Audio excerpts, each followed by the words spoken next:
Chapter 1. The Cataclysmic Crossing. In the realm of the Yuan, within the territory of the Great Xia Dynasty, lies the esteemed Juhua sect in Qingzhou. Chu Yun, how dare you? A thunderous voice echoed through the grand hall of the sect. Not only have you colluded with outsiders to steal our sacred treasures, but you have also slain your fellow disciples. With evidence so irrefutable, what defense can you possibly offer? The upper echelons of the Juhua sect had gathered, and the expressions on their faces towards Chu Yun were rife with fury and disappointment. At this moment, Chu Yun found himself shackled by 4 blood-red iron chains, affixed to the judgment rack within the hall, blood dripping incessantly as he hung his head low. Guanlin, my dear mother, this pain is unbearable. Am I truly in another world? As a torrent of memories surged into his mind, Chu Yun grasped the gravity of his predicament. He had traversed into a world steeped in dark fantasy. The original owner of his body was a prodigious disciple of the Juhua sect. His current plight stemmed from having offended the sect's grand elder, whose grandson had been grievously injured in a duel against the original owner and remained bedridden. The accusations of stealing the sect's treasures and murdering his fellow disciple were nothing more than the malevolent fabrications of the grand elder and his rival, Zhu Tiansu. Among the illustrious houses of Qingzhou, the Yi family stood out. Yi Wanru, the eldest daughter of the Yi family, was celebrated as the most radiant beauty within the sect, attracting countless suitors.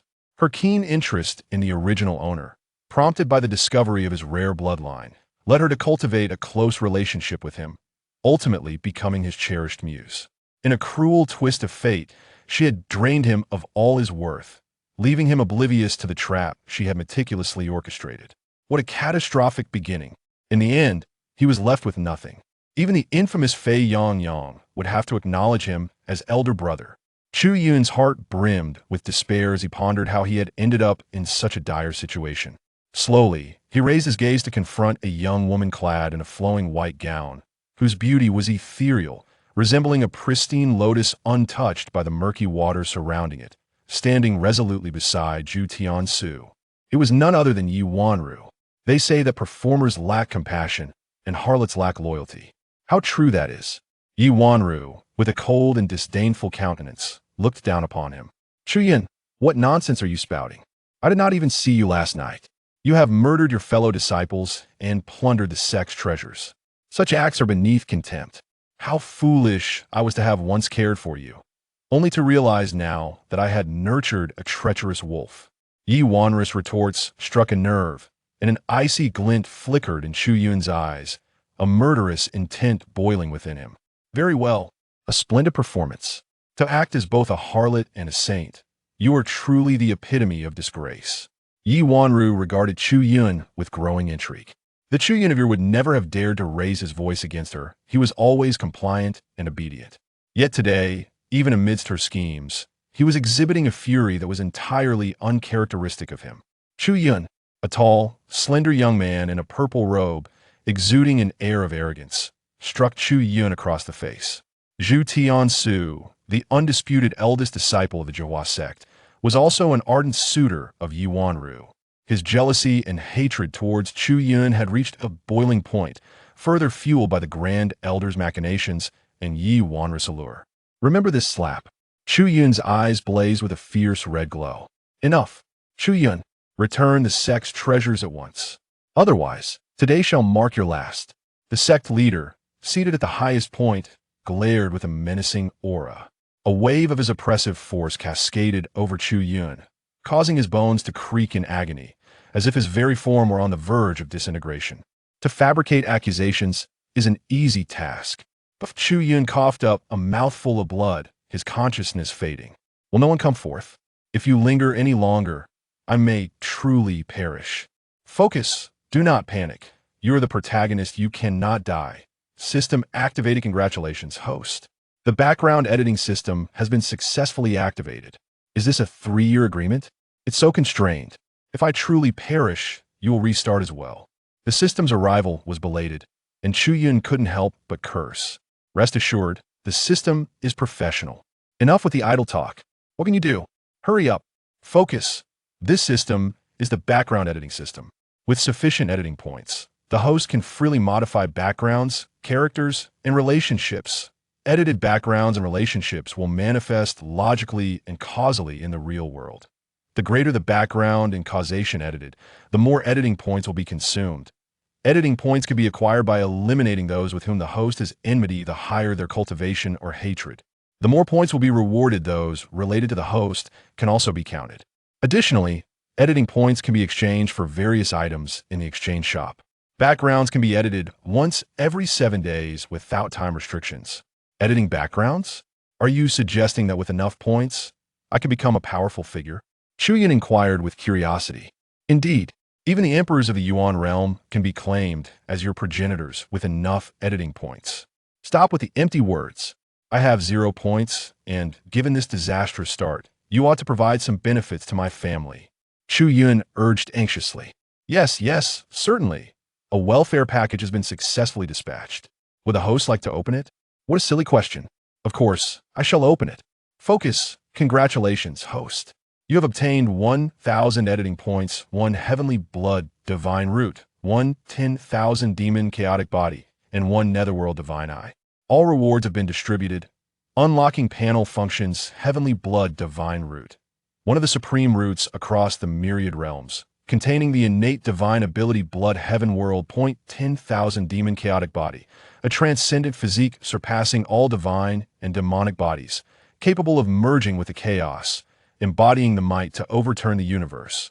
Netherworld divine eye, able to pierce through the realms of yin and yang. All illusions and malevolence are at its command, with no shadow escaping its gaze. Chapter 2. The 9th Prince of the Great Xia Dynasty. Host, shall we proceed with the fusion immediately? Given the current circumstances, if I do not fuse, I shall perish. Detecting the host's imminent death, commencing rapid fusion of heavenly blood divine root successful. Fusion of 10,000 demon chaotic body successful. Fusion of netherworld divine eye successful. At this moment, after merging these elements, Chu Yun's consciousness became remarkably clear. The heavenly blood divine root enhanced his willpower and spiritual strength by at least 10,000-fold. The energy birthed from the chaos of 10,000 demons further mended the injuries within his body. The nether eye allowed a flicker of purple divine light to manifest in his gaze for a brief moment. In that instant, his eyes seemed to possess a certain enchantment, as if a myriad of demons were dancing within his profound pupils. With 1,000 editing points, which background can I edit? You must recommend a few options for me, he thought. Although Chu Yun had assimilated these 3 components, he was acutely aware that his current situation remained unchanged. His cultivation was merely at the Qi gathering stage, while the Grand Elder and the Sect Master of Jiuhua sect were both practitioners at the Golden Core level. In terms of raw power, he had no chance of winning. Thus, he could only place his hopes on the background editing system. The recommended backgrounds included illegitimate son of the Yun County King of the Great Xia Dynasty, 600 editing points. Disciple of the Grand Elder of the Heavenly Sword Sect, 200 editing points. Junior brother of the Doing Sect Master, 700 editing points. 9th Prince of the Great Xia Dynasty, who has been missing for many years, 1,000 editing points. After examining over a dozen recommendations, Chu Yun found one identity that suited him perfectly, the 9th Prince of the Great Xia Dynasty. It is worth noting that Qingzhou falls within the territory of the Great Xia Dynasty. With such a vast continent like Qingzhou, the Great Xia Dynasty controls 13 provinces and dozens more counties. Jiuhua sect is considered a top-tier sect in Qingzhou, housing not only Golden Core practitioners but also Yuan Ing-level ancestors. Yet, even so, they appeared insignificant as ants in the eyes of the Great Xia Dynasty. If he were to become the 9th Prince of the Great Xia Dynasty, then this seemingly fatal predicament would be easily resolved. After all, the greatest dividing line in this world is determined by one's birth. The notion that hard work guarantees success is the most significant lie in existence. Some individuals are destined for success from the moment they are born, thanks to their inherent backgrounds. Consume editing points to edit my identity to that of the missing 9th Prince of the Great Xia Dynasty. Chu Yun made his decision without hesitation. Background is being edited. Please wait. Causality alteration complete. Identity reset successful. Ding. Congratulations, Master. Background editing has succeeded. in the elemental realm, within the imperial city of the Great Xia Dynasty. Inside the royal palace, a man radiating an aura of authority, donned in a nine-clawed dragon robe, exuded the essence of imperial destiny. He resembled the supreme being of heaven and earth, seated in the imperial study as he reviewed memorials. A transparent jade pendant hung around his neck, sealing a drop of blood within. As the ruler of the Great Xia Dynasty, he harbored a lingering regret in his heart.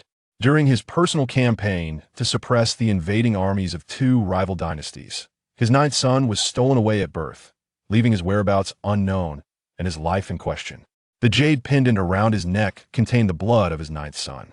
His consort Chu, had preserved 2 drops of his blood upon giving birth, crafting 2 jade pendants. The couple each held one. As their bloodlines were intertwined, if their son's bloodline were to activate at any moment, their pendants would react. However, over 20 years had passed without any news, and this had become a source of deep emotional turmoil for them.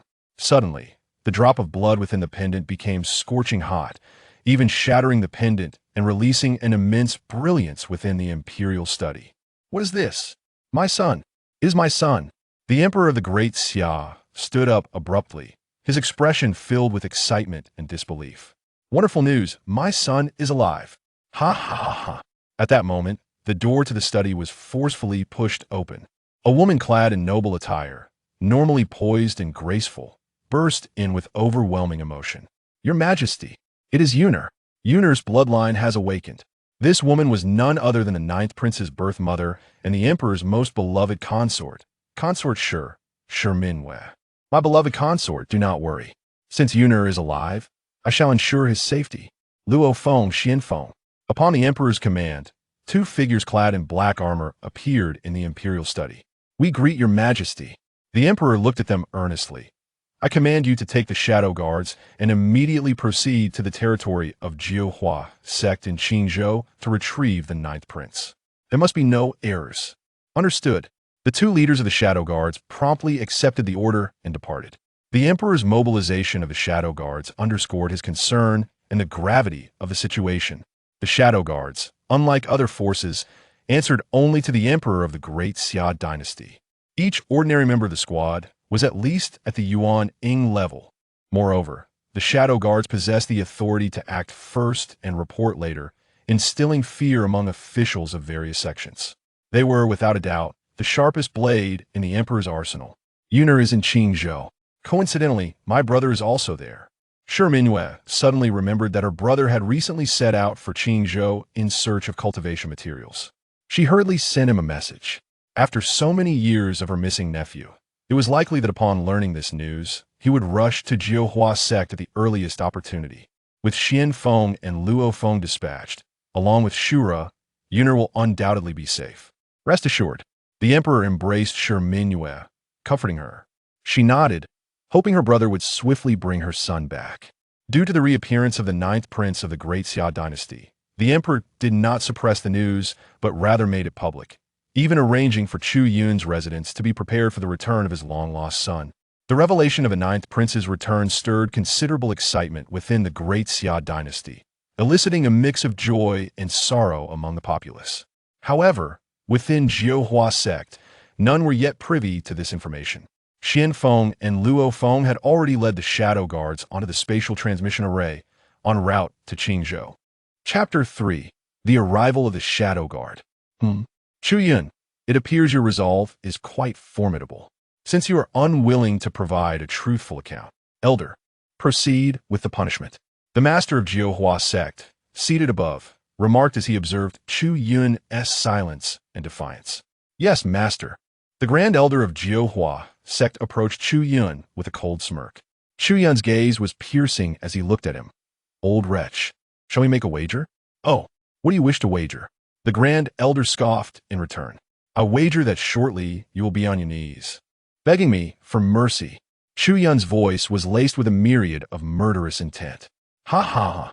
Chu Yun, have you lost your mind? At this juncture, you still cling to delusions? Given your obstinacy, I hope you do not cry out in agony shortly." Swoosh, swoosh, slash. The Grand Elder ruthlessly shattered Chu Yun and Oppos, Yun's limbs with bare hands, employing methods that were brutally savage. Heh. Is that all? I expected something more vicious. Chu Yun retorted with a cold laugh, devoid of any expression of pain, his eyes rich with mockery and derision. Then, before the astonished eyes of the assembly, his limbs visibly regenerated to their original state. The power of the demonic chaos body continued to enhance his physical form. What? How can this be? He has recovered. This scene left countless individuals in the hall astounded and bewildered. Even a master of Jiuhua sect displayed signs of being moved. Elder, what manner of technique is this? How could he possibly regenerate so swiftly after losing his limbs? Yi Wanru inquired, her curiosity piqued. She suspected that Chu Yun harbored secrets from her. If only she could acquire such a technique herself. Damn Chu Yun, how dare you deceive me so? You deserve this fate. Yi Wanru felt a growing resentment towards Chu Yun for his perceived betrayal. Mere trickery. This brat is capable of slaying his own kind. It is no surprise he resorts to such underhanded methods. But today, I shall compel you to divulge everything. The Grand Elder unleashed the formidable power of the Golden Core realm, channeling spiritual energy that transformed into strands and entered Chu Yun's body. Bang, bang, bang. In an instant, Chu Yun's internal organs were grievously injured, and every bone in his body felt as if it were being gnawed upon by countless insects, pain radiating throughout. Chu Yun gritted his teeth against the torment, his eyes burning with rage and murderous intent, fixed on the Grand Elder of Jiuhua sect. Old wretch, I shall ensure you pay 1,000-fold for this suffering. Chu Yun vowed silently. He was aware that the forces of the Great Xia Dynasty were en route. Once they arrived, none from Jiuhua sect would escape. Bang! As Chu Yun's limbs shattered into a mist of blood once more. The Grand Elder finally ceased his assault. He did not wish for Chu Yun to perish so easily. With his grandson gravely injured, he could not allow Chu Yun to die without proper suffering. He intended to torment this wretch thoroughly. To remain silent at this point is truly contemptible. Elder, allow me to have a go.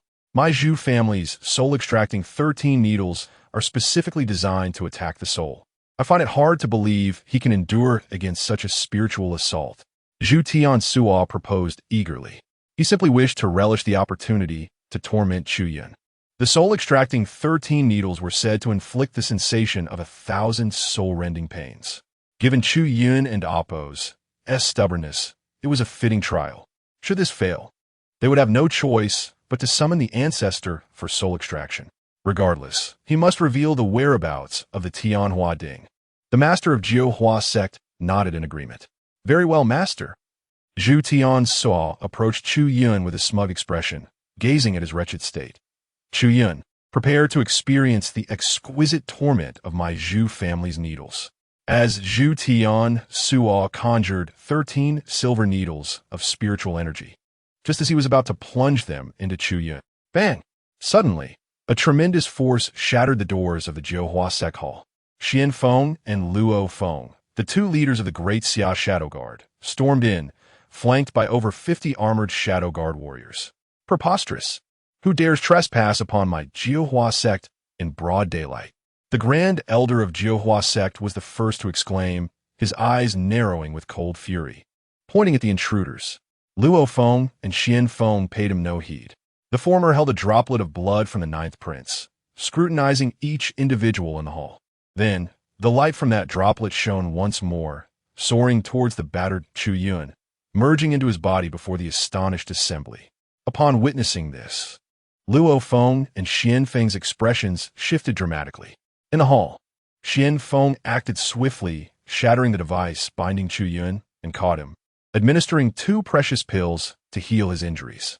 Luo Feng, witnessing Chu Yun's grievous state, let his murderous intent permeate the atmosphere, unrestrained. This palpable aura of vengeance was forged in the crucible of bloodshed. The remaining members of Jiuhua sect felt the weight of his killing intent and quaked in fear, as if a bloodthirsty deity stood before them. May I inquire as to which faction you hail from? What is your connection to this Chu Yun? The master of Jiuhua sect, sensing the gravity of the situation, cautiously questioned. Bang! However, In an instant, Luo Feng had seized his neck, lifting the master of Jiuhua sect effortlessly off the ground. The speed was so swift that none could react. Master, the elders of Jiuhua sect turned pale, preparing to intervene. Yet a shadow guard stood before them, emanating the aura of a late-stage nascent soul cultivator, instantly overwhelming them with dread and rendering them immobile. A nascent soul expert. The members of Jiuhua sect were astonished that this seemingly unremarkable individual was indeed a figure of such caliber. Meanwhile, their master was held aloft by this leader as though he were a mere chick, swaying without a hint of resistance. Predecessor, let us speak. We can negotiate. Mid-sentence. The master of Jiuhua sect and Oppos. S face contorted grotesquely, flesh and blood collapsing inward as he let out a heart-wrenching scream. Luo Feng, as the leader of the Shadow Guard, paid no mind to his life or death, launching a harrowing soul extraction. He sought the truth behind this matter, to uncover the audacity of the Jiuhua sect in tormenting the ninth prince of the Great Xia Dynasty. Chapter 4. The Path of the Celestial Sect, Tianhua Ding. After searching the souls, Luo Feng comprehended the sequence of events. As for the sect master of Jiuhua, his spirit had endured unprecedented torment. Flung aside and collapsing to the ground, screaming in agony, his soul on the verge of collapse. Zhu Tiansu, Yi Wanru, and the senior elders of Jiuhua sect were all momentarily stunned. Witnessing the sect master's pitiful state, none dared to act rashly. Who were these individuals? How could there be a formidable Yuan-Ing realm expert among them? How did Chu Yun come to know them? Yi Wanru was filled with astonishment and suspicion. She simply could not fathom the immense power Chu Yun possessed, that he could command the support of a Yuan-Ing realm expert. Esteemed friends, my Jiuhua sect belongs to the realm of the Great Xia Dynasty and is a significant force in Qingzhou. Your audacious invasion of our Jiuhua sect and the injury of our sect master is utterly unacceptable. At that moment, a deep, resonant voice echoed from outside the hall. Soon after, an elderly figure clad in plain robes appeared in the hall, exuding the overwhelming aura of a peak Yuan-Ing realm expert, suppressing the presence of the Shadow Guard. Alongside him were 4 other elderly men with white hair, all at the Yuan-Ing realm level. Splendid. The 5 ancestors have arrived. Surely, these intruders will face dire consequences now. The Jiuhua sect members beamed with joy upon the arrival of the 5 ancestors, their spirits lifted. The Grand Elder of Jiuhua sect, previously astonished, now regained his confidence. However, Luo Feng and Xian Feng remained unfazed by the appearance of these 5 Yuan-Ing ancestors. Luo Feng completely disregarded them and approached Xian Feng. How is His Highness? Fortunately, His Highness possesses remarkable self-recovery abilities. After refining 2 elixirs, he is nearly fully restored and should awaken shortly, Xian Feng replied, utilizing his own nirvana power to maximize the efficacy of the elixirs within Chu Yun's body. His limbs had already healed, and awakening was merely a matter of time. Hey, are you deaf? Our ancestors are speaking to you, and you treat it as the wind passing by. Seeing their ancestors being ignored by Luo Feng and the others. A mid-phase golden elixir elder of Jiuhua sect leaped forward, pointing at them in indignation. Boom! Luo Feng's eyes flashed with fierce light, and an invisible pressure crushed down upon the elder. With a resounding explosion, flesh and soul erupted into a brilliant display of fireworks, leaving no trace behind before anyone could react. Third elder, the Grand Elder of Jiuhua sect, and the others cried out in anguish, their eyes filled with shock and rage. No one anticipated that Luo Feng would strike so ruthlessly, and even the 5 Yuan-Ing ancestors of Jiuhua sect were taken aback. Such speed. This person perhaps has surpassed the Yuan-Ing realm. The peak Yuan-Ing elder and Oppos' astonishment was palpable, although Luo Feng and Oppos' aura remained concealed. The sheer speed of his strike rendered him incomparable. It was evident that his cultivation level surpassed even their own. A broken realm expert. Upon this realization, the elder and Oppos' eyelids twitched. This development made today and Oppos' situation exceedingly precarious. Your strength is formidable, and you must be a transcendent figure of the broken realm. However, I am genuinely unaware of the reason behind today's events. Is it truly because of this young friend? The elder promptly altered his demeanor, speaking with caution. Xian Feng cast a cold, indifferent glance. What do you think? He was merely awaiting Chu Yun's awakening. The fates of these individuals would be determined by Chu Yun himself. Qin Kuan, what is the meaning of this? Explain clearly. One of the Jiuhua sect elders coldly questioned the Grand Elder. Several elders, it is because this little rascal, Chu Yun, has stolen the Tianhua Ding and killed fellow disciples. The evidence is irrefutable, and we must put him on trial, but Qin Kuan intended to embellish his words. But upon seeing the overwhelming presence emanating from Xian Feng and Luo Feng, he was immediately intimidated into silence. What? He stole the Tianhua Ding. You claim the evidence is irrefutable. Where is it? The elder who had previously inquired turned pale upon hearing that the Tianhua Ding had been stolen and pressed for answers. The Tianhua Ding was not only the supreme treasure of Jiuhua sect, but it also sealed a millennium-old herb. It was left by the highest Dao lineage of Qingzhou, the celestial sect, to ensure the Tianhua Ding nourished that herb continuously. In 100 years, they would come to retrieve it. The theft of the Tianhua Ding was not merely a loss of treasure. More critically, if the matter were to leak, they would have no explanation to the celestial sect.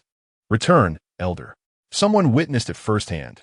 In the dead of night, Chu Yun infiltrated the treasury and stole the Tianhua Ding, killing 2 guarding disciples, Qin Kuan reported.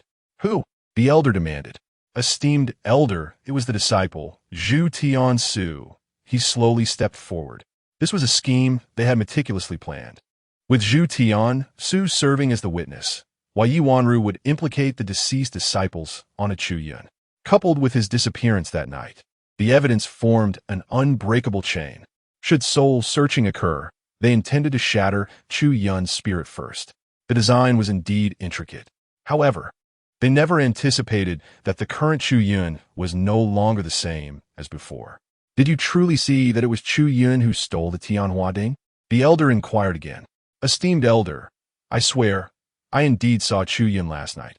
He is the thief, Zhu Tiansu asserted with confidence. This revelation left the Jiuhua sect elders in a state of distress. It was evident that these individuals had come for Chu Yun. Yet the significance of the Tianhua Ding to Jiuhua sect was far-reaching, and they had to retrieve it. Esteemed one, within the Tianhua Ding lies an item belonging to my Jiuhua sect superior sect, the celestial sect. If it truly was young friend Chu who took it, we kindly request its return. As for other matters today, my Jiuhua sect will not pursue any further. The Jiuhua sect elder knew he was no match for Luo Feng and the others. Hence he invoked the formidable backing of the celestial sect, the most influential power in Qingzhou. The celestial sect, with a lineage spanning over a millennium, stood as the absolute ruler of Qingzhou, wielding near-absolute control over its core regions. Within it resided not only broken realm cultivators, but also superlative experts of the Nirvana realm. The ancient figures of the celestial sect were terrifying beings of the revered level. A single respected figure could dominate an entire province, their power capable of overturning the fate of numerous regions, akin to a celestial being traversing the world. Chapter 5. As Chu Yun awakened, he found himself confronted by representatives of the Wangxian Dao sect. However, in the eyes of Luo Feng and Xian Feng, his self-satisfaction was merely a source of amusement. The Wangxian Dao sect indeed possessed formidable power and profound heritage, ranking among the esteemed sects of the Great Xia Dynasty. But who were they? The Great Xia Shadow Guards. Both of their leaders had undergone the baptism of the Nirvana fire, honing their Nirvana bodies to the pinnacle of the Nirvana realm. Unless the old fogies of the Wangxian Dao sect chose to intervene personally, defeating them would be a daunting task. However, the mere mention of the Great Xia Shadow Guards would make the elders of the Wangxian Dao sect ponder the consequences of any engagement. The prince has awakened. At this moment, Chu Yun finally stirred, his eyes fluttering open. Xian Feng, who had been attentively monitoring his condition, exclaimed with excitement. Luo Feng approached him as well, calling out, Your Highness, Your Highness. How do you feel? Luo Feng's concern left Chu Yun bewildered. Your Highness?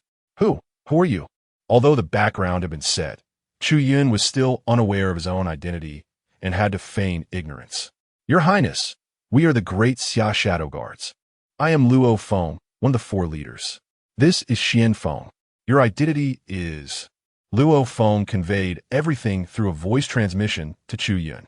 After absorbing this information, Chu Yun pretended to be utterly astonished. The 9th prince. Is this true? You are not deceiving me, are you? Luo Feng sincerely assured him. Rest assured, Your Highness, you are indeed the genuine 9th prince of the Great Xia Dynasty, without a doubt. When we arrived, you had already lost consciousness. Thankfully, you are now safe. Otherwise, we would be facing dire consequences. As Chu Yun processed this shocking revelation, he contemplated for a moment before gradually accepting his identity with composure. Your Highness, now that you have awakened, how shall we handle these individuals? Their fate, whether life or death, lies in your hands. Xian Feng's eyes glinted with murderous intent. He found the people from Juhua sect particularly irksome. They even fancied themselves clever enough to leverage the Wangxiandao sect against them. A sheer farce. Fellow cultivators, I have spoken kindly, yet you maintain such an attitude. Are you not being overly presumptuous? After hearing Xian Feng's words, the elder from Juhua sect could no longer contain himself. Return the Tianhua cauldron, and my Juhua sect will let bygones be bygones. Is that not sufficient? They, relying on their superior cultivation, truly believed they could treat the Juhua sect as a soft persimmon. The elder from Juhua sect pointed, and a beam of spiritual light shot towards the ground of the Great Hall, activating the spatial teleportation array. This array was connected to the Wangxiandao sect. Since you were so aggressive, let the Wangxiandao sect come and reason with you. Yi Wanru observed the unfolding situation, her brows furrowing. Looking at Chu Yun, her heart swelled with resentment. You have concealed so much from me. Chu Yun, how utterly hypocritical you are. When the people from Wangxiandao sect arrive, I shall see how you extricate yourself from this predicament. Chu Yun gazed calmly at the shimmering teleportation array, a faint smile gracing his lips. He had certainly heard of the Wangxiandao sect, the foremost sect of Qingzhou. Even the Juhua sect was merely a vassal of the Wangxiandao sect. However, comparing the Wangxiandao sect to the Great Xia Dynasty revealed a vast disparity. He no longer felt urgency. The humiliations imposed upon him by Qin Kun, Zhu Tiansuo, and even Yi Wanru would soon be repaid 1,000-fold. With a flash, 5 figures emerged onto the Great Hall's diagram as the teleportation array illuminated brightly. Elder Yang, the elders of Juhua sect, all saluted the tall elder in the red robe who stood at the forefront. This elder, known as Yang Muqian, was the 7th elder of the Wangxiandao sect and a formidable figure at the early stage of the Nirvana realm. Suduo, why have you activated the teleportation array to summon someone from my sect? Yang Muqian surveyed the surroundings of the hall before directing his gaze toward the Juhua sect elder. Elder Yang, the matter is as follows. The elder named Su Duo explained everything with utmost respect. Upon hearing that the Tianhua cauldron had been stolen and that the Wangxiandao sect had lost their medicine, Yang Muqian's expression turned grim as he fixed his gaze upon Chu Yun. Brat, where is the Tianhua cauldron?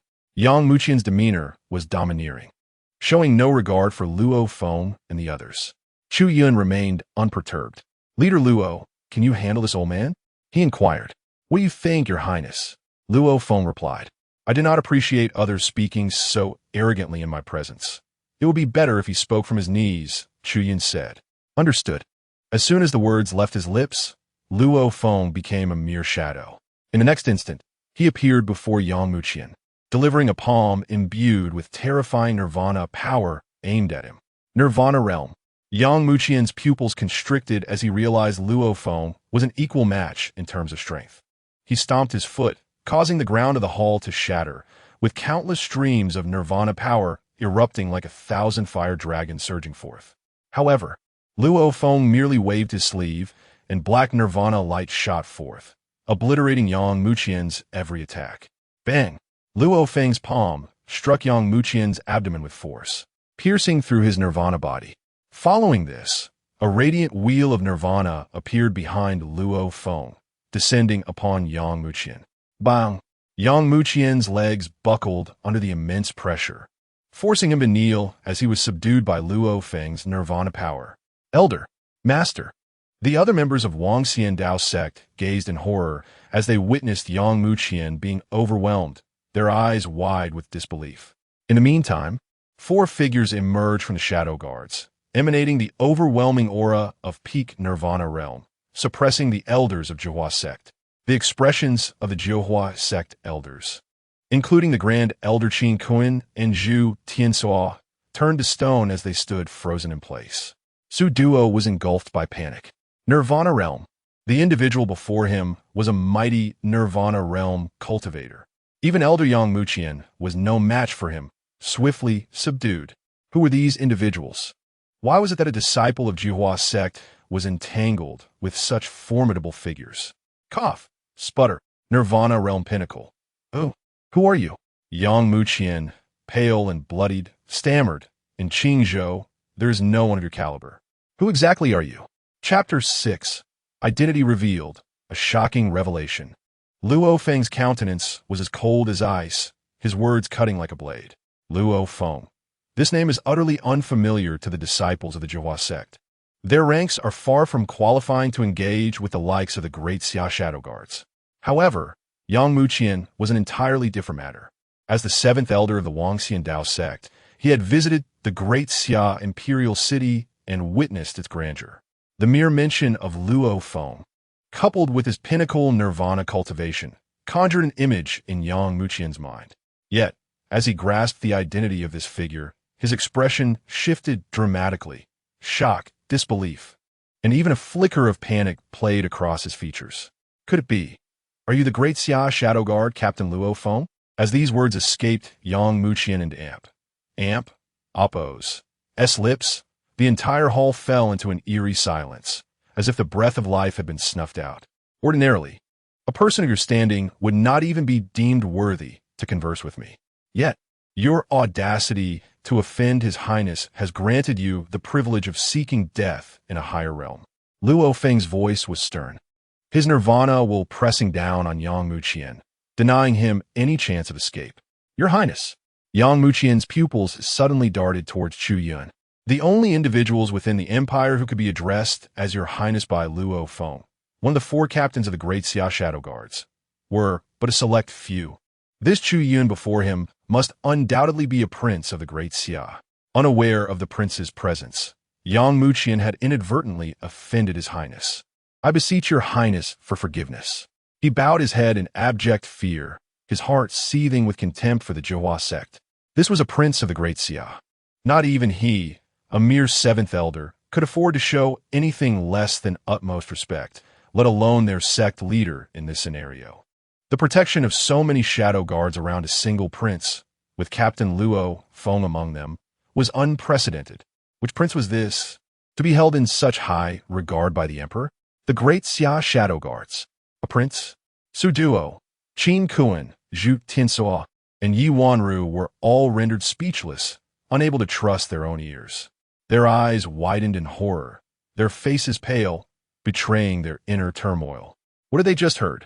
The very individuals before them were the Great Xia Shadow Guards, known to instill fear in the hearts of many throughout the Great Xia Empire. And Chu Yun, who had been on the brink of judgment, had now transformed into a prince.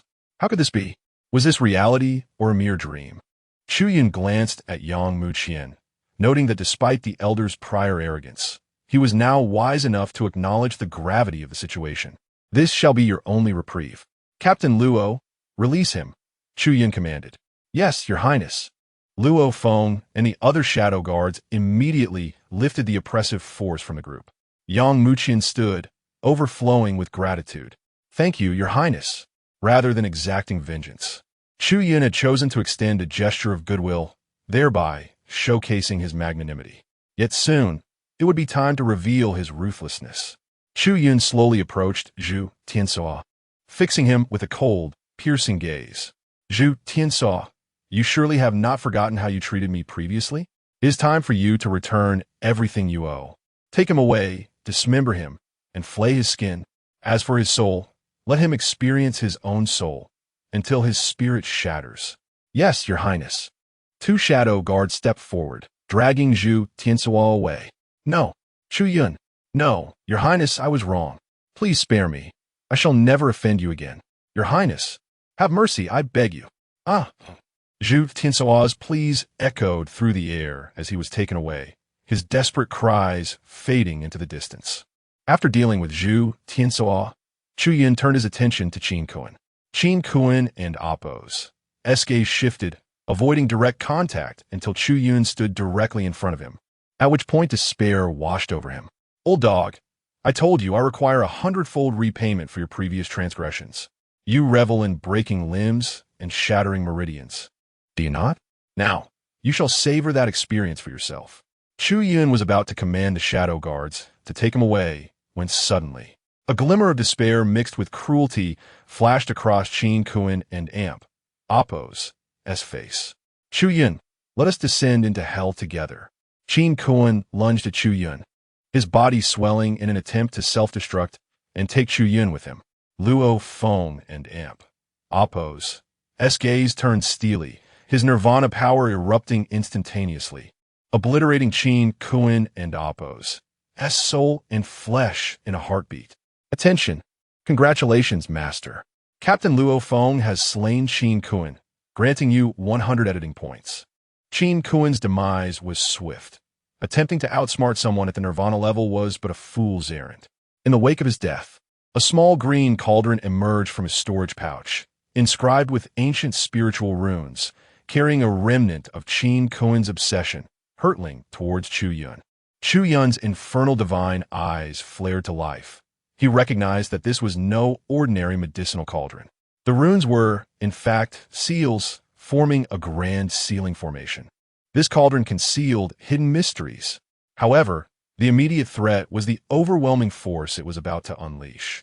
As Xian Feng prepared to intervene, a sudden rift in space opened beside Chu Yun, revealing a profound and enigmatic void. A hand emerged, grasping the green cauldron firmly, suppressing the impending energy surge with an iron grip. A middle-aged man clad in deep black robes emerged, adorned with an enigmatic crown and dark purple embroidered runes. His brow sharp and filled with an aura of lethal intent, his presence as imposing as a mountain, instilling fear in all who beheld him. Upon his arrival, the very space around Chu Yun trembled. As the rift closed, Chu Yun stood momentarily dazed. Who was this individual, capable of stepping forth from the fabric of space itself? Both Luo Feng and Xian Feng regarded the middle-aged man with solemn reverence. We pay our respects to the revered Shura. Yang Muqian's eyes widened in astonishment. The revered Shura, the current patriarch of the Shur family, the foremost lineage of the Great Xia Empire.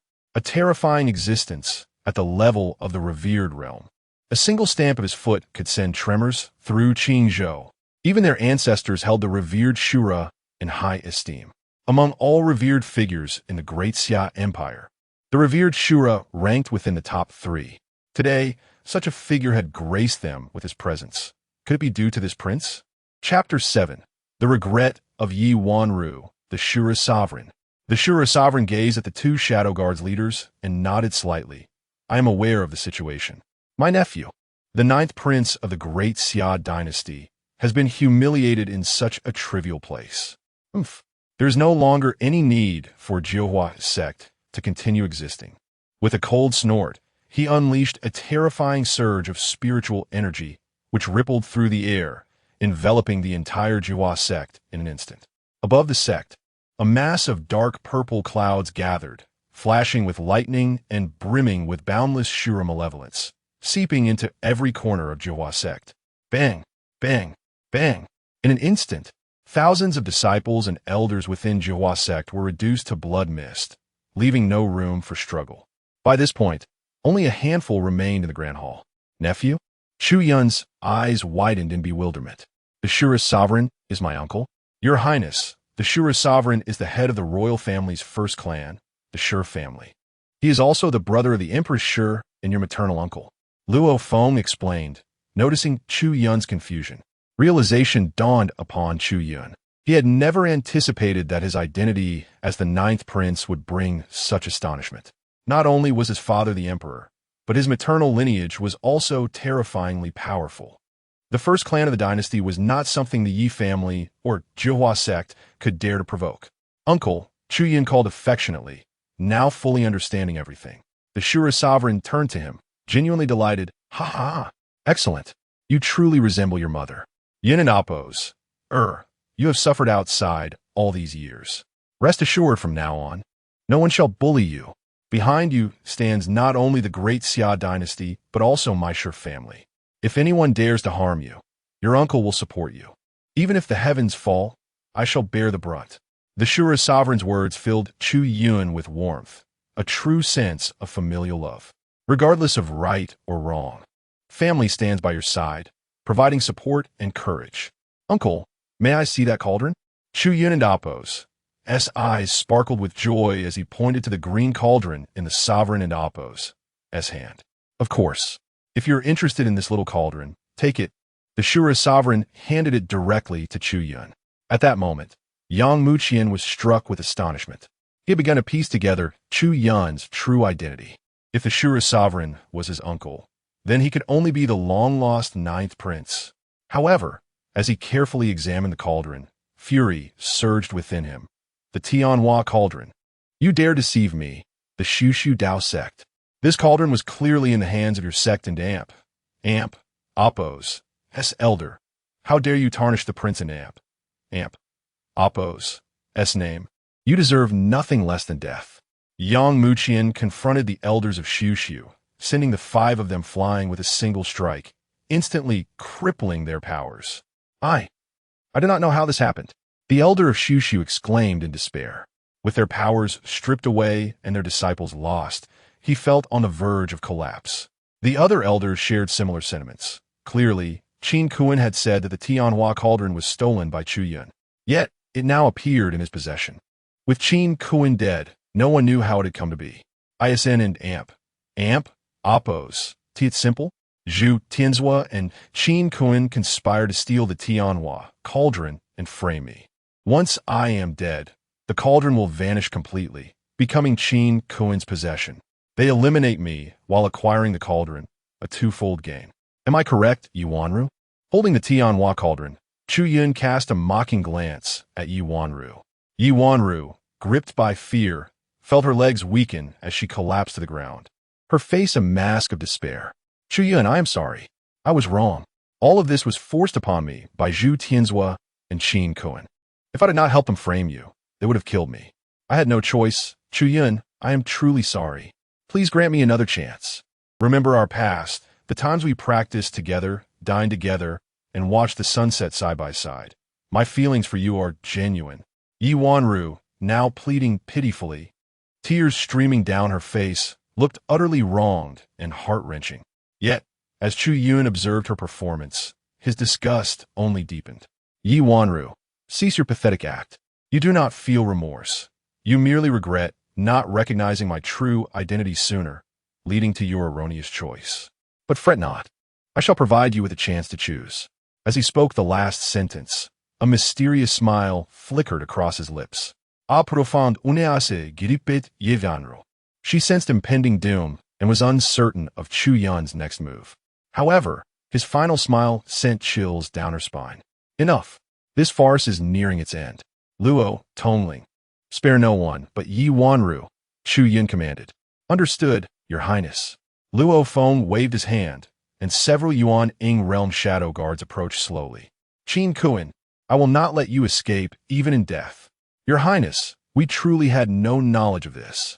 Ignorance is no excuse. Please grant us another chance. Your Highness. The shadow guards acted decisively, and the remaining elders of Zhihua sect met their demise, lifeless bodies strewn across the Grand Hall.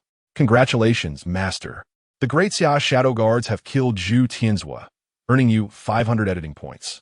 The Great Xia shadow guards have slain the Yuan Ing realm elder of Zhihua sect, granting you 150 editing points.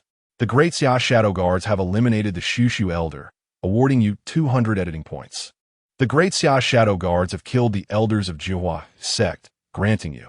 As these individuals perished, the editing points in Chu Yun's mind continued to accumulate.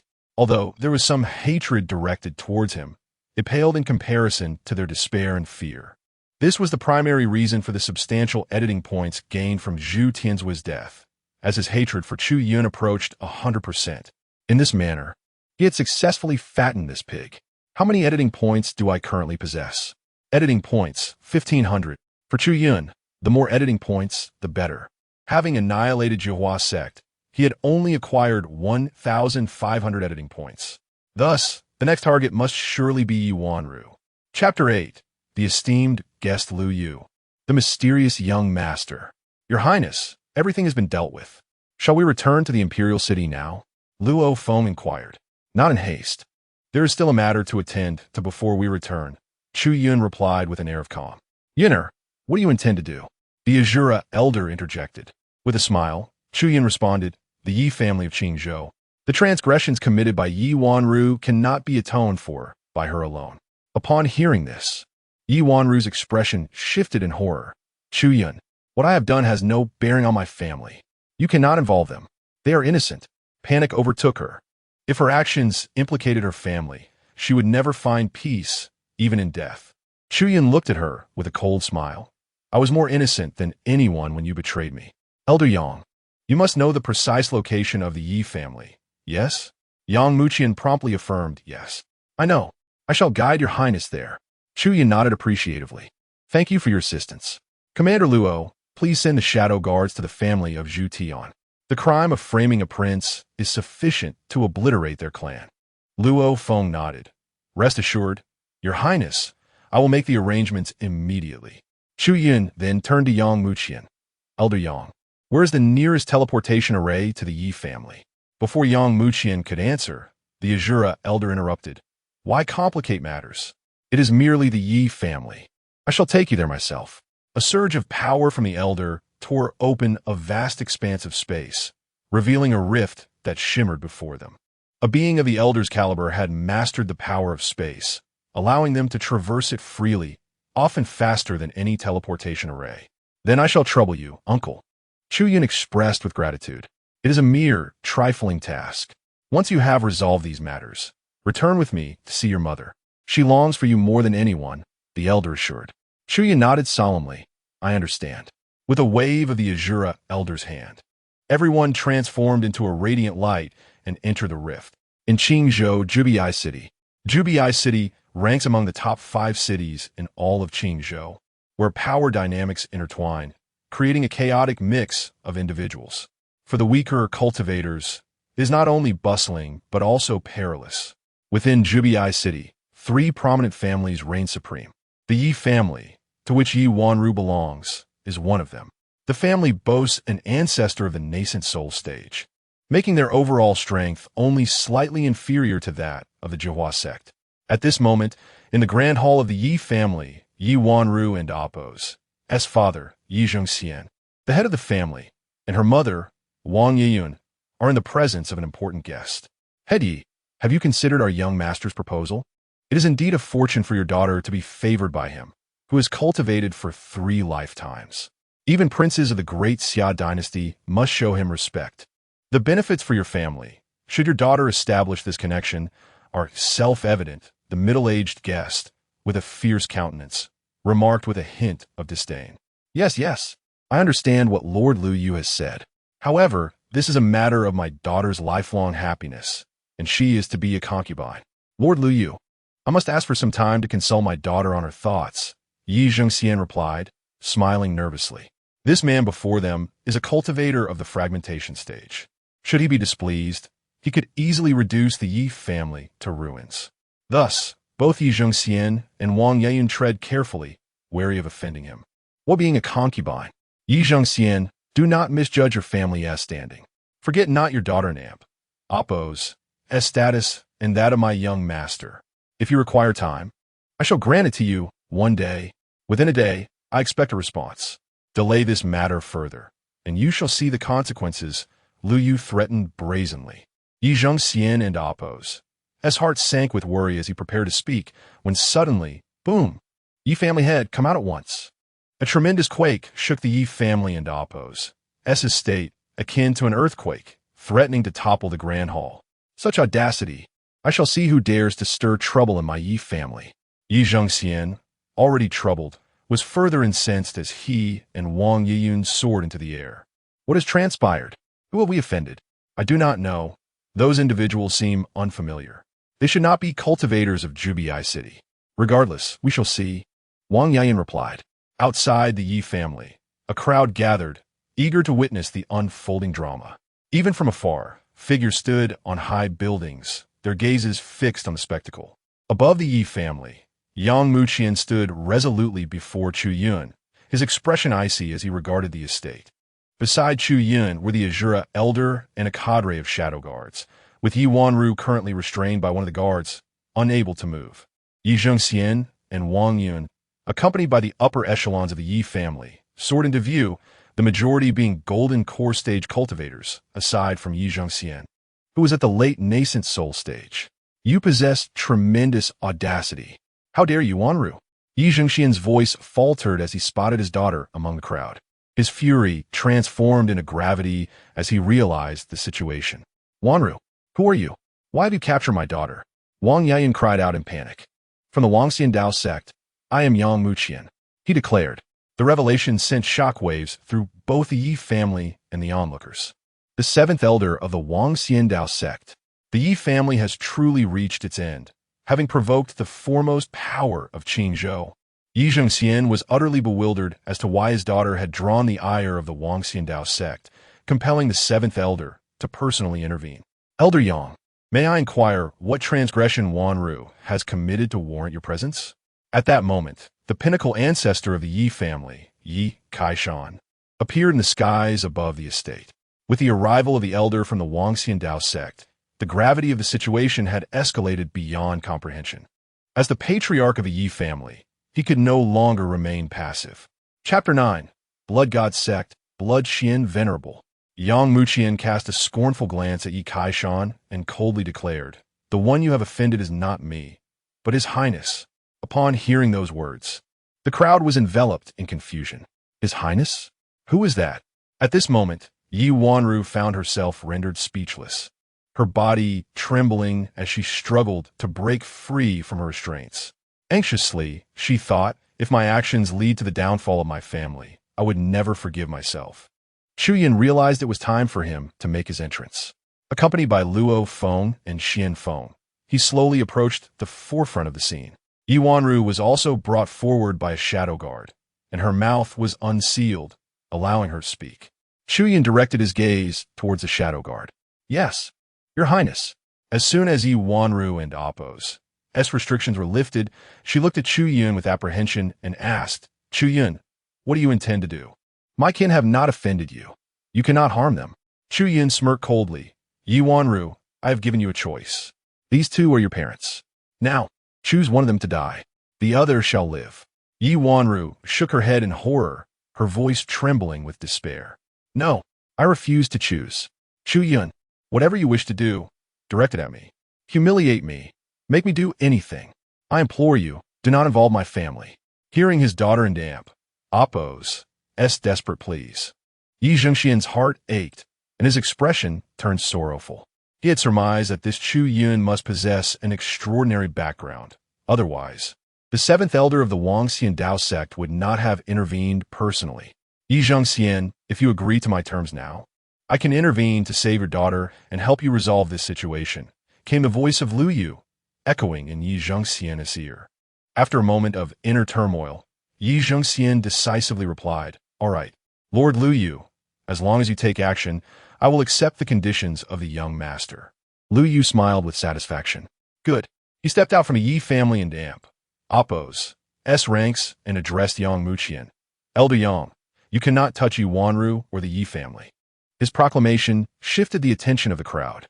Yang Muqian glared at him with ill intent. Peak of the broken realm. Who are you? My identity is inconsequential.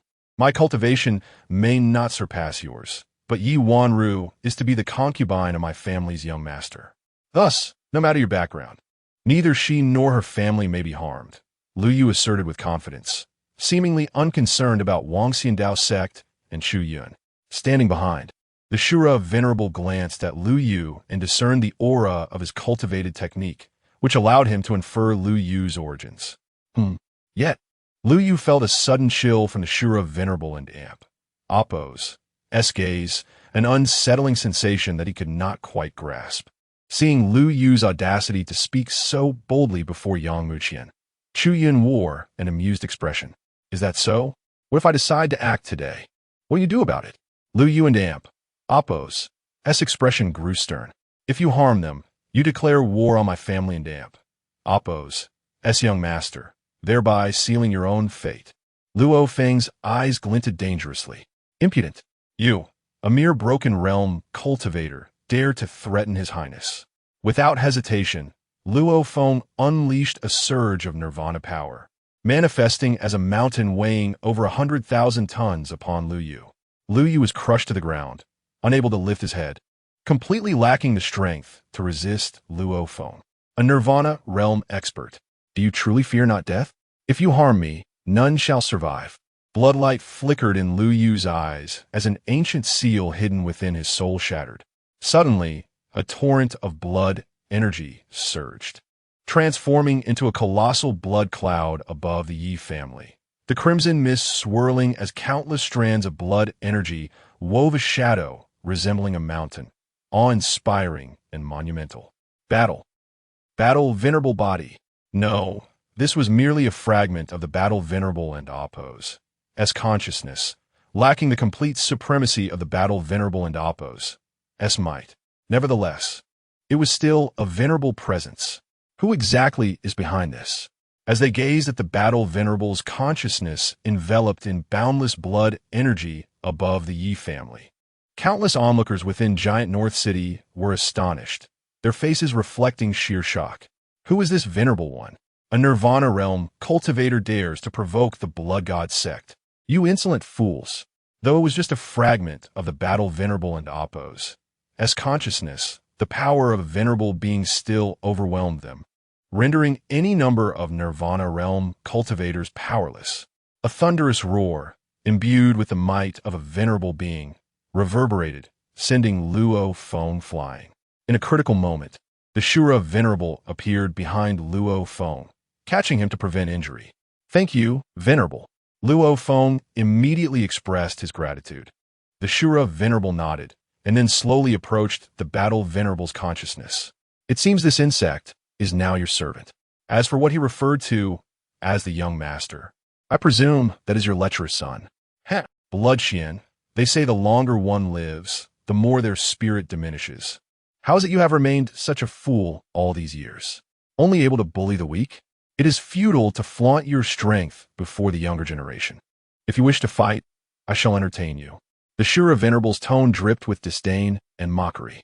As a fellow venerable being, merely standing there, the Shura Venerable's aura and the weight of his presence completely overshadowed the opponent. Shura, how did you come to be here? The countenance of the Battle Venerable's consciousness shifted, clearly taken aback by the appearance of the Shura Venerable. Shura Venerable. So it is the Shura Venerable of the Shur family. What has happened today? What has the Yi family done to warrant your presence? The spectators were left in utter shock, their expressions reflecting their astonishment at the unfolding scene. Where my true self is of no concern to you. It would be meaningless to extinguish merely a fragment of your consciousness. How about this? Have your true self come forth. Let us engage in a battle to the death. What do you say? The Shura Venerable was unabashed, openly challenging the fragment of the Battle Venerable's consciousness before countless lives in Giant North City. The fragment's countenance turned grim. He could never allow his true self to confront the Shura Venerable in Qingzhou. Though both were venerable beings, the Shura Venerable's combat prowess far exceeded his own. There was no need to humiliate himself. Shura, there is no need for this to escalate to life and death. Is there? Lu Yu, what is the meaning of this? Explain yourself. The Battle Venerable and Amp, Appo's consciousness turned to Lu Yu, demanding an explanation.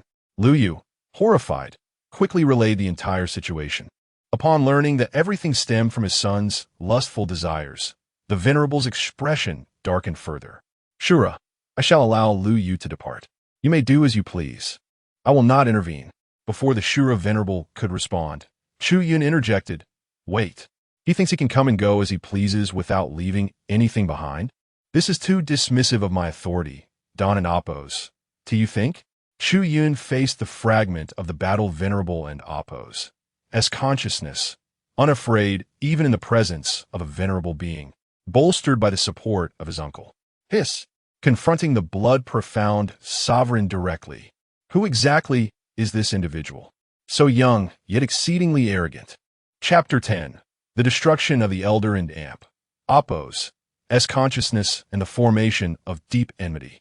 Chu Yun's sudden interjection sent a tremor through the hearts of countless individuals in the city of Jubii, leaving them in awe of his audacity. A young junior daring to confront an elder. Even the most prodigious talents, before they have fully matured, approach those of the elder rank with a sense of reverence. Yet, Chu Yun's actions not only astonished onlookers, but also served to diminish the dignity of an elder. Youngster, what gives you the right to speak here? Blood Xian, though not a match for the Shura elder, was nonetheless a genuine elder. He would never permit a mere junior in the gathering Qi realm to challenge his authority. Unfazed, Chu Yun met Blood Xian and Oppos, a suppressive aura with unwavering resolve, declaring, "Whether I possess the right to speak is not for you to decide. Your servant previously threatened my life. Thus, I shall ensure his demise first. Xian Commander, take action."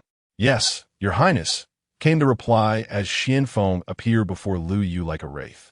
Lu Yu and Oppos' expression shifted to one of terror as he sensed the overwhelming killing intent emanating from Xianfeng, prompting him to turn and flee. Bang! 5 shadow catastrophes. Xianfeng split into 5 dark figures, encircling Lu Yu in the heavens, unleashing a black light of rebirth from his palms. The force capable of toppling mountains and calming seas, striking towards him with ferocity. "You seek death." Blood Xian, enraged, could not fathom why the Shura elder would dismiss him, nor could he accept that even a junior of the gathering Qi realm would disregard him. At that moment, his battle essence descended as 2 crimson rainbows, akin to a bloodstorm, one aimed at Xianfeng and the other directly threatening Chu Yun's life. Yet before the bloodlight could descend, the Shura elder's 2 streams of true energy transformed into 2 fierce purple dragons, effortlessly devouring the blood rainbows. Simultaneously, Xianfeng showed no mercy. As the 5 dark figures surged through Lu Yu's form, the unparalleled power of rebirth piercing through him repeatedly. With a thunderous explosion, both Lu Yu's soul and body were obliterated. Ding! Congratulations, Master! Xianfeng has slain Lu Yu, granting you 1,500 editing points. Current total editing points, 3,000. Though Lu Yu had attained the Broken Realm, his enmity toward Chu Yun was a mere 20%.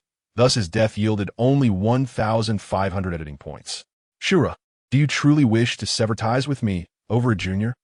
As Lu Yu lay slain, Blood Xian glared at the Shura elder, blocking his path. His fury palpable. "What a joke. My nephew is not someone you can touch." The Shura elder scoffed dismissively. "What? Nephew? Could he be?" Blood Xian's expression shifted as he deduced Chu Yun's identity. The Shura elder's nephew? How had he never heard of such a relation? "Hiss, have you all forgotten about the long-missing 9th prince?" "What? He's the 9th prince?" It was not merely a rumor. He was believed to have perished long ago. Given the current circumstances, only the long-lost 9th prince of the Great Xia Dynasty could match such an identity. At that moment, the inhabitants of Jubii City, amidst a chorus of astonished whispers, finally unveiled Chu Yun's true identity. Many were astonished to discover that Chu Yun was indeed the long-missing 9th prince of the Great Xia Dynasty. Yi Kaishan and the other senior members of the Yi family were left in despair, their faces ashen. This individual was a prince of the Great Xia and the Shura elder's own nephew. It was no wonder that Elder Qi of the Wangxian Dao sect held him in such high regard. Now, however, this 9th prince had turned into their adversary, intent on bringing ruin to the Yi family. For them, this was truly a calamity of epic proportions. "Uncle, I believe it would be wise to resolve this swiftly.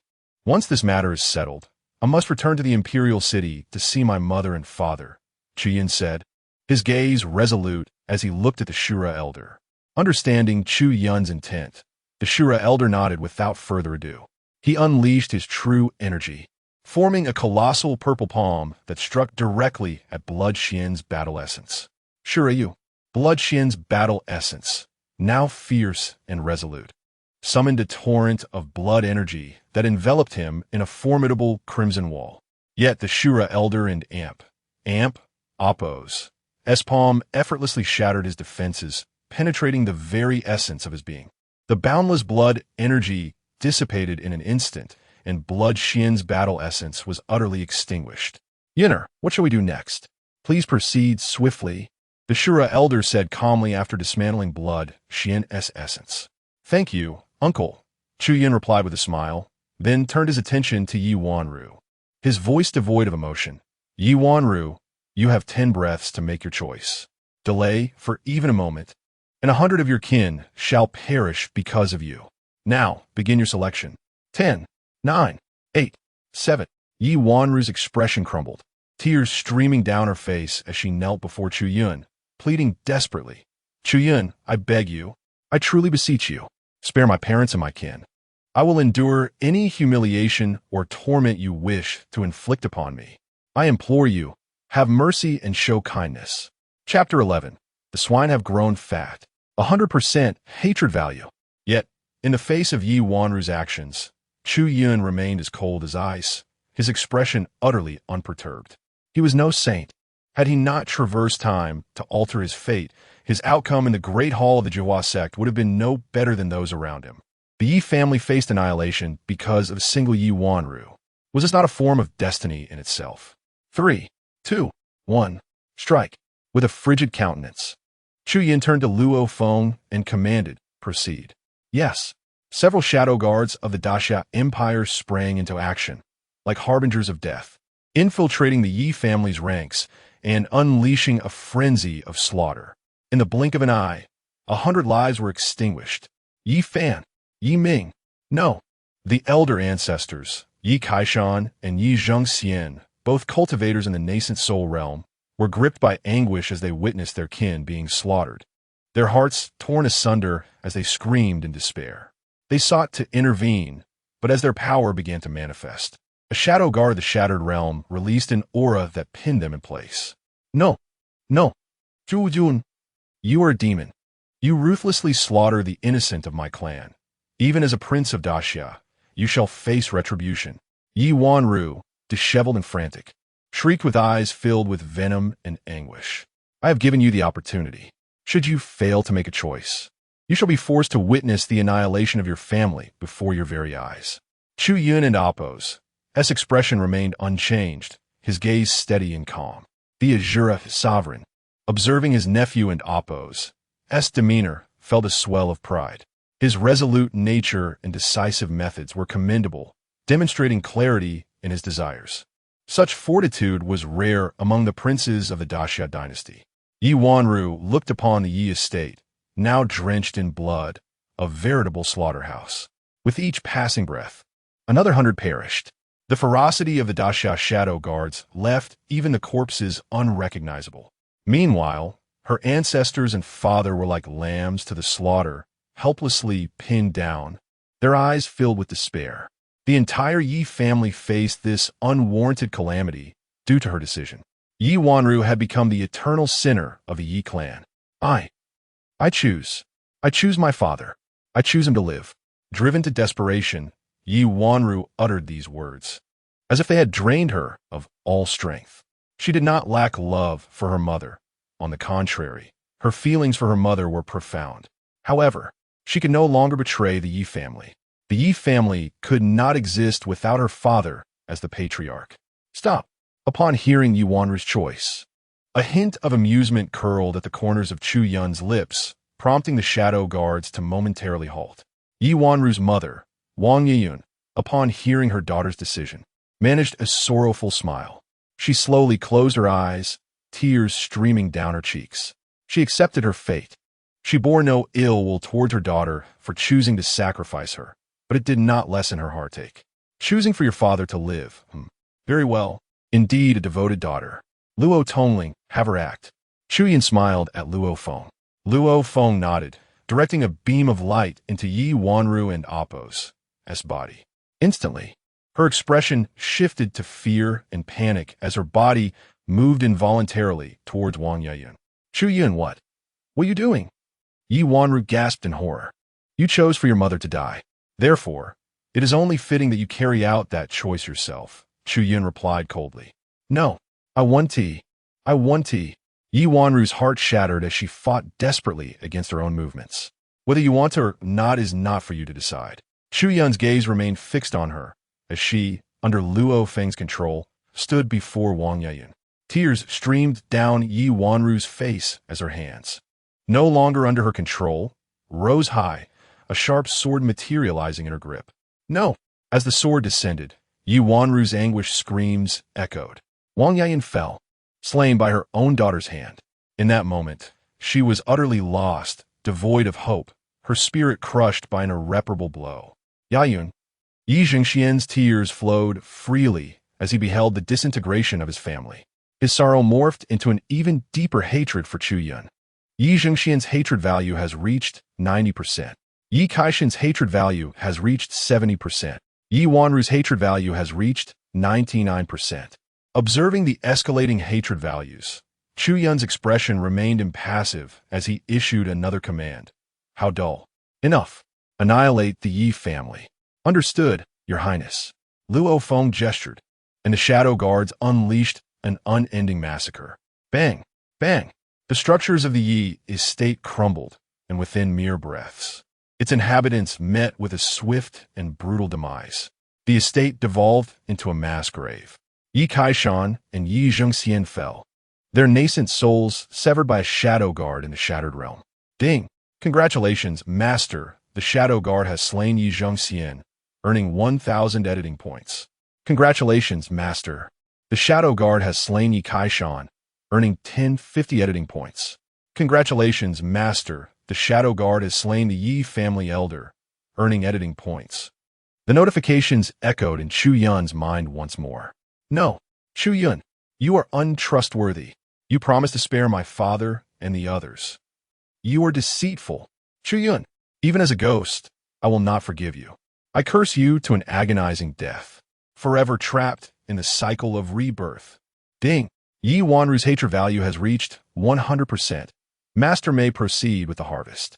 Upon witnessing the slaughter of her father and clan, Yi Wanru teetered on the brink of madness, unleashing a torrent of venomous curses directed at Chu Yun. I never claimed I would spare the Yi family. As for your father, I merely allowed him to survive during your decision-making. I never promised to spare him afterward. Yi Wanru, you now fully comprehend the depths of despair and collapse. Chu Yun regarded the raving Yi Wanru, a cold smile gracing his lips. Uncle, is there any method to enhance a person's cultivation in the shortest possible time? Even if it results in death, I am willing. The Azura sovereign furrowed his brow at Chu Yun's transmission. Yun'er, what are you planning? In cultivation, one must not be too eager. Do not act foolishly. With a smile, Chu Yun clarified, Uncle, you misunderstand. It is not for my use, but rather to be applied to Yi Wanru. The Azura sovereign expressed his confusion. To forcibly elevate a dying person's cultivation? His tone was laden with skepticism, clearly at a loss for Chu Yun's intentions. P.S. Here I will elaborate on the levels of cultivation. Innate realm, Qi condensation realm, Qi gathering realm, Qi transformation realm, golden core realm, nascent soul realm, shattered realm, nirvana realm, sovereign realm, celestial sovereign, supreme realm. Each major realm is further divided into 4 minor stages: early, middle, late, and peak. Notably, in the golden core realm, one condenses a golden core, while in the nascent soul realm, one gives birth to a nascent soul capable of manifesting outside the body. The broken realm signifies a profound transformation of both body and soul, possessing the strength to quell seas and shatter mountains, capable of overwhelming the primal infant stage. The nirvana realm, having undergone the purifying flames of rebirth, is synonymous with the trials of life and death. One who masters the power of nirvana can transcend its challenges, while failure leads to demise. The venerable realm embodies the attainment of a warlord's physique, akin to the manifestation of the law within the cosmos. wielding a force potent enough to effortlessly obliterate an entire city. Chapter 12. A great wave returned to the imperial city. Uncle, some matters are too complicated to explain. However, I truly need to do this at the moment. So if you have a way, I would greatly appreciate your assistance, Chu Yun replied. The Shura Lord pondered briefly, understanding that everyone harbors their own secrets, and thus chose not to pry further. If it comes at the cost of death, there is indeed a method. I can bestow a fragment of my power upon her, forcibly elevating her cultivation level in an instant.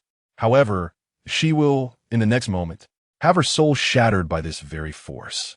Upon hearing this, Chu Yun's expression brightened. Excellent. That will suffice. Uncle, to what stage can you elevate her cultivation? The Shura Lord responded calmly. Her foundation is far too weak, and my power is exceedingly tyrannical. Achieving the pinnacle of the nascent soul realm in an instant would be the utmost limit. Chu Yun nodded. Very well, then I must trouble you to proceed. The Shura Lord slightly inclined his head, his expression grave, and slowly extended a finger. A surge of Shura, true energy, forcefully surged into Yi Wanru's body. The overwhelming energy inundated her, and Yi Wanru's soul felt as though it were being torn apart in excruciating agony, followed swiftly by the violent integration of the Shura Lord's power within her. In a mere instant, Yi Wanru's cultivation soared from the initial stage of qi gathering to the pinnacle of the nascent soul realm. Yet at that very moment, an infinite, blazing light erupted horrifically from her body, piercing through her form as boundless radiance exploded forth. Boom! Yi Wanru's soul and body were instantly obliterated by this force, reduced to ashes. Ding! Congratulations, Master. The Shura Lord has slain Yi Wanru, earning 2,000 editing points. System. Master, isn't this a bit too much of cheat? Yi Wanru's original cultivation was at qi gathering. You forcibly elevated it to nascent soul before slaying her, thus acquiring nascent soul-level editing points, which strays from the original intent of raising pigs. Chu Yun retorted inwardly. How is this cheating? You mentioned raising pigs, but it isn't limited to just hate points. I can also raise cultivation levels. This is merely exploiting a bug. And my intent in raising pigs was always to acquire more editing points. This does not conflict with forcibly enhancing a pig's cultivation, hence is not in violation at all. System. Silence enveloped his mind, as the system was rendered speechless by his argument. He checked his current editing points. Current total editing points, 12,000. At this point, Yi Wanru remained the highest single-value source of editing points. With the hate points maxed out, even a pinnacle nascent soul could yield 2,000 editing points. Coupled with the entirety of the Yi family's contributions and prior gains, the total exceeded 10,000. These editing points could not only be used to edit backgrounds, but also exchange for items in the system's shop. Chu Yun contemplated, but decided to address that later. Now that everything was settled, he needed to return to the Great Xia Imperial City with his uncle and the others. Elder Yang, I sincerely thank you for leading the way. I leave the aftermath of the Yi family to you, Chu Yun said, glancing at Yang Muqian, his tone calm. Yang Muqian immediately responded with a beaming smile. Your Highness, do not worry. I shall handle the remaining matters. Chu Yun nodded, turning to Luo Feng and the Shura Lord. Uncle, let us depart. It is time to return. Very well. The Shura Lord waved his hand, tearing open a rift in the sky, leading Chu Yun and the Great Xia Shadow Guards back to the Imperial City. After their departure, Yang Muqian gazed down at the devastated Yi residence, his expression growing cold. Where is the Lord of Jubiai City? Here. I am Su Jing, the Lord of Jubiai City. Paying my respects to Elder Yang. A middle-aged man in plain yellow attire hurriedly approached, his face tense.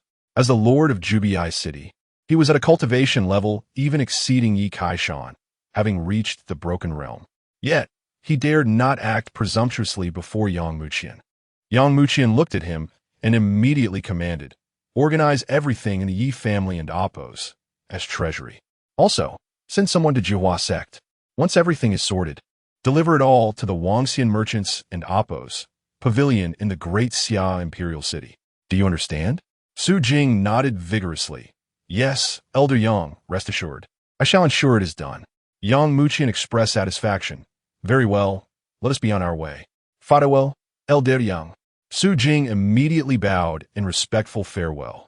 Yang Muqian, accompanied by several members of the Wangxian Dao sect, swiftly departed from Jubiai City, heading towards the nearest spatial transmission array to the Wangxian Dao sect. Master, why must those items be sent to the merchant's pavilion in the Great Xia Imperial City? Asked Yang Muqian's young disciple, curiosity evident in his voice. Those items belong to the ninth prince. Moreover, I have already relayed the message back. Upon our return to the sect, I believe the sect master will have prepared a generous gift to accompany those items, as a demonstration of our Wangxian Dao sect and Appo's sincerity towards the ninth prince. Yang Muqian was resolute in his belief that they must establish a solid relationship with Chu Yun. His return after so many years would undoubtedly stir a hidden tide. Should the Wangxian Dao sect lend him some support at this juncture, their bond would surely become even more robust. Master, I still do not understand. Even with the other princes, including the crown prince, the sect has not gone to such lengths to curry favor. Why is there such a significant reaction towards this ninth prince? His disciple inquired further. Shaoling, you must realize that had the ninth prince not gone missing all those years ago, the position of heir would not have been occupied by the first prince today. The ninth prince's maternal family is the foremost family in the Great Xia Dynasty, the Shi clan, which can contend with the sect behind the empress. Furthermore, Consort Shi enjoys the emperor and Appo's favor, and this is evidenced by the Great Xia Shadow Guard's personal involvement, proving the emperor and Appo's utmost regard for the ninth prince. Given our connection to the ninth prince through this matter, and having witnessed his previous handling of affairs, young yet possessing the ruthlessness and decisiveness of a leader, unyielding even before the esteemed, our alliance with him would be of immense benefit to the sect. Moreover, should he ascend to the throne one day, the sect may rise to new heights. Yang Muqian's tone grew notably steady as he concluded. The others present were no fools. Having heard his straightforward words, they understood the stakes involved. It was evident that the Wangxian Dao sect's choice to align with the ninth Prince Chu Yun was a significant gamble, betting on his future favor, his potential, and most importantly, on his eventual ascension to the position of Emperor of the Great Xia. Chapter 13. Consort Shi and the Events of the Past. In the Great Xia Imperial City, the heart of the Great Xia Dynasty, the buildings within bore a history of over 10,000 years, yet remained resplendent as ever. The entire imperial city stretched for thousands of miles, its vastness incomparable to that of Jubiai City. The Great Xia Palace stood at the center of the city, resembling a colossal beast, with peaks soaring high into the clouds, overseeing the city from all directions. The palace exuded an imposing grandeur, symbolizing the sacred authority of the royal family. At this moment, within a grand hall of the palace, both the Emperor of Great Xia and Consort Shi stood, their gazes filled with anticipation. The Shura Lord had already sent word to them, confirming that he was bringing Chu Yun back to the palace. Your Majesty, I feel somewhat anxious. It has been so many years since I last saw Yun and Appo's. And I worry that he might blame me upon our reunion. At this moment, Shi Mingyue was filled with both excitement and trepidation. Chu Yun had been missing for so long, enduring untold hardships. Even if he were to hold her accountable, she would consider it just. After all, had she not failed to safeguard Chu Yun back then, he would not have disappeared for so many years. My beloved consort, fret not. When Yun'er returns, I shall grant him whatever he desires. I will compensate him for all that he has missed over the years. As for the events of the past, you cannot be held responsible. If blame must be assigned, it should fall upon those with ulterior motives who have acted with such malice. As the Emperor of the Great Xia spoke the final words, a glimmer of cold, murderous intent flashed in his eyes. Suddenly, a rift in space appeared above the Grand Hall. The revered Shura emerged, accompanied by Chu Yun, as well as the two commanders, Luo Feng and Xian Feng. We pay our respects, Your Majesty, and Your Highness. Xian Feng and Luo Feng immediately bowed. The Shura turned to the Emperor and the Empress. Your Majesty, my sister, I have safely brought Yun and Appo's back to you. The eyes of the Emperor and Shi Mingyue locked onto Chu Yun. Shi Mingyue, overwhelmed with joy, exclaimed, Yun'er, my Yun'er. After all these years, you have finally returned home." She embraced her son tightly, her heart brimming with joy and emotion, fully expressing the elation of their reunion. The emperor's face also radiated with a warm smile as he beheld his son, now grown. He felt both happiness and heartache. "Yin'er, how have you fared all these years? Who raised you?" Chu Yun looked at them, having prepared himself to respond. "Father, mother, I have been well. There is no need for concern. Since I can remember, I have lived in a forest alongside a pack of wolves until I encountered a farmer who taught me to read and write, allowing me to grow." Upon hearing that her son initially lived with wolves, Sherminua's heart ached even more. "Yin'er, rest assured, now that you are home, I shall ensure you suffer no more hardships. Your father has arranged for your residence to be prepared, along with the servants assigned to you. If you require anything else, do not hesitate to voice it, understood?" Chu Yun recognized that his parents wished to compensate him for the years of his absence, and he naturally would not refuse this gesture of their goodwill. "Mother, I understand. If I need anything, I will let you know." The emperor nodded. "Very well, Yin'er. Extend your hand for a moment." Obediently, Chu Yun slowly extended his left hand. The emperor touched him with a finger. Suddenly, Chu Yun felt a surge of electricity coursing through him, a tingling sensation enveloping his entire being. In the next moment, the emperor withdrew his finger, a hint of astonishment flickering in his gaze. "Strange, Yin'er, what is the nature of your constitution? How can it be so powerful and peculiar? I have never encountered a constitution that can merge with the bloodline and amp. Appo's strength. The heavenly blood divine constitution is known as one of the strongest in all realms. And even the emperor of Great Xia had never seen anything quite like it. Father, I do not know. My constitution is innate. I am unaware of its nature." Chu Yun often deflected inquiries he could not explain with the simplicity of being born that way, a straightforward solution that spared him the need for elaborate explanations. "How peculiar?" The emperor mused, still perplexed. Minue interjected. "Enough, your majesty. Yin'er has just returned. Must you investigate his cultivation and talents immediately? Cannot he rest for a while?" The emperor, realizing his impatience, replied, "Very well, Yin'er. I shall have someone take you to your residence. Should you feel weary, you may rest. We can discuss matters tomorrow." "Yes, father," Chu Yun replied.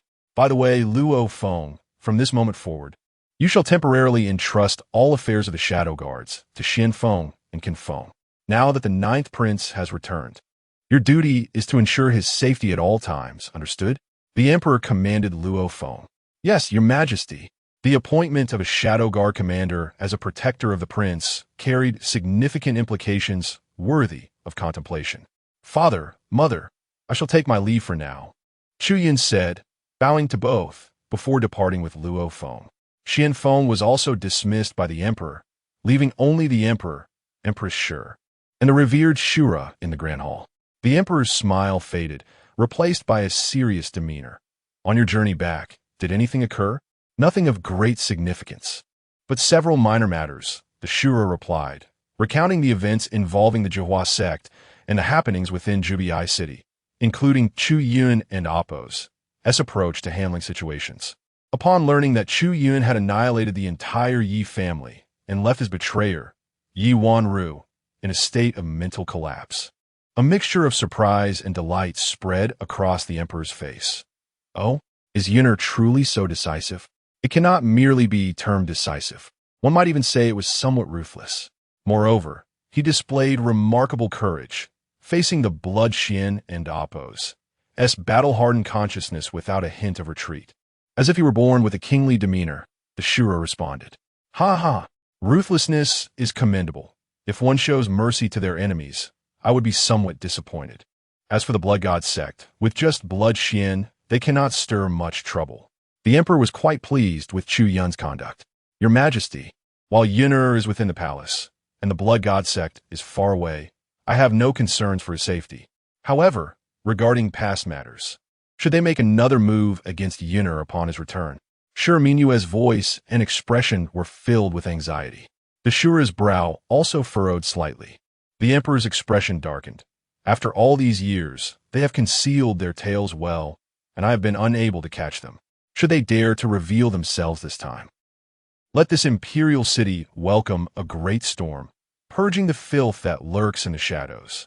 The residence arranged for Chu Yun was situated within a vast courtyard near the palace, staffed with over 300 servants, including 180 guards, 50 maidservants, and the remainder as gardeners and attendants. Chapter 14. The Origins of the Blood God Sect and Events of the Past upon entering the mansion. Chu Yun and Luo Feng were guided by a servant, allowing them to explore the premises, which included a beautiful garden, artificial hills, and pavilions. After their tour, they arrived at the Grand Hall. As they took their seats, a plump middle-aged man entered, accompanied by 4 young maidens. "Greetings, Your Highness, Commander Luo," he exclaimed. "I am the chief steward of the royal residence. You may call me Atai." This stout man was personally chosen by Shi Mingyue to oversee the mansion. Luo Feng had informed Chu Yun of this on their way here. Despite his unremarkable appearance, Atai was a genuine expert at the Broken Realm, an individual brought from the Shi family by Shi Mingyue. Hence, Chu Yun felt he could place complete trust in him. "Steward Tai, I will rely on you for all matters concerning the mansion from now on." Chu Yun nodded, speaking calmly. "Your Highness is too kind. It is my duty." Respectfully. "By the way, Your Highness, these 4 maidens are carefully selected by me to attend to your daily needs throughout the seasons." He gestured towards the maidens. "Yes, I, Xiao Qiu, am here to brew tea for you. I, Xiao Xia, will help you with shoulder massages. I, Xiao Chun, am here to assist you as well." The 4 maidens, all of pleasing appearance, rushed to serve Chu Yun with various methods. Chu Yun felt somewhat overwhelmed. Reflecting on his past life as a seasoned emperor, he was used to a more formal one-on-one tutoring session. The sudden attention from 4 maidens left him feeling unaccustomed. Stop! Stop! Xiao Qiu and Xiao Xia, you 4 may leave for now. I have matters to discuss," he said, realizing he could not indulge in frivolities at this moment. "Yes, Your Highness. If you require anything, feel free to summon us," they replied before retreating. "Steward Tai, please take a seat," Chu Yun said without a change in expression. "Your Highness, it seems inappropriate. There are distinctions between master and servant. I cannot presume to sit," Atai said, somewhat embarrassed. "What nonsense is this?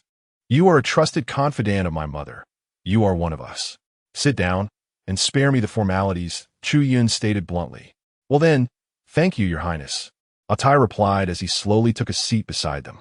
"I have just returned to the royal city and find myself perplexed by everything here. Therefore, I need both of you to clarify some matters for me. To help me become acquainted with the relationships within the royal city," Chu Yun directly expressed his request. "What would you like to know, Your Highness?" "Please ask freely," Luo Feng encouraged. "Please speak, and I assure you that both Luo and I will share all we know," Atai added. Chu Yun's expression turned serious as he inquired, "Commander Luo, what can you tell me about that Blood Xian elder we encountered? What is the background of the Blood God sect behind him?" Luo Feng explained, "Your Highness, the Blood God sect is a sect within the Great Xia Dynasty. However, they operate beyond the Emperor and Appo's jurisdiction. They are situated in the southern state, one of the 13 states, and hold an equivalent position to the Wangxian Dao sect in the Qing state, being the undisputed overlord. Moreover, the Blood God sect possesses strength surpassing that of the Wangxian Dao sect, bolstered by the presence of formidable heavenly sovereigns within their ranks. Their profound heritage makes even the dynasty hesitant to confront them directly." Chu Yun understood that above the revered realm lay the heavenly sovereign realm, a level of power feared and respected. Within the entire Great Xia Dynasty, excluding the royal family, there were no more than 10 heavenly sovereigns. The presence of one within the Blood God sect attests to its formidable foundation, which explains its disregard for the Wangxian Dao sect. "I see. How does the Blood God sect compare to my maternal family?" Chu Yun inquired further. At this, Tai spoke with pride. "Your Highness, you may not be aware, but your maternal grandfather, the head of the Shi family, is also a heavenly sovereign.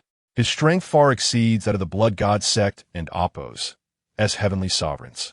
In comparison, the Blood God sect will always remain in a subordinate position." Recognizing the significance of Atai's words, Chu Yun nodded in understanding. Luo Feng confirmed, "Indeed, the foundation of the Shi family surpasses that of the Blood God sect. After absorbing this information, Chu Yun stroked his chin and pondered. Since my father is the emperor of the Great Xia, and the Shi family is so powerful, why was I lost in the first place? Upon hearing this, Atai's expression grew solemn, and Luo Feng's demeanor turned serious as he replied, Your Highness, the circumstances surrounding your disappearance were sudden and exceedingly strange. Strange? Chu Yun fixed his gaze on him.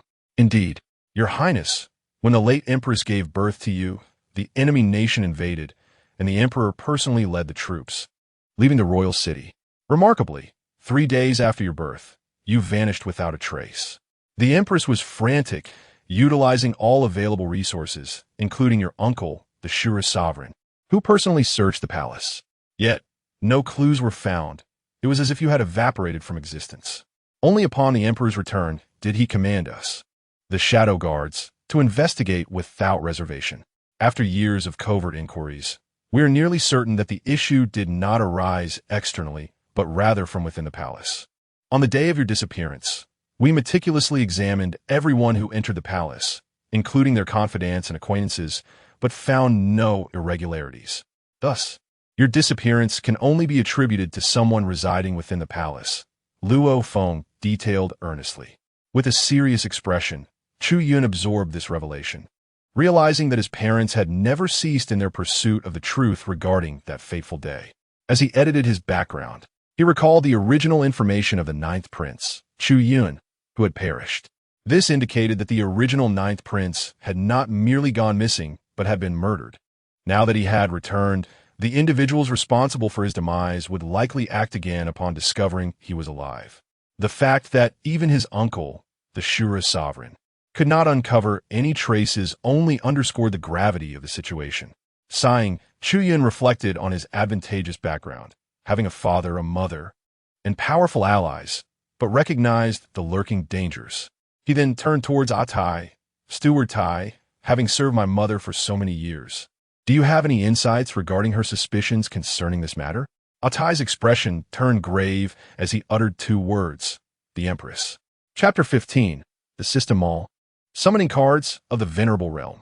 After nearly half an hour of conversation, Atai and Luo Feng finally took their leave.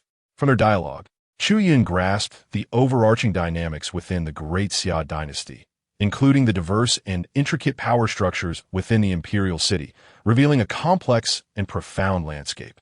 Currently, his cultivation was at the initial gathering Qi realm, which would be regarded as a prodigy within the Zhihua sect. However, in the presence of some extraordinary talents in the Great Xia Dynasty, particularly among the princes, his initial gathering Qi realm status was utterly insignificant. The other princes possessed at least the initial transformation Qi realm, surpassing him by an entire major realm. Some, like the Crown Prince, had already reached the pinnacle of the transformation Qi realm, merely a step away from the Golden Core realm. In this perilous imperial city, one required not only a formidable background, but also personal strength to earn genuine respect from others. The adage, to forge iron, one must be strong oneself, aptly illustrates this principle. System, open the exchange mall. Let me see what items can assist in enhancing my cultivation. Unlocking the exchange mall interface. As the exchange mall opened, a plethora of exquisite and rare treasures manifested in Chu Yun's consciousness. Numerous extraordinary items, including cultivation enhancement cards, character summoning cards, elixirs, formations, and more, were available. There was nothing unattainable for the exchange mall. Summoning card of the Emperor realm. Exchange points required, 8 million. Enhancement card for the Emperor realm. Exchange points required, 10 million. Beginners 10,000 Demons Secret Realm. Exchange points required, 3 million. God-slaying sword. Exchange points required, 7 million. Cycle returning to Ruins formation. Exchange points required, 4 million. Tens of thousands of calamities annihilation formation. Exchange points required, 6 million. Upon seeing the exorbitant prices of the top-tier items, Chu Yun was left utterly stunned. 8 million, 10 million. This would be enough to obliterate the Yi family 1,000 times, and he would still struggle to gather such points. His gaze drifted downward, no longer fixating on those unattainable items. Summoning card of the Venerable Realm. Exchange points required, 100,000. Enhancement card for the Venerable Realm. Exchange points required. 200, 000. Summoning card of the Nirvana realm. Exchange points required. 30, 000. Enhancement card for the Nirvana realm. Exchange points required. 60, 000. Still too high. I shall not consider these for now. The Venerable and Nirvana realms remain beyond my reach. Continuing to explore further. Summoning card of the Broken Realm.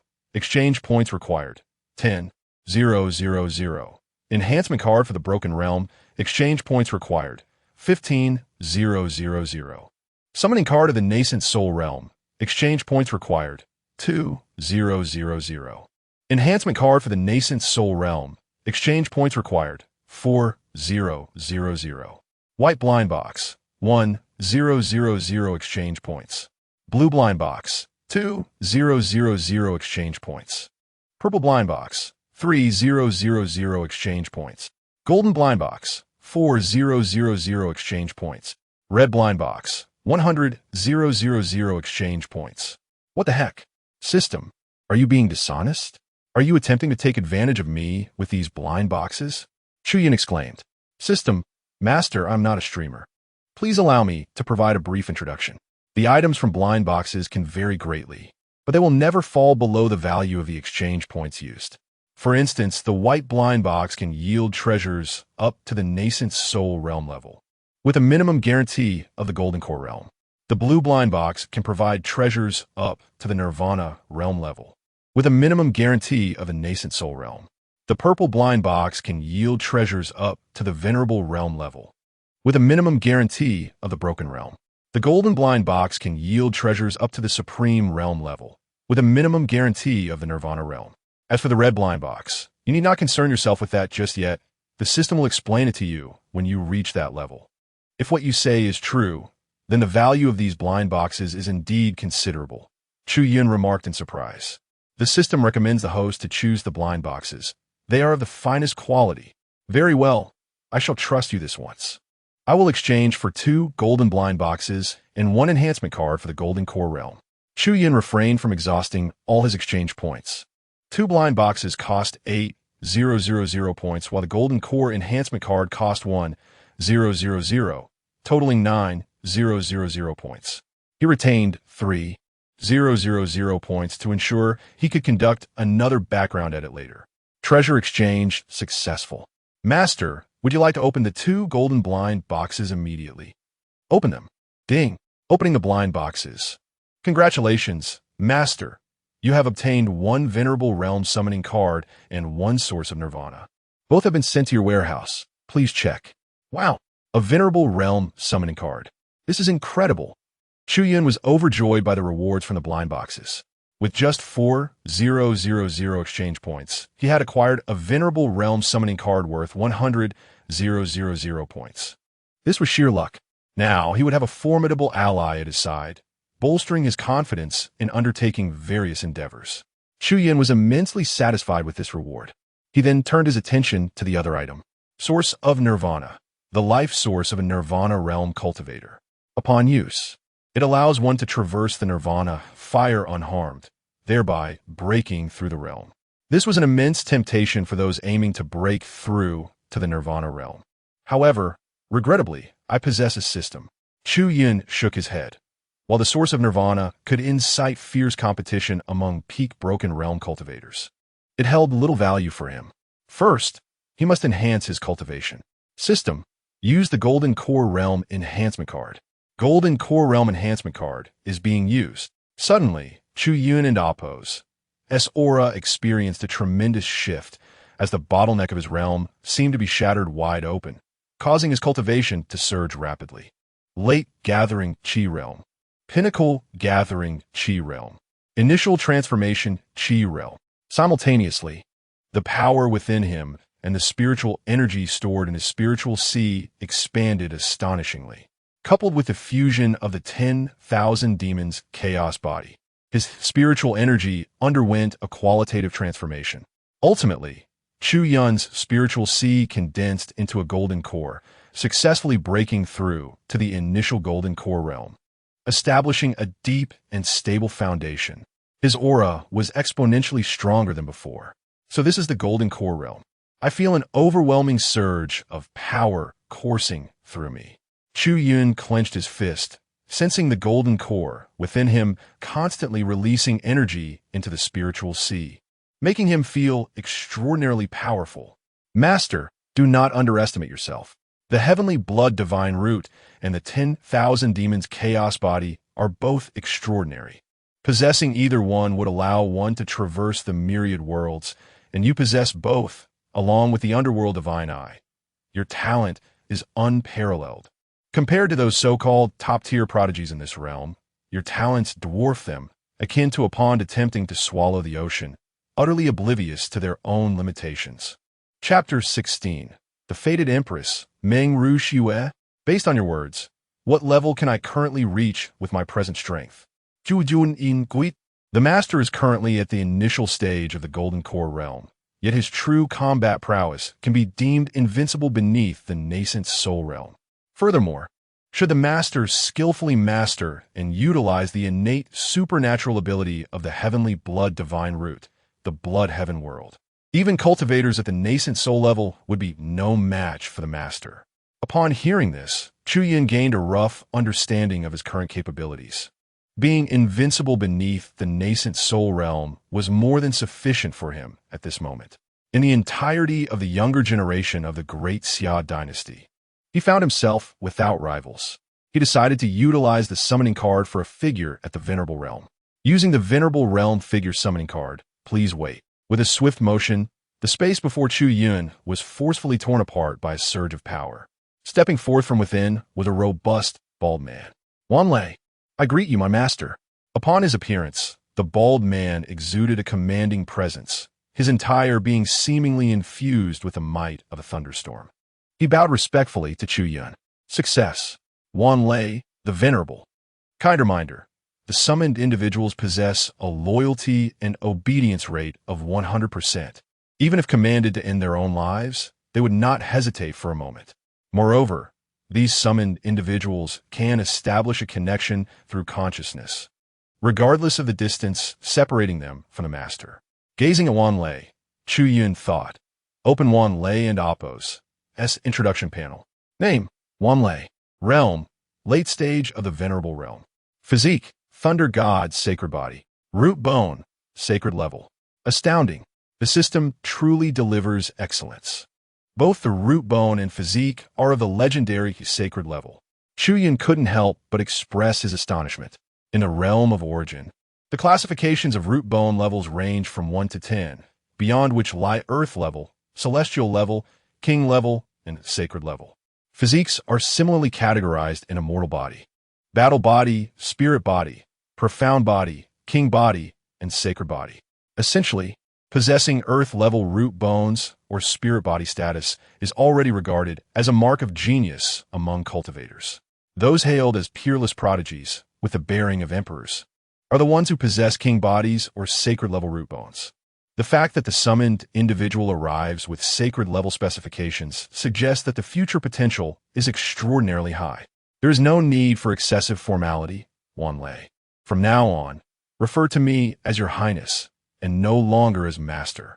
You shall accompany me closely, and refrain from revealing your aura as much as possible. Do you understand? Chu Yun instructed. Yes, Your Highness, Wan Lei acknowledged. Contemplating his situation, Chu Yun decided to take a stroll. Wan Lei, let us venture outside together. Yes, Your Highness. Chu Yun led Wan Lei through the imperial city to familiarize themselves with the surroundings. However, since he was unfamiliar with the area, he summoned Captain Luo Feng to accompany them. Initially puzzled by Wan Lei's sudden appearance beside Chu Yun, Luo Feng was reassured when Chu Yun explained that Wan Lei was his trusted confidant, prompting no further inquiries.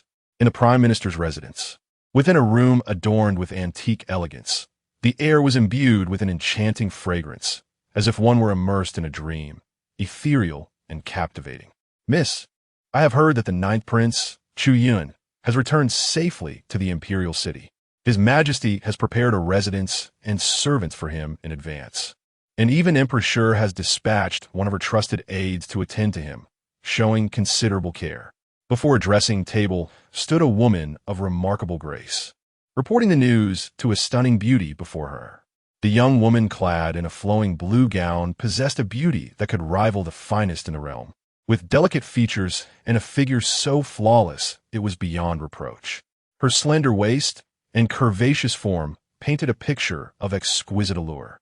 Her icy elegance exuded an air of untouchability, with her eyes reflecting a profound indifference, as if dismissing all within the Great Xia Dynasty. Her name was Meng Ruxue, the daughter of Prime Minister Meng Changzhou, and she was widely regarded as the most beautiful woman among the youth of the Great Xia Dynasty. One could boldly claim that her admirers could fill an entire province, from the crown prince and royal princes to ordinary wandering cultivators. Many harbored desires to bask in her beauty. Yet, Meng Ruxue remained aloof, denying many the chance to even glimpse her presence. Not even her own father's status granted him any leniency in her eyes. To Meng Ruxue, the so-called geniuses of the younger generation in this land held no allure. Unbeknownst to the world, though she rarely ventured outside, her cultivation had ascended to the pinnacle of the broken realm after over 20 years of arduous training. What does it signify to reach the broken realm in one's 20s? In the annals of the Great Xia Dynasty, the fastest cultivators to attain the broken realm took decades to achieve such a feat. With her accomplishments, Meng Ruxue was indeed unparalleled in history. Should this news be revealed, it would send shockwaves throughout the entire Great Xia Dynasty, even drawing the attention of ancient figures dwelling in the celestial realm. However, Meng Ruxue's extraordinary prowess stemmed from her true identity. She was a reincarnated being, the fated empress of her past life, who once stood atop the pinnacle of the origin realm, commanding the path of destiny and reigning over fate itself. Even other emperors regarded her with trepidation. Yet, even a figure as formidable as she had once clashed with the celestial demoness over a celestial artifact, their overwhelming powers tearing the treasure asunder, resulting in their own annihilation. Fortunately, they each obtained half of the artifact, and its power fused into their souls, allowing them to be reborn.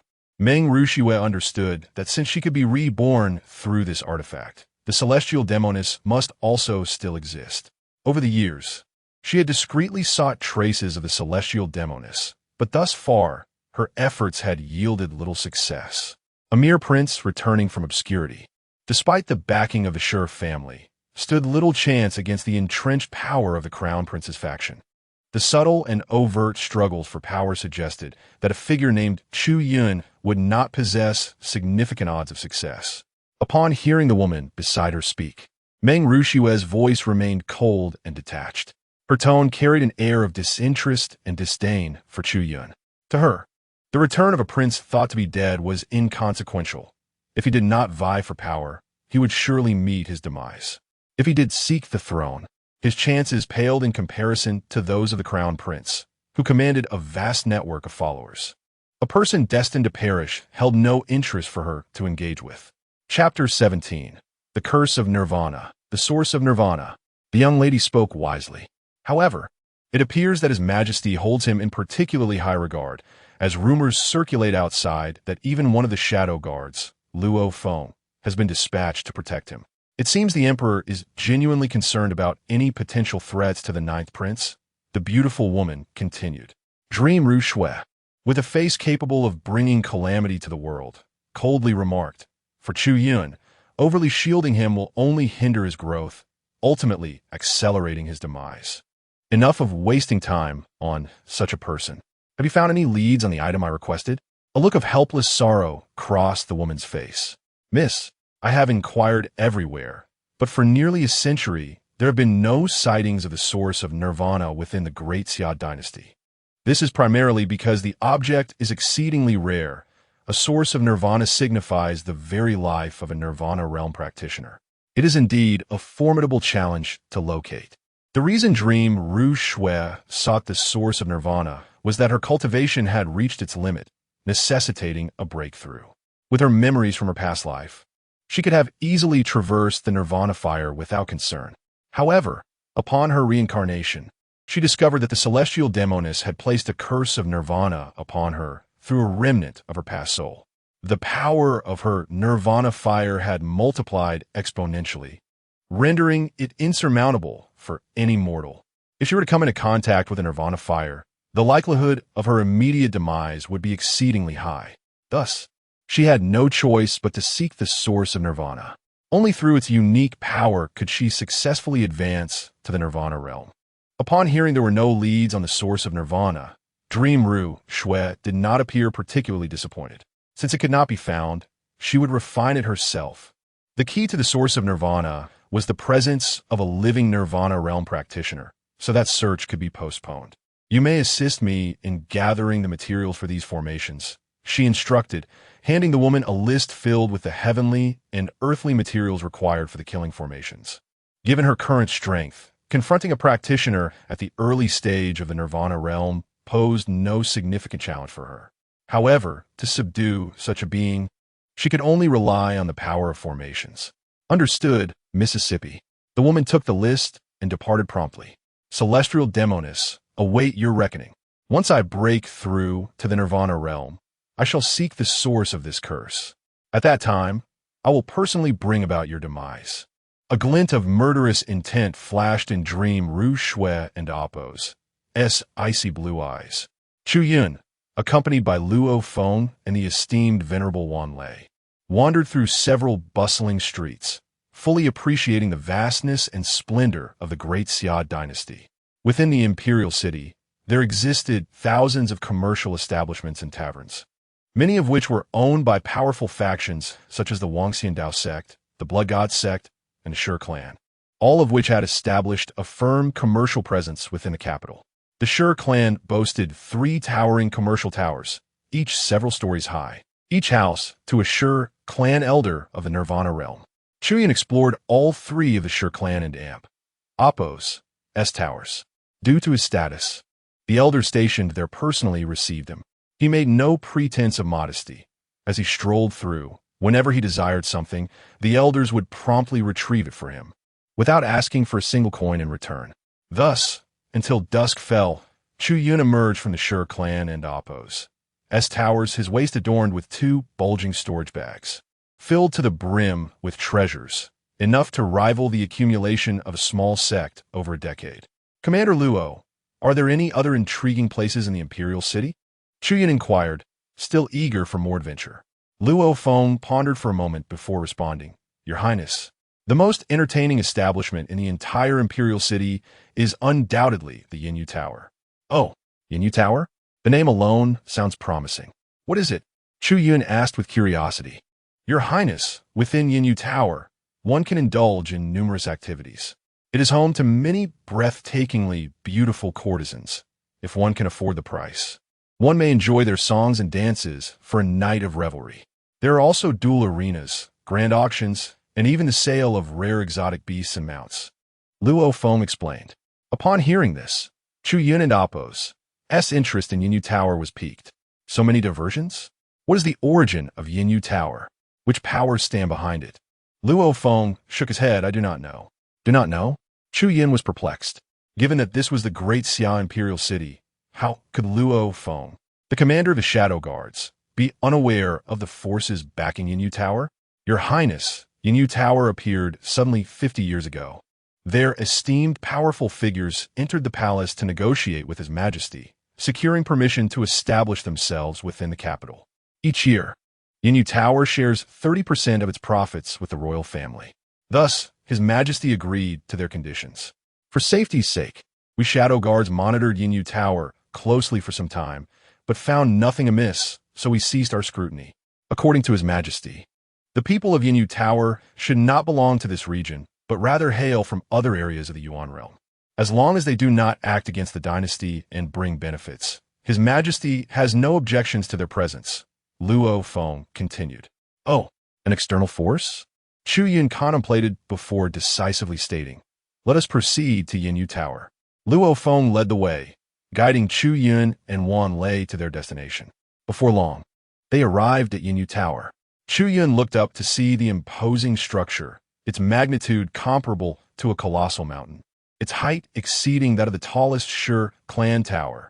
The palace's decorations exuded opulence and grandeur, with vibrant lights illuminating the architecture, creating the illusion of a rain of fireworks. 3 esteemed guests, please. The disciples at the entrance greeted Chu Yun and his companions with courtesy. Yinyu Tower placed no restrictions on entry. Regardless of status, even ordinary wandering cultivators could step inside to enjoy its offerings. Luo Feng explained discreetly. Chu Yun maintained a composed demeanor as he walked steadily, accompanied by Luo Feng and Wan Lei, into the establishment. Upon entering Yinyu Tower, Chu Yun was met with a dazzling spectacle. The grandeur of the hall was comparable to an expansive plaza.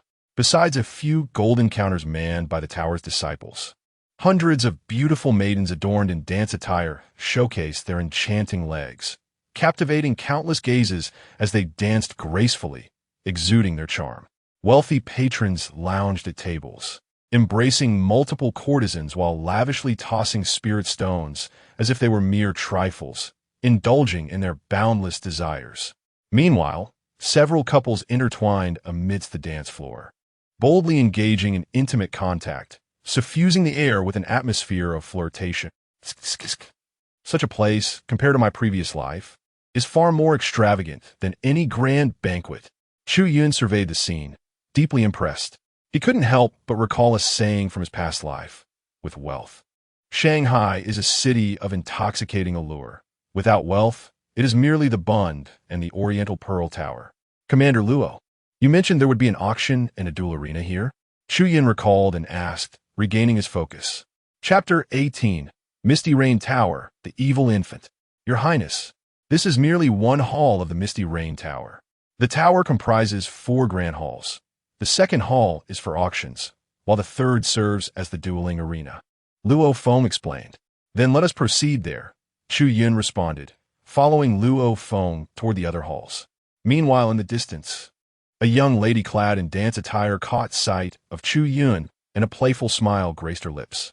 Upon entering the second hall, Chu Yun and his companions were greeted by the sight of 5 successive auctions, each attended by at least several hundred guests. The auction showcased a diverse array of items. Some presented elixirs and artifacts, while others focused on formations and spirit beasts. There were even information and slave auctions. Information for auction is worth noting, Chu Yun remarked. Let's investigate further. The trio made their way to a nearby seating area. To conceal his identity, Luo Feng donned a mask prior to their arrival.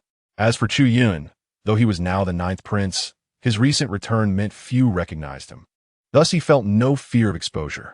At this auction, the third item of information up for bid was the defensive strength of the 9th princess residence, starting at 300,000 spirit stones, with a minimum increment of 50,000. Chu Yun was taken aback. What? Is a gossip about me? 350,000. A masked man in the front row promptly initiated the bidding. Wow, someone is actually buying this. Chu Yun and Appo's vigilance heightened. He was eager to discover who harbored such keen interest in him. 400,000. 450,000. 600,000. 700,000. 1 million. The proceedings unfolded beyond Chu Yun's expectations, with nearly 10 participants vying for the bid. Ultimately, a venerable old man in a plain gray robe, his face etched with wrinkles, secured the information for 1 million spirit stones. Commander Luo, do you recognize these individuals? Chu Yun inquired cautiously. Your Highness, the elder who purchased the information is named Tang Xiang, a peak Broken Realm cultivator and the formation instructor for the 3rd prince, renowned for his skills. As for the others, aside from the initial masked bidder, I do not recognize them due to their lower cultivation levels, Luo Feng replied. Oh, you can identify the masked one? Chu Yun's heart leaped with excitement. He has a habit of rubbing his thumb against his other fingers, combined with his voice. I am confident of his identity. He is Tung Yin, a guest of the 8th prince, a novice in the Broken Realm, specializing in incantations, Luo Feng affirmed. Hearing this, Chu Yun felt a jolt within. After the information pertaining to him was auctioned, the attendees promptly departed. It was clear they had come solely for the information about him. While he was not surprised that the 3rd prince had set his sights on him. After all, the 3rd prince and the crown prince were brothers born of the empress. The 8th prince's involvement in bidding for information about his residence was indeed unexpected. What puzzled Chu Yun most was the extent of Misty Rain Tower and Appo's reach. How could news of his residence and Appo's as defenses have spread so quickly on his very first day back. No, tomorrow I shall speak to father, requesting more guards. If they dare auction that information again, let them try. Chu Yun resolved, emphasizing the importance of maintaining his secrecy. Fortunately, the presence of Venerable Wan Lei meant his true strength remained concealed. With such an advantage, he could later retaliate against Misty Rain Tower for their audacity. Let us head to the dueling arena, Chu Yun declared, rising with his companions toward the third hall. The third hall was a vast circular dueling stage, surrounded by disciples of Misty Rain Tower and multiple trading counters. The arena below boasted dozens of dueling platforms, each inscribed with formations designed to channel unleashed energy into the ground, preventing any collateral damage.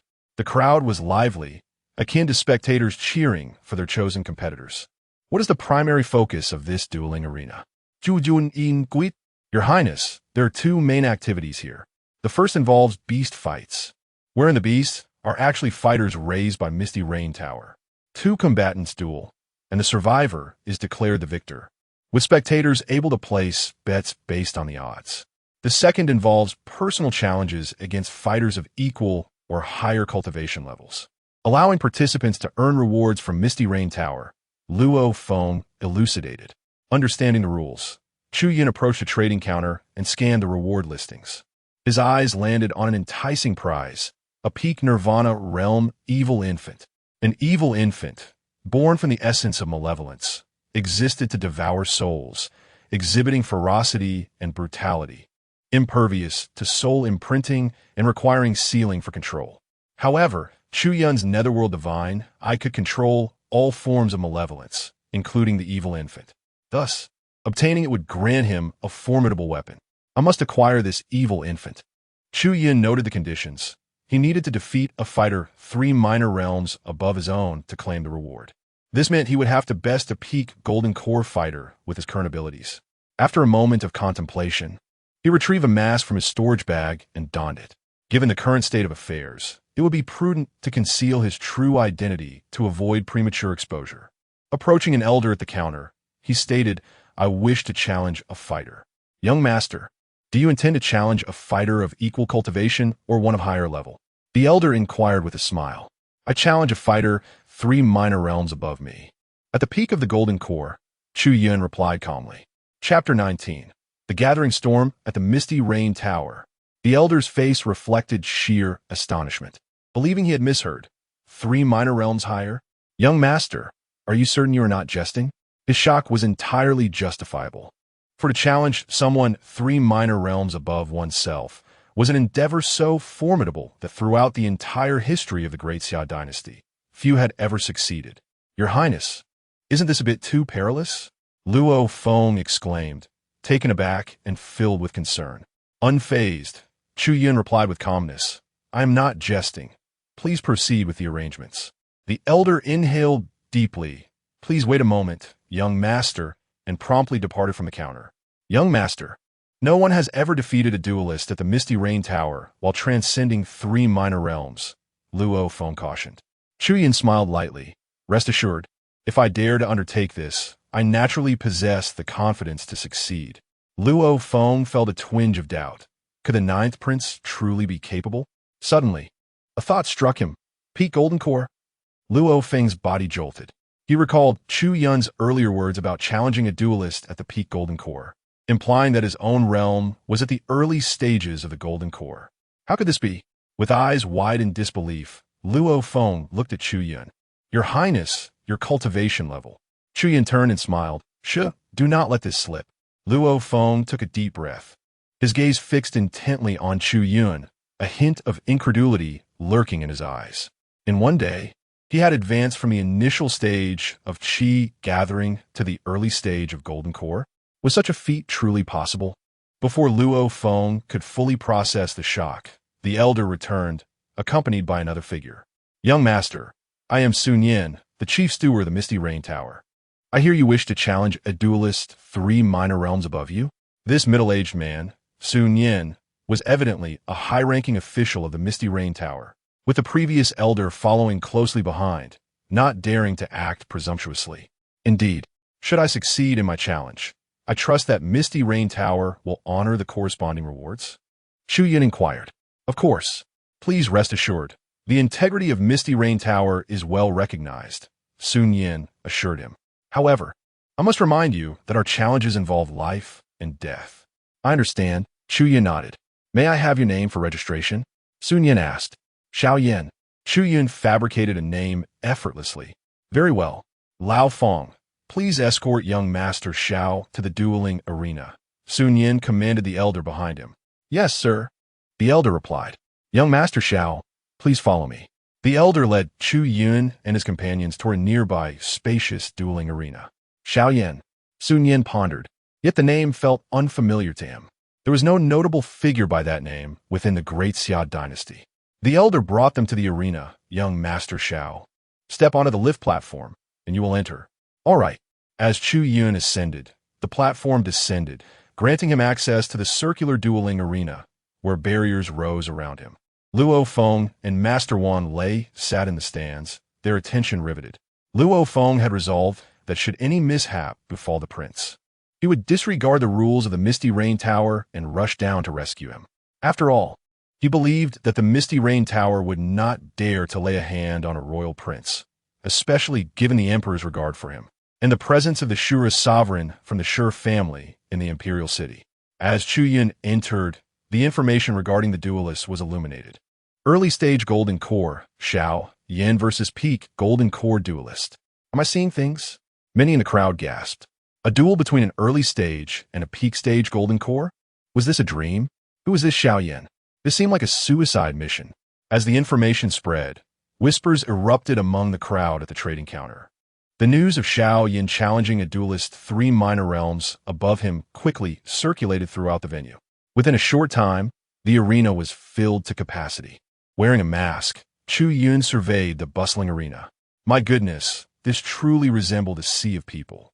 Every seat was taken, with some even standing at a distance, as patrons from the second hall rushed over to join the excitement. Tonight, let the name Xiao Yin rise to fame in this realm. With a calm demeanor, Chu Yun felt assured of his victory. Sun Yin, the chief steward of the Misty Rain Tower, now stood at the control platform above the arena. This duel features young Master Xiao Yin of early stage Golden Core challenging our peak Golden Core duelist. Now, let the duelist enter. As Sun Yin's voice resonated, Chu Yun observed the heavy door in front of him slowly opening. A man, clad in simple garments and bare-chested, with a muscular physique adorned with numerous scars on his chest and back, entered the arena wielding a spirit hammer. It was Tai Feng. This truly spelled disaster for the one called Xiao Yin. Tai Feng was among the top 10 duelists in the Misty Rain Tower, boasting an undefeated record of 347 matches, with countless Golden Core cultivators having perished at his hands. The crowd erupted in morbid glee as they witnessed the duelist. Most had already placed their bets, all favoring Tai Feng for the win. Despite the enticing odds for Xiao Yin, no one believed he could overcome Tai Feng, leading to a lack of support for him. Chu Yun regarded Tai Feng, whose eyes were devoid of light, indifferent to life, and numb from constant slaughter. Duelist Tai Feng, peak Golden Core, record, 347 victories, 0 defeats. I hereby declare, the duel begins. Sun Yin's command initiated the clash. Tai Feng, go. Finish him. Go Tai Feng. I wagered 100,000 spirit stones on you. Before the duel commenced, the gamblers in the stands were already vociferously cheering for Tai Feng. You are the first to challenge me as an early-stage Golden Core. If you wish for death so eagerly, I shall oblige. Tai Feng swung his iron hammer, leaping into the air, the hammer glowing with a black radiance, its might astonishing as it plummeted towards Chu Yun. Chapter 20. The Terror of Chu Feng, Xiao Yin, the evil infant acquired. As Chu Yun beheld the hammer descending upon him, he deftly executed his learned agility, evading the strike with ease, and reappeared behind Tai Feng. Tai Feng, with a dismissive sneer, unleashed a dark fist imprint with his left hand, powerful enough to shatter a house, aimed at the unsuspecting Chu Yun. His spiritual hammer raised high. A black thunderbolt materialized in the air, clinging to the hammer as it struck the ground with a thunderous roar. Boom! Multiple lightning serpents surged forth from the earth. Chu Yun, Yet, undeterred by the onslaught, he summoned forth a radiant crimson light from his palm, manifesting a wall of blood energy that stood resolute against Tai Feng's relentless attacks, thwarting them from breaching his defenses. A flicker of surprise crossed Tai Feng's face. A cultivator in the early Golden Core stage could withstand such force. This individual indeed possessed considerable strength. He swung his spiritual hammer again, conjuring 4 hammer shadows that surrounded Chu Yun from all directions. Dismissing the blood wall, the power of his heavenly blood divine roots had already melded into his very veins. And this blood wall was a manifestation of his bloodline power. Is this all you can do? He taunted. Your strength is commendable, but your speed is lacking. He had deciphered Tai Feng and Appo's every move from their earlier exchanges. Now it was his turn. Heavenly Blood Seal. Chu Yun and Appo's palms surged with overwhelming blood energy, coalescing into a massive blood seal, the essence within seemingly capable of devouring all as he unleashed it with force. Bang! The heavenly blood seal collided with the hammer shadows, the blood energy erupting in a flash, transforming into countless blood shadows that engulfed both the hammer and its manifestations. The hammer became ensnared within the blood energy, countless tendrils corroding his form, eliciting a harrowing scream of agony from Tai Feng. How is this possible? Tai Feng shrieked. The one called Xiao Yin, is he employing blood-related techniques? Could he be from the Blood God sect? It seemed highly likely. The spectators were astounded. To overcome Tai Feng while transcending 3 minor realms was nothing short of breathtaking. Upon hearing Tai Feng's cries, the audience was rendered speechless, their faces frozen in astonishment. Even Sun Yin, the steward of the Smoke and Rain Tower, wore an expression of profound shock, with disbelief flickering in his eyes. Tai Feng has lost? He pondered. Surely, I am not mistaken. This Xiao Yin and Appo's strength has utterly overwhelmed Tai Feng. The power of an early Golden Core cultivator surpassing that of a peak Golden Core? Is this still human? Xiao Yin is terrifying. Following this battle, his name shall echo throughout the entire Xia Dynasty, a prodigy of unparalleled caliber. It is likely that various factions, even the royal family, will seek to court him, provided he is not affiliated with the Blood God sect. Ignoring the whispers from the stands, Chu Yun approached Tai Feng, a fallen duelist whose cultivation had been rendered obsolete. He resolved to offer him a merciful release, hoping that in his next life, he would not become a pawn of others. This duel is won by Xiao Yin. Sun Yin and Appo's voice resonated from the control platform. Chu Yun descended from the dueling arena, reuniting with Luo Feng and Master Wan Lei. My lord, Luo Feng began, but Chu Yun interrupted. Let us discuss matters upon our return. Luo Feng promptly closed his mouth and nodded in agreement. Ha ha ha. Congratulations, young Master Xiao Yin. To triumph while transcending 3 minor realms is a testament to your extraordinary talent, truly deserving of the title of ancient prodigy. What sect could have nurtured such an exceptional genius as yourself? It is indeed awe-inspiring. Sun Yin, accompanied by 2 elders from the Smoke and Rain Tower, approached with smiles of praise. Chu Yun understood his intentions, wishing to uncover his background. He replied, Steward Su, you flatter me. I hail from the Shao family of Wutan City, merely an inconspicuous clan. My victory today was purely fortuitous. Wutan City? I have never heard of such a place within the Xia Dynasty, Sun Yin mused, though he refrained from questioning further. Yet, you are far too humble. Young Master Xiao Yin, your performance today is evident for all to see. There is no need for self-deprecation. With a faint smile, Chu Yun replied, Steward Su, might I inquire about my reward? Of course. You may select any item from our second-tier prize list at the Smoke and Rain Tower, Sun Yin responded. I have made my choice. I desire the evil infant at the peak of the Nirvana realm, Chu Yun declared. The evil infant? Young Master Xiao Yin. This entity is exceedingly dangerous. Should it be inadvertently released, even a respected sage would find it challenging to subdue. Are you certain? Sun Yin pressed for confirmation. Chu Yun resolutely affirmed, I am certain. Very well, I shall have it procured immediately. Sun Yin wasted no time, instructing his subordinates to retrieve it.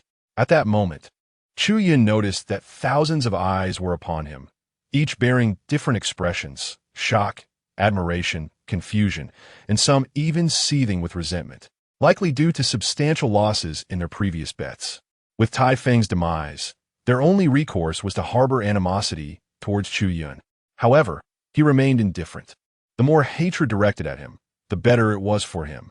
Before long, an elder from the Smoke and Rain Tower presented a purple box, within which lay the sealed, evil infant at the peak of the Nirvana realm. "Young Master Xiaoyan, here it is," Sun Yin offered. After verifying the contents, Chu Yun accepted it with a nod. "I shall take my leave now. May you walk safely, and we welcome your presence at the Smoke and Rain Tower again." Sun Yin replied with a gentle smile. Chapter 21. The Lamb Delivered. The Name of Xiaoyan. After Chu Yun and Luo Feng departed, Sun Yin's smile gradually faded. He inquired, "Have you heard of the Xiao family in Wutan City?" The two elders behind him shook their heads. "My lord, we have been in the Xia Dynasty for many years, and we are familiar with every state and prefecture. However, we have not heard of Wutan City." Another added, "Indeed, my lord, do you think it is possible that this Xiao Yin is not being truthful?" Sun Yin pondered for a moment and replied, "I will report this matter to the master. Regardless of this person's origins, based solely on the talent he displayed today, he would be considered an absolute genius, even in the most esteemed circles." As Chu Yun and his companions exited the Yinyu Tower, they made their way towards the prince's mansion. "Young master, we have tales and quite a few," Luo Feng remarked, having noticed several ill-intentioned individuals trailing them. He promptly conveyed this to Chu Yun. Anticipating this, Chu Yun maintained a relaxed demeanor and responded, "When it comes to dealing with foes, we must strike decisively, Luo Commander. Do you understand?" "Rest assured, I comprehend," Luo Feng acknowledged. The trio turned through several corners and soon found themselves in a dimly lit alley. Suddenly, they halted. "Have they not shown themselves yet, despite following us all this way?" At that moment, they turned to see 5 figures blocking the alley's entrance. Hey, your observational skills are commendable. Yet, alas, you remain overly arrogant. To have discovered us and still dare to stop." Among the 5 were 2 elders at the peak of the nascent soul stage, while the other 3 were middle-aged men, also of the same cultivation level. Chu Yun observed their greedy and hostile gazes directed at him. "It seems you have lost a bet and now covet the rewards in my possession, hence your pursuit," Chu Yun stated nonchalantly. "Indeed, the rewards from Yinyu Tower are categorized into 6 tiers, of which the first and second tiers have yet to be claimed. Your receipt of a second-tier reward attests to your extraordinary talent. However, as a mere early golden core cultivator, how could you possibly contend with a nascent soul?" One of the peak nascent soul elders sneered coldly. Chu Yun regarded them as if they were fools. "Do you recognize them?" Luo Feng inquired, shaking his head. From their attire, they appear to be rogue cultivators. "They lack any backing and are not worth the trouble." "Very well, Luo Commander. Eliminate them," Chu Yun gestured, signaling for a swift resolution. "Understood, Your Highness." In an instant, Luo Feng appeared behind the 5. How swift! The expressions of the 5 changed dramatically as they prepared to retaliate. Luo Feng extended his palm, unleashing the overwhelming power of Nirvana, which crushed down upon them. "This is the power of Nirvana. Please spare us, Senior." The 5 nascent soul cultivators, upon realizing Luo Feng's might, were instantly filled with fear and desperation, their bodies collapsing to their knees. With no mercy, Luo Feng's formidable force descended, shattering the 5 into a mist of blood, their souls dissipated. "Congratulations, Master. Luo Feng has slain 5 peak nascent soul rogue cultivators, earning 800 editing points. Having eliminated these 5 nascent soul practitioners, he accrued a total of 400 editing points. Alongside the 3,000 points remaining from before, his current total reached 400. Luo Feng organized the contents of the 5 storage bags and presented them to Chu Yun. "Your Highness, these are their storage bags, mostly containing various spiritual herbs, with few spirit stones, likely having lost most in previous wagers." Chu Yun accepted them without a glance. "Very well, let us return." "Yes, Your Highness." The trio exited the alley and, after confirming they were no longer being followed, returned to the prince's mansion. However, upon stepping through the gates. A graceful figure emerged from the night, silently observing them. This woman was the dancer from Yin Yu Tower. Yet now, she exuded an alluring aura, her eyes seemingly imbued with an invisible charm that could ensnare anyone in her beauty. The ninth prince of the Xia Dynasty, indeed a fine choice, she mused, a mysterious smile gracing her lips before her figure vanished upon entering the prince's mansion. The next day, after a restful night, a Tai summoned Chun, Xia, Qiu, and Dong to attend to Chu Yun, cleansing and dressing him, and preparing exquisite delicacies and spiritual fruits. After bathing, he donned the splendid garments prepared by Shi Fei, which accentuated his noble bearing. After breakfast, he summoned Luo Feng, preparing to enter the palace. To avoid unnecessary complications, he chose to keep Wan Lei, the esteemed elder, within the mansion. On their way to the palace, Luo Feng mentioned, "The name Xiao Yin has become widely known throughout the royal city after last night's incident. It has stirred considerable interest, even among the royal family and powerful sections. Your Highness, it is now rumored that Xiao Yan's cultivation techniques are blood arts, likely a prodigy concealed by the blood god sect. As such, some of their rivals wish to eliminate him to prevent his rise." Listening to Luo Feng, Chu Yun smiled. "Let the blood god sect bear the brunt of this scandal that works in our favor." He then inquired, "Will my father, has he been informed?" Luo Feng lowered his head and replied, "His Majesty is already aware of Xiao Yan's identity." Chu Yun regarded him with a knowing look. As the leader of the Shadow Guards, it was reasonable for him to report such matters. This was of little concern to Chu Yun, as his sudden rise to the Golden Core stage could not be concealed from his father. Even without Luo Feng's revelation, his father would naturally connect the dots upon witnessing his cultivation level. Before long, Chu Yun and Luo Feng arrived at the palace, making their way to the imperial study. Upon entering, they found his father seated on the throne, with Shi Fei and the revered Shura beside him. Son pays respects to father and mother. "I greet my uncle." Chu Yun performed the customary bow. Luo Feng stood outside the hall, preventing others from approaching. "Rise, Yun'er, and take a seat," the Emperor of Xia said warmly, gesturing for him to sit. Once seated, Chu Yun inquired, "Father, you are aware of last night's events, correct?" The Emperor of Xia chuckled softly. "Yun'er, I do not concern myself with your alias of Xiao Yan. What piques my and your mother Napo's interest is the nature of your cultivation and talent." Chapter 22. Crown Prince Chu Rong and Third Prince Chu Yuan. In response to this, Chu Yun had long been prepared. "Father, I truly do not understand what transpired. In a fleeting moment, I found myself immersed in a wondrous state of enlightenment. When I regained consciousness, my cultivation had unexpectedly advanced to the initial stage of the Golden Core realm." Chu Yun's explanation was hardly satisfactory, yet attributing everything to enlightenment left no room for inquiry. "Oh, enlightenment leading to a breakthrough? That is indeed a first for me," the Emperor of the Great Xia remarked with a knowing smile. I too am somewhat perplexed. "Perhaps it was merely fortuitous luck on my part," Chu Yun replied nonchalantly. "Yun'er, what about your innate talent? How could you, in the initial stage of the Golden Core realm, defeat someone at the peak of the same realm?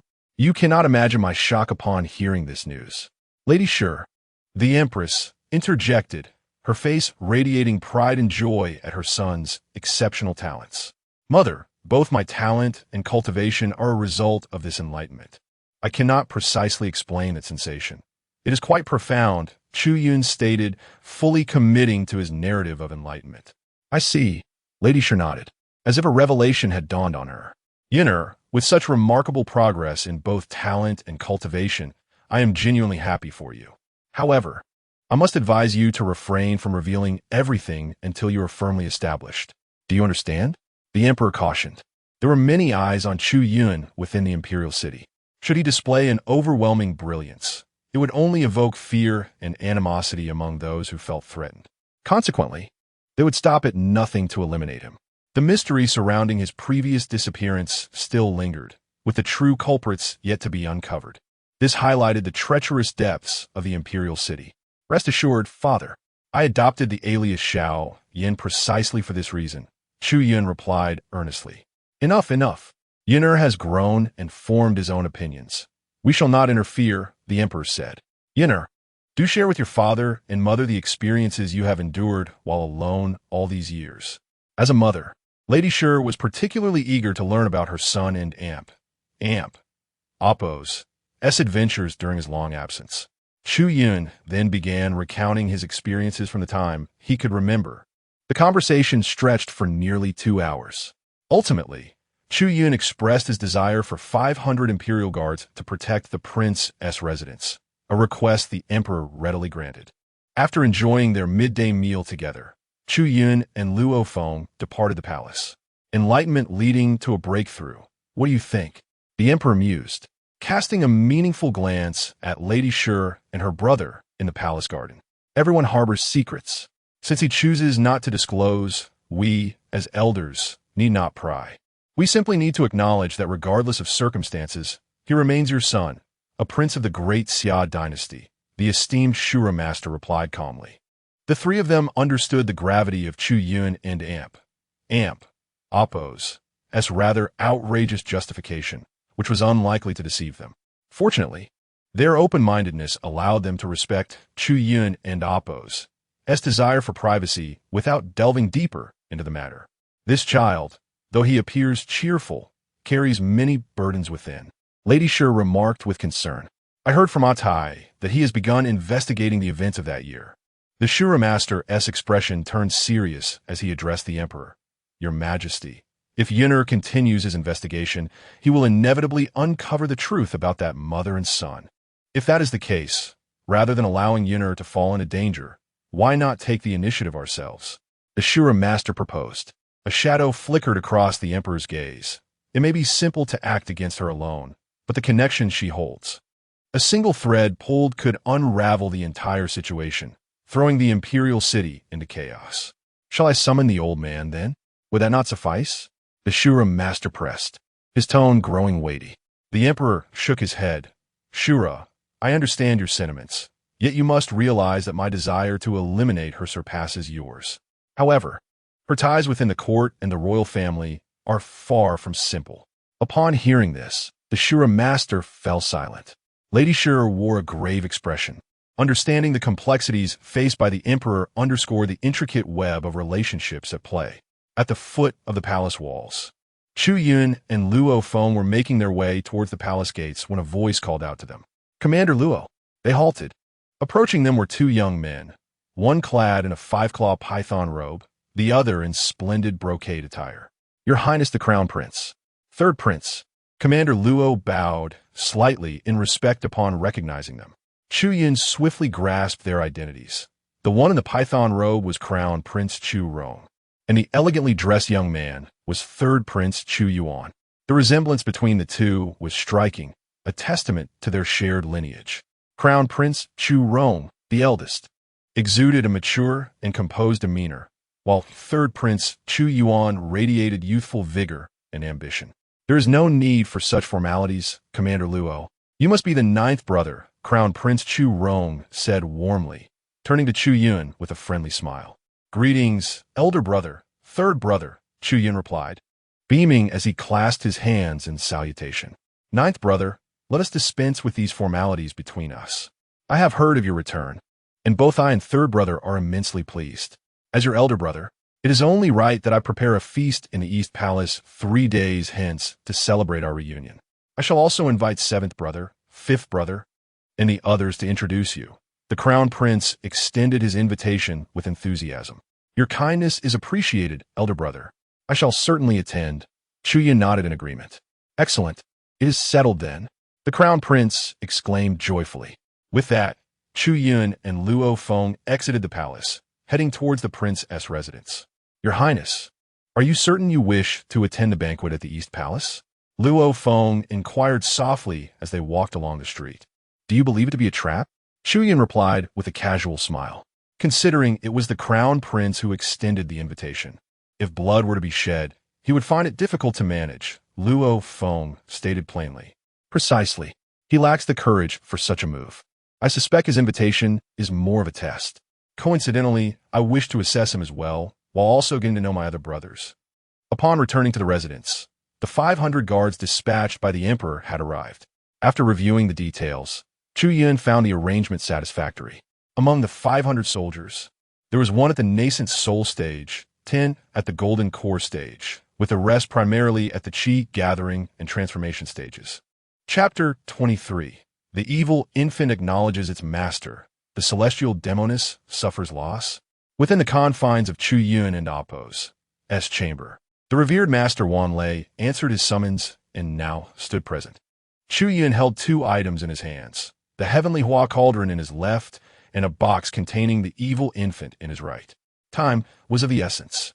After acquiring these two artifacts, he could only stow them away temporarily, intending to examine them further when time permitted. Indeed, it was as he suspected. The spiritual patterns inscribed on the heavenly Hua cauldron formed a formation. What exactly was sealed within it? Chu Yun meticulously scrutinized the cauldron, but as of now, he lacked the prowess to unlock its seal. Even Master Wan Lei, a formidable figure at the late stage of the sovereign realm, was equally hindered due to his unfamiliarity with formations. My lord, the seal within this cauldron is at least the work of a supreme being. Unless one of equal caliber attempts to break it, only an individual with extraordinary talent in formations may have a chance, Master Wan Lei confirmed after thorough consideration. A supreme being. Chu Yun was somewhat taken aback. It appeared that the origins of the heavenly Hua cauldron were far from simple. Regrettably, the members of the Jihua sect had perished, leaving him with no means to investigate further. Very well, if I cannot decipher it now, I shall leave it for another day, he resolved, placing the cauldron aside and turning his attention to the box containing the evil infant. Wan Lei, envelop this room in your power, ensuring the evil infant's aura and strength do not escape, he commanded. Understood, my lord. Master Wan Lei unleashed a surge of golden, lightning energy from his palm, manifesting an invisible net of thunder that enveloped every corner of the room, effectively containing any emanation from the evil infant. With everything in place, Chu Yun opened the box. Boom! In the next instant, a torrent of malevolent energy surged forth from the box, threatening to engulf the entire room. Endless and frenzied, it sought to break free. Master Wan Lei's thunderous might was unleashed, as the thunder net repelled all traces of the evil infant and Appo's aura from leaking. Cackling. At last, this king sees the light of day. The shrill, piercing laughter of the evil infant echoed throughout Chu Yun and Appo's chamber. A dark, shadowy figure erupted from the box, resembling a cultivator and Appo's nascent soul, albeit shrouded in malevolent energy, like an evil specter, wicked and sinister. So this is the evil infant. Chu Yun observed it with an unflinching demeanor. He then activated the power of his netherworld divine eye, transforming his gaze to a shade of violet, unleashing an intangible force that subdued the evil infant and Appo's oppressive aura. Kneel. Bow. At his command, the evil infant found itself compelled to kneel, its body no longer under its control. How is this possible? You insolent brat. Who are you? How can you control this king's body? The evil infant was filled with disbelief, unable to fathom that a mere human youth could exert such control over it. It was, after all, an evil infant born from countless soul imprints, spawned from sinister thoughts. Even sovereigns could not hope to dominate it. Before this hall, how dare you claim to be this king? Insolence. Chu Yun's tone turned frigid as he employed a method to torment the evil infant's essence. The evil infant cried out in agony, "No, no. Have mercy. Please, spare me." Hearing its pleas, Chu Yun declared, "From this day forth, I am your master. Should you harbor any ill intentions with but a thought, I can ensure your utter annihilation." Realizing that Chu Yun could control its very being, the evil infant recognized it had encountered its perfect nemesis and hastily acquiesced. Yes, yes. I beg you, my lord, spare my life. I shall never act recklessly again. Only then did Chu Yun ease his grip, halting the torment of the evil infant and Appo's essence. The creature sighed in relief, retracting the malevolent energy that had been spreading around them. "What is your name?" Chu Yun inquired. "My lord, this king. I am called Yitan. In the realm of evil infants, they refer to me as the Night King," it replied, trembling. "Yitun. You mentioned an evil infant realm. Do you mean to say that your kind possesses a separate world? Chu Yun asked with curiosity. Indeed. However, my lord, the evil infant realm lies far beyond reach, and even I cannot return there at present, Yi Tun explained. Then how were you sealed by the people of the Misty Rain Tower? Chu Yun pressed further. A flicker of anger crossed Yi Tun and Appo's face. Speaking of this, I am incensed. Those wretched bastards of the Misty Rain Tower. I merely devoured a few of their elders, and they sent 3 sovereigns to capture me, as if I had a blood feud with them. Outnumbered and outmatched, I was ultimately apprehended. Chu Yun's expression twitched slightly. You devoured their elders, and of course, that would be a blood feud. He was taken aback to learn that the Misty Rain Tower could dispatch 3 sovereigns at once. This faction was indeed unfathomably powerful. Enough. From now on, you shall dwell within my spiritual sea. Remain there unless I summon you, Chu Yun instructed. Yes, my lord. Yi Tun transformed into a wisp of black-purple malevolence and entered Chu Yun and Appo's spiritual sea. Master Wan Lei dissipated the thunderous energy within the room. Chu Yun rose and approached the door. As he pushed it open, he beheld Xia, clad in maid attire, holding several bouquets of fragrant flowers. Instantly, Chu Yun and Appo's soul felt a dizzying sensation. Something is amiss. Realizing the anomaly, Chu Yun activated his netherworld divine eye, dispelling all illusions. To his astonishment, the floral scent was imbued with an unfathomable magical power, guiding his soul towards a state of enthrallment. Yet, the source of this magic was not the flowers, but the person. Xia. Chu Yun refrained from acting rashly, maintaining his composure. Xia, what do you intend to do with those flowers? A fleeting look of surprise flickered in Xia and Appo's eyes before vanishing. You avoided the trap? How is that possible? Her methods should have been irresistible to a mere prince of the Great Xia Dynasty. With a smile, Xia approached Chu Yun, her invisible magic intensifying and enveloping him completely. The potency of this magic was such that it could ensnare even a being at the Shattering Realm.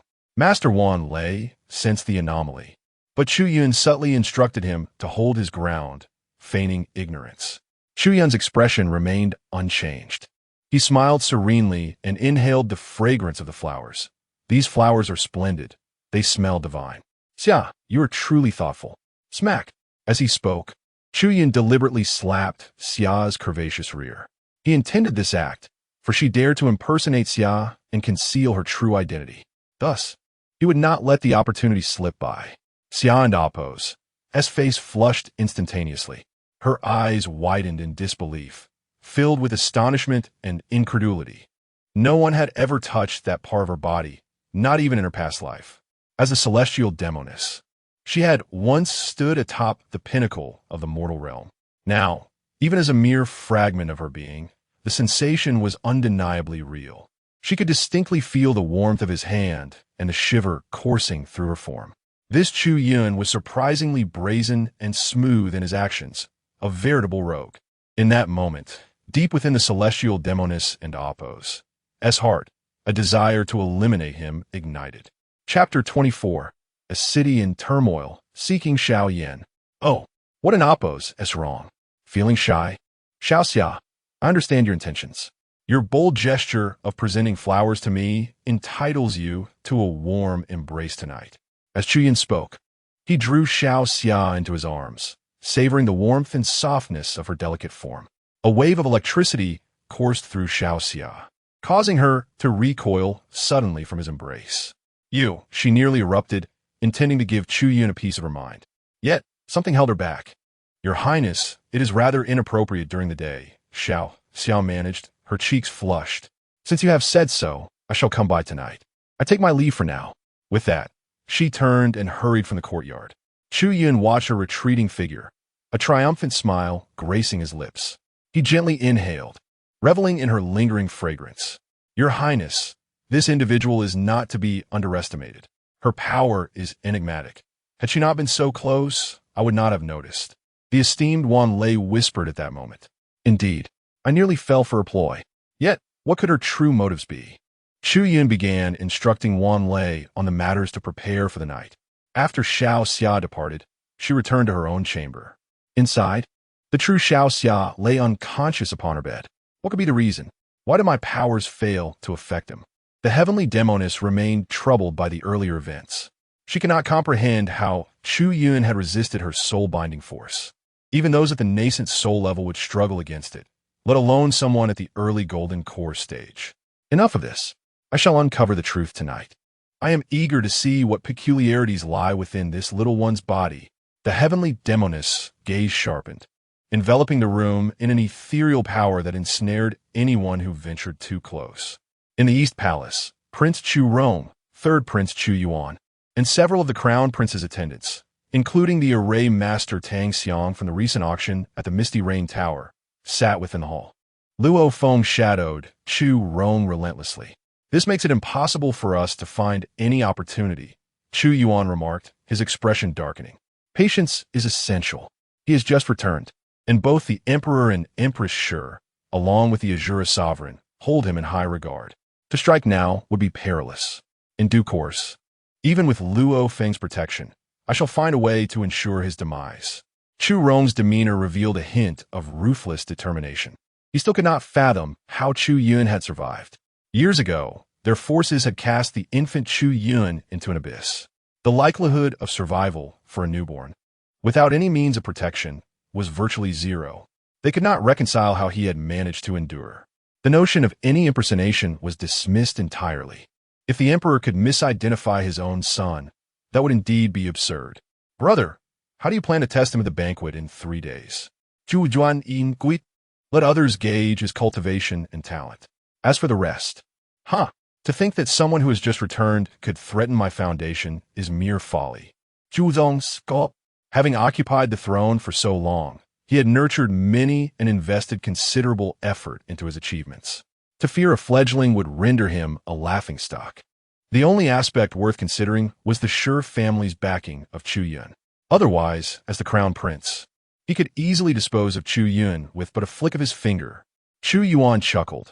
That lad's luck has kept him alive. But returning was a foolish and tragic decision. At that moment, the crown prince turned to one of his attendants, Mr. Bai. What news of the one called Xiao Yan? Have we traced his whereabouts? An elderly man with graying hair and beard responded earnestly. Your Highness, I have dispatched numerous individuals to seek out Xiao Yan. However, curiously, since last night's events at the Misty Rain Tower, his trail has vanished. Many are searching, yet none have succeeded in locating him. Chu Yun furrowed his brow. Increase the efforts. We must spare no expense in finding him. This individual possesses extraordinary talent.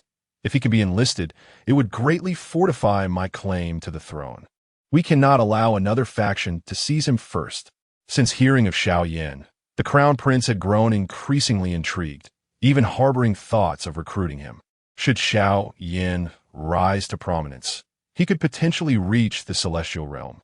Rest assured, Your Highness, I shall mobilize the remaining individuals immediately, Mr. Bai assured. Brother, there are rumors that Xiao Yan's cultivation method bears a striking resemblance to that of the Blood God sect. Is it possible he is one of them? Chu Juan Guestin. Chu Yun replied with unwavering conviction. No, we can completely rule out any connection to the Blood God sect. The Empress has inquired with them, and while Xiao Yan cultivates blood power, it is fundamentally different from their techniques.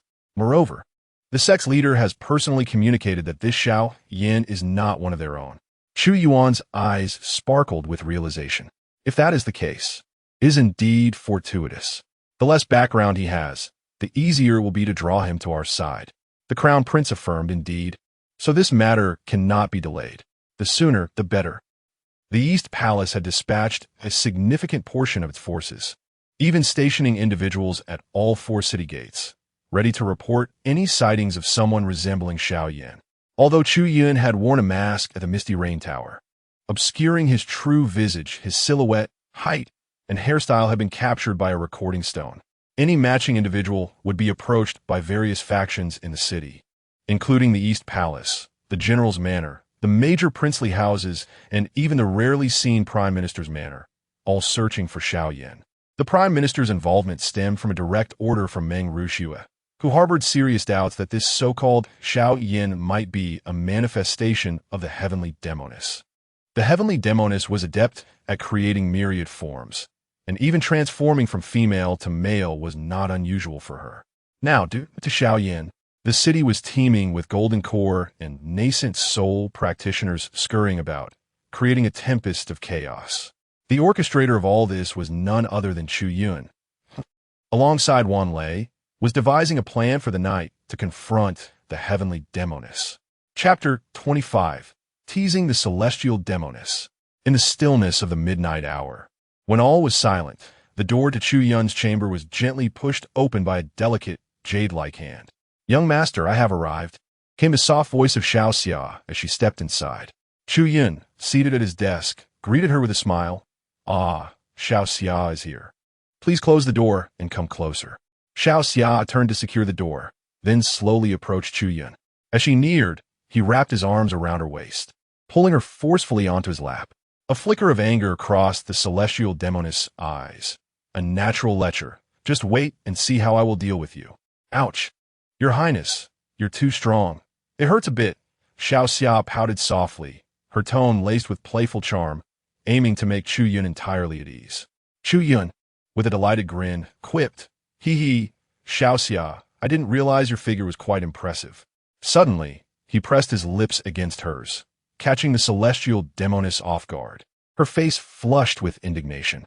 Struggling to suppress her discomfort, she coyly remarked, "Your Highness, look into my eyes. It seems something has entered them." Following her gaze, Chu Yun locked eyes with her. In that instant, a flash of her soul-binding power surged between them. Buzz! Chu Yun's body trembled violently, his gaze becoming dazed, as if ensnared in an illusion, lost to reality. "Oomph! Is that all there is to it? I expected something more special from you." The celestial demoness scoffed coldly. Seeing his state, "From this day forth, I am your master. Now, break your right hand and stab your leg with a sword." The moment of reckoning had arrived. Despite enduring Chu Yun's offenses, she had restrained her wrath, but that did not mean she held no grudges. Indeed, her immense sacrifice to bestow a nirvana curse upon Meng Rushue attested to her vindictiveness. "Yes, master." Chu Yun's voice was stiff as he placed his right hand upon the table, raising his left hand high, poised to break his own wrist. Swish! As his left hand descended, the celestial demoness felt a sharp pain surge through her, her expression shifting as fury erupted. "Chu Yun!" He jumped back, clutching a few pieces of clothing in his left hand, bringing them to his nose with an expression of bliss. Though the place is different, the scent remains the same. Truly delightful. The celestial demoness conjured a protective force in her palm to shield her exposed skin, her face betraying murderous intent as she seethed. "Chu Yun, are you mocking me?" What else would you call it? "I've been toying with you since you delivered flowers during the day, disguising as Xiao Xia and approaching me. Did you think your tricks were clever?" He chuckled lightly, rolling his fingers. "You shameless scoundrel." The celestial demoness was flushed with rage, realizing that Chu Yun had been playing her from the very beginning. This meant her disguise had been seen through from the start. How could you possibly disregard my power? To think a mere novice in the Golden Core realm could escape my control is unfathomable. Once a pinnacle figure of the Emperor realm, even the Destiny Empress held her soul-binding power in high regard. In the vast world, none dared to belittle her abilities. Yet today, she had suffered a setback against a young fool. She was baffled and unable to comprehend the situation. What extraordinary means did this individual possess to remain unaffected by her soul-binding magic? "Nothing is impossible. You see it before you now," Chu Yun replied calmly with a smile. Pretentious as ever. "Whether it is Xiao Yin or you, today I will capture you and settle our debts." Suddenly, a potent force surged from within Xiao Xia, sending Chu Yun flying. However, astonishingly, as he collided with the wall, a thunderous power manifested behind him, cushioning his fall. Thunderstar Prison. Restrain. In a flash, 6 strands of lightning surged from all directions, encircling Xiao Xia, forming a 6-star thunder prison that confined her. The celestial demoness' expression shifted slightly. "Respectable realm. It seems I underestimated you. You have a protector of respectable realms by your side." Her gaze fixed intently ahead. The figure of the Thunder Lord stood beside Chu Yun, radiating with crackling lightning, resembling a true deity of thunder, standing tall with pride. Chu Yun smiled and looked at her. Now, we can converse properly. Please tell me, who are you? What is your true intention in trying to control me? Seeing his serious demeanor, the celestial demoness replied coldly, Chu Yun, there are few who can make me suffer. You are indeed a character. However, to know who I am, you lack the qualification. Let's negotiate terms. Release me, or the matter concerning Xiao Yin will soon become common knowledge. Chu Yun furrowed his brow. Are you sure this is a negotiation and not a threat? The celestial demoness smiled calmly. Do you have a choice? Chu Yun raised an eyebrow, his gaze penetrating. This woman knew about his connection to Xiao Yin, and he could surmise the reason. They must have been shadowing him since leaving the Misty Rain Pavilion, thus confirming his identity with such certainty. Her threat was one Chu Yun had to weigh carefully. The revelation could turn the upcoming Eastern Palace banquet into a trap. Even if the Crown Prince were aware that it might provoke the Emperor's wrath and incite the Shi clan, if Chu Feng were in his position, he would still act decisively first. System, is there a way to deal with this woman? Hey, System, stop playing dead and respond. Master, she is threatening you with her identity. You could threaten her with yours as well. Chu Yun, her identity? What is it? Why didn't you tell me sooner?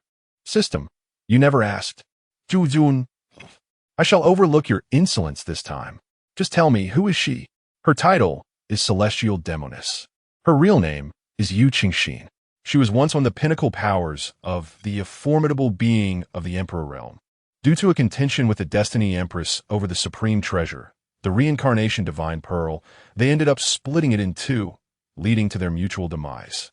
The divided pearl fused with their souls, awakening 6 paths of reincarnation, allowing them to be reborn with their memories at the age of 3. Chapter 26. The System's Assistance and the Shock of the Celestial Demoness.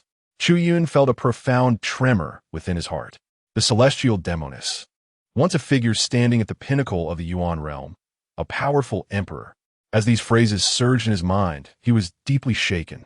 He had never anticipated that the person before him was the reincarnation of the Celestial Demoness, and moreover, an emperor's reincarnation. Wait, if she is the reincarnation of the Celestial Demoness, then the prophesied empress must also be reincarnated. Chu Yun and Appos, as heart jolted. Had he unwittingly stumbled into a nest of reincarnations? Were they all destined to return to their youthful glory? System, indeed, both the prophesied empress and the Celestial Demoness are reincarnated beings within the Great Xia Imperial City. At this moment, upon seeing Chu Yun lost in thought for a considerable time, the Celestial Demoness assumed she had the upper hand, a confident smirk gracing her lips. After pondering for so long, what are you contemplating? Chu Yun slowly lifted his gaze to meet hers. Feigning profundity, I am pondering whether to address you as the Celestial Demoness or as Yu Qingxin. The smile on the Celestial Demoness' face froze instantly. Her eyes widened. Her countenance trembled, a chill ascending from her feet to her head. Who are you? How do you know my true identity? Chu Yun responded with a nonchalant smile, his hands clasped behind his back. Someone of your stature lacks the qualification to know my identity. This sentiment was all too familiar to the Celestial Demoness.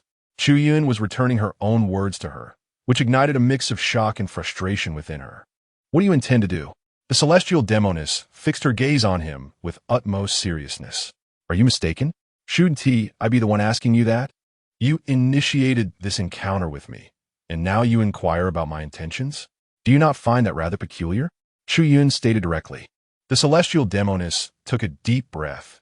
Your ability to perceive my origins indicates that your identity is equally extraordinary.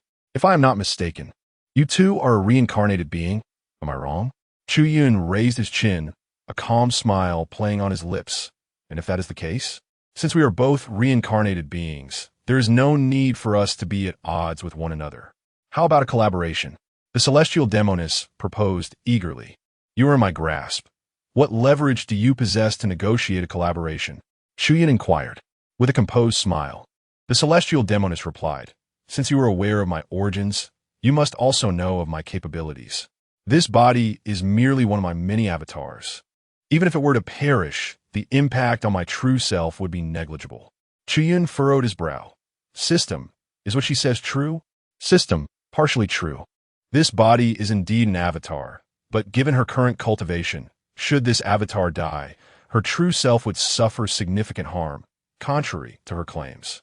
With the system's clarification, Chu Yun felt emboldened. The celestial demoness remained unaware that, despite her previous experiences and skills, she held no advantage against him. Do you indeed believe that? If I am not mistaken, should this avatar fall, your true self would sustain considerable injury. Celestial demoness, why attempt these petty schemes before me? Chu Yun remarked with an air of tranquility. The expression of the celestial demoness darkened. It seemed as though every aspect of her was laid bare before this man. After regaining her composure, she stated, "You possess remarkable insight. I am impressed." Chu Yun, maintaining his clarity, continued, "However, considering our earlier intimate encounter, I am inclined to hear your proposal for collaboration." The celestial demoness, her composure shaken by Chu Yun's audacity, suppressed her emotions. "It is quite simple. I will assist you in ascending to the position of crown prince of the Great Xia Dynasty, and in return, you will use your power and influence to help me eliminate one individual." "Who?" Chu Yun queried. "The prophesied empress, Meng Ruxue." The celestial demoness declared without hesitation. Meng Ruxue, why does that name sound so familiar? Chu Yun mused, suddenly struck by a realization. Meng Ruxue, the daughter of the prime minister, the most beautiful woman of her generation. She is the reincarnation of the prophesied empress. Chu Yun and Appo's eyes widened in disbelief. He had not expected Meng Ruxue to be the prophesied empress. Her father, Meng Changzhong, held a prestigious position as the prime minister of the Great Xia Dynasty, enjoying immense trust from the emperor, making him the most powerful minister. Moreover, Meng Ruxue was reputed to possess beauty akin to a celestial being, yet her demeanor was cold and aloof, seemingly unimpressed by her peers. She rarely ventured outside her residence, and outsiders seldom glimpsed her. Indeed, she is the prophesied empress.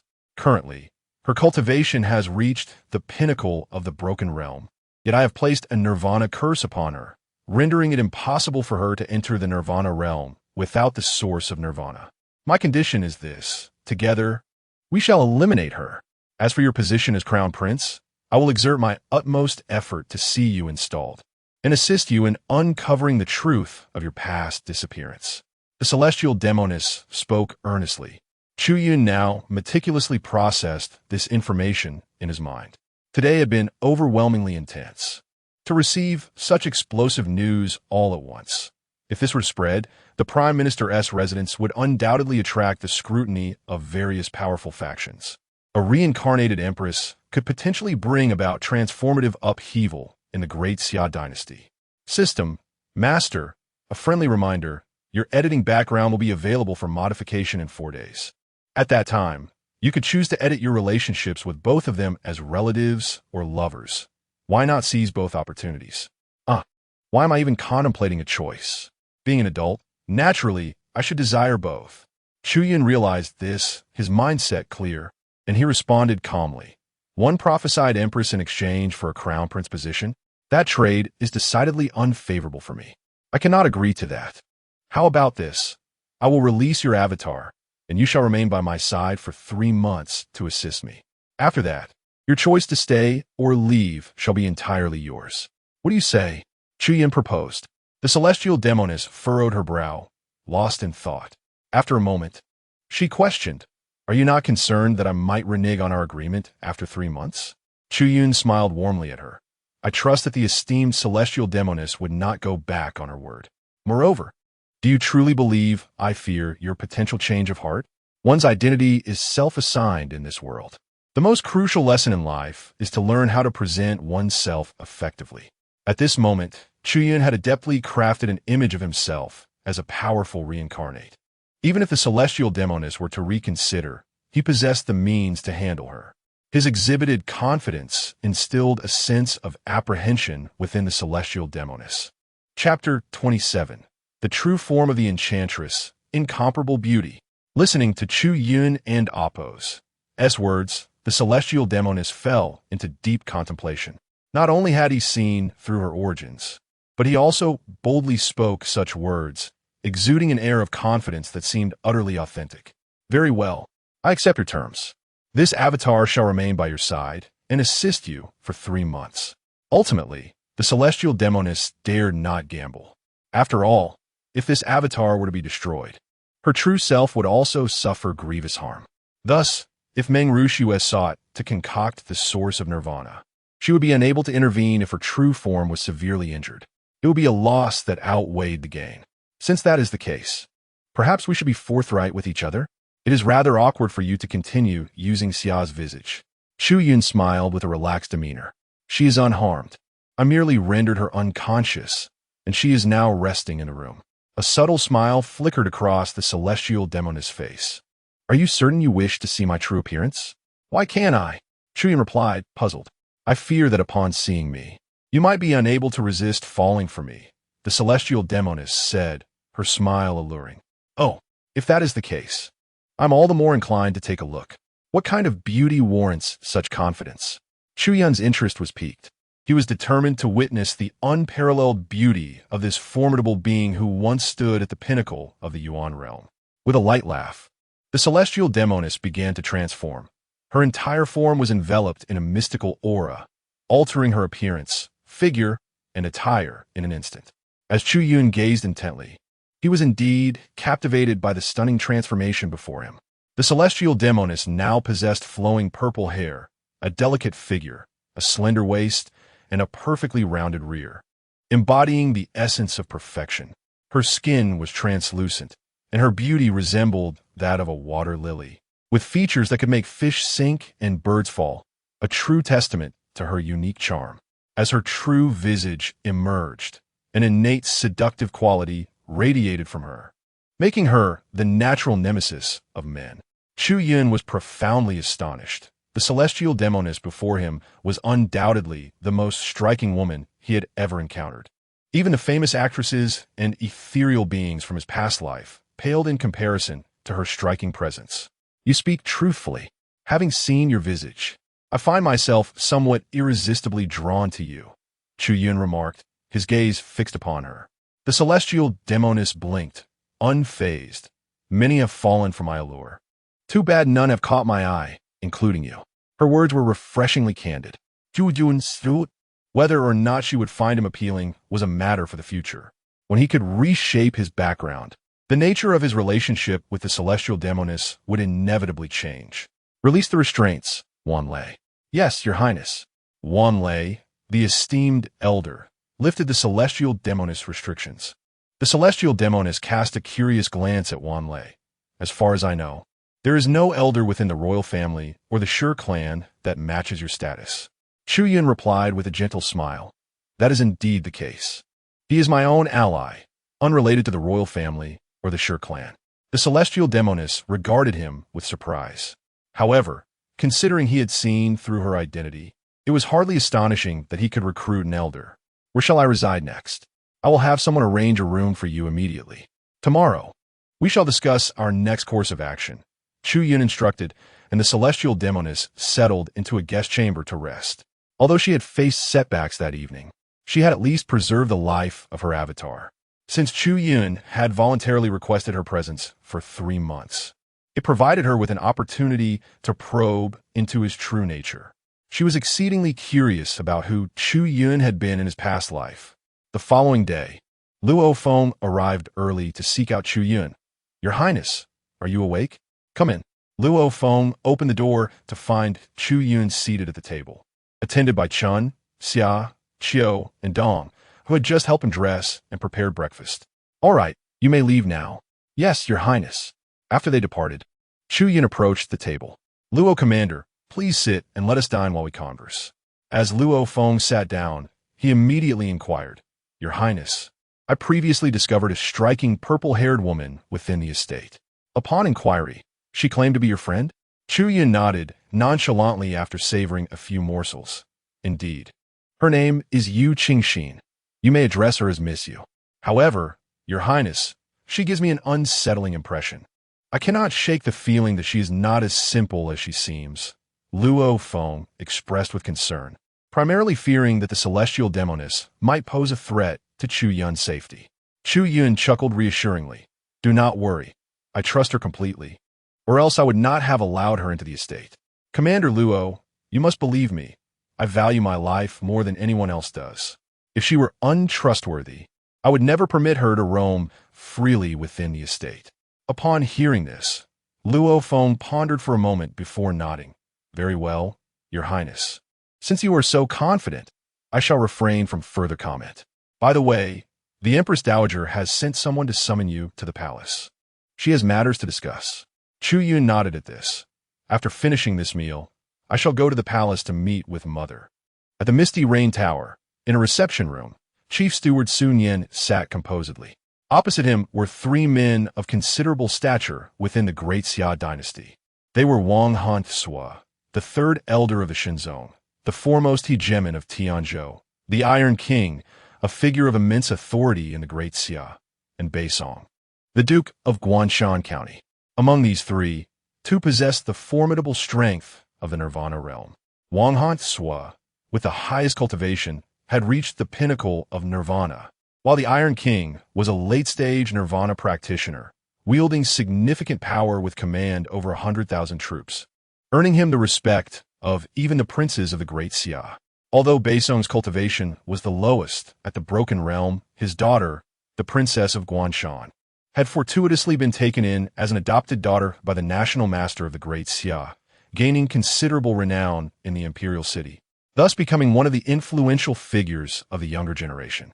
With his daughter's connections and his own governance over a county, he often benefited greatly during his visits to the imperial city. Gentlemen, I understand your intentions. However, regarding the whereabouts of Xiao Yan, Misty Rain Tower is also in the process of investigation. Therefore, the conditions you propose cannot be fulfilled at this time, not due to a lack of willingness, but rather an inability to act, Sun Yin said with a warm smile directed at the three men. Chapter 28. The Queen's Conspiracy, Master of the Misty Rain Tower. The three individuals listened intently to Sun Yin's words, their expressions grave. Su Steward, we have but one request. If the Misty Rain Tower truly cannot assist us in locating Xiao Yan, might it be possible for you to disseminate a message on our behalf? Simply state that if Xiao Yan is willing to meet, we shall prepare a Nirvana realm-level evil infant as a token of our greeting, spoke Wang Hantsua, the third elder of the divine sect. In their estimation, Xiao Yan's victory over the Misty Rain Tower in their duel, where he claimed a pinnacle-level evil infant of the Nirvana realm, suggested that such high-level evil infants held a significant allure for him. Perhaps this would entice him to reveal himself. Sun Yin maintained a composed demeanor and nodded. Issuing a message is certainly feasible. However, under whose name shall it be issued? Sun Yin's inquiry was astute. The three of them represented distinct factions.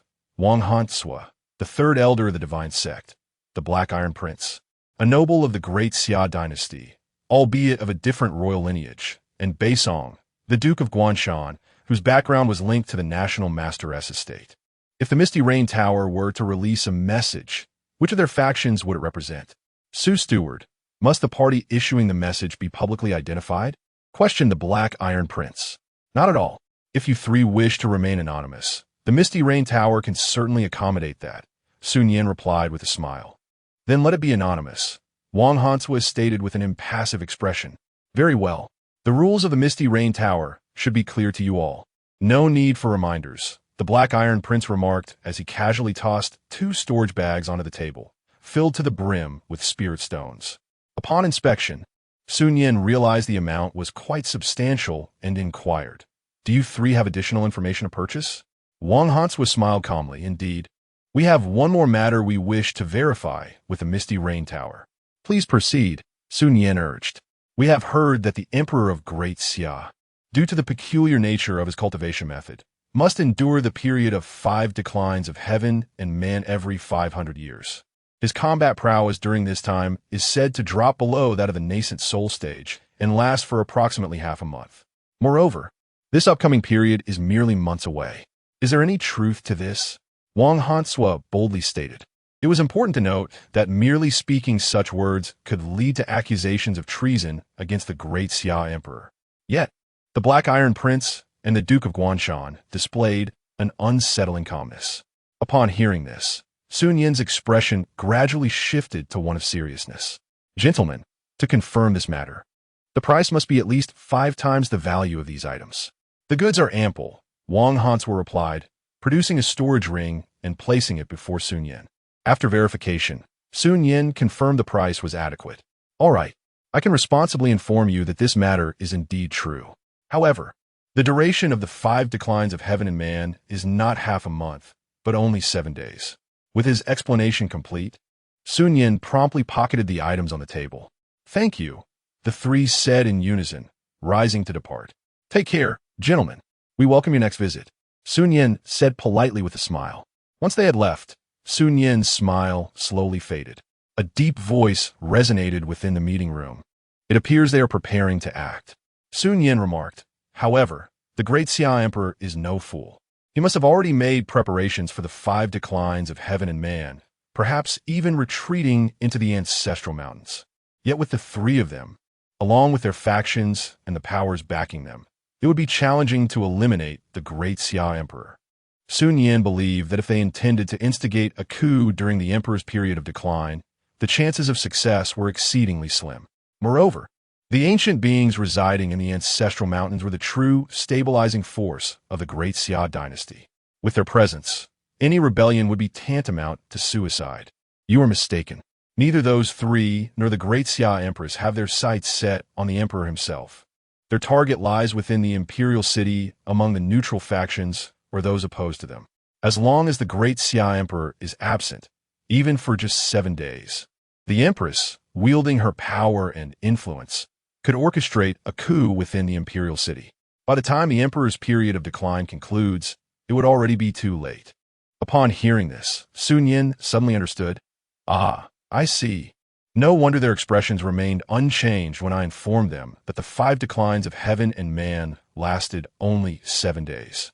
7 days is ample time for the empress to mobilize the forces of the divine sect, alongside her own faction as power, to seize control over the majority of the imperial city and oppose as authorities, effectively marginalizing the Great Xia Emperor. Master of the Tower, if viewed from this perspective, it won't be long before the imperial city is engulfed in a tumultuous upheaval. The voice continued, emanating from the enigmatic master of the Misty Rain Tower. It was said that, to this day, apart from a few core high-ranking officials of the Misty Rain Tower, no one had ever laid eyes on the true visage of this master.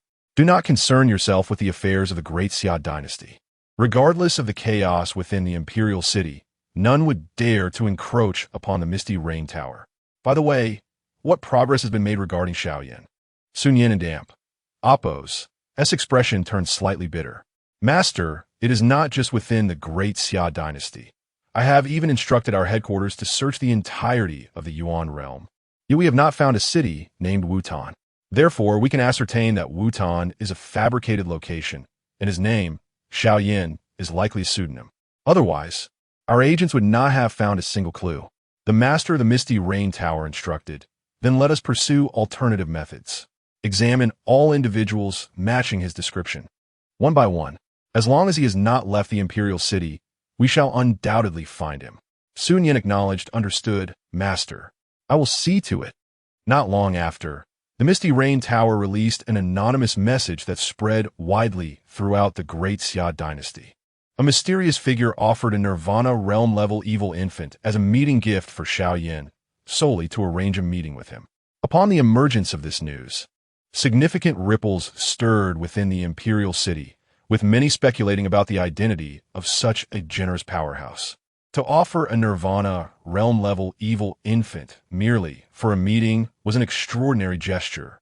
Few individuals within the entire Great Xia Dynasty could match such means, and it was highly likely that this individual was a respected master. This assertion was not without merit. Wang Hanswa and his companions alone would never have been able to produce a Nirvana realm-level evil infant. It was only possible with the backing of their respective factions.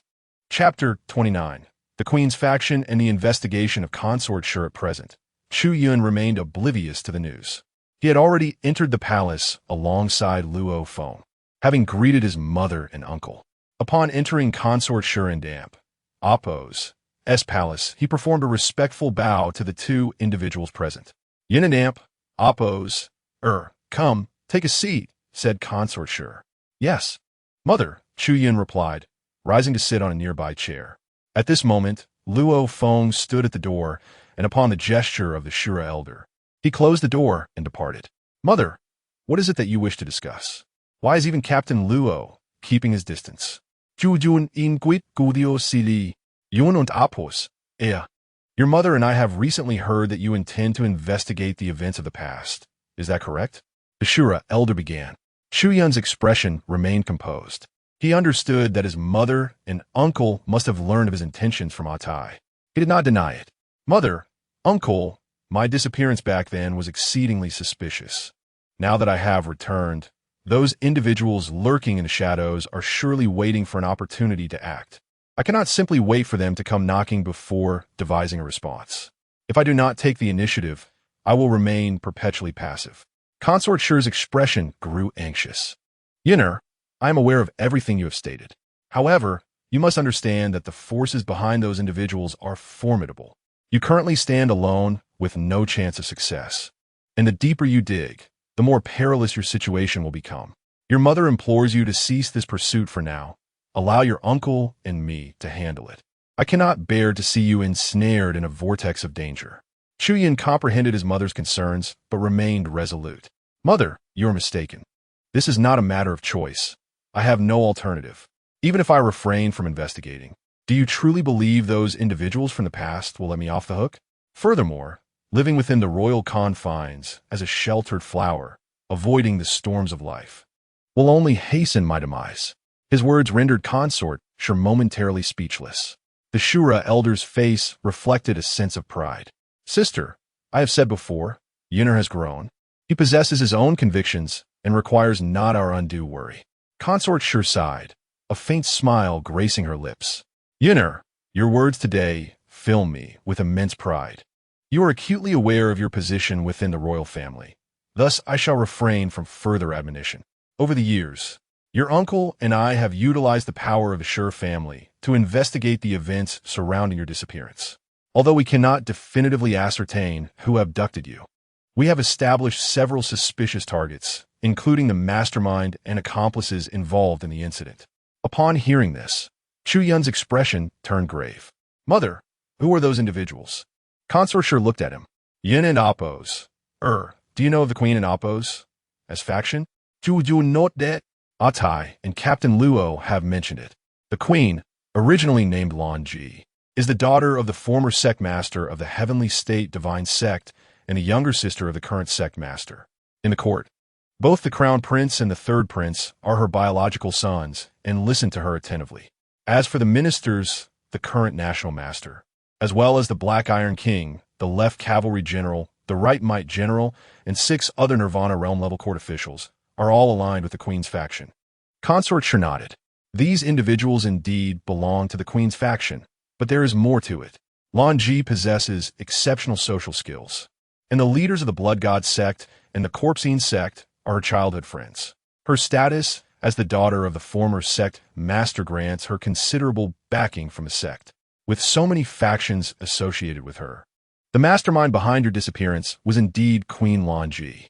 Besides the National Master and the Black Iron King, there's also an elder from the royal family involved. Upon learning of the intricate web of connections surrounding Queen Lan Ji, Chu Yun, and Oppos, S' expression darkened slightly. Mother, you speak of an elder from the royal family? Who might that be? He pondered aloud after a moment of thought. I do not know. Your uncle and I are still investigating the identity of this individual. The royal elders, including the ancestors, reside within the royal ancestral mountain.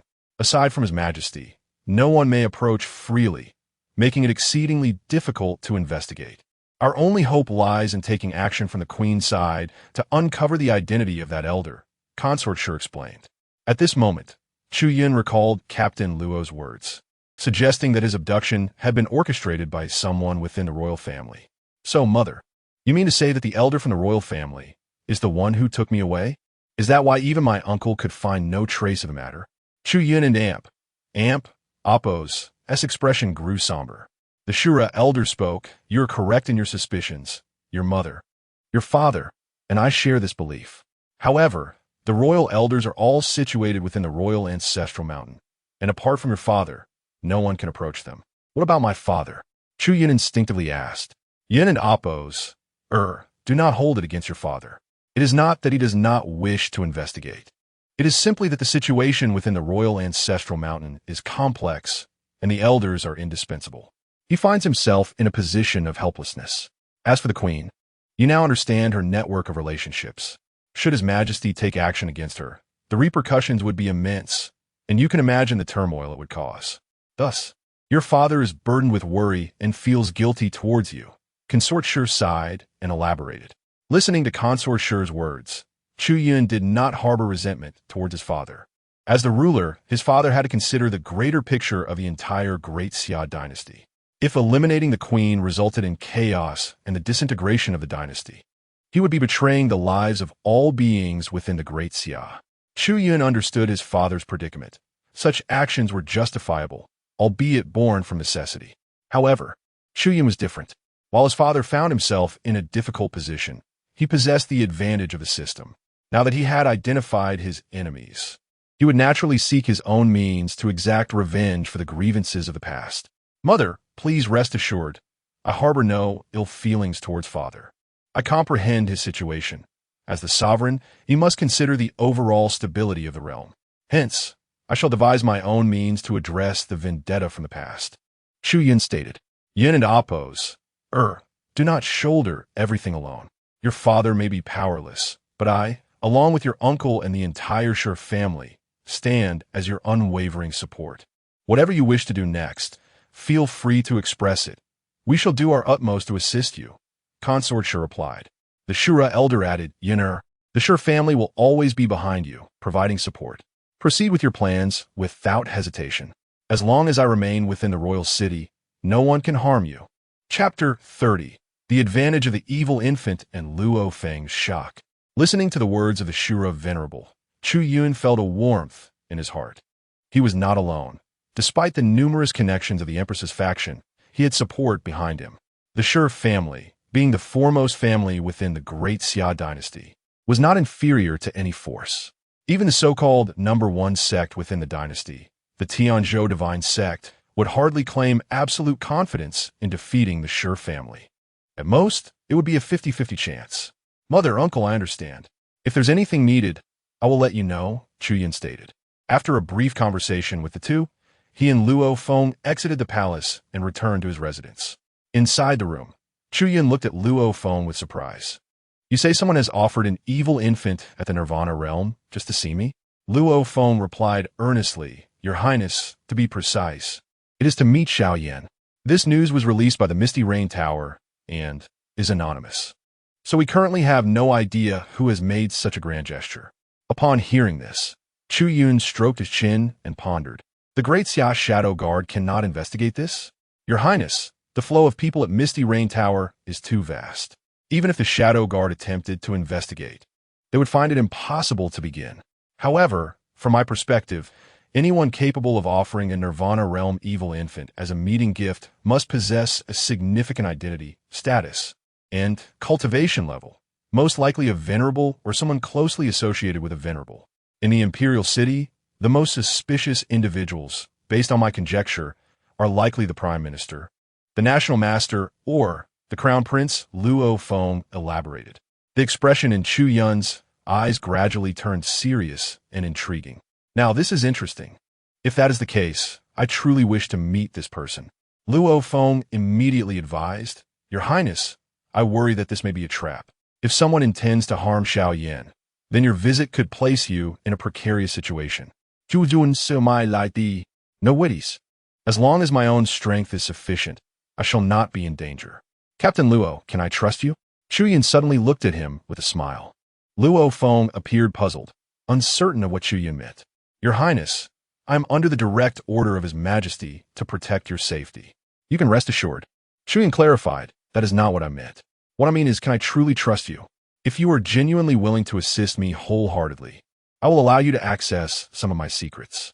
However, you must understand what it entails to know my secrets.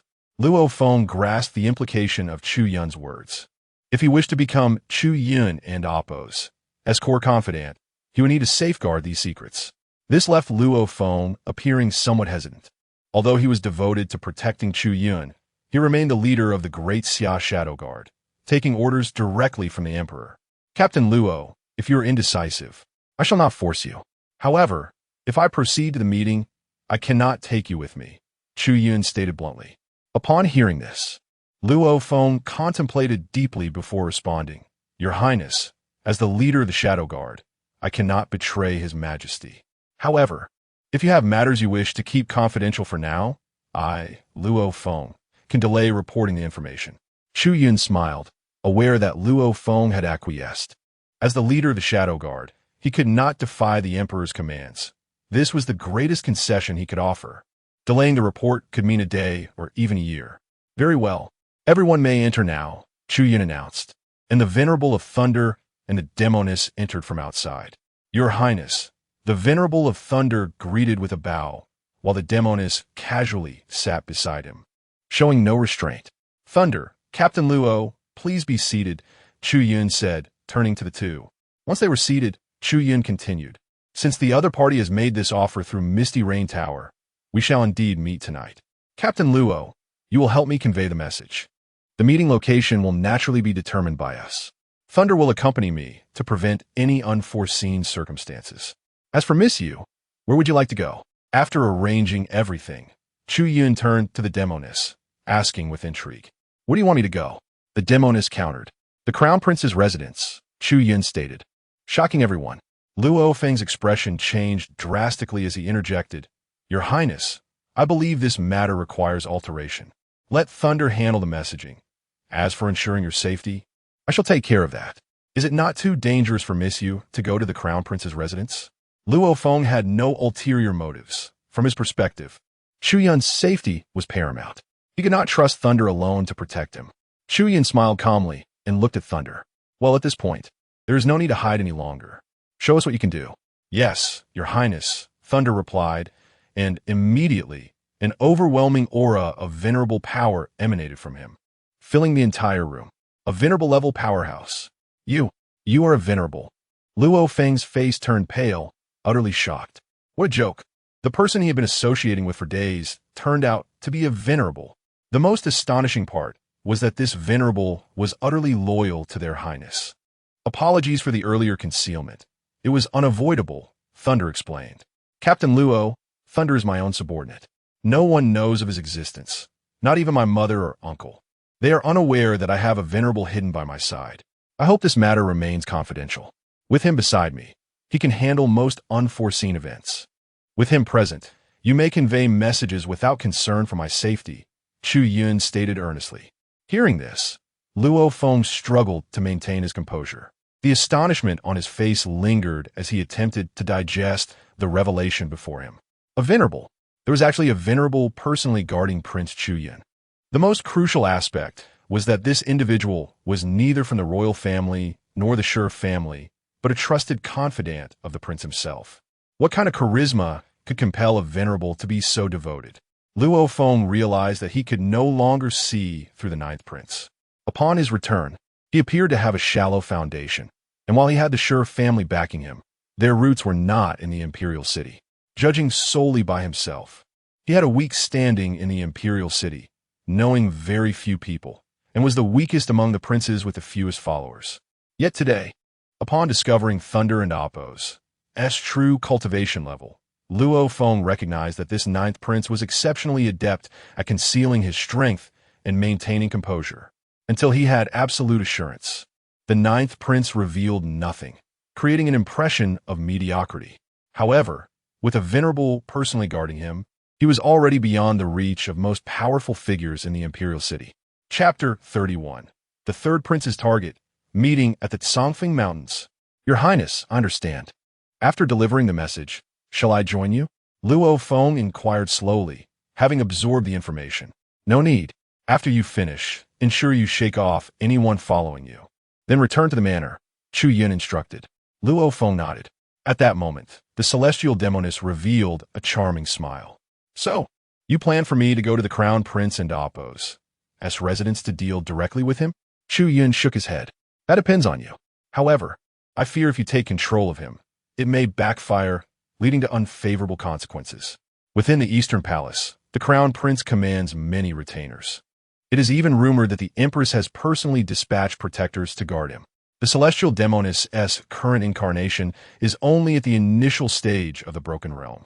If she were to act against the Crown Prince within the palace, the risk of exposure would be exceedingly high.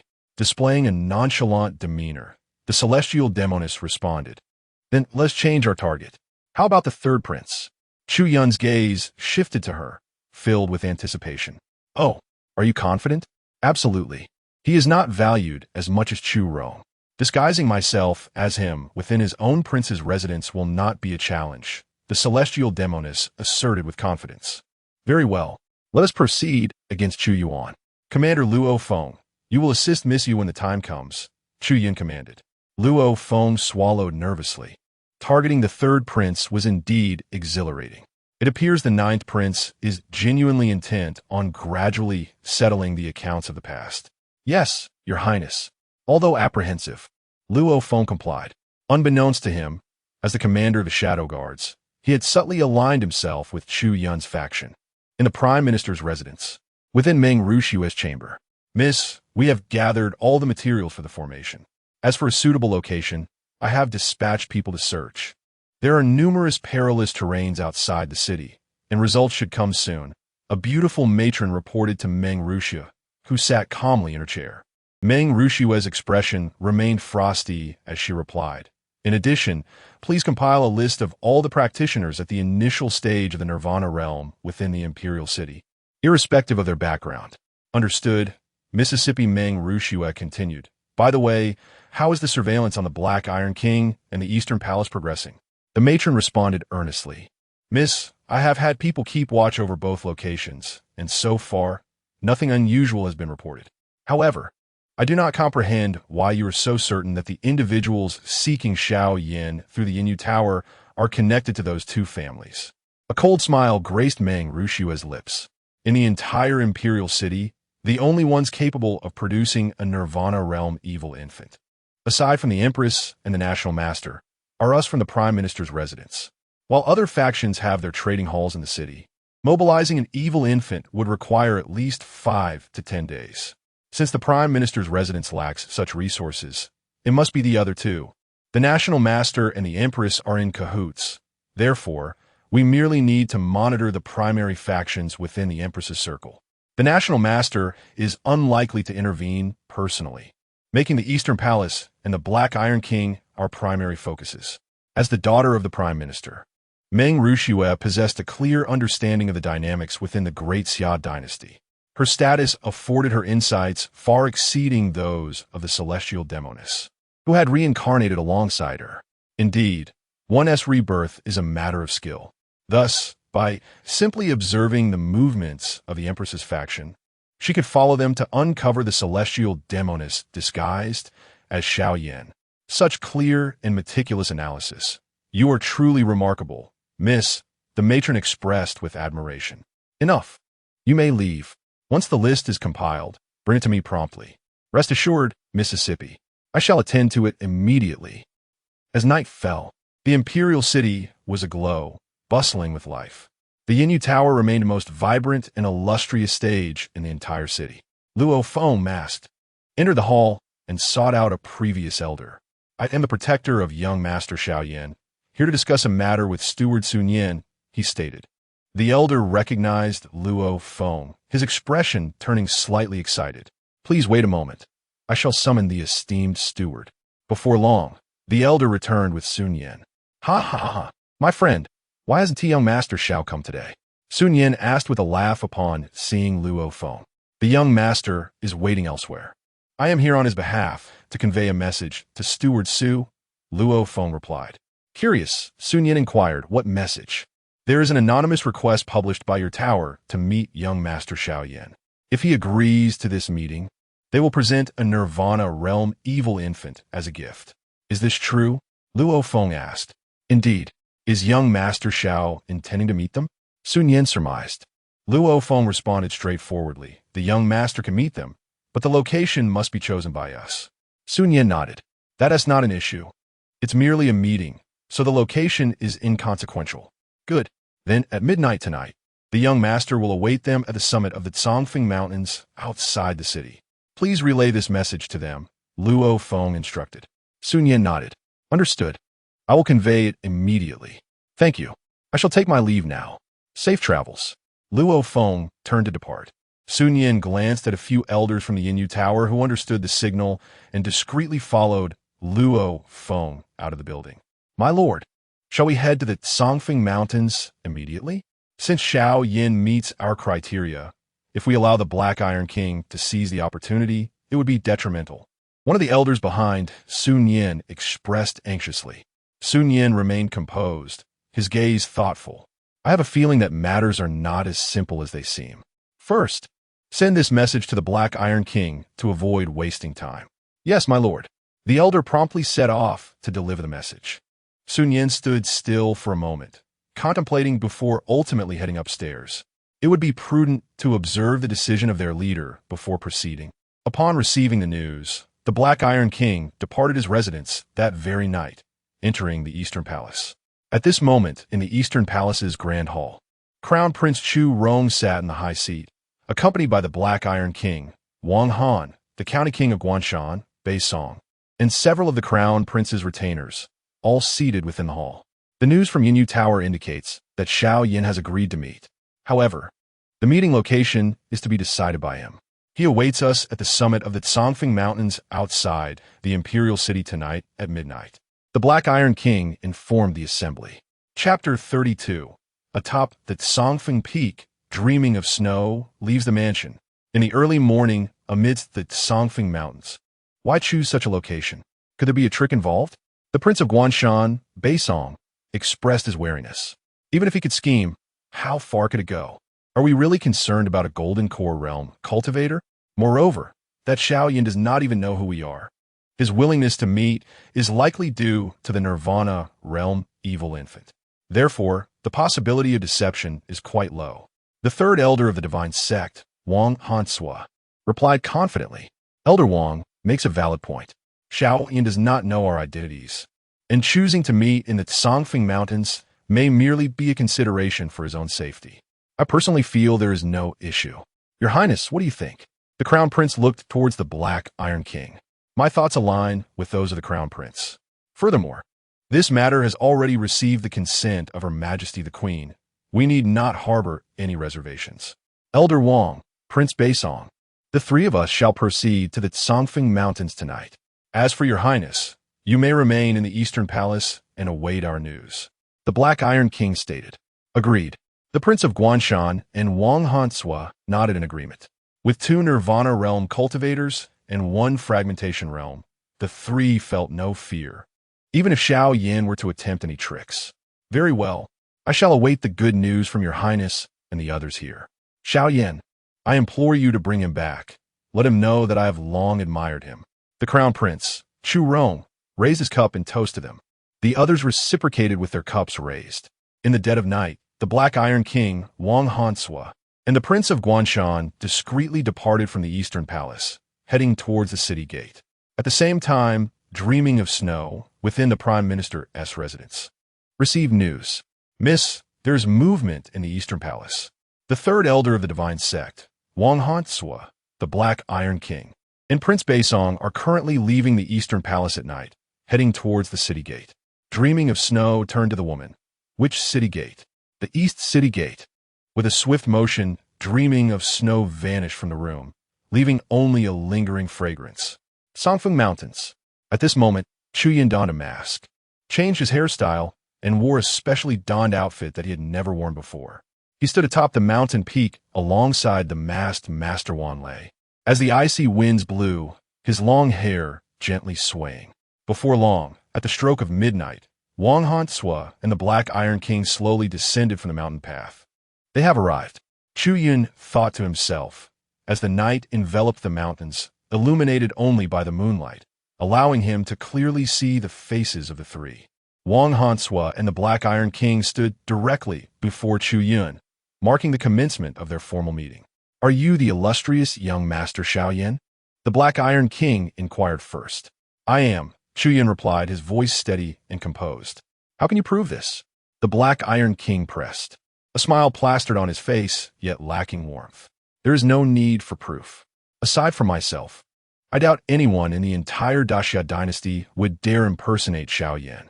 Chu Yun stood with his hands clasped behind his back, his gaze unwavering and filled with confidence. Wang Hansua smiled faintly.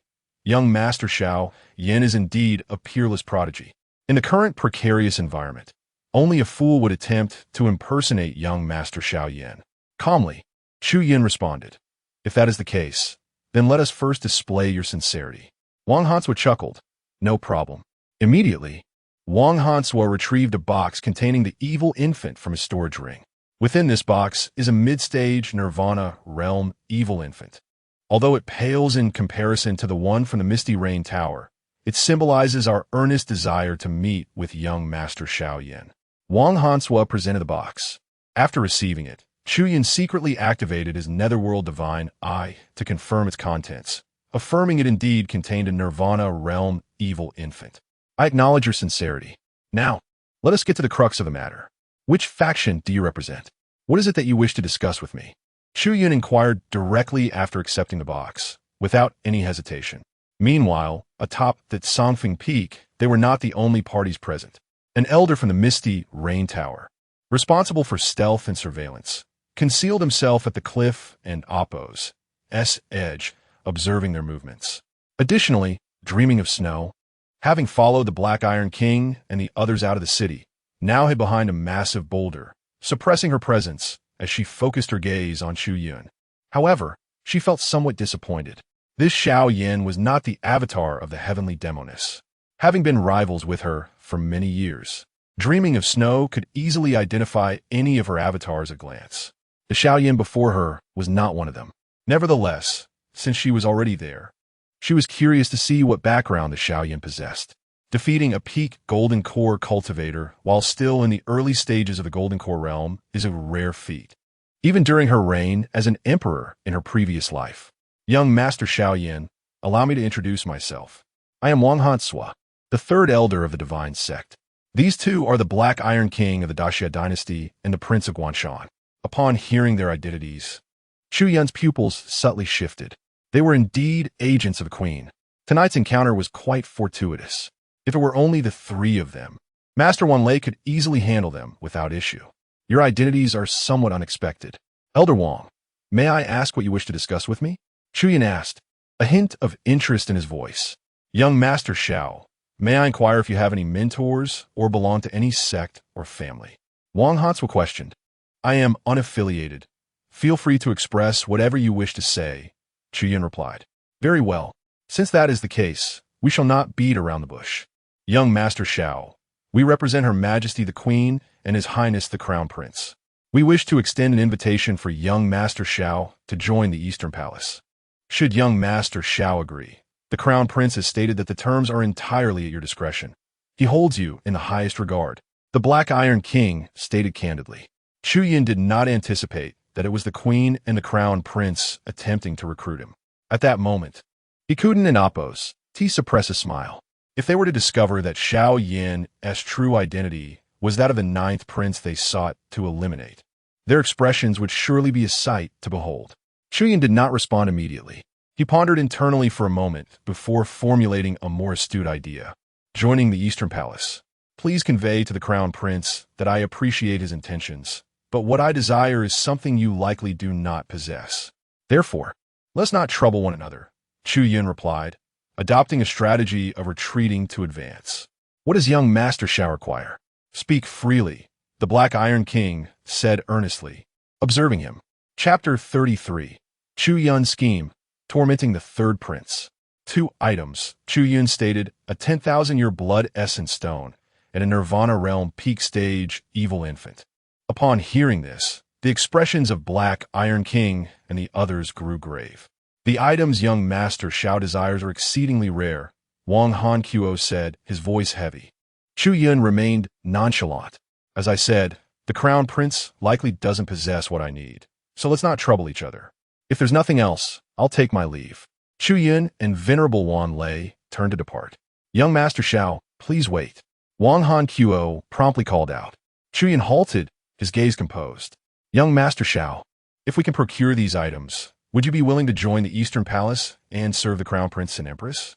Vanghan Kuing Great Dynasty. Chu Yun Quit. Indeed, if you can provide what I require, I will wholeheartedly assist the Crown Prince in ascending the throne. Vanghan Kunu did Sulam Li. Very well, young Master Xiao. While these items are invaluable, it's not impossible for us to obtain them. However, we require time to deliberate on this matter. We will provide you with an answer once we've reached a decision. Chu Yun Gonset Unda Stol. 10 days from now, at this same location, Chu Yun granted them 10 days to gather the necessary items. Agreed. Wang Han Qo and the others finalized the agreement with Chu Yun before departing. As the elder from Misty Rain Pavilion prepared to tail Chu Yun, a thunderous roar erupted. Take another step, and you'll meet a bloody end. Venerable Wan Lei unleashed a bolt of lightning that struck before him, forming an electric field that resembled thorny vines, obstructing his path. The elder from Misty Rain Pavilion abandoned his pursuit. Meng Rushue, who remained at the scene, witnessed everything. Her expression revealed a hint of doubt. The power of a venerable. Just who is he? She was curious about Xiao Yan's identity, especially since he was protected by a venerable, due to Venerable Wan Lei's presence. Misty Rain Pavilion and Meng Rushue had to abandon their plans to continue following him. Meng Rushue resolved to return and refine the Nirvana source as soon as possible to transcend the Nirvana realm. Under Venerable Wan Lei's protection, Chu Yun returned to his residence without incident. Luo Feng paced back and forth in the main hall of the courtyard, awaiting their return. Upon seeing Chu Yun and Venerable Wan Lei return unscathed, his face lit up with joy. Your Highness, how'd it go? Did anything happen? Nothing of consequence. How did things go on your end? Chu Yun asked calmly. Misty Rain Pavilion sent people to follow me, but I'm far too familiar with the roads in the Imperial City. I shook them off in no time. As for Miss Yu, she succeeded. Luo Feng replied. Oh, where is he? Chu Yun asked with amusement. Locked in a secret chamber in the backyard. By the way, Your Highness, did you discover their identities? Luo Feng inquired curiously. They're from the Emperor's faction. Chu Yun recounted the events concisely. Luo Feng furrowed his brow. Wang Han Qo and the king of Beishan Prefecture have secretly entered the Imperial City. It seems the Empress is using her authority to open special channels for them. Otherwise, they wouldn't have been able to evade the Shadow Guards. Their clandestine entry into the city must be reported to His Majesty. Chu Yun interjected, There's no need. They're as good as dead. Why bother reporting it? Does Your Highness intend to make a move against them in the Azure Wind Mountains in 10 days? Luo Feng inquired.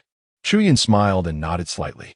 If Wang Han Qo hadn't offered to fulfill any condition he set, he would have already ordered Venerable Wan Lei to take action. As things stood, it was all for the better. With the Empress faction's resources, they would likely be able to meet his conditions. In 10 days, he would claim both the treasures and the people. Very well, Commander Luo, let us go and see my dear brother. As you wish, Your Highness. The three left the main hall and made their way to the secret chamber where Chu Yuan was imprisoned. Chu Yuan was bound to a rack, his spirit weary, his head hanging low.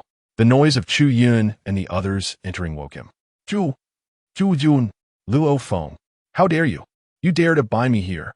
Do you believe that once the Empress and my elder brother discover my disappearance, you will be finished?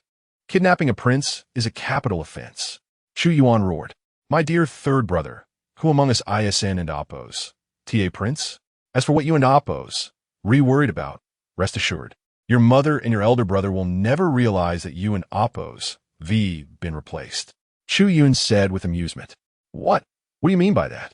You've kidnapped me and found someone to impersonate me? Chu Yun, you little bastard, you dare to play these tricks on me.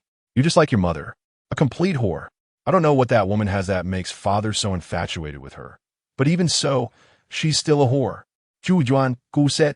Chu Yun stared at him calmly, his expression frighteningly composed. Commander Luo, has Miss Yu completed the soul search? Chu Yun asked quietly. Yes, Your Highness, Luo Feng replied. Very well, you may leave.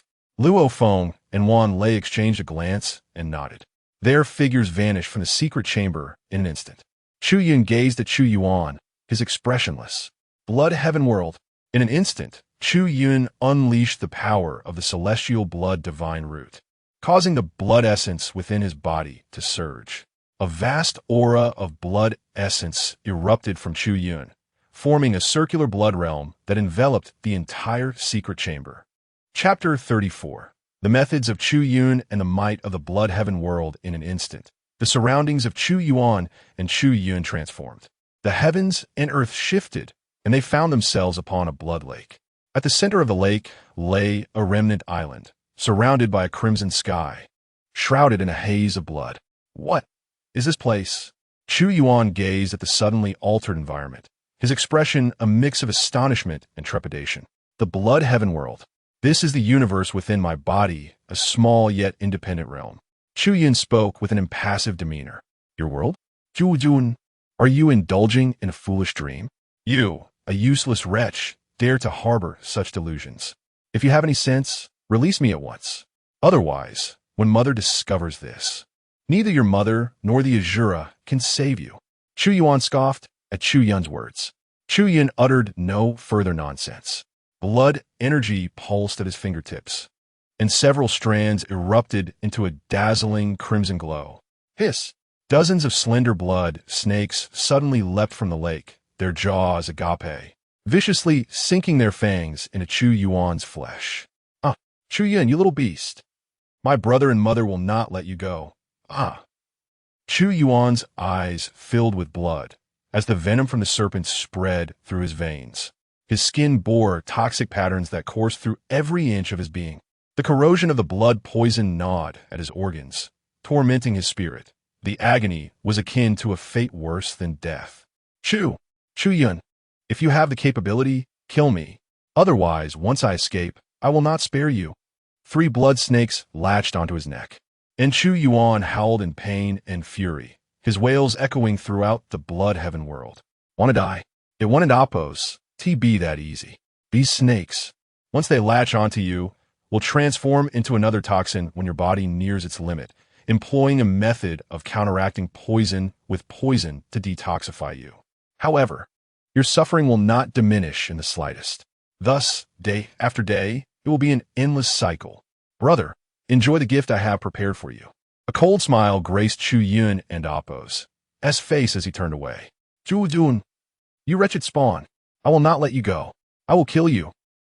Chu Yuan and Appos' frantic and powerless roars reverberated in tandem with his anguished cries. Yet Chu Yun had already returned to the outside world, where the blood energy in the chamber had completely dissipated. This is the innate divine ability of my blood god bloodline. The blood heaven world, though currently a mere independent blood lake, the power of blood within is considerable, albeit limited. Nevertheless, the blood heaven world can enhance its capacity in accordance with my cultivation and the essence of blood within the world, eventually evolving into a vast sea of blood, a city of blood, a realm of blood, or even a true world. This is the crucial reason I sought the 10,000-year blood essence stone from Wang Han and others, to elevate my blood heaven world. In doing so, my combat prowess shall ascend to new heights. Attention! Master, Chu Yuan's hatred level has reached 100% and is ready for harvesting at any moment. At this moment, a system notification echoed in Chu Yun's mind. It appeared that Chu Yuan had harbored animosity towards him from the very beginning. It was no wonder that after only a brief torment, his hatred level had surged to its peak. However, Chu Yun was not in a hurry to harvest him. Keeping him around would be beneficial for drawing the hatred of the Empress or the Crown Prince later on, yielding far greater results. In East Palace, the 10,000-year blood essence stone and the pinnacle of the Nirvana realm, the evil infant, are no trifles. Such precious items could not be presented by anyone below the level of a revered entity. Xiaoyan is indeed asking for a king's ransom. At this moment, a guest known as Mr. Bai, under the Crown Prince's command, spoke with a somber expression. The Black Iron King and Wang Han, along with several others, were also present. Crown Prince Chu Yun sat above, silent and contemplative. Your Highness, these 2 conditions are indeed exorbitant. You must deliberate carefully whether to agree, the Black Iron King reminded. Chu Yun pondered deeply before responding. If we view it from another perspective, Xiaoyan and Appos, audacity to propose such terms indicates that his own value must be at least equal to these two items. The assistance he may provide to me in the future is immeasurable. Such a prodigy, with his own pride, is understandable. I have no objections to this matter. However, we do not possess these two items in the East Palace. I will need to enter the palace tomorrow to consult my mother. Everyone acknowledged, "Yes, Your Highness." It was evident to all that the crown prince genuinely admired and appreciated Xiao Yan, agreeing to such lofty conditions. Should Xiao Yan join the East Palace, his stature would likely be second only to the crown prince himself. In the misty rain tower, in a room on the second floor, an elder reported to Sun Yan about what he had witnessed. "Are you saying that there is a revered entity guarding Xiao Yan?" Sun Yan furrowed his brow and inquired. "Indeed, my lord, there is no doubt. The magnetic field generated by that thunderous power directly impeded my movements. Such might could only be wielded by a revered entity," the elder affirmed resolutely. Upon hearing this, Sun Yan fell into deep thought. If there is indeed a revered entity guarding Xiao Yan, then the previous judgments and analyses made by him and the Tower Master regarding Xiao Yan must all be overturned. What does it mean to have a revered entity as a guardian? In the entire Great Xia Dynasty, there are fewer than 3 prodigious individuals under the age of 60 who possess such protection. Moreover, they all have formidable backing. For instance, Crown Prince Chu Yun has his mother behind him. The foundation and strength of the Empress's faction are sufficient to provide a revered entity as a guardian for Crown Prince Chu Yun. Yet with Xiao Yan, we have yet to uncover his identity or background. If he has a revered entity protecting him, he certainly cannot be a solitary rogue. And yet, he can still propose conditions, stating that as long as the East Palace can provide, he will join. This is highly suspicious. I understand now. You may leave. Yes, my lord. Once the elder departed and the door was closed, Sun Yan's expression turned serious. Tower Master, it seems we must reassess Xiao Yan. If he indeed has a revered entity as his guardian, finding out who he is within the Great Xia Dynasty should not be difficult, but one must be wary. Chapter 35. The banquet arrives, the princes meet. He could only be from within the Great Xia Dynasty. I have received news from headquarters that in recent years, no prodigies have entered this territory from the outside. If we cannot find any leads, we must consider the possibility that a force has secretly risen, though we remain unaware of it. The voice of the owner of the Misty Rain Tower echoed once more. Sun Yan and Appo's expression shifted. Yes, I will immediately command my men to investigate and ensure that this matter is clarified. After Chu Yun left the secret chamber, he sought out Luo Feng, from whom he learned the results of the soul searching by the celestial demoness regarding Chu Yun. At tomorrow's Eastern Palace banquet, Crown Prince Chu Yun merely intended to test Chu Yun's strength and talent, to ascertain his capabilities. As for the events from years past, Chu Yun was still under 10 at that time and was not particularly clear on the specifics. He only knew that it was orchestrated by his own mother. Deep down, since he could remember, his father had always neglected his mother, favoring consort Shi, which incited a deep-seated hatred in Chu Yun towards her and anyone associated with her. As for other matters, they were merely trivialities. Not only did he avoid brothels for amusement, but he also engaged in debauchery with a few nobles. How utterly mundane. As the flower of the nation, everyone must not emulate such behavior. Let it serve as a warning against a life entwined with lies, gambling, and drugs. Early in the morning, the crown prince entered the palace. He returned to the Eastern Palace only at noon, and this was done with the Empress's permission. This directly led Wang Han to convey the news back to the Divine Sect. The Divine Sect had previously captured a few Nirvana realm evil infants, one of which happened to be at the pinnacle of the Nirvana realm, sealed within the Divine Sect. As for Lanji, she personally relayed the message to the leader of the Blood God Sect, requesting a piece of a 10,000-year blood essence stone. Such a resource was abundant for the Blood God Sect. However, a stone of 10 millennia was exceedingly precious even for them, necessitating her direct intervention. A supply mobilization was currently underway, meticulously arranged by the Empress's faction. Yet, they could not have anticipated that all this effort and resource allocation for Xiao Yan would ultimately yield nothing, resulting in both losses and casualties. As time passed swiftly, the day of the Eastern Palace banquet soon arrived. That night, clad in fine attire, Chu Yun stepped out, where Luo Feng awaited him at the door. "Your Highness." Chu Yun regarded him. "Commander Luo, let us proceed." Indeed, due to the earlier appearance of the venerable Wan Lei at the Misty Rain Tower, along with his massed presence in the Songfing mountain range, Chu Yun decided to leave him behind at the estate to avoid unnecessary complications. The Eastern Palace was bustling with activity that night. The Crown Prince personally hosted a banquet to celebrate the return of the ninth prince, Chu Yun, inviting nearly all the young nobles of the imperial city. Young lords and ladies from various prestigious families, as well as the children of powerful figures within the city, were among those invited. Aside from granting the Crown Prince ample respect, most were eager to see what the long-lost ninth prince looked like.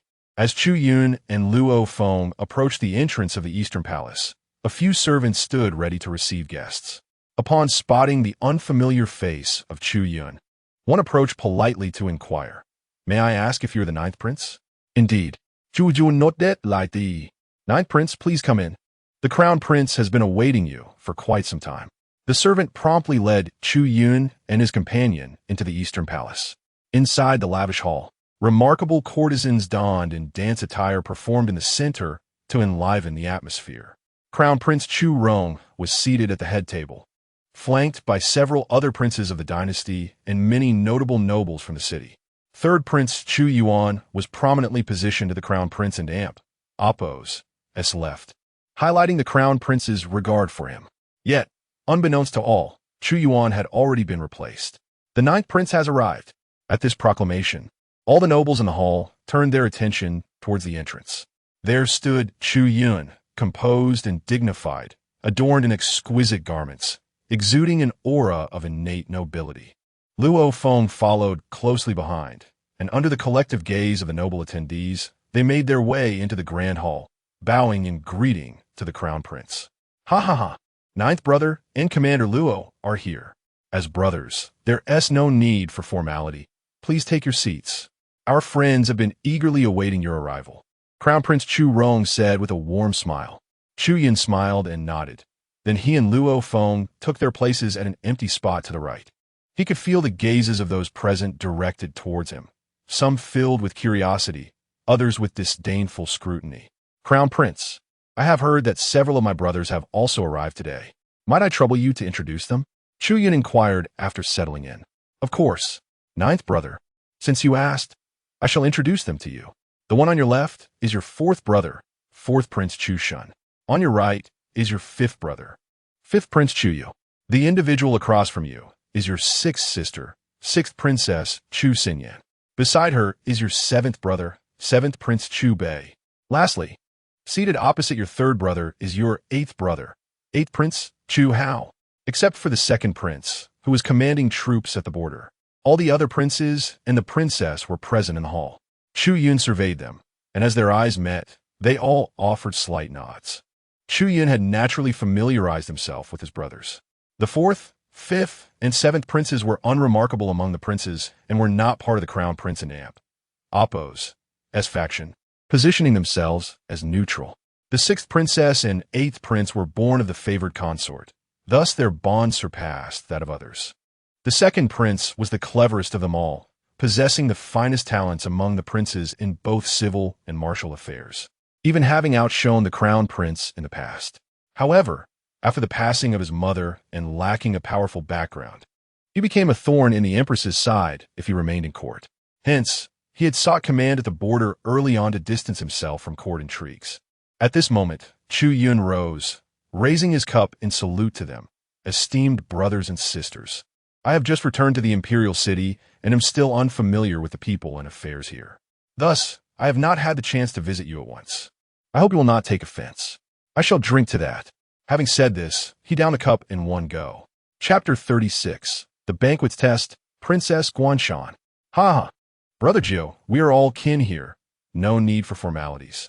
Your return brings us great joy, especially to our royal siblings. Empress Shi and father have missed you dearly for many years, and now that you have returned, it fulfills a long-held wish of theirs," remarked the fourth prince, Chu Shun, with a smile. "Indeed, Ninth brother, we are all family. There is no need for such niceties. Should anything arise within the city, do not hesitate to seek me out. Chimed in the sixth princess, Chu Yun. Thank you, sixth sister, Chu Yun replied as he set down his wine cup and took a seat once more. Ninth brother, today's banquet has been organized primarily for you. Shouldn't you showcase your talents to us, your elder brothers and sisters? Chu Yun, disguised as the heavenly demon lady, spoke languidly. The crown prince had arranged this from the outset, and the heavenly demon lady had discreetly informed Chu Yun of the arrangements meant for him at this banquet. With an unflinching smile, Chu Yun inquired, "What does third brother mean?" Chu Yun chuckled. In our Great Xia Dynasty, martial prowess has always been revered. As princes, we must not neglect our martial skills. Ninth brother has been back for a few days, yet we remain unaware of his innate abilities. Why not take this opportunity at the banquet to display them? Upon hearing this, many of the nobles present exchanged knowing glances. Clearly, the third prince sought to gauge the ninth prince's level of cultivation. Third brother, after all, Jiu has only just returned. He may not have had the chance to learn most of our royal techniques, spoke the eighth prince, Chu Hao, surprising Chu Yun with his defense. It was known that during the auction at the Misty Rain Pavilion, Chu Hao's faction had been involved in gathering intelligence against his princely residence, casting doubt on his intentions. With an appearance of scholarly grace, Chu Hao appeared calm and composed, yet Chu Yun sensed the depth of his thoughts, far more complex than they seemed. Eighth brother, your reasoning does not hold. As princes, I merely wish to see ninth brother exhibit his growth during these years abroad. Regardless of his strength or weakness, as a brother, how could I possibly criticize him? Chu Yun retorted. The crown prince, as the host of this banquet, leisurely observed while holding his wine cup, understanding that if he did not respond, they would find various excuses to press him further. Chu Yun decided to acquiesce. Thank you for your kind intentions, eighth brother. However, third brother makes a valid point. Since this banquet is arranged by His Highness for my sake, I should indeed put on a performance, Chu Yun declared as he slowly rose. The crown prince, feigning modesty, remarked, there is no need for such formalities. If ninth brother prefers not to, we may simply continue our conversation and enjoy our feast. Chu Yun shook his head, inwardly mocking Chu Rong's hypocrisy.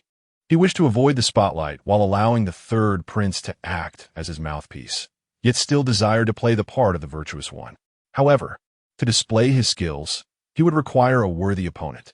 Standing in the center of the grand hall, he observed the gathered assembly as the performers withdrew. He turned to the crown prince and stated, "Allow me to experience the prowess of the ninth prince." A young woman clad in azure from among the noble families gracefully rose and approached. "Who is this?" Chu Yun in Guit, the crown prince quickly interjected, almost forgot. "Let me introduce her. This is the cherished jewel of the Guanshan Marquis, the adopted daughter of our current national master, Princess Guanshan, Beilanchi." "Ah, Princess Guanshan, it is an honor to meet you," Chu Yun greeted with a smile. "You flatter me, ninth prince. Today, allow me to gauge your skills." "I kindly ask you to show restraint," Princess Guanshan replied with a gentle smile. Chu Yun responded without hesitation, "Certainly. Ninth brother, princess, remember this contest is merely a friendly spar. Let us not lose our camaraderie," the crown prince warned insincerely. "Of course, your highness." Rest assured, elder brother, they both affirmed, taking their positions 5 paces apart, the gaze of every noble fixed intently upon them. Princess Beilanchi was at the peak of the Qi gathering realm, not particularly outstanding among the talents of the imperial city. However, all present recognized that Chu Yun had been absent for over 2 decades, deprived of royal resources and training, and had returned only a few days prior. The outcome of this contest seemed destined for disaster, devoid of suspense. "Ninth prince, forgive my offense," she began, summoning 5 ethereal orbs that descended from various directions like stars.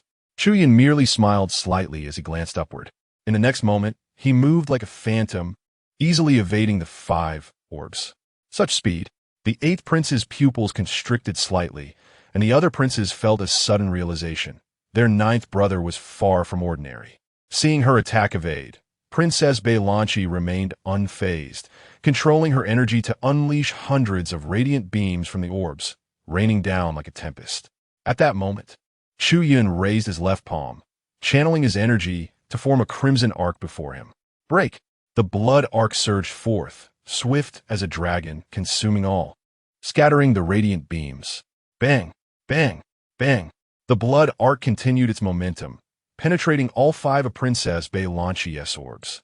By the time she reacted, the blood arc hovered perilously at her brow, mere moments away from sealing her fate. A hush fell over the hall, the atmosphere thick with tension. Princess Beilanqi's face drained of color, her breath caught in her throat, while the others wore expressions of shock. Even the crowned prince's eyes reflected profound astonishment. "Are you frightened, princess?" Chu Yun approached, his power receding as he smiled gently. "And no, I'm fine. Thank you, Ninth Prince, for your mercy." She exhaled deeply. "Glad to hear it." Chu Yun then turned to the crown prince. "Elder brother, I trust my performance meets your approval, as well as that of the esteemed guests present." "Ninth brother, you truly surprised me. I had no idea you had already reached the early stage of the Qi transformation realm. I'm delighted for you." Though internally displeased, Chu Rong maintained a facade of joy. Chapter 37. Second background edit. Earlier, the aura of power emanating from Chu Yun was indeed indicative of the initial stage of the Qi transformation realm. This was due to the fact that upon arriving at the East Palace, Chu Yun, fully aware of the prince's arrangements, had directly instructed Elder Wanlei to seal his cultivation, maintaining it at the initial stage of the Qi transformation realm. This was done to prevent the exposure of his identity as Xiaoyan. After all, having acquired such a precious item, it would be disheartening to lose it over a mere banquet. Listening to Chu Rong's insincere words, Chu Yun replied, "Compared to my elder brother, I still fall short. Ninth brother, you are too modest. I am merely your senior by a few years. If you were to reach my age, your cultivation would undoubtedly be impressive," remarked the 5th prince, Chu Yu, probing further. Chu Yun responded with composure. "Fifth brother must have misheard. When I returned, I was already at the initial stage of the Qi transformation realm, though I simply did not disclose it." 5th Prince Chu Yun nodded. "I see. Ninth brother, I observe that your cultivation technique seems to belong to the blood-based arts. This reminds me of a recent figure of great renown in the imperial city." Suddenly, the 8th prince, Chu Hao, chimed in. "Eighth brother, are you referring to Xiaoyan, who gained fame in the battle at the Misty Rain Tower?" "Precisely," Chu Hao affirmed with a serious expression. "It is said that Xiaoyan practices blood arts, and despite being at the initial stage of the Golden Core realm, he effortlessly defeated a peak Golden Core duelist from the Misty Rain Tower. Such talent is exceedingly rare. Regrettably, to this day, no one knows where this Xiaoyan hails from or what he looks like. Otherwise, one would certainly wish to befriend him. Zhujuan sudenli intezet, but we both practice blood arts. If ninth brother is indeed Xiaoyan, then you have already made his acquaintance." Chu Yun immediately cast his gaze toward the celestial demoness. He understood that this was a deliberate provocation, yet it still startled him. This woman certainly knew how to stir excitement. The others in the hall merely smiled, dismissing Chu Yuan's remark as a jest. After all, how could the ninth prince be Xiaoyan? The disparity between one in the Qi transformation realm and another in the Golden Core realm was as vast as the heavens and the earth, especially in the eyes of the prince. What was Chu Yun compared to the illustrious Xiaoyan who was about to join the East Palace? To equate the two was nothing short of an insult to Xiaoyan. Eighth brother, rest assured, if you wish to befriend Xiaoyan as your elder brother, I shall do my utmost to fulfill your wish. The prince's words took the eighth prince by surprise, yet he responded, "I thank you, elder brother." Thus commenced the most tedious segment of the banquet, filled with empty pleasantries. As the host, the prince introduced the esteemed guests present to Chu Yun, who reciprocated with toasts and exchanged trivialities. It was not until late into the night that the banquet finally concluded. Chu Yun and Luo Feng returned to the prince's residence. Meanwhile, in the East Palace's side hall, Prince Chu Rong, Chu Yuan, Princess Beilanqi of Guanshan, and Wang Hansua, who had been residing in the East Palace, were seated. The initial stage of the Qi transformation realm. This is somewhat unexpected. This little wretch has been outside for over 20 years and still managed to break through to the Qi transformation realm. This indicates that his talent is likely not too shabby. Otherwise, How could anyone achieve such rapid advancement in the remote and resource-poor Zhihua sect? Wang Hansua analyzed calmly. Although the initial stage of the Qi transformation realm is not considered top-tier among the prodigies in the imperial city, one must remember that Chu Yun had been living in a sect with scarce resources, incomparable to the abundant advantages enjoyed by others. Yet even so, he had managed to reach the initial stage of the Qi transformation realm. This could only be attributed to his innate talent. The prince's expression darkened slightly, his gaze turning cold as he stated, "Humph, once this phase passes, it will be his demise. Furthermore, I am about to acquire this unparalleled genius, Xiaoyan. At that point, I shall nurture him. Let us not speak of this mere wretch who has narrowly escaped death. Even my second brother will be effortlessly crushed. When that time comes, the previous generation will be restrained by my mother, and this generation of youth will be entirely under my dominion. Throughout the entirety of Great Xia, no one shall escape my grasp." The prince in Appo's words unabashedly revealed his desire for control and insatiable ambition. "Your Highness, should we send someone to keep an eye on Chu Yun? Given his current talent, should he manage to gather support from the noble families within the city, it may impact our future plans," suggested the Guanshan Duke. The prince shook his head with utmost confidence. "Duke, you overestimate him. The strength he displayed today indeed caught us off guard, but he is still far from being my opponent. He is merely an ant, if it weren't and Appo's tea for his uncle, the Shura elder, still residing in the palace. I could easily crush him at any time. Have you ever seen anyone keeping watch over an ant?" Upon hearing this, the Guanshan Duke refrained from further comment. After discussing the progress of the 10,000-year blood essence stone and the pinnacle of the Nirvana realm's evil infant, they each took their leave.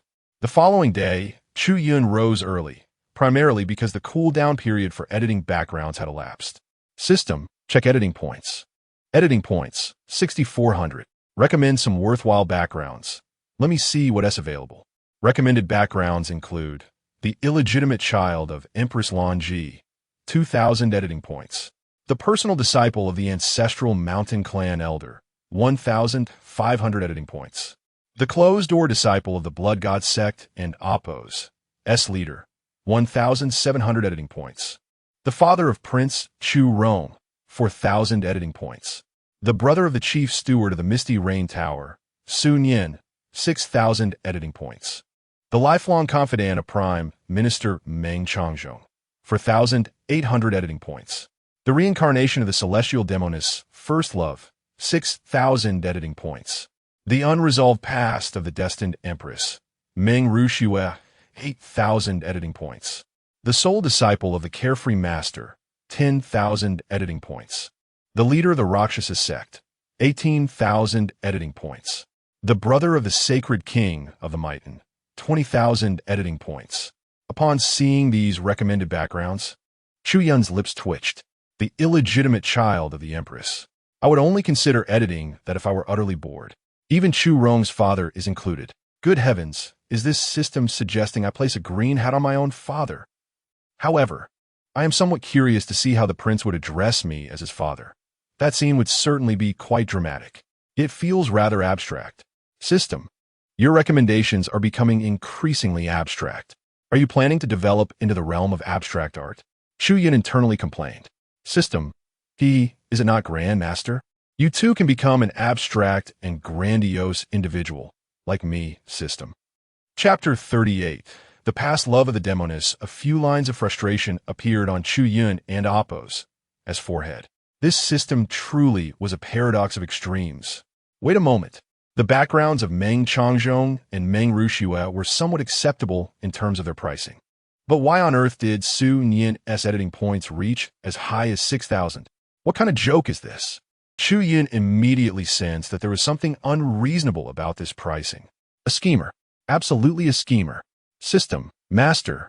Although Sun Yin is merely at the pinnacle of the Nirvana realm, his identity is quite extraordinary within the Misty Rain Tower.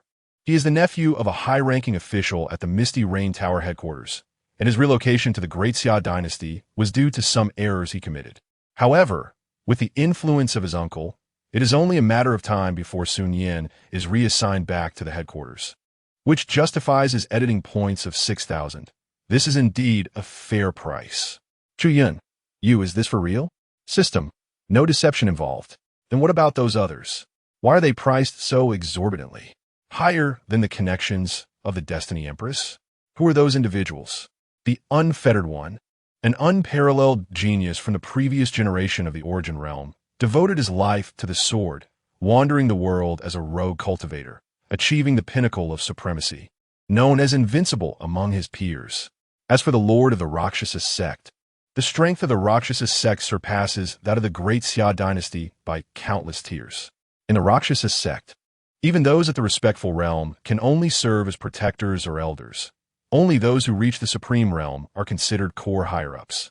The Holy King of the Sky, a transcendent existence capable of dominating everything within the Great Xia Dynasty with a mere thought. Good heavens!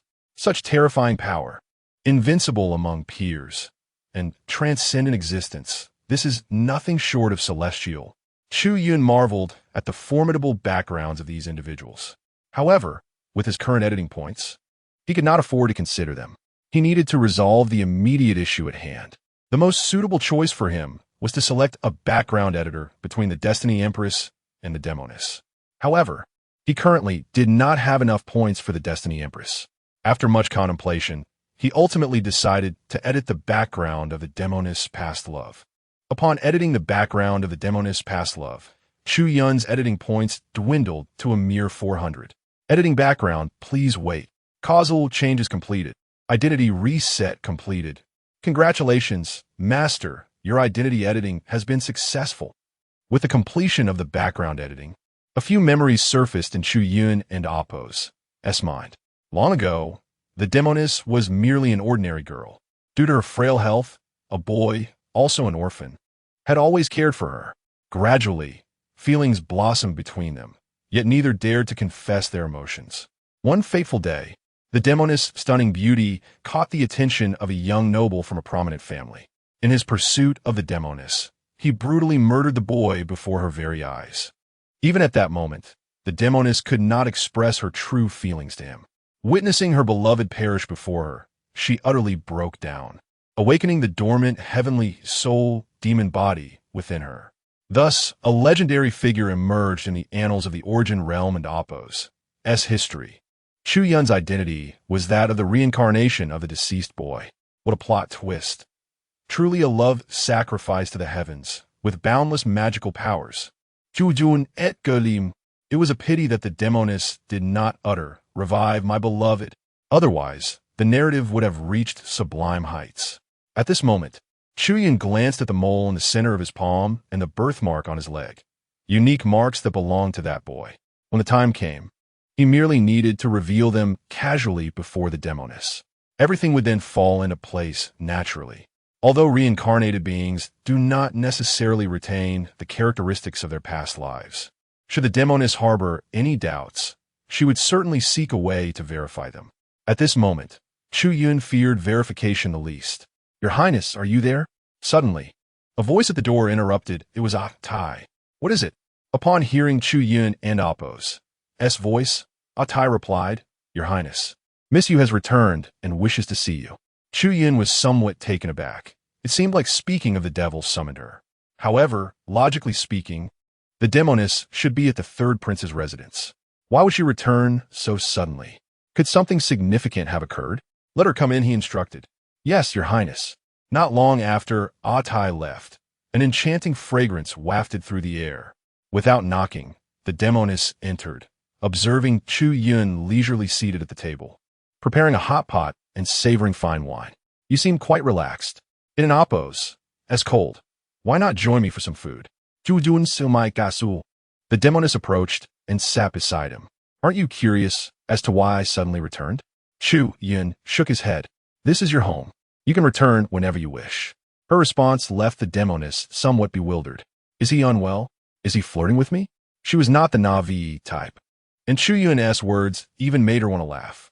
With a serious expression, the Demoness continued. I have come to inform you that the Destiny Empress intends to refine the source of nirvana. As you know, our relationship necessitates my intervention. Her strength rivals my own, and I will confront her in person. However, If anything goes awry and affects this incarnation, I will be powerless to act. Chu Yun, not lacking in intelligence, immediately grasped the Demoness and Appo's intent. She naturally wanted him to assist her in thwarting the Destiny Empress and Appo's plan to refine the source of nirvana. After all, if the Demoness incarnation were compromised, it would ultimately harm Chu Yun himself. After swallowing his food, Chu Yun replied nonchalantly, "I never said I wouldn't help you. Just tell me the specifics of the time and place, and I will personally intervene to assist you against the Destiny Empress." The Demoness was taken aback, not expecting Chu Yun to agree so readily. This was beyond her anticipation. However, she was unaware that Chu Yun was indeed determined to sabotage Meng Rushua and Appo's plan. Otherwise, the source of nirvana in his possession would gather dust like Nian Peng Shura in a warehouse. "Very well. I will notify you the moment I make my move." The Demoness nodded, affirming her intent. "Are you certain you don't want to eat? This hot pot is delectable," Chu Yun invited once more. At that moment, the Demoness glanced at the bubbling ingredients in the pot, and deep within her heart, a long-buried memory seemed to unearth itself. Back when she had yet to embark on her cultivation journey, that boy had prepared a hot pot identical to this one, and they had savored it together amidst the snow in a dilapidated temple. Noticing the contemplative expression on the Demoness's face, Chu Yun felt a surge of satisfaction. This hot pot was indeed his subtle ploy. "Just say if you want some. Why are you in a daze? Come, allow me to serve you. This shows my respect," Chu Yun said, taking a bowl and serving her a generous portion, deliberately presenting it with his palm facing her. The celestial enchantress regained her composure, just as she was about to respond. Suddenly, her gaze fell upon the mole nestled in the palm of Chu Yun's hand. In that fleeting moment, her expression and movements froze in time. Chapter 39. The Inner Turmoil of the Demoness. "What is the matter?" Chu Yun inquired, his hand suspended in mid-air, feigning ignorance. The Demoness felt as though a thunderbolt had struck her heart. Upon glimpsing the birthmark in Chu Yun's hand, tumultuous waves of emotion surged within her, creating a tempest of feelings. The locations were precisely identical, with not a hint of deviation. Even the shape and size were utterly the same. Could such a remarkable coincidence truly exist in this world? The Demoness regained her composure, her gaze fixed intently on Chu Yun. Suddenly, she rose and grasped his thigh. "Hey, what are you doing?" Although her allure was undeniable, there was no need for such wildness. Chu Yun hastily set down his bowl, flustered. At that moment, the Demoness disregarded everything else, lifting his pant leg, her eyes locked onto the base of his thigh. When she beheld the mark, her expression trembled. Her eyes filled with shock, joy, and confusion, each emotion intertwining in a complex tapestry. Chu Yun, feeling the warmth of her hand on his thigh, could not help but tease. "So, enamored with me? Perhaps we should just get it over with?" However, the Demoness was no longer inclined to heed his words. The turmoil within her had rendered her expression somewhat unhinged. "It truly is you. Su Ziheng, you are the reincarnation of Su Ziheng, aren't you?" Her tone was fervent, as if she were imploring him to reveal the truth immediately. Chu Yun furrowed his brow. He could not admit it. To do so would undermine the playful torment he had inflicted upon her. Thus, forgetting was the most suitable excuse. "I know not of this Su Ziheng you speak of, but if you claim he is my past life, perhaps there is some truth to it." The Demoness was perplexed. "What do you mean? You do not know who you were in your past life?" She found the situation illogical. How could Chu Yun discern her identity if he was unaware of his own past? "At this point, I shall not hide anything from you. To be frank, I truly do not know who I was in my past life. I possess no memories of it. As for how I discerned your identity, it is because I have possessed unique eyes since childhood, capable of perceiving most of the world's causes and effects, including yours." Chu Yun fabricated an explanation. The Demoness, upon hearing this, did not press further about the nature of his eyes, her focus entirely on his previous incarnation. "Only these two marks, your birthmark and the mole, are identical in every respect: location, size, and shape. How could such an extraordinary coincidence occur?" The Demoness yearned to firmly believe that Chu Yun was indeed Su Ziheng. After all, in her youth, Su Ziheng had been her sole emotional anchor. His death had led her to become the demon empress, encapsulating her heart in a self-imposed seal. Su Ziheng was the only key capable of unlocking that seal. Yet reason reminded the demoness that reincarnations need not bear identical traits to their past selves. Perhaps this was merely an inexplicable coincidence, especially since Chu Yun himself claimed to lack Su Ziheng's memories. These two marks have accompanied me since I can remember. However, relying solely on these is insufficient for a definitive conclusion, unless you possess another means of verification, Chu Yun suggested. Seemingly inspired by his words, the demoness experienced a flash of insight. There exists an object that can determine whether you are indeed Su Ziheng. With a thought, she conjured a withered flower in her hand. This flower was nurtured by Su Ziheng himself. It blossomed only due to a drop of his blood. After his death, it wilted. I have sealed it within my soul for many years, and while I was an empress, I placed a seal upon it. Only Su Ziheng's soul power can unlock it and allow the flower to bloom anew. Now, try to see if you can make this flower blossom again. If you succeed, it is beyond doubt that your past life is Su Ziheng. The demoness was eager, her expression revealing her profound concern and significance placed upon this matter. Chu Yun, witnessing her reaction, felt a surge of surprise. The intensity of her feelings for Su Ziheng was far greater than he had anticipated. In silence, Chu Yun accepted the flower, cradling it in his palm. He summoned his soul power and gradually infused it into the flower. To his astonishment, the withered petals visibly regained their luster, releasing a fragrant aroma, and blossomed once more. Ziheng, it truly is you. The demoness, witnessing this revival, unequivocally confirmed Chu Yun's identity. Tears welled in her eyes as long-buried memories flooded her mind. She recalled the times when they were both mere children, relying on one another. When Su Ziheng endured a beating for the sake of securing her a bun to eat. She remembered the night of the heavy snowfall when she fell ill, nearly freezing to death. And it was Su Ziheng who, despite being frostbitten, carried her to safety in a cave.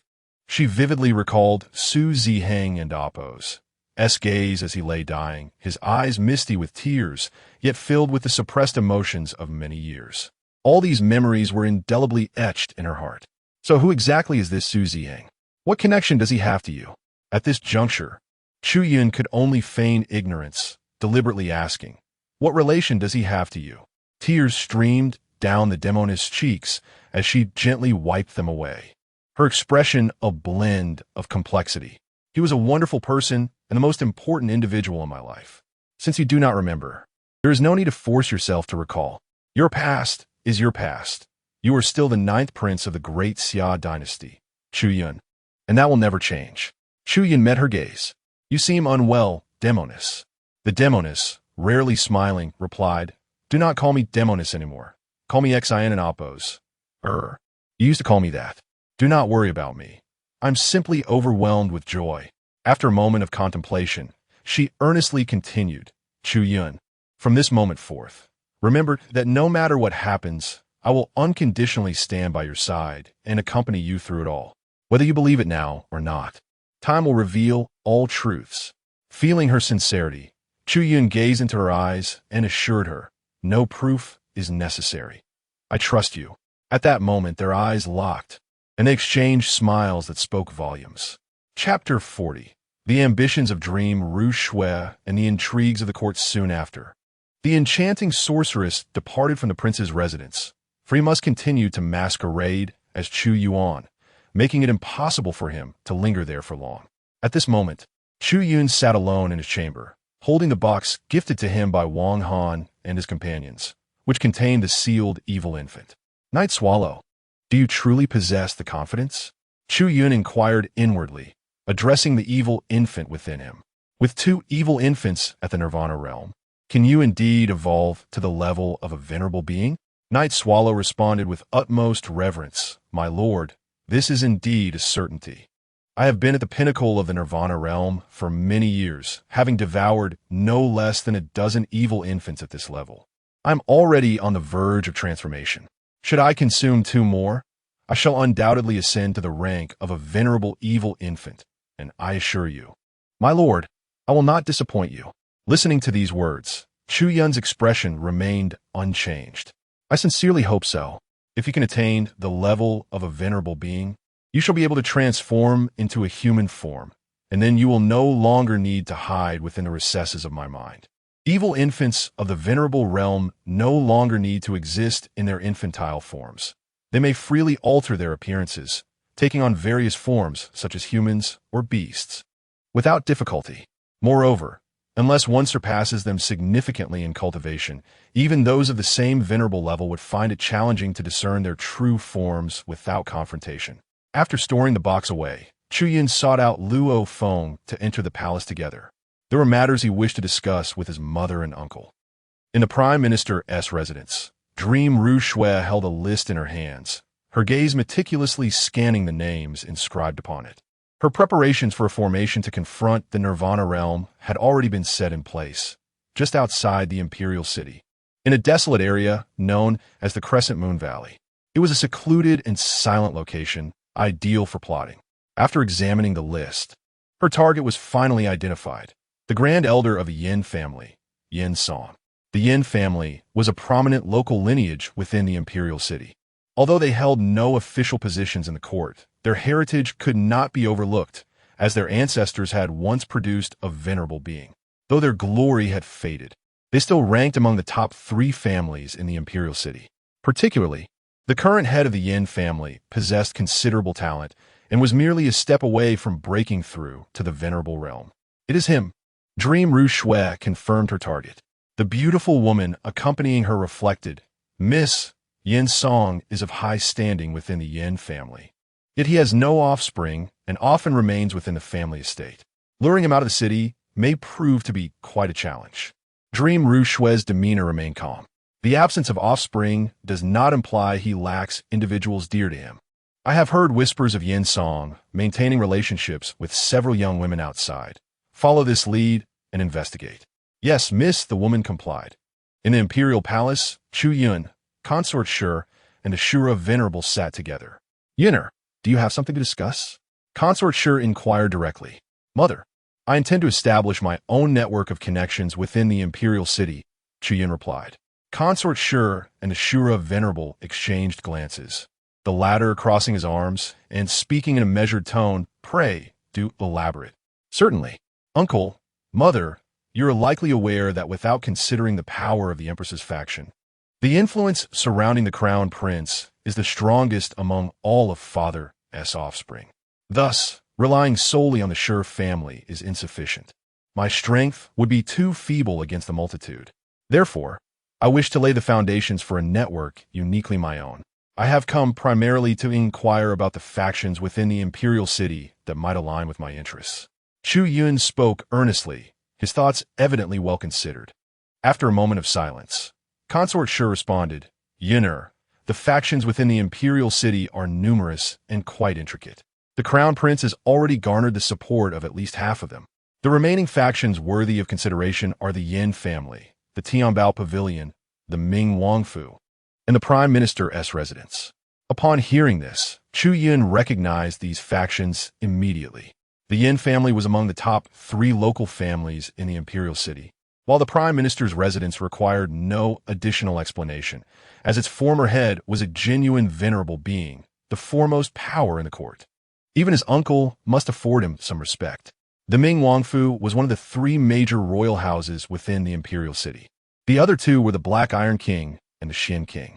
The former had long been aligned with the Empress's faction, while the latter had secluded himself for 50 years, unseen by anyone, making him irrelevant to the present discussion. As for the Tianbao Pavilion, prior to the emergence of the Misty Rain Tower, it was the foremost commercial entity in the Xia Dynasty, basking in glory. However, since the arrival of the Misty Rain Tower, the Tianbao Pavilion had faced relentless suppression, suffering significant losses in business. Due to the disparity in resources and the capabilities of their higher-ups, they could not compete with the Misty Rain Tower. As a result, the Tianbao Pavilion had been relegated to opening branches in other regions of the Xia Dynasty to mitigate losses. Nevertheless, while the Tianbao Pavilion may not rival the Misty Rain Tower, it was hardly down and out. After all, It had once been the leading commercial establishment. Even a withered camel is larger than a horse. The head of the Tianbao Pavilion was still a venerable being. However, due to the presence of the Misty Rain Tower, they had been compelled to adopt a notably low profile. I have heard that the crown prince attempted to win over these factions, but ultimately failed, Chu Yun remarked. The Shura venerable nodded in agreement, affirming, indeed, Chu Rong not only sought to recruit them, but even attempted to approach the Xian Wangfu. However, the leaders of these factions are exceedingly astute. Rather than becoming entangled in the tumult of imperial power struggles, they prioritize their own stability. After all, in the contest for imperial power, no faction can claim absolute certainty of victory. They are wise individuals, fully aware of the consequences of such actions. Chu Yun's expression turned solemn. The primary reason they declined Chu Rong's overtures must be due to father. The Shura venerable and consort Shur exchanged surprised glances. Yun, your insight into this matter is quite remarkable, they acknowledged. You are correct. The refusal of the Prime Minister and the head of the Tianbao Pavilion is indeed largely attributable to your father, the reigning emperor. Chapter 41. Prime Minister of the Great Xia, Meng Changzhong. Chu Yun discerned the intricate relationships at play. As his uncle, the Shura sovereign, had pointed out, the current emperor of the Great Xia Dynasty was none other than his father. One might ponder how a reigning monarch could possibly allow his own son to consolidate power within the imperial city, drawing all the influential figures to his side right under his nose. Such a scenario was utterly implausible. Should matters ever reach that extreme, the commander of the Shadow Guards, who had long secluded himself, would likely emerge once more, ready to spill blood in the imperial city. Meng Changzhong and his associates were acutely aware of this reality. The reigning emperor would never permit his son to amass power, as such actions would pose a direct threat to the imperial authority. Consequently, they chose not to entertain the crown prince's overtures, which was indeed the most prudent and appropriate course of action. However, the situation would be markedly different for Chu Yun. If he were to garner the support of these influential figures, he could not only fortify his own position within the imperial city, but also find himself backed by the emperor, who would undoubtedly covertly assist him. As emperor, he could not be content to witness one son dominate while the others remained mere shadows. Due to their loyalty to the emperor, they would not acquiesce to Chu Rong. Any such agreement would jeopardize the emperor's sovereignty, which was intolerable. Yet, should they choose to support him, the implications would be entirely different. Chu Yun's sentiments were echoed by Shur Fei and the Shura sovereign. The latter remarked, but the question remains, how will you win them over? Each of those individuals is astute, and aligning with you would mean opposing the empress's faction. Historically, the struggle for imperial power has seen the victors bask in glory, while the vanquished meet with a most gruesome fate. What can you offer to convince them that you possess the strength to counter the crown prince and the empress's faction? With a serious demeanor, Chu Yun replied, what if I tell them I am Xiaoyan? Upon hearing this, the Shura sovereign pondered thoughtfully. That is indeed a compelling proposition, but it may not suffice on its own. Even if you prove yourself to be Xiaoyan, possessing such extraordinary talents, you have yet to reach your full potential. Incomplete development presents uncertainties for them. Chu Yun reflected deeply on these words. His uncle's insights were undeniably valid. They were not fools. Even if he could confirm his identity as Xiaoyan, it might only provoke astonishment among them. To genuinely persuade the leaders of these factions, he would need to reveal some of his hidden strengths. Mother, uncle, I understand. I will first seek an audience with father. It is essential that I discuss this matter with him. As for how to win over these individuals, I will contemplate it further, Chu Yun stated as he rose to his feet, addressing the two. For him, the evil infant was his greatest trump card. However, it would be foolish and perilous to expose such a crucial safeguard merely to gain their favor. Thus, he resolved to meet with his father first to explore the possibility of obtaining some support. Indeed, you should seek him out. If your father is willing to assist you, then securing relations with the prime minister should pose no problem, the Shura sovereign candidly advised. Throughout the entire dynasty, it was well known that Prime Minister Meng Changzhong was not only the most trusted minister of the Great Xia Emperor, but also a childhood companion of the emperor. With a single word from the emperor, Meng Changzhong would undoubtedly stand firmly by Chu Yun and Apos, side in support. Chu Yun nodded in agreement, bidding farewell to the two before departing with Luo Feng towards the imperial study to meet the emperor. Inside the imperial study, the Great Xia Emperor sat comfortably, engaged in light conversation with a middle-aged man. This individual, clad in official robes, emanated an aura of stability and reliability.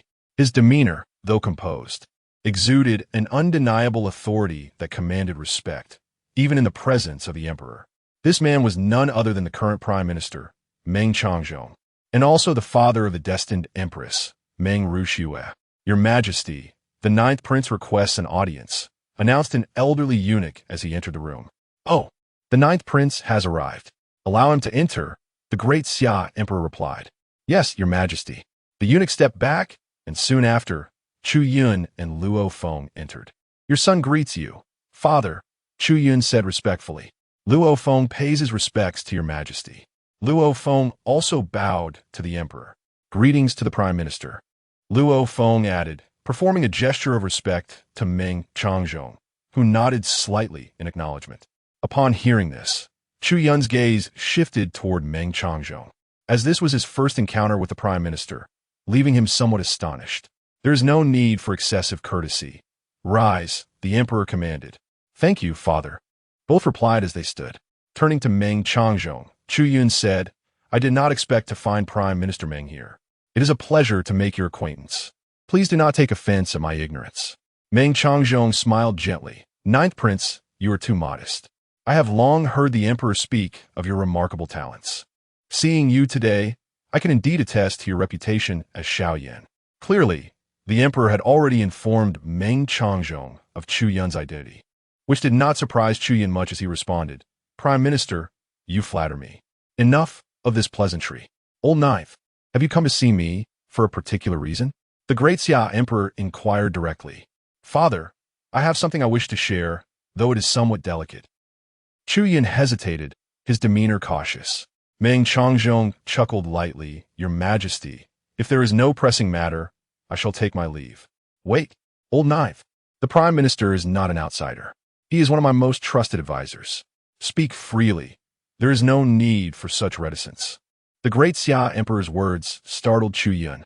Meng Changzhong remained silent, standing calmly in place, awaiting Chu Yun's revelation.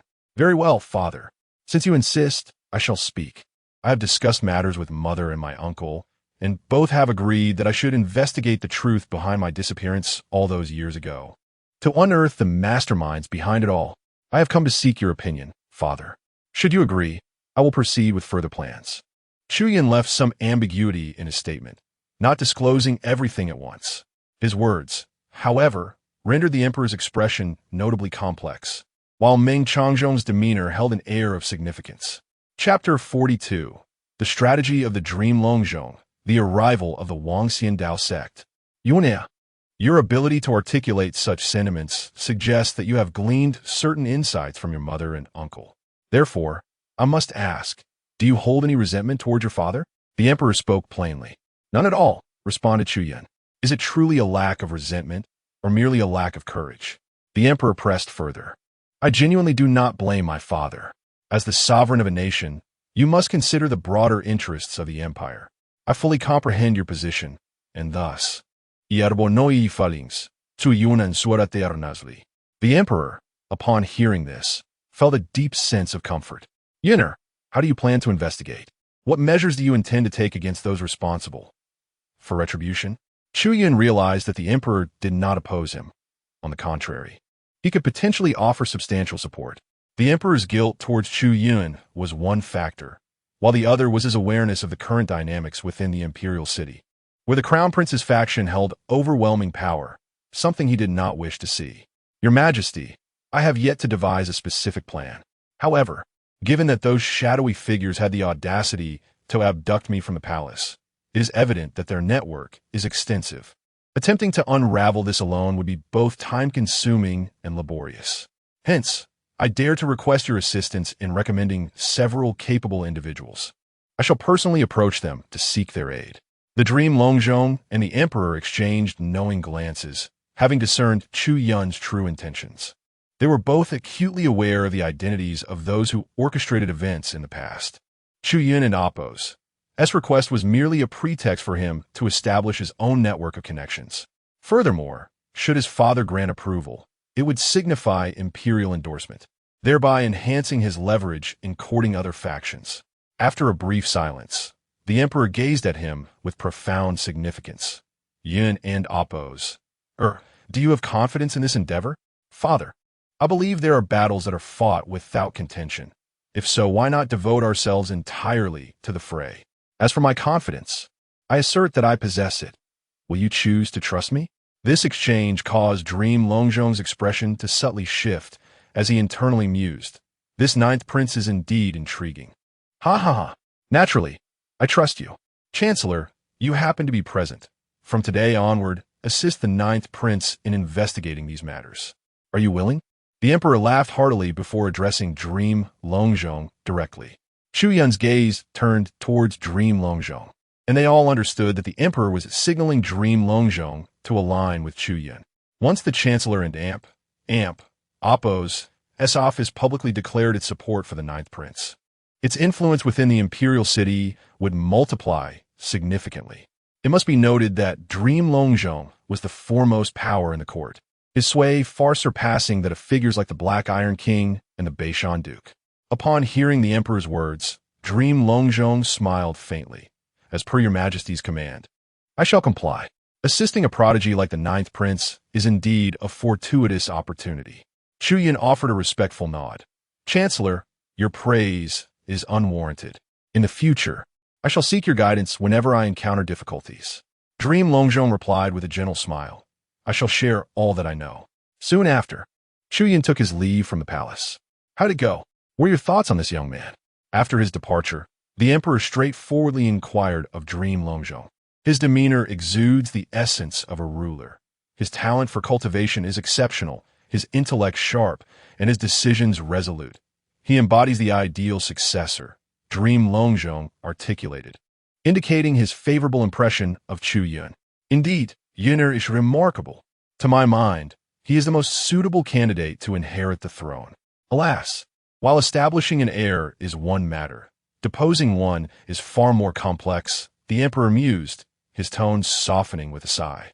Dream Longzhong did not contest this. Currently, a portion of the court officials were aligned with the empress's faction. Should the notion of deposing the heir arise, they would undoubtedly oppose it, plunging the court into turmoil and potential chaos. Moreover, even to consider such a move would require a justifiable cause, necessitating a grave misstep on the crown prince's part. Your Majesty, the ninth prince is acutely aware that his adversaries are the crown prince and his faction.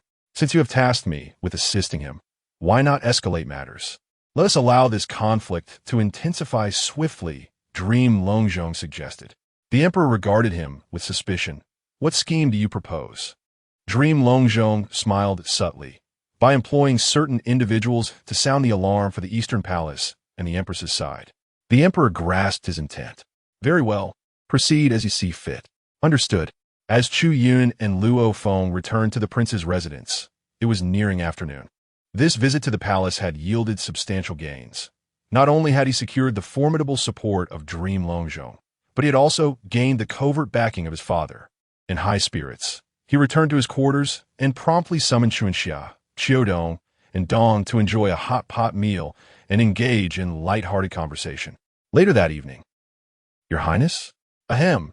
Luo Feng awkwardly stood outside the door, whispering, Your Highness, representatives from the Dao sect have arrived, claiming they have something to deliver to you. After a moment, Chu Yun's voice emerged. Understood. Please escort them to the reception hall and await my arrival. Yes, Your Highness. Once Luo Feng departed, Chu Yun, with the assistance of Chuanxia, Qiudong, and Dong, completed his grooming and donned his attire before hastening to the reception hall. Inside the hall, Luo Feng was entertaining two representatives from the Dao sect. One was Elder Yang Muqian, the seventh elder of the sect, while the other was a tall, slender elder exuding an aura even more formidable than Yang Muqian. Elder Feng Zili, a pinnacle-level practitioner of the Nirvana realm. Shortly thereafter, Chu Yun entered. Ninth Prince, Yang Muqian exclaimed with a broad smile, rising to his feet. Elder Yang? And who might this be? Chu Yun in Guit? Somewhat surprised to find a familiar face among the guests. Luo Feng stepped forward to introduce. Your Highness, this is Elder Feng Zili from the Wangxian Dao sect. Ah, Elder Feng, a pleasure to make your acquaintance. I have long admired your esteemed reputation. Chu Yun greeted warmly. Likewise, Ninth Prince, Feng Zili replied with a slight smile. Now, please, take a seat. Chu Yun gestured, and everyone settled down. Your Highness, my colleague and I have come to return certain items to their rightful owner, Yang Muqian stated, producing 3 storage rings and placing them before Chu Yun. Return of belongings? What do you mean, Elder Yang? Chu Yun asked, puzzled. These items belong to the Jiuhua sect and the Yi family. After our thorough collection, we have personally prepared them for your return, Yang Muqian explained. Realization dawned on Chu Yun, and he nodded appreciatively. With intent, he extended his consciousness into the storage rings. My goodness, I had no idea. This is astonishing. Chapter 43. The Favor of the Wangxian Dao Sect, targeting the Crescent Moon Valley. Within these few storage rings lie numerous treasures. 3,000-year-old blood essence stones, 1,000-year-old flesh spirit mushrooms, 2,000-year-old snow spirit ginseng, earth-grade heavenly spirit pills, earth-grade armor, and heavenly-grade soul banners, among others. The combined value of these precious items would far exceed even a fraction of what the Jiuhua sect and the Yi family possess. The 2 elders exchanged glances, and Chu Yun gazed meaningfully at Feng Zili and Yang Muqian, speaking, Isn't this a bit excessive? Not at all. These are all rightful possessions of His Highness. The Jiuhua sect and the Yi family have incurred His Highness and Appo's displeasure, and since this incident occurred in Qingzhou, it is only fitting that our Wangxian Dao sect, as the ruler of Qingzhou, makes a gesture to express our sincerity, Yang Muqian replied with a smile. Upon hearing this, Chu Yun immediately understood their intentions. After contemplating, he responded, Very well, I shall graciously accept your sect and Appo's gesture of goodwill. How long do you plan to stay in the imperial city? If you find yourselves with leisure time, why not stay at my residence? No one would bestow such precious gifts without reason. The Wangxian Dao sect's actions could stem from 2 possibilities, the first being a request for assistance, and the second being an attempt to curry favor with him. Chu Yun perceived the likelihood of the first scenario as minimal. He leaned towards the notion that the Wangxian Dao sect sought to befriend him, or perhaps even align themselves with him. It seems there is nothing pressing, and we are in no hurry to depart. Since the Ninth Prince has extended such an invitation, we shall impose upon you, Feng Zili said with a calm smile. That is agreeable. Tai, prepare 2 of the finest guest rooms immediately. Yes, Your Highness. Chu Yun called out, directing Tai to attend to the matter.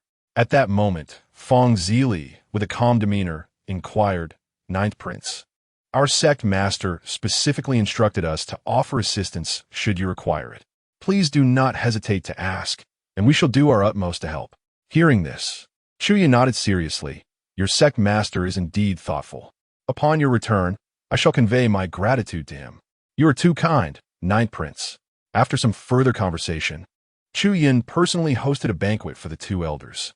The gathering extended deep into the night before they retired to their respective chambers. Accompanied by Luo Feng, Chu Yun returned to his quarters. Your Highness, the Wangxian Dao sect and Appo's gesture came as quite an unexpected surprise. It appears they wish to place their bets on your side. Chu Yun and Appo's expression turned contemplative. He decided it was premature to draw conclusions and opted to observe the situation further. Well, it is getting late. Luo, Tongling, you should retire for the night. Yes, Your Highness. The following day, within the Prime Minister's residence. Miss, we have uncovered the truth. Yin Song has 3 concubines whom he treats with great care. They manage a small shop in the city, and, despite their beauty, no man dares to approach them due to Yin Song's protection, reported a beautiful woman to Meng Ruxue. He certainly knows how to indulge himself. I have heard my father speak of him. Although he is old, his desires remain unquenched. Yet, he is also a man of affection and loyalty to women. In that case, let us fulfill the old adage. To die beneath the peony is to be a ghost of elegance. What has become of those 3 women? Meng Rushue's expression remained cold. I have arranged for them to be drugged and taken out of the city. They are likely en route to the Crescent Moon Valley now. The recording stones are also prepared, just awaiting your command to initiate the action," the woman reported respectfully, having made thorough preparations. "Let be tonight. You will personally deliver the recording stones to Yin's residence, letting him know that if he wishes to save them, he must come alone to the Crescent Moon Valley." Meng Ruxue replied calmly. "Understood, miss." As dusk approached, Meng Ruxue concealed her presence and quietly exited the city, heading towards the Crescent Moon Valley to await Yin Song and Appo's arrival. Meanwhile, at the Ninth Prince's residence, Chu Yun had just been fishing in his backyard pond when the celestial demoness arrived. Xia. Upon seeing her again, Chu Yun instinctively spoke. Though he found it curious that Chu Yuan should be waiting in the Eastern Palace for dinner, not coming to his residence. Could it be? Do not speculate. This is my true form. My avatar remains in the Eastern Palace, the celestial demoness clarified, sensing his confusion. Hearing this, Chu Yun couldn't help but observe her more closely. Unfortunately, from an external perspective, there was scarcely any distinction between the celestial demoness' true form and her avatar. Xia, have you come because Meng Ruxue is about to act? Chu Yun in Gui? The celestial demoness nodded, indeed. Tonight, at the Crescent Moon Valley. She has set up formations within the valley, waiting to ensnare her prey. She intends to use Yin Song's concubines as leverage to lure him there and eliminate him. Surprised that Meng Ruxue's target was the elder of the Yin family, Chu Yun thought it fortuitous. The Yin family was indeed one of his intended allies. It seemed that the elder Yin Song must be saved at all costs. I understand. But Xia, I am curious how you learned of Meng Ruxue's plans? Chu Yun asked with interest. The celestial demoness did not hide the truth. Her reincarnation was fortunate, and her name is well known. Thus, controlling those around her is not difficult. She has several loyal subordinates, and at least half of them have been secretly bound to my will. Hearing this, Chu Yun was genuinely astonished. Half of Meng Ruxue's loyal subordinates were under the control of the celestial demoness. It seemed that good fortune and reincarnation did not guarantee genuine advantage. The two women were opposites, one in the light and the other in the shadows. While Meng Ruxue had access to resources and information far beyond that of the celestial demoness, the latter operated from the shadows, leaving Meng Ruxue unable to pinpoint her adversary. Each possessed their strengths and weaknesses. Very well, night is falling. Let us depart for the Crescent Moon Valley, the celestial demoness suggested. Are you going alone? Wanlei. Unaware of Chu Yun's ability to control the evil infant, the celestial demoness questioned his decision to venture alone. Given his current cultivation level, even with exceptional talent, he would still be at a disadvantage against Meng Ruxue. Chu Yun raised an eyebrow. What sort of talk is that? Who do you underestimate? If I dare to go alone, it is because I possess my own assurances. Enough of this chatter. Let's make haste. The celestial demoness remained skeptical, but ultimately chose to trust him. Chu Yun ordered Luo Feng to stay behind in the residence, instructing that if anyone came looking for him, they should be told he had retired early. Subsequently, Chu Yun and the celestial demoness left the city together, heading towards the Crescent Moon Valley. Chapter 44, A Critical Moment. In the residence of the Yin family, the Grand Elder Yin Song received a letter accompanied by Shadow Stone this evening. Upon opening it, he was struck by the sight of his three beloved women captured within the stone's contents. The letter contained but a single sentence. If you wish to save them, come alone to the Crescent Moon Valley. Otherwise, they shall not see the dawn of tomorrow. With a furious bang, Yin Song crushed the shadow stone and the letter in his hands. Without informing anyone, he departed the Yin family home, driven by rage towards the Crescent Moon Valley. In the silent depths of the Crescent Moon Valley, the three young women cherished by Yin Song lay unconscious, bound to a tree. Among them, Meng Ruxue, clad in a flowing blue garment and veiled to conceal her exquisite beauty, stood quietly, awaiting her prey. Meanwhile, behind a rock above the valley, Chu Yun and the demoness concealed their presence, observing discreetly. This old man certainly knows how to play his cards, Chu Yun remarked, noting the youthful beauty of the three women, whose radiant skin suggested they had been well cared for. What? Are you also yearning for multiple wives? The demoness shot him a peculiar glance. With a sly grin, Chu Yun replied, You speak as if I am simply destined to love several women with all my heart. Yet, my deepest affection will always belong to you, my dear Exine. The demoness glared at him disdainfully, acknowledging his charm, but well aware of the reality of a man in his position. Suddenly, a brilliant surge of rebirth energy descended from afar like a shooting star, prompting Chu Yun to straighten his posture. Someone is coming. At the valley floor, the radiant light transformed into a formidable old man clad in gray robes, his stern visage exuding authority. Meng Rushue faced him, her voice melodic yet steady. Grand Elder Yin Song, it is a pleasure to meet you. Enough of your nonsense. Release my women, or I shall ensure you suffer a most gruesome fate tonight. Yin Song thundered, revealing his notorious temper. Unfazed, Meng Rushue responded with an ethereal calm. Very well. I shall set them free. She proceeded to untie the three women, using her spiritual power to bring them before Yin Song. Yin Song's vigilant gaze scrutinized her, and upon confirming that the women were merely in a light stupor, his anxious heart eased somewhat. Who are you? What do you intend? Meng Rushue revealed. My objective is simple. I seek to borrow something akin to what you possess. Furrowing his brow, Yin Song inquired, what is it you seek? Your life, she declared. As her words echoed, intricate patterns illuminated the ground of the Crescent Moon Valley, enveloping Yin Song in a formidable array. In the skies above, the array summoned countless lightning arrows, their thunderous descent wreaking havoc. Below, the earth transformed into a quagmire, with numerous muddy appendages reaching for Yin Song and his companions. Before Meng Rushue, the final killing formation activated, revealing a colossal figure wielding a battle axe, adorned with intricate patterns, reminiscent of a miniature war deity, poised to strike. Yin Song's expression darkened as he surveyed the encircling array's relentless assault. Great Destruction's seal. He combined his hands, unleashing a cross-shaped palm imprint imbued with potent rebirth energy. Delivering a powerful blow, the axe of the giant was repelled by his palm, and a multitude of lightning arrows disintegrated under its force. Yet, the murky tendrils had already ensnared the three women, preparing to drag them into the depths of the mire. Fueled by fury, Yin Song swiftly intervened, manifesting a massive mountain of rebirth energy that crushed the tendrils. He placed the three women atop the peak just as the formation shifted again. The lightning arrows absorbed the quagmire's essence, coalescing into immense meteors that rained down. Meng Rushue, atop the giant's head, commanded it to confront Yin Song's rebirth energy directly. Great Summer Palm. Yin Song unleashed his full strength, the rebirth energy resonating in his palm as he struck forth a colossal imprint, its mere presence capable of reshaping the landscape. At that moment, he comprehended Meng Rushue's strategy. She had released his women to distract him, compelling him to divide his focus to protect them. This maneuver played directly into her hands. The great Sumeru palm met the falling meteors and the giant and amp. Appo's axe in a titanic clash. However, in his concentration on the assault, he neglected Meng Rushue. Wheel of Destiny.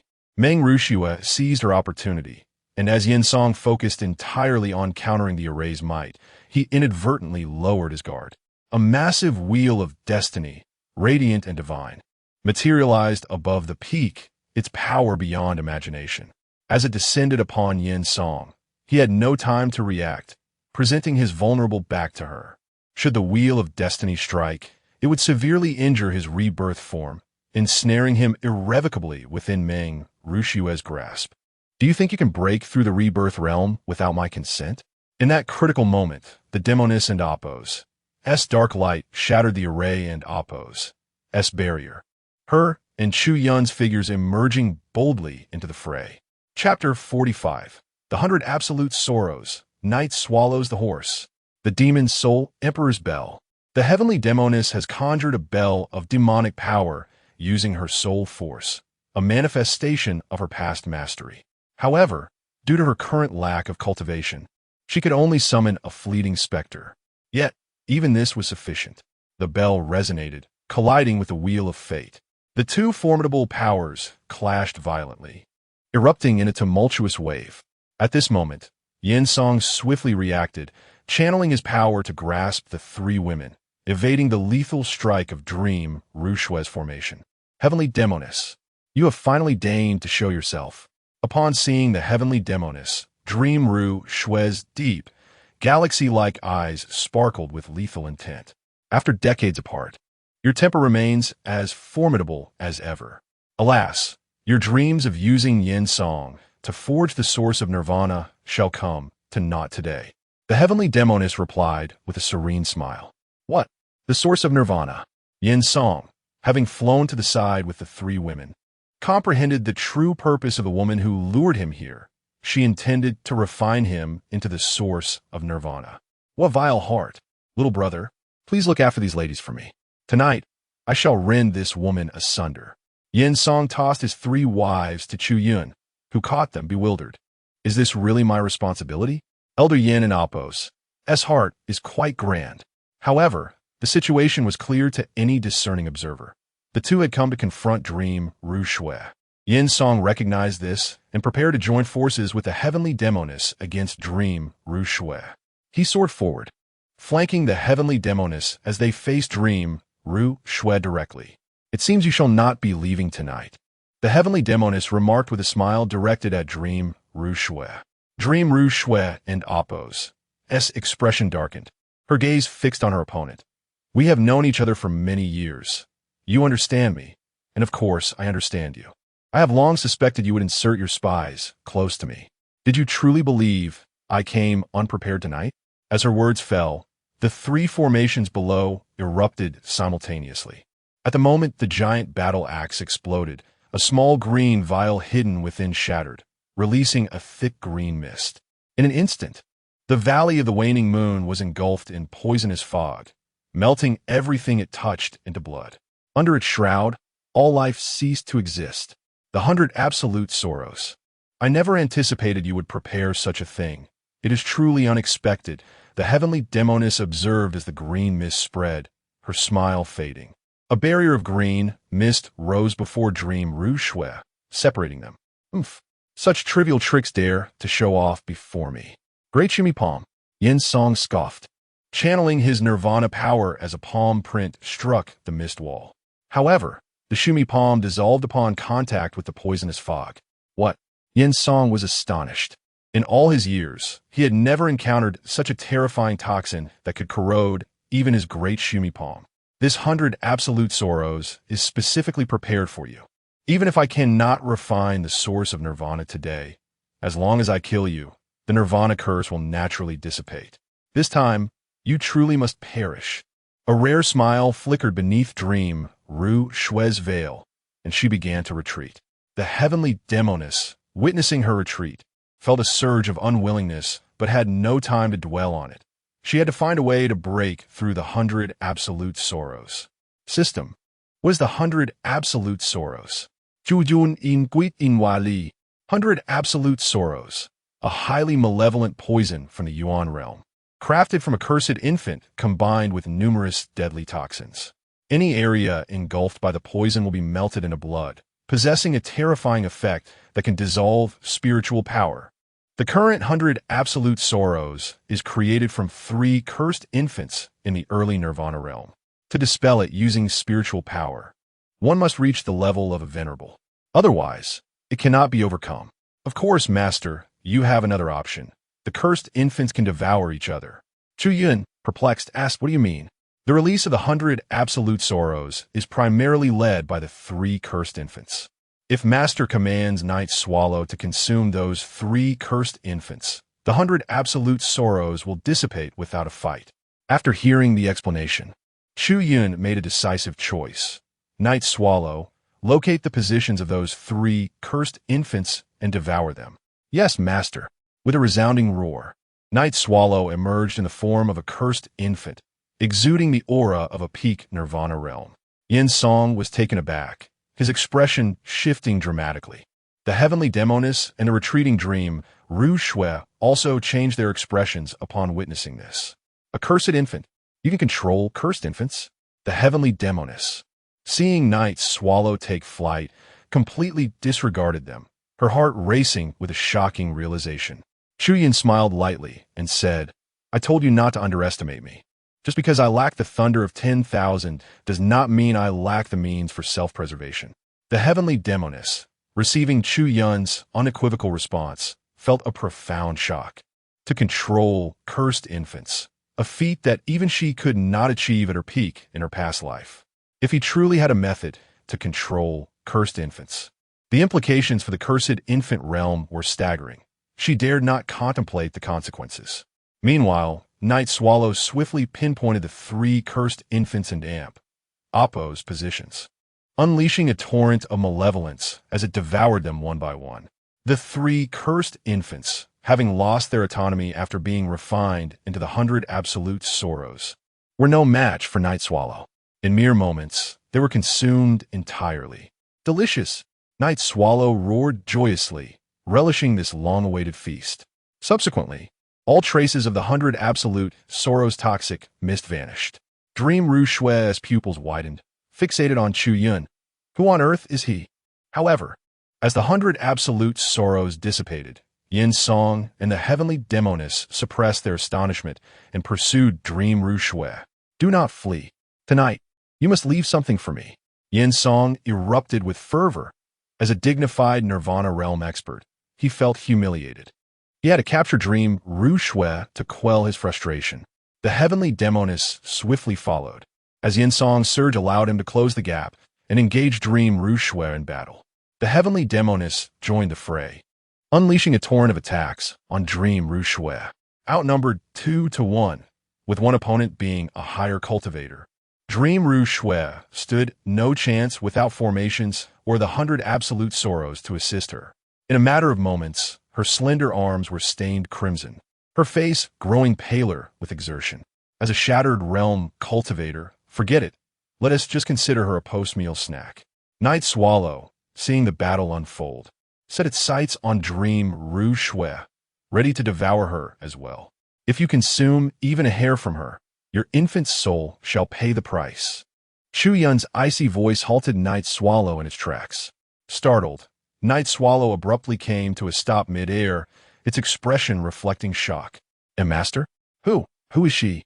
Night Swallow cautiously looked at Chu Yun, anxiety evident in its tone. Chapter 46. The mysterious master rescues the Empress. The Chancellor moves against the Queen's faction. Chu Yun's expression darkened. It is not your place to inquire. Refrain from prying. Yes, yes. Night Swallow dared not utter another word, obediently hovering in the air. Nevertheless, having devoured 3 Nirvana realm evil infants, he would undoubtedly reap substantial rewards after refining them. Chu Yun and Oppo's gaze shifted toward the direction of the heavenly demon maiden and the others. Noticing that Meng Rushue had fallen into a precarious situation, he furrowed his brow slightly, but did not make a move as if awaiting something. By sentiment and reason, she was the Chancellor's cherished jewel and the reincarnation of the destined Empress. Chu Yun could not possibly stand idly by and watch her perish. Boom! At that moment, as Yin Song cornered Meng Rushue, a thunderous sound reverberated through the Crescent Moon Valley. In the next instant, a bolt of lightning surged past them, effortlessly shattering the heavenly demon maiden's magical seal and whisking Meng Rushue away into the night sky. The entire battlefield shifted in the blink of an eye. Meng Rushue's figure had vanished. What?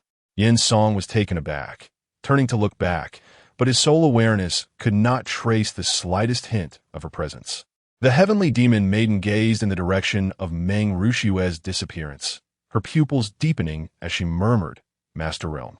At that moment, Chu Yun and Night Swallow happened to fly over, realizing she had prepared a contingency plan, but regrettably, she had escaped. In the entire Great Xia Dynasty, a woman with such capabilities at the Broken Realm level was unheard of. Young friend, who exactly is this lady? Yin Song inquired gravely. We are also unaware of her identity, Chu Yun replied. However, it is fortunate that Elder Yin and the 3 ladies are unharmed. Indeed, you speak true, Yin Song acknowledged. Tonight, I must express my gratitude for your assistance. Otherwise, I would have surely fallen victim to that woman. May I ask from which faction you and the young lady hail? Yin Song understood that Chu Yun did not wish to disclose the woman's identity and did not pursue the matter further. However, He felt compelled to thank them for their life-saving intervention. Elder Yin, my name is Chu Yun. This lady's surname is Yu, and she's my future fiancée. Chu Yun introduced with a touch of boldness. Chu Yun, that name sounds remarkably familiar. Chu Yun, His Highness the Ninth Prince. You are the Ninth Prince? Yin Song's pupils widened in astonishment as his expression transformed. Elder Yin, it is good that you know. I would appreciate your discretion regarding tonight's events. I do not wish for a fifth person to be aware of this matter. Chu Yun smiled lightly. Yin Song was internally shaken. To think he was the Ninth Prince. He possessed the ability to control evil infants. How terrifying. If this were to spread, it would undoubtedly cause a tremor throughout the entire imperial city. Moreover, this Lady Yu was no ordinary person. Not only was she breathtakingly beautiful, with a figure that could enchant a nation, but she also possessed formidable strength, being at the pinnacle of the Broken Realm, nearly approaching the Nirvana realm. How could both individuals be such extraordinary prodigies? This Ninth Prince was indeed a master of concealment. Rest assured, Your Highness, I shall remain utterly silent on this matter. No matter who inquires, I shall profess ignorance. Yin Song promptly assured. Excellent, then let it be so. Xia, let's depart. The heavenly demon maiden turned and left alongside Chu Yun and Night Swallow. Yin Song watched their departing figures, his heart tumultuous. This Ninth Prince was indeed a marvel. It appeared that the Crown Prince's position was not as secure as it seemed. On the way back, the heavenly demon maiden inquired, "How did you manage to control the evil infants?" To this day, no one in the Yuan realm possesses such a capability. Chu Yun smiled nonchalantly. It is an innate ability. I am simply fortunate. The heavenly demon maiden regarded him with skepticism. Is this truly an inherent power? Chu Yun nodded. Indeed, it is the genuine article. The heavenly demon maiden fell silent for a moment before advising. You must exercise caution in the future. Such abilities should not be displayed openly. You remain unaware of the ramifications of wielding such power. It is no exaggeration to say that if your capability to control evil infants were to reach the ears of certain powerful factions in the Yuan realm, both you and the Great Xia Dynasty would face catastrophic consequences.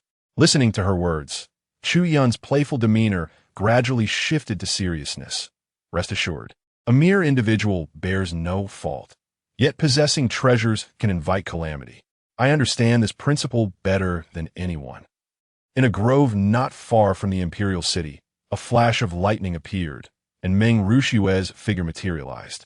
Her expression was one of utmost vigilance as she scanned her surroundings, asking, "Who are you? Why did you save me?" Silence enveloped the area with no response. Meng Rushue and Appo's brow furrowed. The individual had likely departed. Yet she found it perplexing why a figure of Master Realm caliber would save her without reason. Simultaneously, she remained stunned by the revelation that Chu Yun could control evil infants. The pinnacle of Nirvana realm evil infants. Could it be him? As Meng Rushua pondered, a name began to surface in her mind. The evil infant at the peak of the Nirvana realm that she had won from the misty Rain Tower, Xiao Yin.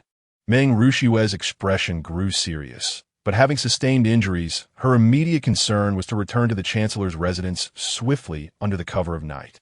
The following day, just after finishing breakfast, Luo Feng rushed in hastily. "Your Highness, trouble has arisen." Noticing Luo Feng's anxious demeanor, Chu Yun inquired, "What has happened?" Luo Feng and Appo's expression turned grave as he replied, "Today in the court, the Chancellor named 4 third-rank officials, citing evidence of corruption and bribery, violating the laws of the Great Xia. His Majesty was infuriated and ordered their titles stripped, their entire clans executed, and they were all imprisoned in the heavenly prison to await their fate." Upon hearing this, Chu Yun asked, "What does this have to do with me?" Luo Feng continued, "Your Highness, do you know the identities of these 4 individuals? They are all key ministers of the Queen and Appo's faction, and their combined power is nearly equivalent to that of a first-rank official. Their capture is akin to gouging out the Queen's eye." Chapter 47. The Chancellor Takes Sides. Thunder strikes the city. Upon hearing this, Chu Yun's expression immediately grew serious. The Chancellor is targeting the Empress and Appo's faction if I am not mistaken. This matter was likely conceived by my father in collaboration with him. The Chancellor has now aligned himself with me. His actions against those individuals are primarily intended to incite unrest in the Eastern Palace. After a moment of calm reflection, Chu Yun formed a preliminary judgment.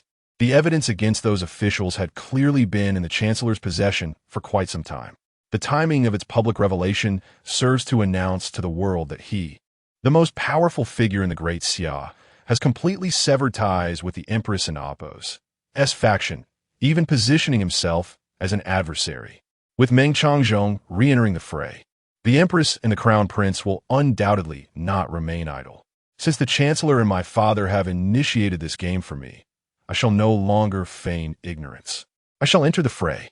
After making this resolute decision, a confident smile graced Chu Yun's face. Your Highness, what shall we do next? Luo Feng inquired solemnly. Summon Master Wan Lei, Chu Yun commanded. Understood. Before long, Master Wan Lei entered the room. Your Highness, he greeted respectfully. Chu Yun nodded. Wan Lei, I have summoned you because there are matters that require your attention outside the city.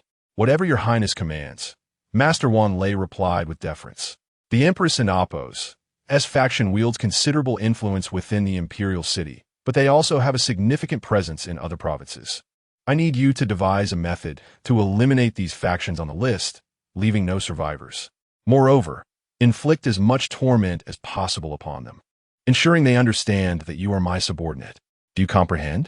Chu Yun presented Master Wan Lei with a list densely populated with the names of at least several dozen influential families. The strength of these factions rivals that of the Jihua sect and the Yi family. Some even harbor ancestors at the peak of the Nirvana realm, serving as the backbone of the Empress's faction. After receiving the list, Master Wan Lei assured, Your Highness, rest assured, I know precisely what to do. Chu Yun's motives for instructing Master Wan Lei to take such actions were twofold. Firstly, it was naturally to strike a blow against the Empress's faction. Secondly, he aimed to acquire corresponding editing points through the influence of these factions. He could not limit his sights solely to the imperial city. If he wished to amass substantial editing points, the other provinces presented excellent targets. Once Master Wan Lei departed, Luo Feng inquired, Your Highness, what about us? Luo Feng understood that with Master Wan Lei dispatched to eliminate the Empress's factions in other provinces, peace within the imperial city would be unattainable. Commander Luo, you shall accompany me to the Chancellor's residence, Chu Yun instructed. Of course, Your Highness. Both understood that this visit would irrevocably alter their relationship with the Chancellor's residence. This was, of course, the outcome Chu Yun desired. If he wished to recruit allies, he must first demonstrate the strength of his own side. The Chancellor's public alignment with him had indeed provided Chu Yun with immense assistance. Within the Eastern Palace, Crown Prince Chu Rong sat in a darkened mood. Chu Yuan, the Black Iron King, Wang Hansua, the Northern Mountain Duke, and several of the Crown Prince's attendants were present, each bearing grim expressions. Meng Changjong's actions are a blatant declaration of war against us, the Black Iron King remarked coldly. Wang Hansua's gaze shifted, his eyes glinting with frost. The Empress has received word that the two attendants she sent could not even enter the Chancellor's residence. It seems he no longer wishes to explain himself to us. The Crown Prince's expression hardened. I still cannot comprehend why he is doing this. What advantage does the Chancellor gain by opposing us? The Chancellor's residence has enjoyed a comfortable alliance with them for many years. Meng Changjong's sudden outburst has caught everyone off guard. The Northern Mountain Duke and the Black Iron King also wore puzzled expressions, struggling to understand Meng Changjong's motives. I have reviewed the charges against those individuals in the dungeons. Meng Changjong has sealed their fates. They are doomed. Even with the intervention of the Empress and the national teacher, Chu Yuan stated coldly. Clearly, Meng Changjong had been well prepared. Gathering such extensive evidence could not have been an overnight endeavor. Wang Hansua remarked with a furrowed brow, Eldest brother, do you think this matter is related to Chu Yun? Just as Chu Rong was about to respond, a figure clad in a black robe, wielding a dragon-headed scepter, entered the hall. The elderly man's skin was wrinkled, and his triangular eyes emanated a chilling aura. Though he restrained his presence, the pressure he exuded was palpable. Upon seeing the elder, everyone, including Crown Prince Chu Yun, rose to their feet. "We greet the national teacher." "National teacher, why did you not inform me of your arrival?" the Crown Prince asked as he approached the elder. The national teacher, Feng Tianzheng, belonged to an earlier generation. If one were to delve into lineage, the current emperor of the Great Xia and Meng Changzhong were both his juniors. The Crown Prince's respectful demeanor illustrated the unassailable status the national teacher held within the Empress's faction. Given the magnitude of this incident, it would be remiss of me not to come. "Your Highness, you may not yet be aware, but I have received reliable information that the 9th Prince, Chu Yun, has already entered the Chancellor's residence." This indicates that Meng Changzhong's actions are a public declaration of his support for Chu Yun. The national teacher's words sent a tremor through everyone present in the hall. It was indeed Chu Yun. Meng Changzhong had chosen Chu Yun. The Crown Prince's face reflected shock, while his mind was engulfed in confusion. Why had Meng Changzhong chosen Chu Yun? In terms of cultivation, he far surpassed Chu Yun. In terms of connections and background, he eclipsed Chu Yun entirely. Even if the Shi family were strong, the divine sect could withstand them. Moreover, he possessed more than just the divine sect on his side. Thus, from every angle, Meng Changzhong's choice of Chu Yun seemed a certain path to failure. Why would he choose such a route? Perhaps it was not merely his choice, but rather that of the emperor. The national teacher's words were incisive. The Crown Prince shuddered. Father, suddenly, a realization dawned upon him, and his expression darkened. "I have held the position of heir apparent for so many years. To relinquish it, no matter who, is but a foolish dream. Whether it was voluntary or not, the situation had solidified. Since they had made their move, it was time for them to retaliate." The national teacher's gaze deepened. "Your Highness harbors such intentions. You do not disappoint me. Fear not. Those who dare to oppose us shall pay the price. Chu Yun may die once, but he can die again." A glimmer of coldness flickered in the national teacher's eyes. "Your Highness, let us visit the Empress together." "Very well, national teacher. We shall proceed at once." Their entry into the palace signified the imminent counterstrike of the Empress's faction, which would soon follow.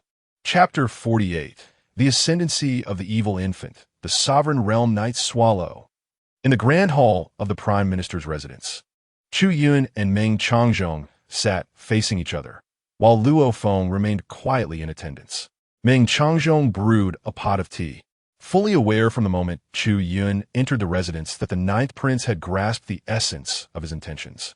"Your Highness must have come here to put on a show for those individuals," Meng Changzhong inquired languidly. Chu Yun smiled lightly, with the Prime Minister at my side. "What have I to fear? Besides, both the Prime Minister and my father wish for them to take action. If they remain inactive, our efforts would be rendered meaningless." Meng Changzhong continued. "Regarding the events of years past, you must already know who the true culprits are.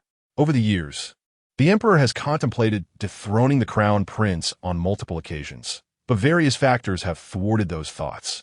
Now that you have returned, showcasing your evident talents, you far surpass the Crown Prince. This may indeed allow the Emperor to carry out his intentions." As Chu Yun sipped his tea, he pondered on these words, his expression turning serious. "I am not so benevolent. The grievances of the past cannot be settled with just the position of Crown Prince. Their blood must be the price of reckoning. This imperial city is destined to witness a grand bloodbath." Meng Changzhong remained silent, understanding that one cannot counsel others to be virtuous without experiencing their suffering. Moreover, as Chu Yun was to inherit the throne, he must possess the requisite ruthlessness. "Your Highness, since I have chosen to stand by your side, I shall assist you in seizing everything in the end. I have also received word that the national teacher has gone to the Eastern Palace, likely to meet with the Crown Prince and the Empress. Based on my understanding of them, they will soon seek retribution against me, and you as well." Meng Changzhong spoke with calmness, undeterred by the impending threat from the Empress's faction. Chu Yun felt similarly. His uncle still resided within the palace. Even if the Empress's faction intended to target him, their first course of action would be to draw his uncle away. Otherwise, with his uncle present, even the sovereign of divine religion would be powerless against Chu Yun. "What does the Prime Minister think their next move will be?" Chu Yun asked, his expression composed. Meng Changzhong shook his head, lifting his teacup. "I do not know. However, it is certain that, for now, They will not act against your safety. The Shura's sovereign remains in the city. They lack the capability. With a smile, Chu Yun replied, Prime Minister, if we're to wait for them to make a move, why not take the initiative ourselves and strike first? Meng Changzhong paused, his gaze fixed upon him. Your Highness suggests we act against the families within the city? Chu Yun Gurin, since we have already torn the facade, why not widen the rift? I understand your concerns about the repercussions of such actions drawing the Empress's faction scrutiny, correct? Meng Changzhong appeared somewhat perplexed. Since you know this, do you have a plan? What if I told you that neither the Empress nor the national teacher could find any incriminating evidence against us? Chu Yun confident smile. Meng Changzhong gazed deeply at him. After a span of over half an hour, Chu Yun and Luo Feng departed from the Prime Minister's residence. His boldness in visiting had stemmed from the knowledge that Meng Ruxiu was injured and would be preoccupied with her recovery, thus alleviating any fear of an encounter.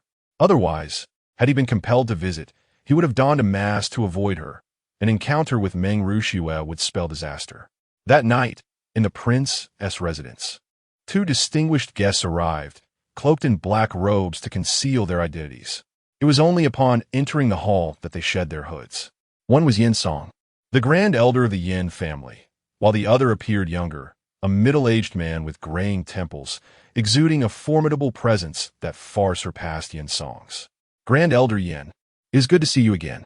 This must be the head of the Yin family, Yin Ding, whose reputation precedes you. Chu Yun greeted them with a courteous smile. He had instructed the demonists to visit the Yin family, summoning both Yin Song and Yin Ding to this gathering.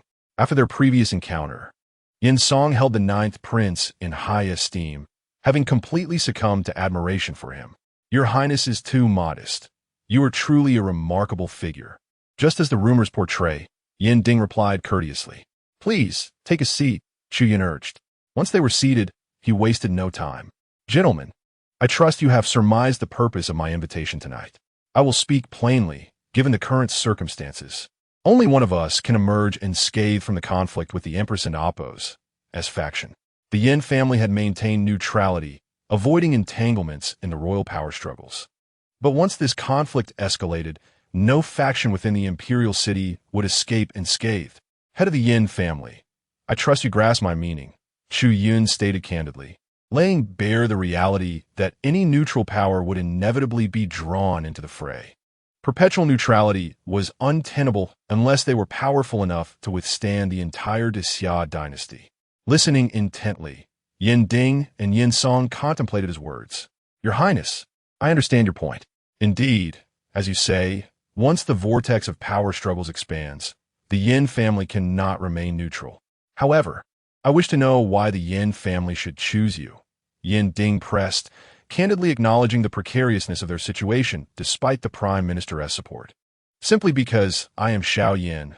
Coupled with this, Chu Yun proclaimed, his voice resonating with authority as he unleashed a wave of malevolent energy enveloping the room. The mere hint of his power plunged Yin Ding and Yin Song into a state of shock and dread. The shadow of the evil infant manifested behind Chu Yun, its sinister eyes seemingly capable of commanding their very lives. In that moment, Chu Yun resembled a deity of darkness, wielding dominion over all. The evil infant of the sovereign realm.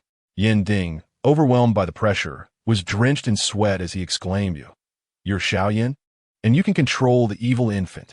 As one of the pinnacle powers in the Nirvana realm, he could not suppress the anxiety that coursed through him in Chu Yun and Oppos as presence.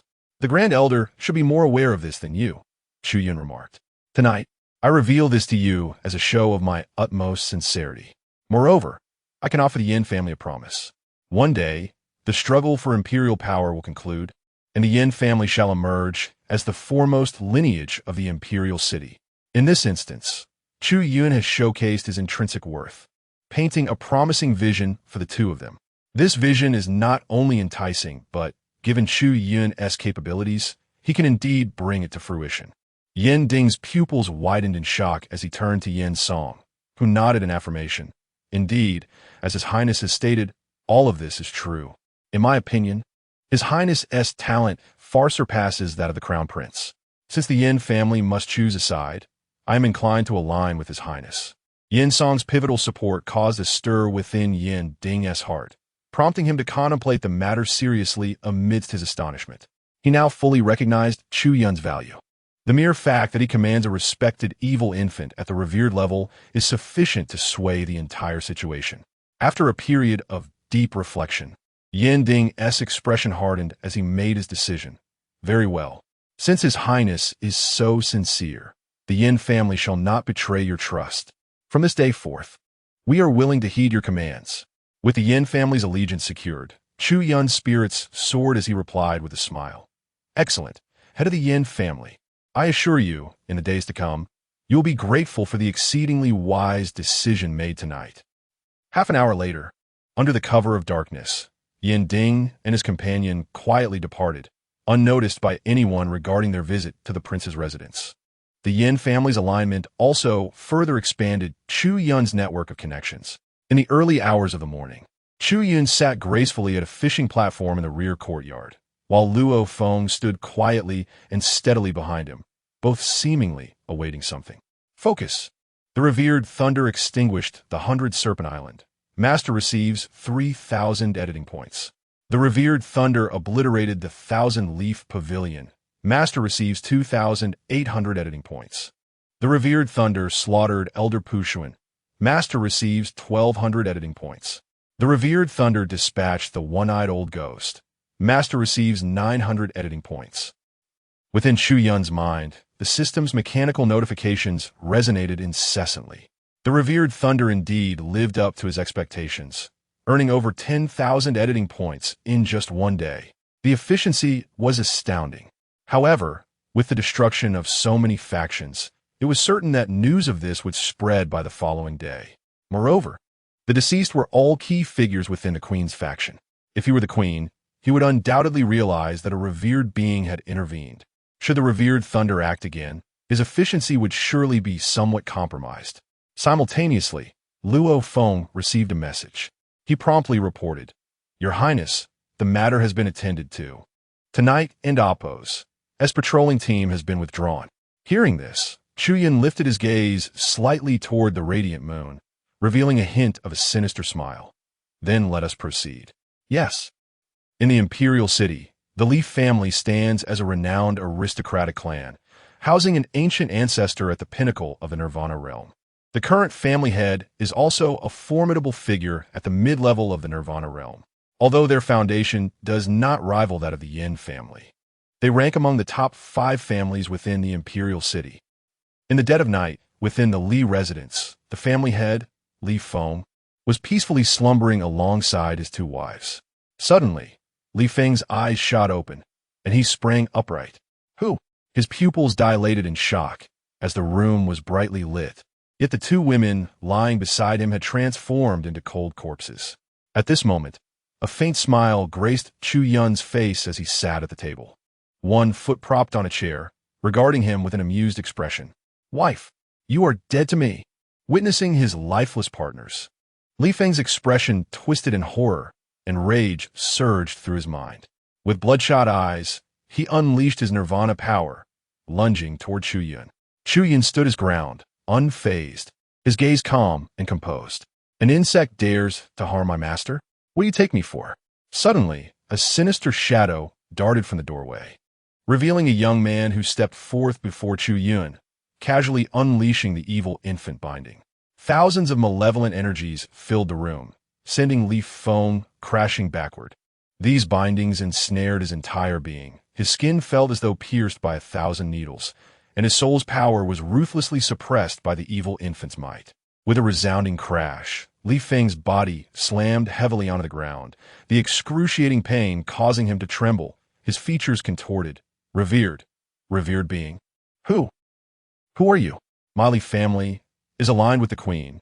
Do you not fear the National Master and the Queen? Seeking revenge, Li Feng struggled to articulate, expending every ounce of strength amidst his torment. This young man was none other than Yi Tun. After refining 3 revered evil infants, he successfully broke through to the revered realm, and he owed a debt of gratitude to Meng Ruxiu. Listening to Li Feng's words, a smirk curled at the corners of Chu Yun and Appo's mouth. I am Chu Yun, the ninth prince of the Great Xia Dynasty. What? You? You are Chu Yun? Li Feng's eyes widened, shock, hatred, fury, and grief all flickering across his face. Li Feng's anger level reached 93%. Not yet at 100%. Observing this, Chu Yun swiftly devised another idea. Take him away. Let them reunite as a family. Yes, master. Yi Tun chuckled. He immediately dragged Li Feng along with the evil infant binding, following Chu Yun. In the expansive courtyard of the Li family, a barrier of malevolent energy isolated all presence, rendering both sound and sight invisible to outsiders. Chu Yun and Yi Tun, accompanied by Li Feng, stepped into the barrier. In the next moment, Li Feng's expression shifted from rage to sheer terror. Elder, ancestor, even you. Witnessing the scene before him, Li Feng felt utterly hopeless. Within the barrier, the courtyard was filled with over 1,000 members of the Li family, all subdued by Yi Tun's power, including the esteemed elder of Nirvana and the family and Appo's ancestor. Luo Feng and the demoness stood coldly to the side, their gazes fixed on the Li family members, devoid of any trace of compassion. The struggle for imperial power often first claimed the lives of the subordinates from each faction. Luo Feng understood this, and the Li family shared the same awareness. Yet, none could have anticipated that the ninth Prince Chu Yun would have such formidable allies by his side. It was entirely unexpected. Ninth Prince, could you grant my Li family a chance? If you spare us today, we vow to leave the imperial city and never again meddle in matters of the throne. Chapter 50. The Annihilation of the Three Great Families. A tremendous upheaval. At this moment, Li Feng collapsed to the ground, pleading with Chu Yun. As the head of the Li family, he bore the weight of this responsibility. He could not bear to witness the downfall of his clan at his own hands. Chu Yun, with an expressionless demeanor, responded, Li Patriarch. How can one so mature still harbor such naive notions? Feng and Appo's, cease your words. The victors shall be heralded, and tonight marks the demise of the Li family. However, this does not signify your triumph. Chu Yun continued, the Empress will undoubtedly seek vengeance for us. Even in death, we shall await you in the afterlife. In stark contrast, the disheveled elder of the Li family, a being of Nirvana, was far more lucid. He recognized that the situation had escalated beyond redemption. Pleading for mercy was futile. Since Chu Yun was intent on claiming the throne, their fate was sealed. Old fool, you see the truth clearly. In that case, allow me to send you on your way first. Chu Yun declared. Yes, master, Night Swallow replied with a sinister grin, his tongue flicking across his lips. Soon, a shadow of a wicked infant surged forth from within him, opening its abyssal maw like a monstrous specter, and devoured the elder whole.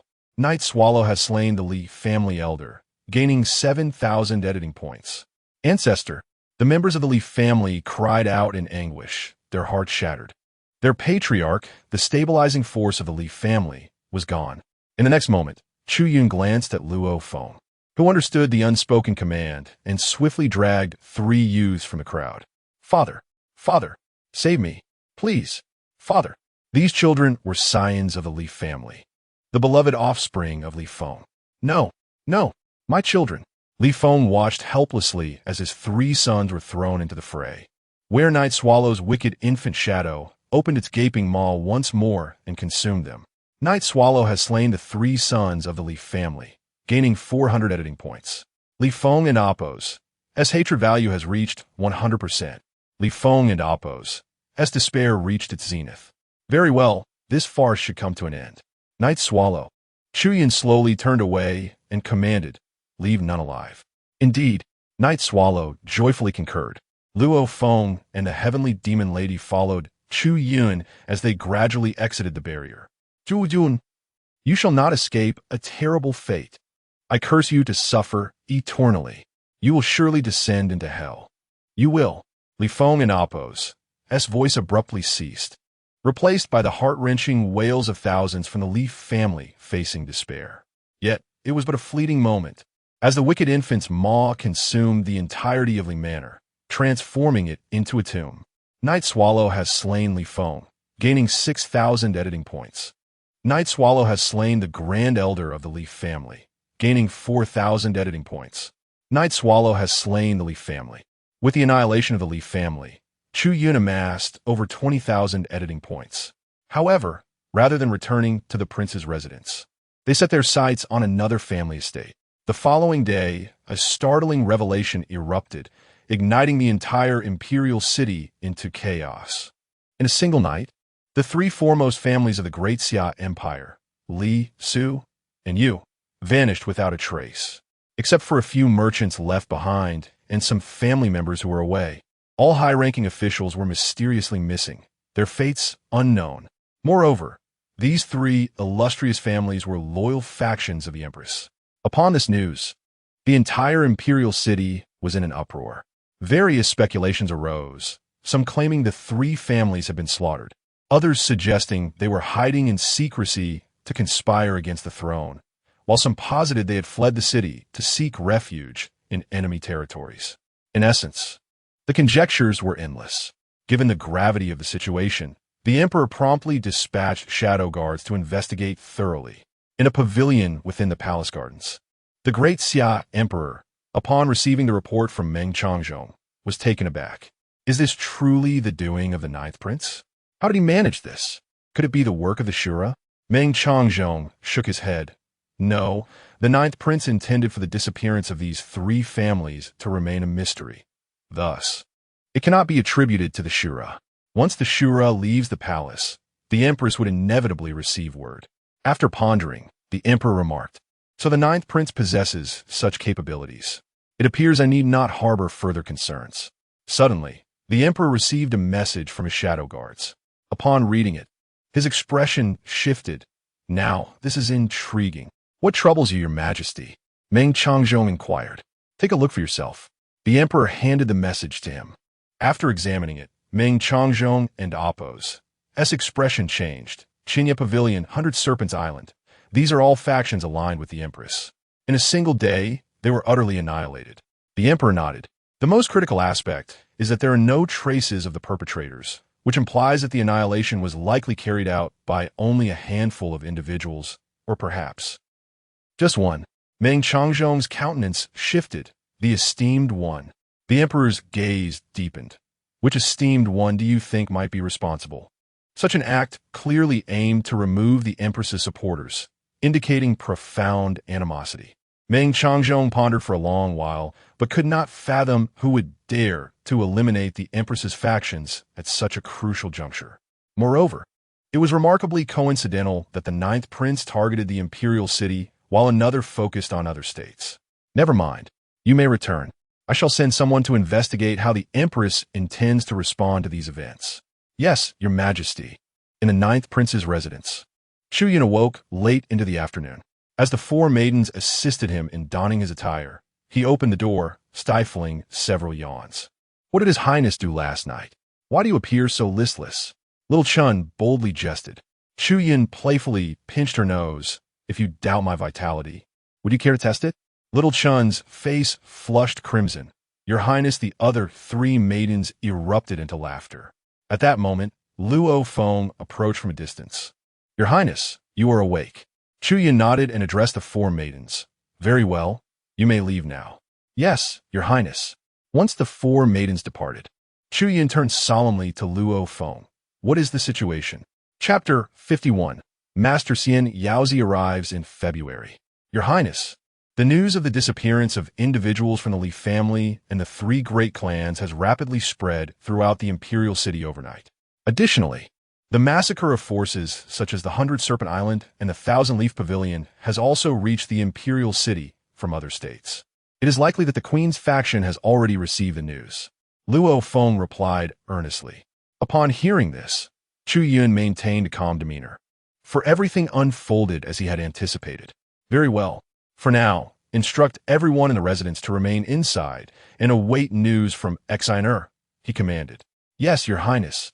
Luo Feng responded before taking his leave. At this juncture, Chu Yun felt no need for further action. He merely awaited a move from the Eastern Palace. Moreover, tomorrow marked the 10th day of the agreement between Xiao Yin and Wang Han. When the time came, Chu Yun would not hold back. He was determined to capture them all in one fell swoop. Alert! Background editing cooldown has completed. With the 7-day editing cooldown over, Chu Yun glanced around to ensure he was alone before returning to his chamber and closing the door. He checked his editing points. Editing points, 58,000. The more than 50,000 editing points were accumulated from the annihilation of the 3 clans last night, combined with the forces eradicated by the esteemed Wan Lei. Over 50,000. How exhilarating. He immediately began to review the available backgrounds. Destined Empress Meng Rushue's unfulfilled past, 8,000 editing points. Only disciple of Xian Yaozi, 10,000 editing points. Master of the Rakshasa sect, 18,000 editing points. Brother of the Sacred King Mi Qian, 20,000 editing points. Currently, he could edit any of these backgrounds, but unfortunately, he could only choose one this time. The rest would have to wait for another 7 days. After thoughtful consideration, Chu Yun ultimately settled on the most cost-effective background, the only disciple of Xian Yaozi. According to the system's introduction, Xian Yaozi was a supreme being of unrivaled might. With such a master backing him, what more could he possibly plan? A simple plea for assistance would suffice to topple the entire Queen's faction with a single stroke of his sword. System, I choose to edit this, disciple of Xian Yaozi. Kind reminder, Master Xian Yao is currently in a remote ancient secret realm in the Yuan realm, far from the Great Xia Dynasty. Even if you edit this identity, it'll take at least 2 months for him to reach the Great Xia Dynasty. What? 2 months? Then I shall select another, he declared. The brother of the sacred King Mi Tian. Master, the sacred king is in the Pure Land, even farther away. It will take at least 6 months for him to arrive. Chu Yun's forehead was lined with frustration. Are you jesting with me? Each option is so distant from the Great Xia Dynasty. Do you expect me to edit the background of the Misty Rain Tower? Master, the only disciple of Xian Yaozi is indeed the most cost-effective background. Once the editing is complete, in 2 months, everything within the Great Xia Dynasty will be under your command. As for the 2-month delay, you may exchange some blind boxes. You might find unexpected rewards. Furthermore, the 7-day editing cooldown will soon pass. After the system's detailed explanation, Chu Yun began to see the logic in it. If he chose Xian Yaozi now, he could simply wait 2 months. Once the time arrived, he would have a supreme being backing him. All the aristocrats of the royal family and the queen's court would have to kneel and sing his praises. Very well. Let us proceed with the editing. Chu Yun ultimately decided to edit the background of being the only disciple of Xian Yaozi. Background is being edited, please wait. Cause and effect alteration completed. Identity reset successful. Alert. Congratulations, Master, background editing successful. Instantly, a new memory surfaced in Chu Yun's mind. In Qingzhou, during his youth, he had encountered a wandering swordsman clad in a cloud robe. Recognizing their fated connection, the swordsman took him as his disciple. However, he wanted Chu Yun to experience the world and grow independently, leaving behind his sword soul jade. He instructed Chu Yun to use it to contact him whenever he faced insurmountable challenges, promising to come at once upon seeing the message. What a remarkable master indeed. He was also a grand sword immortal. Extraordinary. Chu Yun visualized Xian Yaozi's appearance and the manner in which he wielded his sword. Likewise, due to the resetting of cause and effect, Xian Yaozi would possess memories of accepting Chu Yun as his disciple. Slowly, Chu Yun retrieved a jade resembling a long sword from his possession. This was the Sword Soul Jade. Master, your disciple is now the 9th prince of the Great Xia Dynasty. Due to the struggle for imperial power, life and death are at stake. Thus, I humbly beseech your assistance. Chu Yun transmitted this message into the Sword Soul Jade. In a mysterious, ancient secret realm, surrounded by desolate plains stained with blood and swirling dust, lay the petrified corpses of over a dozen towering demon kings, their bodies 1,000 feet high, resembling colossal mountains. The blood within them had long since dried, turning to stone, and their wounds were caused by sword energy, each marked by a single clean cut. Such formidable demon kings, comparable to human supreme beings, had been slain in an instant by a single sword. Deep within the desolate plains, in a secluded valley, a cloud-robed swordsman wielded a sword. At that moment, he unleashed a sword aura that cleaved the sky, creating a massive rift that resembled a celestial scar. Hidden within that void, a great demon lord was decapitated by the swordsman's strike, its massive head, comparable in size to a mansion, tumbling from the void while its body remained buried within. This great demon lord had once possessed the cultivation of a supreme beast, but met its end at the hands of the cloud-robed swordsman. As the swordsman continued his journey, the sword's soul jade his waist suddenly radiated a bright light. He picked it up and heard Chu Yun's voice and the contents of his message. This lad.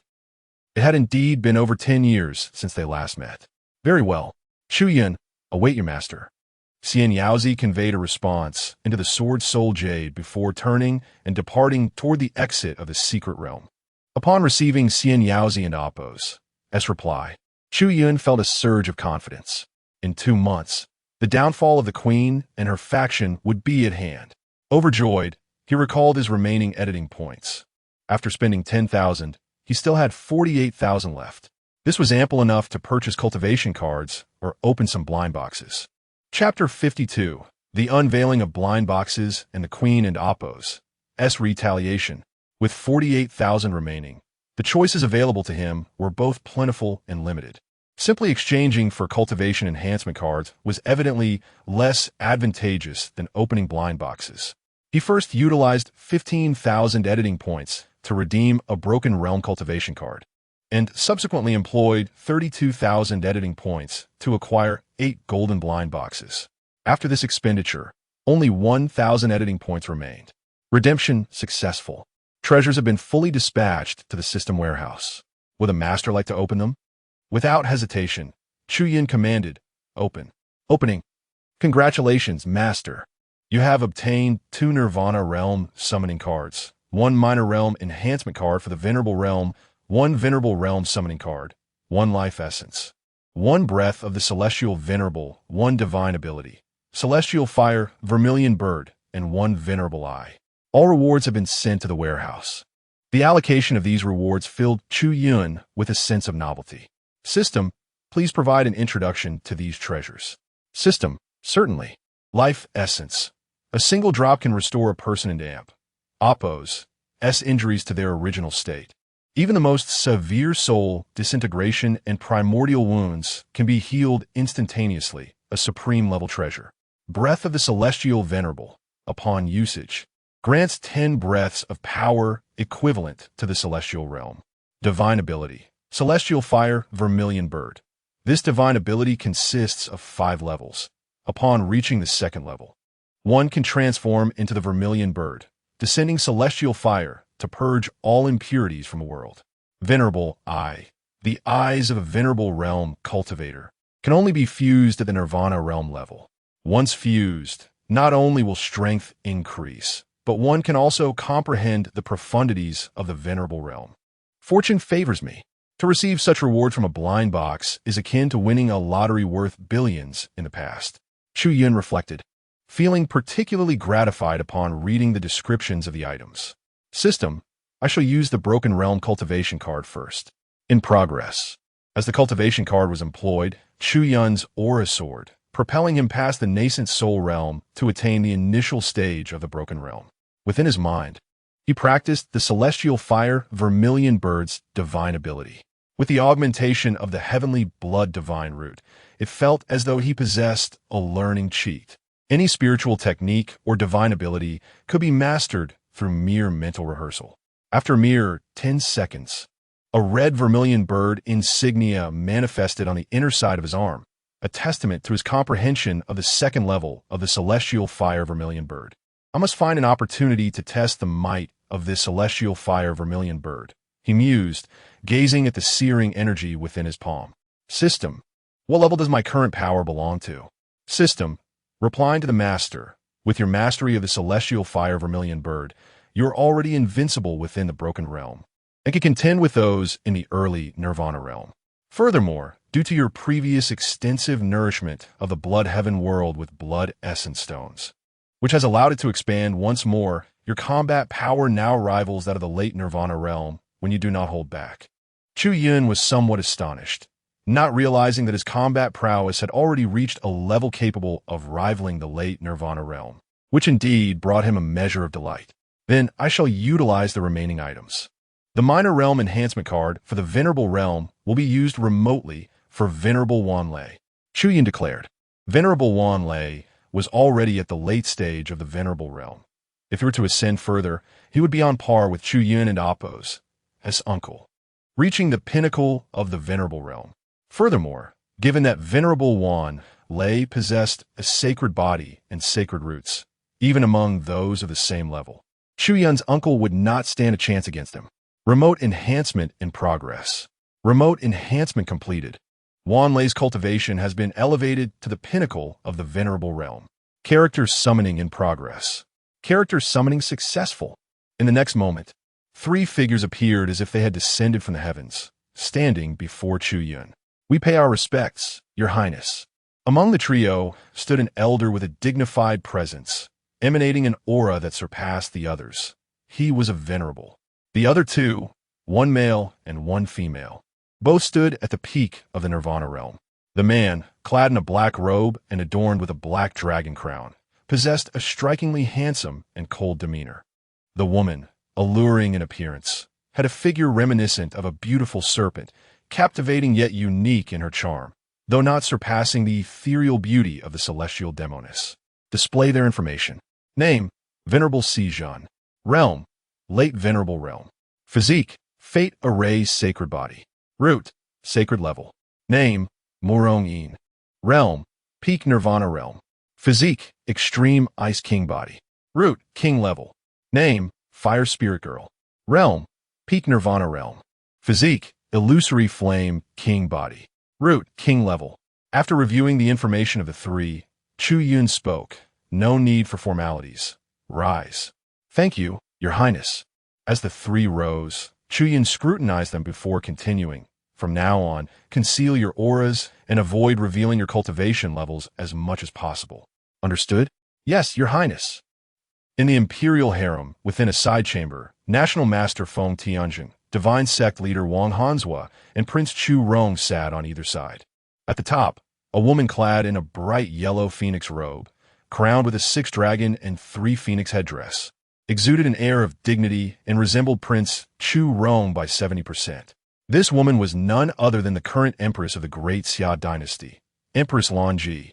Your Majesty, I have confirmed the whereabouts of my informant. Since last night, Shura has remained within the palace and has not exited the city.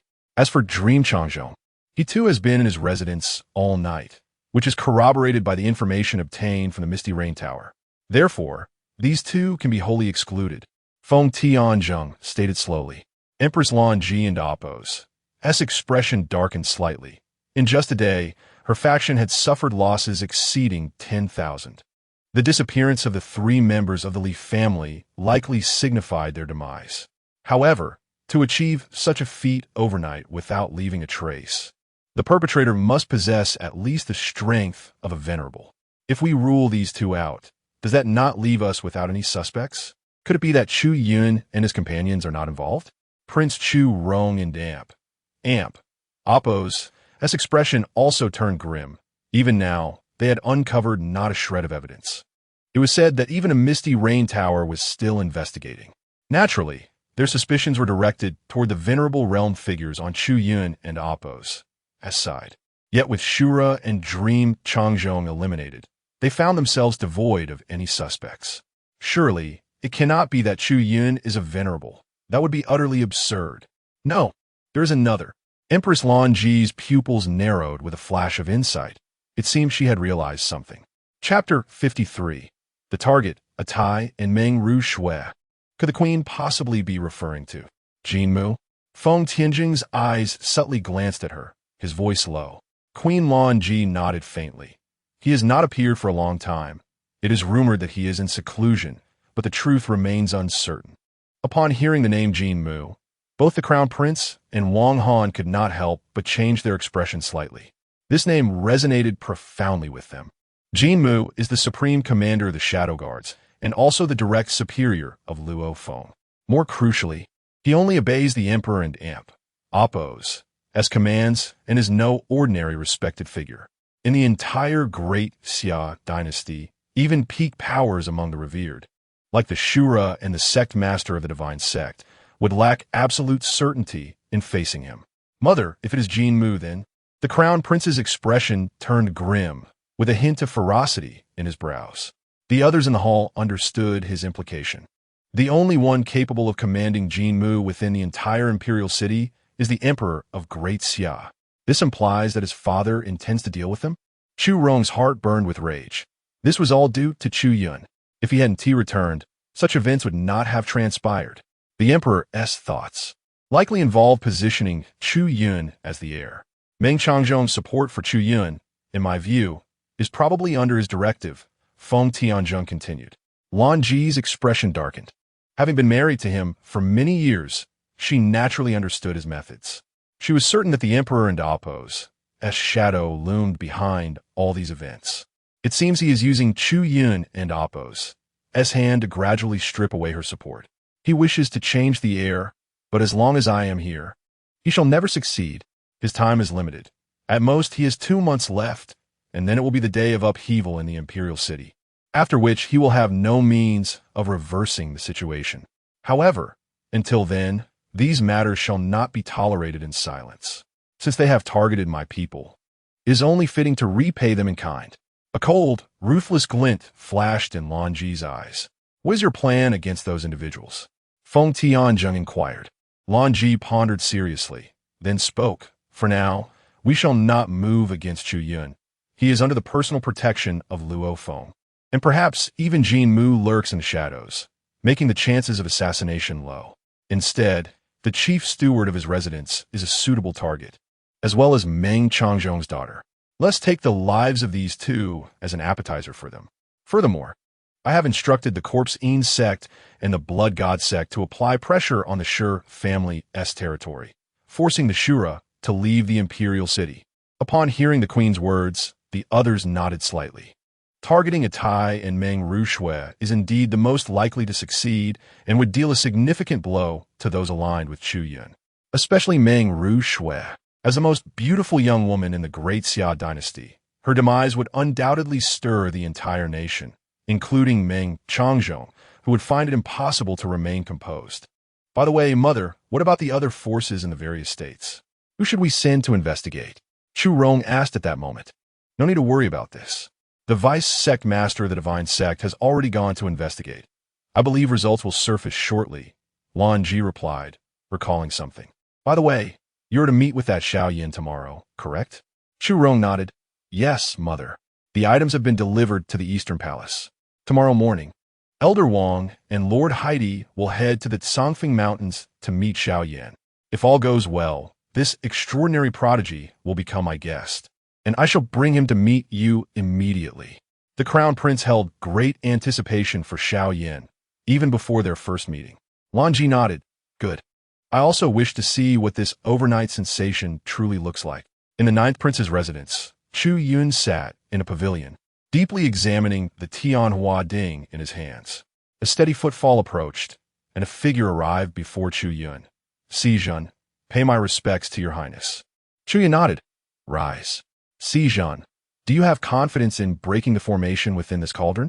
Chu Yun had momentarily forgotten that Xizhan, the summoned respected figure, was himself a practitioner with exceptional talent in array formations. He is an array master. The seal of the Tianhua Ding could not be unraveled by the Wanlei respected figure, as he was unfamiliar with formations. However, Xizhan might be different. Chu Yun had always been curious about what was sealed within the array of the Tianhua Ding. The 1,000-year-old from the Wang Xiandao sect went missing after being stolen by Qin Kuan.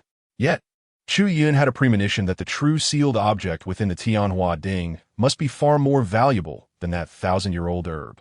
After examining it closely, Xizhan's eyes flashed with blue light, and the ancient patterns engraved on the cauldron began to glow. Following this, Xizhan conducted a meticulous study and provided a detailed response. Your Highness, this sealing array was likely set by a peak master of the Supreme Realm. Based on my current cultivation, I can indeed unravel it, but it will require some time. For how long? Chu Yun inquired. Within 2 months. though the exact duration will depend on how much of the Supreme Realm's power remains in those patterns, Xia Dynasty replied. Another 2 months. It seems I am fated to contend with this time frame again. Chu Yun lamented upon hearing the estimated duration. Very well, take it and unravel it. Let me know what you require, Chu Yun instructed. Yes, Your Highness. After Xia Dynasty departed with the Tian Hua Ding, Chu Yun summoned Yi Tun and Luo Feng. Your Highness, they greeted. Tomorrow morning marks the end of the 10-day agreement with those from the Eastern Palace. Yi Tun, you and I will head to the Songfeng Mountains. And Lord Luo, please arrange matters at the city gates. Ensure we erase our traces upon entering and exiting the city. Chu Yun directed the two. Yes, Your Highness. Rest assured, Master, mere Nirvana realm cultivators are as insignificant as ants. Dealing with them will be effortless, Luo Feng replied. Yi Tun's words were somewhat pompous, causing Luo Feng to stiffen slightly, for he himself was of the Nirvana realm, and the implications of Yi Tun's statement were not lost on him. Chu Yun shot a glance at him, then continued. I have just received news from Xia Emperor. The Queen's faction intends to act against the Tai and Meng Rushui. Lord Luo, inform the Chancellor to be vigilant. As for Tai, let him leave the city during the day tomorrow, and we shall draw the snake out of its hole. With this thought, Chu Yun could not help but smile. If those from the Queen and Oppo's faction dare to follow a Tai out of the city, they shall surely face dire consequences. Chapter 54. The Guilt of Chu Yun. Yes, Your Highness, I shall make my way to the Prime Minister and Oppo's residence at once. Luo Feng was about to leave when he suddenly turned back. Your Highness, regarding Miss Yu, there is indeed something I wish to discuss with you. Chu Yun blinked. What is it? About 10 days ago, Miss Yu inquired of me whether, one night, the venerable W&L, I was present at the manor, Luo Feng replied. A slight furrow appeared on Chu Yun and Oppo's brow. Which day was that? When? Luo Feng responded with certainty. The day after you and your companions returned from the Songfeng Mountains. Upon hearing this, Chu Yun's heart tightened, and he hurriedly asked, What was your answer? I answered truthfully, Luo Feng affirmed. After listening, Chu Yun's expression grew somber, and after a brief silence, he said, Very well, I understand. You may go. Yes, Luo Feng then proceeded to the Prime Minister's residence. Yi Tun, his eyes darting, whispered, Master, could it be that it was W&L, I who rescued Meng Rushui last time? Chu Yun shot him a cold glance, the atmosphere turning tense and silent. Yi Tun felt a shiver down his spine under Chu Yun's gaze, forcing a dry smile. Master, I need to relieve myself urgently, so I shall take my leave. In a flash, Yi Tun vanished from sight. Alone, Chu Yun sat there, his mind swirling with thoughts, ultimately manifesting as a heavy sigh. Indeed, he had underestimated the heavenly demoness. This individual, once at the level of an emperor, was no less resolute than himself. Since the truth could not be concealed, it was better to be forthright. One should not sow seeds of discord unnecessarily. Rising, Chu Yun slowly made his way to the secret chamber where the heavenly demoness was meditating. Upon entering the chamber, he found the heavenly demoness seated calmly, sensing his arrival. She slightly parted her lips. What has transpired? Nothing much. I merely wish to converse with you, Chu Yun replied casually as he found a place to sit, his gaze laden with significance. The heavenly demoness opened her eyes, revealing her striking purple-golden irises, and regarded Chu Yun with a measured gaze. What shall we discuss? How did you discover it was I who instructed W&L, to rescue Meng Rushui? Jujun Gonfet so mewat akwadili. The heavenly demoness appeared remarkably composed, her expression unperturbed. You mean this matter? The one who rescued her possessed strength, at least at the level of a venerable. A being of such caliber could easily have eliminated us all, yet he chose only to save Meng Rushui and did not reveal himself. This indicates that the rescuer feared exposure. Coupled with his mastery of thunderous power, upon inquiring Luo Feng, I naturally learned everything. Her tone surprised Chu Yun. It seemed she was not as affected by the revelation as he had anticipated. Then why did you not confront me immediately? Do you not hold me accountable? Chu Yun asked earnestly. The heavenly demoness' gaze remained steady. If you wished for me to know, you would have told me. If not, my inquiries would only yield evasive excuses, which serve no purpose. As for blaming you, you lack the memories of your past life. hence your wariness towards me is understandable. I have previously stated that time will reveal all, and I cannot hold you responsible for this matter." Her words left Chu Yun momentarily speechless, grappling with the fact that she still believed he had no memories of his past life, and her incomplete trust was only natural. This thought caused a pang of sorrow in his heart. Gazing at her, Chu Yun felt a surge of compassion. He approached her and enveloped her in a tight embrace. "Cinny, I vow that such occurrences will not happen again." The heavenly demoness, held in his arms, placed her hands gently on his back. This was her first intimate encounter with a man, and the sensation of their bodies intertwining, sharing warmth and softness, filled her with an extraordinary joy. "Did you save her to prevent our conflict?" she inquired, her tone light and relaxed. Chu Yun replied candidly, "Indeed, I do not wish for you to fight, and I even hope for you both to coexist." "Very well, I consent," the heavenly demoness responded. Chu Yun suddenly stood, his eyes wide with disbelief. "You agree?" His incredulity stemmed from the fact that they were sworn enemies, yet she had acquiesced so readily. To be honest, neither of us, in the past or present, possessed absolute certainty in our ability to kill the other. Not even back then.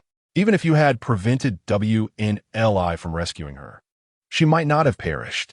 Do not underestimate the trump card of a reincarnated emperor. Our long-standing feud has wearied us both. I believe not just I am fatigued, but she is as well. I am willing to make concessions for you, yet persuading Meng Rushua may not be so simple. The heavenly demoness articulated her thoughts. Chu Yun understood that her willingness to speak thus was due to him. She was prepared to make significant sacrifices for his sake. As a man, what reason did he have to fail in this endeavor? "Rest assured, I will handle matters with Meng Rushua. You need not worry," he assured her before departing the chamber. Upon exiting, Chu Yun let out a complex sigh, reflecting on how he had deceived such a sincere woman. Indeed, he felt like a beast.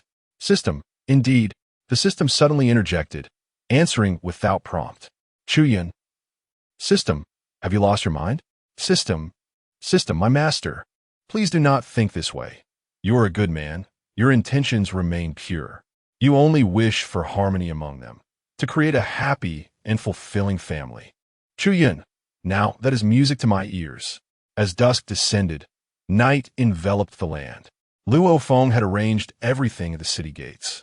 And as the hour approached midnight, Chu Yun, along with Yi Tun and the venerable Si Zhen, discreetly departed the city. To safeguard against unforeseen circumstances, Chu Yun had deliberately brought along the venerable Si Zhen. Additionally, two other groups stealthily exited the city around the same time, heading in the same direction as Chu Yun, the Songfeng Mountains. One group consisted of the individuals from the Eastern Palace, while the other comprised the formidable warriors from the Misty Rain Tower. Chapter 55, Gathering Storms and the Four Great Elders atop the Songfeng Mountain. Chu Yun remained masked, accompanied by the enigmatic figures of Yi Tun and the esteemed Elder Si Zhen, both of whom had also concealed their appearances. As the early hours of dawn approached, Wang Hansua and the Black Iron King ascended from the mountainside, their silhouettes standing resolutely before Chu Yun and his companions. Wang Hansua cast a glance around, noticing the two unfamiliar figures beside Chu Yun, though he paid them little heed. "Young Master Xiaoyan, as promised, you have arrived. We have prepared the items for you," he declared, opening his palm to reveal a blood-red crystal and a box sealing an evil infant. "This 10,000-year blood essence stone is genuine, and within this box lies a peak nirvana realm evil infant for your inspection," he continued, demonstrating his sincerity by gently wafting the items toward Chu Yun. Upon receiving them, Chu Yun confirmed their authenticity and nodded appreciatively. "Both items are satisfactory. Thank you for your efforts." His tone, however, carried a subtle nuance. Unaware of this implication, Wang Hansua and the Black Iron King assumed Chu Yun was merely being courteous. The Black Iron King interjected, "Young Master Xiaoyan, we have shown our sincerity. When do you intend to meet His Highness the Crown Prince? He has been waiting for you in the Eastern Palace tonight, eager to personally meet such a talented individual." In response, Chu Yun smiled faintly. His Highness's regard for Xiaoyan is indeed flattering. Wang Hansua added, "His Highness places great importance on young Master Xiao. With His Highness's support, Combined with your talent, it will surely be a formidable alliance, and your name will resound throughout the Great Xia. Wang Hansua continued to extol Chu Yun, who regarded them with a knowing smile. Indeed, the name Xiao Yin, when associated with any crown prince, could echo throughout the Great Xia. Unfortunately, this crown prince is not Chu Rong. At this, Wang Hansua and the Black Iron King's expressions shifted slightly, the former's face darkening. What do you mean by that, young Master Xiao? Are you suggesting you might go back on your word? With a devilish grin, Chu Yun replied coolly, and if I were to do so, what would you do about it? Their expressions turned grim. Xiao Yan, I advise you not to be foolish. After taking the items, do you think you can escape so easily? There is no such fortune in this world. If you dare to go back on your word today, I assure you that you will lie here in the Songfeng Mountains. The Black Iron King threatened coldly. Wang Hansua emanated the overwhelming aura of a peak Nirvana realm expert, a terrifying presence enveloping the mountaintop, exerting pressure on Chu Yun as a demonstration of his strength, along with a warning. Unfazed, Chu Yun regarded them with an amused glint in his eye. Go ahead and make your move if you wish to live. Rest assured, Master, leave it to me. Yi Tun chuckled, and in the next moment, a formidable aura of evil infant energy erupted from him like a tsunami, shattering Wang Hansua's oppressive force. Elder, Wang Hansua and the Black Iron King's faces blanched with terror upon realizing Yi Tun was a realm elder. They instinctively began to flee, their minds racing. Do you truly think you can escape while standing before me? Yi Tun scoffed, feeling slighted by their apparent disregard. In Yi Tun's perspective, these two should kneel and beg for mercy, not attempt to flee. Sky Evil Claw. Yi Tun slowly extended a hand, unleashing a wave of malevolent energy from his palm that swiftly morphed into a colossal claw, seemingly intent on annihilating the mountain itself as it lunged towards them. Earth-shattering lantern, golden void spirit spear. Realizing they could not evade the attack, Wang Hansua and the Black Iron King chose to brace themselves for the onslaught. A golden lotus lantern ignited in the skies above, while the Black Iron King summoned his strongest spiritual weapon, the golden void spirit spear, which transformed into a blazing dragon of light, illuminating the night sky above the mountains. The earth-shattering lantern coalesced into a gigantic figure, the lantern serving as its heart, commanding the nearly 1,000-foot-tall giant to charge at the claw. Crack! Boom! As anticipated by Chu Yun, both the Earth Giant and the Golden Dragon were obliterated upon contact with the claw, the overwhelming waves of elder-level power shattering everything in their path, leaving only ashes in their wake.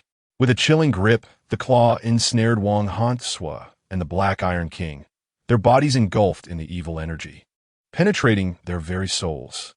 They felt a bone-chilling cold as the malevolence intertwined with their every essence, suppressing their powers and torturing their meridians.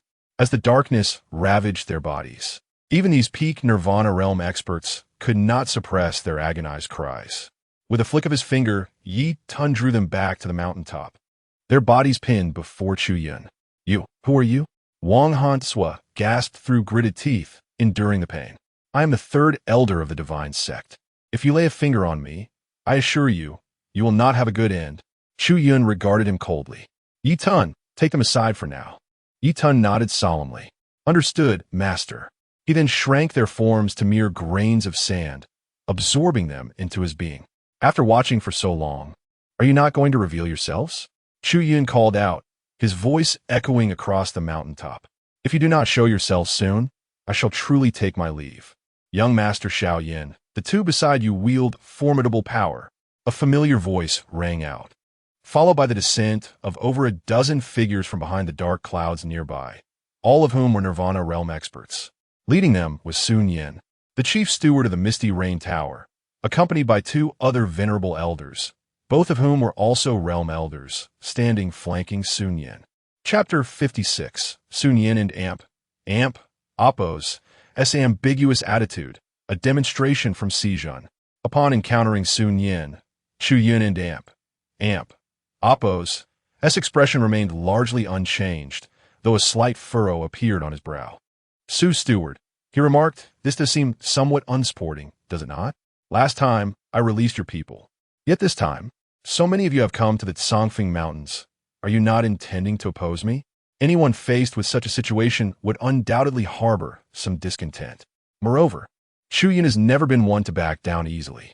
If Yin Yu Tower truly intends to be adversarial, he would not hesitate to unleash the breath of the celestial sovereign and resolve this matter directly.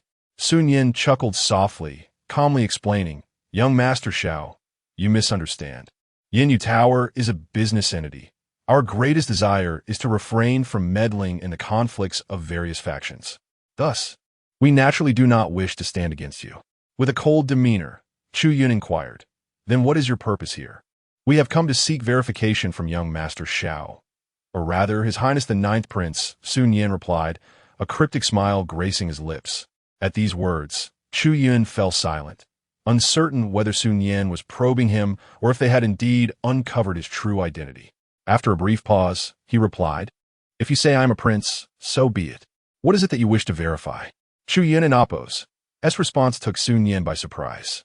He was indeed testing Chu Yun.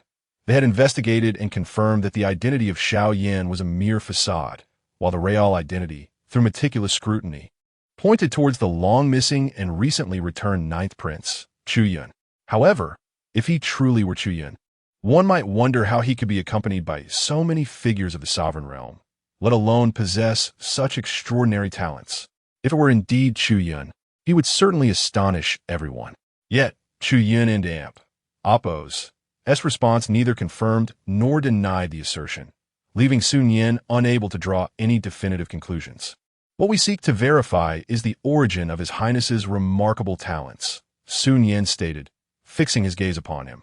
"Matters of talent are personal and private." Chu Yun replied, "I fear I cannot divulge anything on that account. Su Steward, unless there is anything further, we shall take our leave." As Chu Yun and his companions prepared to depart, a sovereign from Yin Yu Tower gently summoned a breeze that dislodged Chu Yun's mask, revealing his true visage. Sun Yin and Appo's pupils constricted in realization. It truly was him. At that moment, he was utterly convinced of Shao Yin and Appo's identity as the Ninth Prince, Chu Yun. Chu Yun halted his steps. He had not intended to continue concealing his identity. Given that Yin Yu Tower had become suspicious of him, exposure was merely a matter of time. However, the manner in which his mask was removed altered the nature of the revelation. "Su Steward, I believe I have shown you sufficient respect. Your actions today are rather unseemly," Chu Yun stated coldly, fixing them with a frosty glare. The two sovereigns from Yin Yu Tower stood with arrogant expressions, arms crossed, their contemptuous gazes emanating an air of superiority that repulsed Chu Yun. "My apologies, Your Highness," Sun Yin offered politely. "If we have been discourteous, I hope you will forgive us." "Is that it, Sun Yin? Do you think this matter can simply be brushed aside?" Chu Yun glared at him, his eyes betraying a chilling intensity. "Chu Yun, what more do you wish from Sun Yin? Do not overreach. Regardless of your prodigious talent, you are not in a position to act recklessly before Yin Yu Tower," one of the sovereigns declared haughtily. "Who permits a servant to interject while the master speaks? Juzun Vito, Unputta. Is this how you manage your subordinates, Sun Yin? Is this the code of conduct that Yin Yu Tower has adhered to all along?" Chu Yun showed no signs of fear, even rebuking a sovereign. To him, sovereigns were not beyond reproach. In fact, the sovereign before him seemed weaker than the likes of Shui Xian, and yet their arrogance was far more detestable. "What did you say? You insolent wretch! Dare to insult me?" The offended sovereign seethed with rage and lunged towards Chu Yun, aiming for his throat. The oppressive aura of the early sovereign realm enveloped Chu Yun. Boom! Xizhan's array imprints surged forth, transforming into a six-pointed star formation. The luminous array dissipated the pressure from the Yin Yu Tower sovereign and repelled his grasp. Bang! Struck by the force of the starburst, the man was sent sprawling back several meters, his arm rendered numb and immobile. Such power! He must be at the late stage of the sovereign realm. The elder from Yin Yu Tower exclaimed, his expression shifting to one of cautious astonishment. At that moment, the true prowess of Xizhan became apparent to Sun Yin and the others. He was not merely an ordinary sovereign, but a formidable figure at the late stage of the sovereign realm. Alone, he could easily overpower everyone present in the mountains that night. standing resolutely beside Chu Yun. Xi Zhan's gaze remained indifferent as he awaited a command, prepared to act without hesitation. In contrast, Yi Tun stood nearby, his expression grim. He understood the might of Yanyu Tower. Confronting such a power would entail significant repercussions. Frankly, in the face of Yanyu Tower's headquarters, the combined might of 100 Great Xia empires would pale in comparison. Yet, should his master desire to engage, he would certainly accompany him into the fray. Life and death were inconsequential. He would rather fight than live in disgrace. Observing the unfolding situation, Sun Yin and Appo's eyes flickered as he produced a blood essence stone from his storage ring. Your Highness, please accept this ancient blood essence stone as a token of apology for the earlier indiscretion. Yanyu Tower harbors no ill will towards you, and I hope you can understand. Seeing Sun Yin's sincerity, Chu Yun gradually accepted the ancient blood essence stone. Su Steward, I bear no grudge against you. The royal family and Yanyu Tower have maintained a respectful relationship, and my impression of you has been quite favorable. However, the conduct and discernment of some of your sovereigns certainly leave much to be desired. Sun Yin's two sovereign companions glowered in silent fury, but a single glance from Sun Yin swiftly quelled their ire. Turning back, he smiled faintly. You speak true. I shall reflect upon this matter. Furthermore, I assure you that tonight's events will remain confidential. You need not worry. Though uncertain of Sun Yin's true intentions, Chu Yun nodded in acknowledgement. I thank you for that. With that, Chu Yun and his companions departed the Tsangfeng Mountains, returning to the royal city beneath the cloak of night. Chapter 57. The Rules of the Misty Rain Tower. As Sun Yin gazed at the departing figures of Chu Yun and his companions, a profound seriousness gradually shaded his countenance. Sun Yin, merely a conceited youth who relies on a modicum of talent. I fail to understand why Lord Su attaches such importance to him, remarked the two esteemed ones beside him, their expressions tinged with displeasure. They were acutely aware of Sun Yin's true identity. It is no exaggeration to state that even figures of the celestial aspect would have to show utmost deference before Sun Yin. They were genuinely perplexed as to why Lord Su would treat Chu Yun in such a manner, even going so far as to present him with a millennial-old blood essence stone. What do you know? The celestial maiden interjected, her brow slightly furrowed. Chu Yun is not as simple as you perceive him. Just the few experts of the esteemed realm by his side remain shrouded in mystery. Thus, it is far more prudent to foster goodwill with him rather than to incite enmity. This is not merely a matter of face. It is an issue of intelligence. Furthermore, he is correct. You ought to reconsider your condescending demeanor. In the Misty Rain Tower, we conduct business without regard for one's status. All individuals are treated equally, devoid of notions of nobility or baseness. Should this happen again, I shall deal with it according to the regulations of the tower. Sun Yin cast a dissatisfied glance at them, issuing a warning. Understood, Lord Su. There will be no next time, the two esteemed ones replied. Their heads bowed in sincere acknowledgement. They truly dared not defy him. No one understood better than they the formidable significance of the word rules within the Misty Rain Tower. Enough. Return now. Yes. The entourage of the Misty Rain Tower subsequently departed from the Tsangfeng mountain range. In this convergence of three powers, it was solely the faction of the Empress who suffered. In the residence of the Ninth Prince, after Chu Yun and his companions returned safely, the venerable Xi Zhan commenced the gradual unraveling of the sealing formation of the Tianhua cauldron. The door to Chu Yun's chamber stood ajar, and soon, the celestial maiden arrived alongside him and Yi Tun. Did you call for me? She inquired. Chu Yun nodded. Please take a seat. The celestial maiden settled into a nearby chair. I summoned both of you to inquire about the inner workings of the Misty Rain Tower. Yi Tun, you have had dealings with them. As for Xan and Appo's, you should possess an even clearer understanding of the tower and Appo's, might. What is the general overview? Chu Yun prompted. He had previously heard the celestial maiden caution him to refrain from provoking the Misty Rain Tower and to adhere to their regulations. However, after the events of that night, he regarded the Misty Rain Tower as a significant variable, necessitating clarity regarding its intricacies. You have provoked the Misty Rain Tower? The celestial maiden asked, her brows knitting slightly. Chu Yun shook his head. Not exactly. I sensed no malice from Sun Yin. It was merely the condescension radiating from those two esteemed ones that irked me. Chu Yun spoke the truth.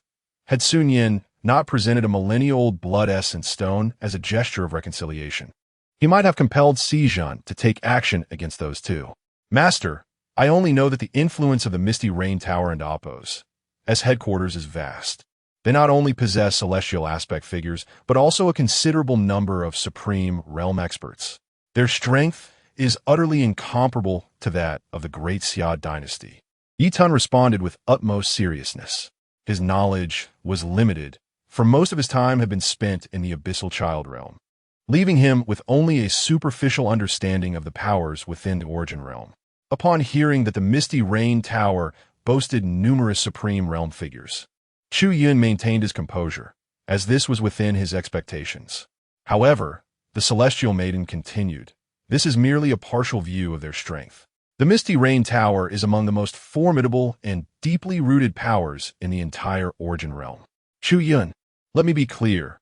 Within the headquarters of the Misty Rain Tower, there exist beings of Imperial Realm caliber. While I could contend with them at my peak now, to offend them would yield no hope of victory." The weight of her words caused a subtle shift in Chu Yun's expression, while Yi Tun listened in astonishment.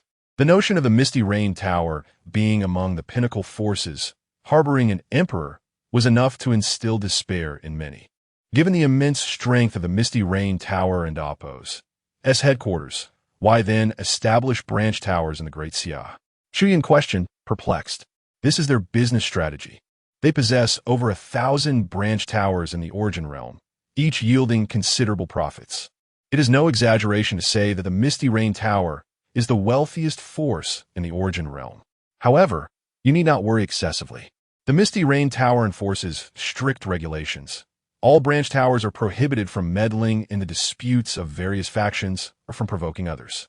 This stringent adherence to rules has sustained the tower and Appos' excellent reputation over the years. Chu Yun grasped the essence of the Celestial Maiden's words. As long as he did not incite the Misty Rain Tower, he need not fear this uncertain variable. In such a vast organization, it was inevitable that a few unscrupulous individuals would exist. One could not condemn the entire establishment for the misdeeds of a few. If what you say holds true, then I need not be overly concerned, Chu Yun mused, reflecting that individuals like the two he encountered that night were likely rare within the Misty Rain Tower. Otherwise, if all its members were so, its reputation would have long since plummeted. You truly need not worry, as long as you do not form irreconcilable enmities with them. The Misty Rain Tower will generally refrain from seeking trouble. Moreover, they uphold their rules and place great importance on them, even if you were to slay their people. As long as you can prove it was their fault, the Misty Rain Tower would not only refrain from seeking vengeance, but might even send high-ranking officials to extend an apology. The Celestial Maiden's final remarks left Chu Yun deeply impressed by the Misty Rain Tower. The ability to elevate a power to such heights, while simultaneously adhering to principles of decorum, was indeed commendable. Reflecting on his own position, he acknowledged that he would struggle to replicate such an approach. It was not that he lacked reason or generosity, but rather that his ambitions were akin to those of an emperor, driven by conquest rather than pure benevolence. His aspirations would inevitably lead to aggression, rendering him incapable of the same level of magnanimity as the Misty Rain Tower, which would extend courtesy even after suffering losses. The Misty Rain Tower had indeed earned his respect. Prince Chu Rong had waited from dawn until midday in the Eastern Palace. His anticipation morphed into impatience, confusion, suspicion, and ultimately, fury. Finally, upon receiving word from his informants, he was utterly shattered. "Your Highness, there is not a soul in the Songfing mountain range. Only fragments of shattered lanterns and the golden void spirit spear remain. Elder Wang and the Black Iron King have most likely met with misfortune. The treasures are lost, and Xiao Yin is also unaccounted for. It is highly probable that it was he who led Elder Wang and the others into peril." Chapter 58. The Prince's Wrath. Wang Hansua's Dread. Xiao Yin. How could it possibly be him? Chu Rong had not closed his eyes all night, and now his eyes were suffused with crimson veins, his expression marked by disbelief. It was evident that Wang Hansua and the Black Iron King had encountered trouble, as indicated by their shattered spirit weapons. Furthermore, Xiao Yan's whereabouts were unknown. By all accounts, he was the prime suspect. It was highly likely that Xiao Yan had laid an ambush in the Songfeng Mountains, leading to the misfortune of the two men. But how could Xiao Yan possibly contend with them? Both were at the Nirvana realm, one of whom was at the pinnacle of that stage. Who, apart from a revered elder, could confidently confront them? The more Chu Yun pondered, the more chaotic his thoughts became. He paced anxiously, deep in contemplation. Sir, it seems we may have been deceived from the very beginning. Let us enter the palace and report this matter to Mother immediately. After some deliberation, Chu Yun decided to proceed to the palace without delay to inform his mother of the situation. Inside the royal palace, Chu Yun stood in the queen's chamber, his head bowed, his face a mask of gravity and resentment. After hearing everything, Queen Longji's brows furrowed slightly, yet her demeanor remained composed. She utilized the divine sect's secret methods to establish contact with her allies, learning that Wang Hansua's life lamp still flickered, indicating that they were likely not dead yet. Are you certain it was that one named Xiao Yan? Longji inquired solemnly. Mother, I cannot say for certain. I dare not affirm that it was indeed Xiao Yan, but if it were him, it is likely he had orchestrated everything from the start, taking what we prepared for him and abducting Elder Wang and the others, the prince replied, his expression heavy. Incompetent, to be toyed with by a mere nobody without backing. You truly bring disgrace upon me. Longji chastised without reservation. The prince lowered his head, feeling an intense fury within, yet unable to defend himself. After calming her ire slightly, Longji spoke coldly. Given the circumstances, there is no point in dwelling on other matters. If you are unable to locate Xiao Yan and the Black Iron King, then go to the Misty Rain Tower and enlist their help. Furthermore, issue a bounty for Xiao Yan. Whoever can find his whereabouts and capture him alive shall be rewarded with a premium spirit pill. Even a premium spirit pill was a considerable temptation, even for those at the revered level. The conditions set forth by Longji underscored her determination to hunt down Xiao Yan. Yes, mother, I shall personally go to the Misty Rain Tower to ensure this matter is executed. Chu Yun replied solemnly. As the saying goes, deep affection breeds deep animosity. His admiration for Xiao Yan had now morphed into profound hatred. After leaving the palace, Chu Yun made his way to the Misty Rain Tower, where Sun Yin personally received him. After stating his purpose, Sun Yin honored his word and refrained from revealing anything about Chu Yun. As for the whereabouts of Xiao Yan and Wang Hansua, the Misty Rain Tower declined the business, explaining that they too were in the midst of an investigation and could not provide a definitive answer. However, they accepted another business proposition, promptly issuing a bounty for Xiao Yan. An anonymous benefactor offered a premium pill for anyone who could capture Xiao Yan alive. Upon the announcement, the entire royal city was abuzz with speculation. Numerous powerful factions were intrigued, wondering who harbored such animosity toward Xiao Yan to offer such a substantial bounty. A premium pill. The allure was enough to incite a frenzy among cultivators below the revered level. Consequently, driven by greed, many parties from not only the royal city, but across the entire Xia prefecture mobilized to seek clues regarding Xiao Yan's whereabouts. After all, the temptation of a premium pill was insatiable. At the ninth prince's residence, after a restful slumber, Chu Yun was informed of these developments by Luo Feng. He remained unfazed, having anticipated that the queen's faction would place a bounty on him. By the way, Your Highness, His Majesty sent word for you to visit the palace upon waking. Luo Feng added. Chu Yun nodded. Father wishes me to come to the palace, likely regarding the bounty. There is no rush. You may leave now. Yes, Your Highness, Luo Feng replied before departing. Chu Yun then proceeded to a secluded chamber in the back courtyard, a room designed as a prison by Yitan.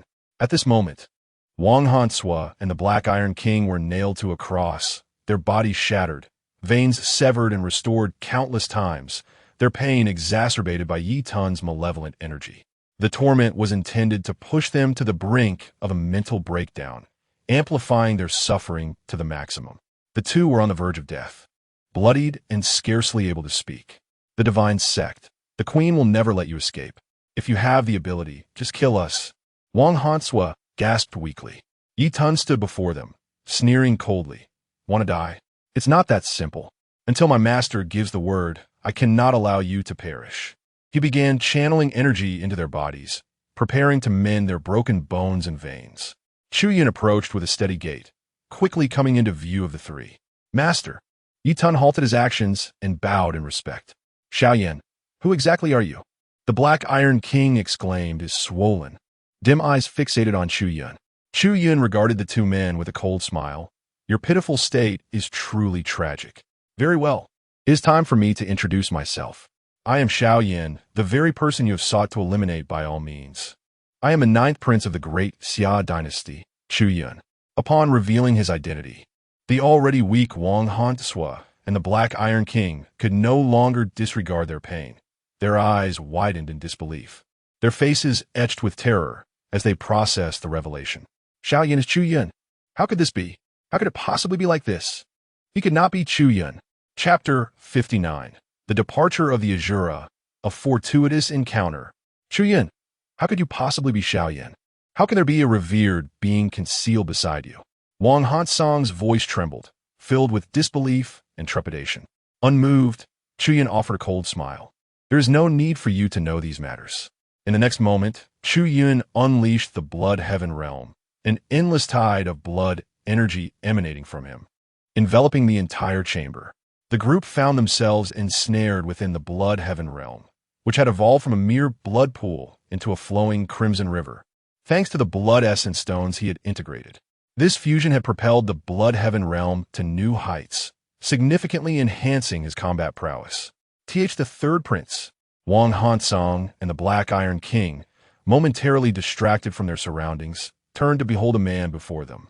A figure long, tormented to the brink of mental and physical collapse, his hair disheveled. It was none other than the third prince, Chu Yun. Third prince, what has happened to you? Wang Hansong's words faltered, a dreadful realization dawning upon him. If the third prince was imprisoned here, then the one in the East Palace must surely be an impostor. Chu Yun, too weak to utter a word, could barely raise his head upon hearing his name. The relentless torment he had endured made him acutely aware of the agony of being unable to live or die. He had shattered countless times, and now, all he harbored was an all-consuming hatred for Chu Yun, alongside a desperate yearning for death, which had become a form of liberation for him. Black Iron King, Wang Hansong, there is no rush to end your lives. Remain here and keep company with Chu Yun. When the day comes for me to confront Lan Ji, I assure you, you will have the opportunity to bid farewell. Do not thank me. I seek no recognition for my deeds, Chu Yun remarked with a sly grin, then commanded the blood energy of the river to transform into thousands of blood serpents that assailed the two men, inflicting upon them the same fate as Chu Yun. The venom released by these serpents began to spread throughout their bodies. Having already suffered grave injuries, their pain was amplified to the maximum by the venom's invasion. They screamed in agony, their bodies trembling with the utmost effort, pushed to the brink of torment. Attention! The hatred value between the Black Iron King and Wang Hansong has reached 100%. Chu Yun, you will undoubtedly meet a wretched end. The Empress and the Divine Sect will ensure you are torn to shreds. Wang Hansong howled in despair, his voice filled with anguish. Chu Yun paid their struggles no mind, dismissing their futile cries with a mere smile. Let us depart. Yes, master. He and Yi Tun exited the Blood Heaven realm, returning to the chamber. Chu Yun slowly retrieved the box containing the evil infant. Sealed within was a Nirvana realm evil infant. This is for you. I hope you do not disappoint me and strive to break through soon. Chu Yun tossed the box to Yi Tun. Yi Tun, overjoyed, caught it and immediately replied, "Thank you, master." Subsequently, Chu Yun sought out Luo Feng, and together they entered the imperial palace. In the prime minister's residence, Meng Ruxue had been in seclusion recovering since her return from the Crescent Moon Valley. Today, she finally emerged fully healed. However, upon her release, she learned of Xiao Yan's dire circumstances, now a target of a bounty. Moreover, her father, Meng Changzhong, had personally instructed her to remain within the estate for the time being. Upon discovering her father and aunt, Appo's allegiance to the ninth prince, Chu Yun, and the actions against the Empress and Oppo's faction, she pieced together the reasons. It was likely her father feared retaliation from the Empress against her. In her chamber, after a report from a beautiful woman, she continued, "Miss, as per the Prime Minister and Oppo's instructions, we may find ourselves unable to act for the foreseeable future. Given your recent recovery, might it be wise to rest a bit longer?" Meng Ruxue understood her subordinate's concerns. After all, there were hidden threats from the demonists and Xiao Yin, while the Empress's faction openly opposed her father. Most notably, Xiao Yin remained an enigma to her. The ability to control an evil infant was simply unheard of. Due to these factors, her current situation was arguably the most precarious she had faced in years. No, to sit idly by would only invite greater peril. Meng Ruxue was not particularly worried about the Empress's faction. Her primary concern lay with the demonists. With her talent, it was quite possible she would achieve her breakthrough to the Nirvana realm before Meng Ruxue. Meanwhile, Meng Ruxue remained ensnared by the Nirvana curse, and the gap between them would only widen. Thus, she needed to devise a strategy. She could not simply wait idly. After contemplating, an idea suddenly flashed through her mind. If her father had aligned himself with the Ninth Prince, perhaps she could leverage that connection to aid in crafting the source of Nirvana. Though Chu Yun's foundation in the Imperial City was shallow, he was still a favored member of the Shi family. If she could utilize their influence, her chances of successfully forging the Nirvana source would undoubtedly increase significantly. "Do you know where Chu Yun is now?" Meng Ruxue inquired. "Miss, we received word earlier that he and Shadow Guard Captain Luo Feng have entered the palace to pay their respects," the woman replied. "To the palace. Let us go. I must see him." Meng Ruxue promptly rose, preparing to step out of her room. "But miss, the Prime Minister has instructed us not to." Her words were cut off as Meng Ruxue forcefully interrupted. "Do not worry. Even if the Empress's people wish to act, they would not choose the glaring light of day. Moreover, if I am to enter the palace, they would be even less likely to strike within the royal grounds, as that would be a direct affront to the entire Xia Dynasty." Meng Ruxue was confident in her understanding of their psychology, firmly believing that her venture into the palace would be devoid of danger. Soon after, she and the woman departed the Prime Minister's residence, making their way to the Imperial Palace. Little did Chu Yun know, fate would lead him to an unexpected encounter with Meng Ruxue within the palace. He was initially en route to the Imperial study, but diverted upon receiving a message from his uncle, first visiting his mother. "Uncle, mother, what brings such urgency?" Upon entering the hall, Chu Yun inquired. "Yun and Oppo's. Your uncle must leave the Imperial City for a time," the Azura elder stated directly. Chu Yun had mentally prepared himself for this moment. He had received prior warning from the demonists that if the Empress's faction intended to act against him, their first step would be to remove his uncle. Without this action, they stood no chance of success.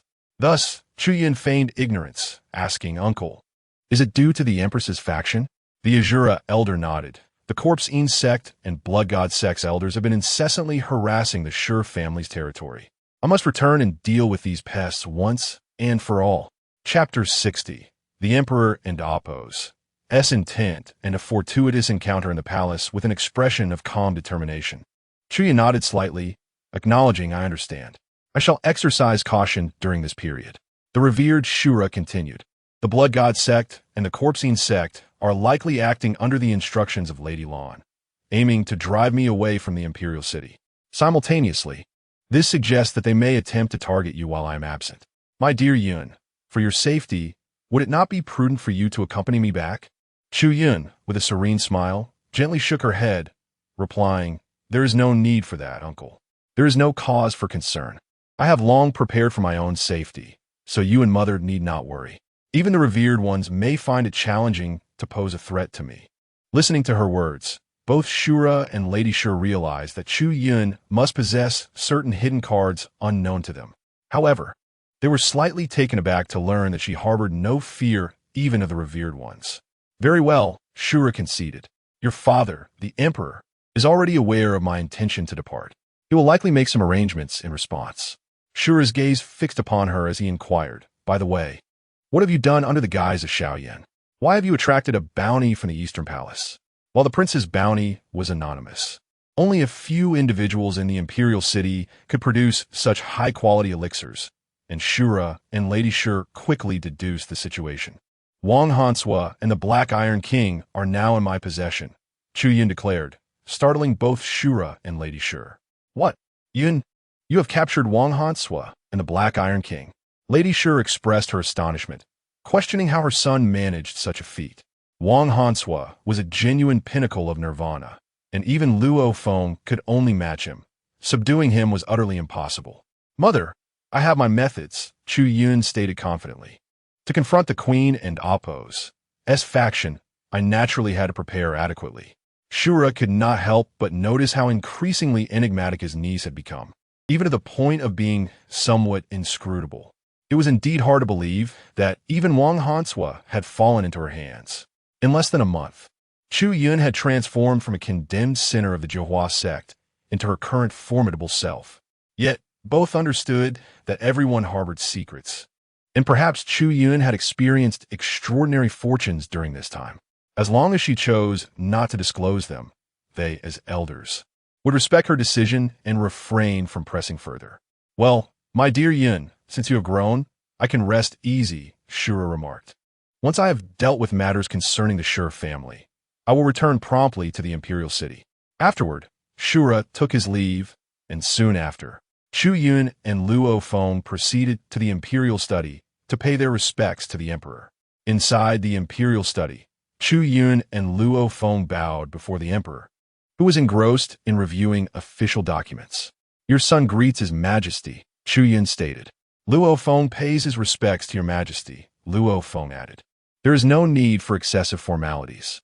Sit, my dear Yun, the emperor gestured, putting away his brush. Thank you, father, Chu Yun replied, and took a seat beside Luo Feng. My dear Yun, I summoned you to inquire about the bounty from the Misty Rain Tower. What is the reason behind it? As expected, the emperor had called Chu Yun into the palace to understand matter. Father, you must be aware of who issued the bounty, correct? Chu Yun Gao De. The emperor nodded slightly. The crown prince personally visited the Misty Rain Tower early this morning. It is undoubtedly the Queen and Appo's doing. I am curious. What actions did you take under the identity of Xiaoyan? Without hesitation, Chu Yun responded. I set a trap in the Congfeng mountain range outside the city and captured the Black Iron King and Wang Hansua. Upon hearing this, the emperor's weathered eyes glimmered with surprise. Oh, you have captured Wang Hansua and the Black Iron King? Chu Yun affirmed with a nod. The emperor pondered deeply, his expression inscrutable. I found it odd that the queen would offer such a high price. It turns out she lost 2 Nirvana-level figures. My dear Yun, while Wang Hansua is of little consequence, capturing the Black Iron King is indeed a fortuitous event for the current situation. With him gone, his army of 100,000 will be rendered ineffective. I shall immediately dispatch personnel to relocate them to other states, far from the imperial city. Chu Yun then remarked, Father, your wisdom is profound. The emperor's actions effectively deprived the queen's faction of their formidable forces, leaving them powerless to retaliate. The emperor gazed at him knowingly. However, your ability to capture both Wang Hansua and the Black Iron King is quite unexpected. No wonder Luo Feng has gradually become your confidant. Upon hearing this, Luo Feng immediately knelt. Your Majesty, Luo Feng acknowledges his wrongdoing.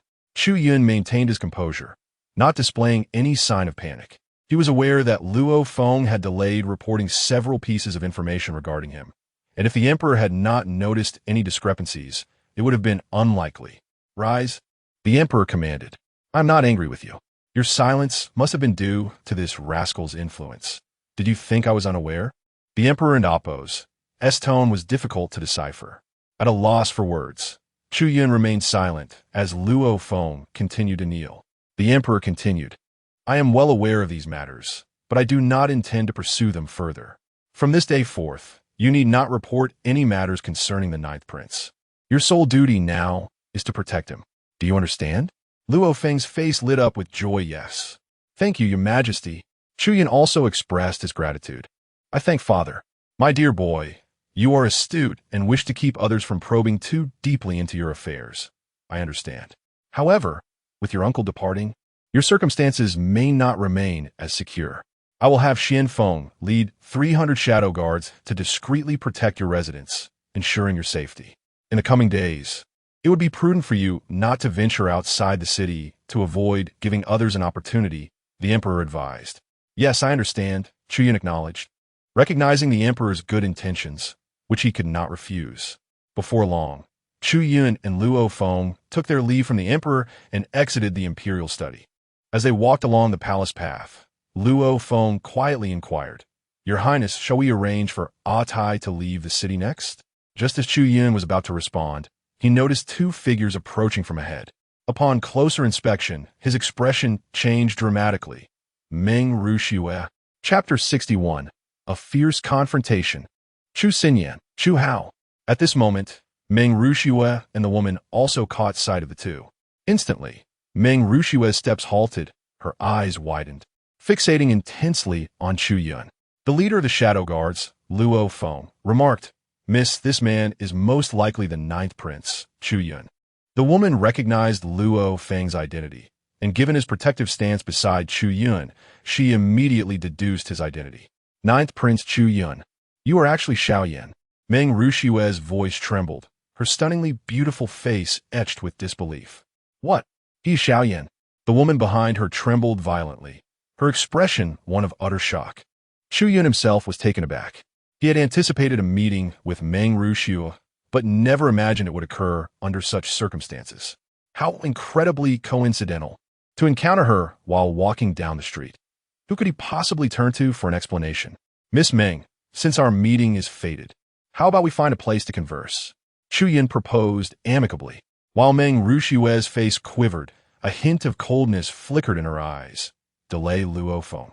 I will capture Xiao Yan first." Meng Ruxue understood the gravity of the situation. She knew that the threat posed by Xiao Yan and the demoness far outweighed that of the Queen and Amp, Oppos, as faction. Thus, she was willing to act within the palace, solely to uncover the secrets surrounding Chu Yun and the information regarding the demoness.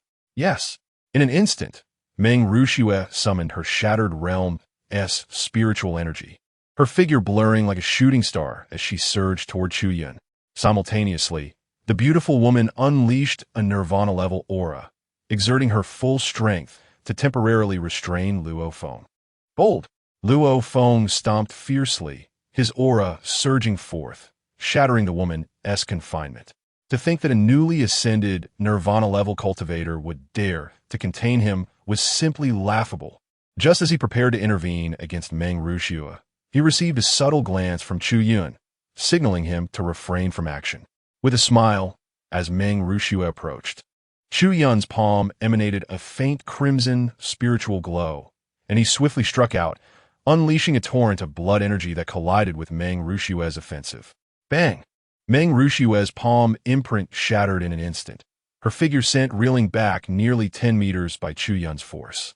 Her pupils dilated, her heart racing, as she gazed in disbelief at the scene before her.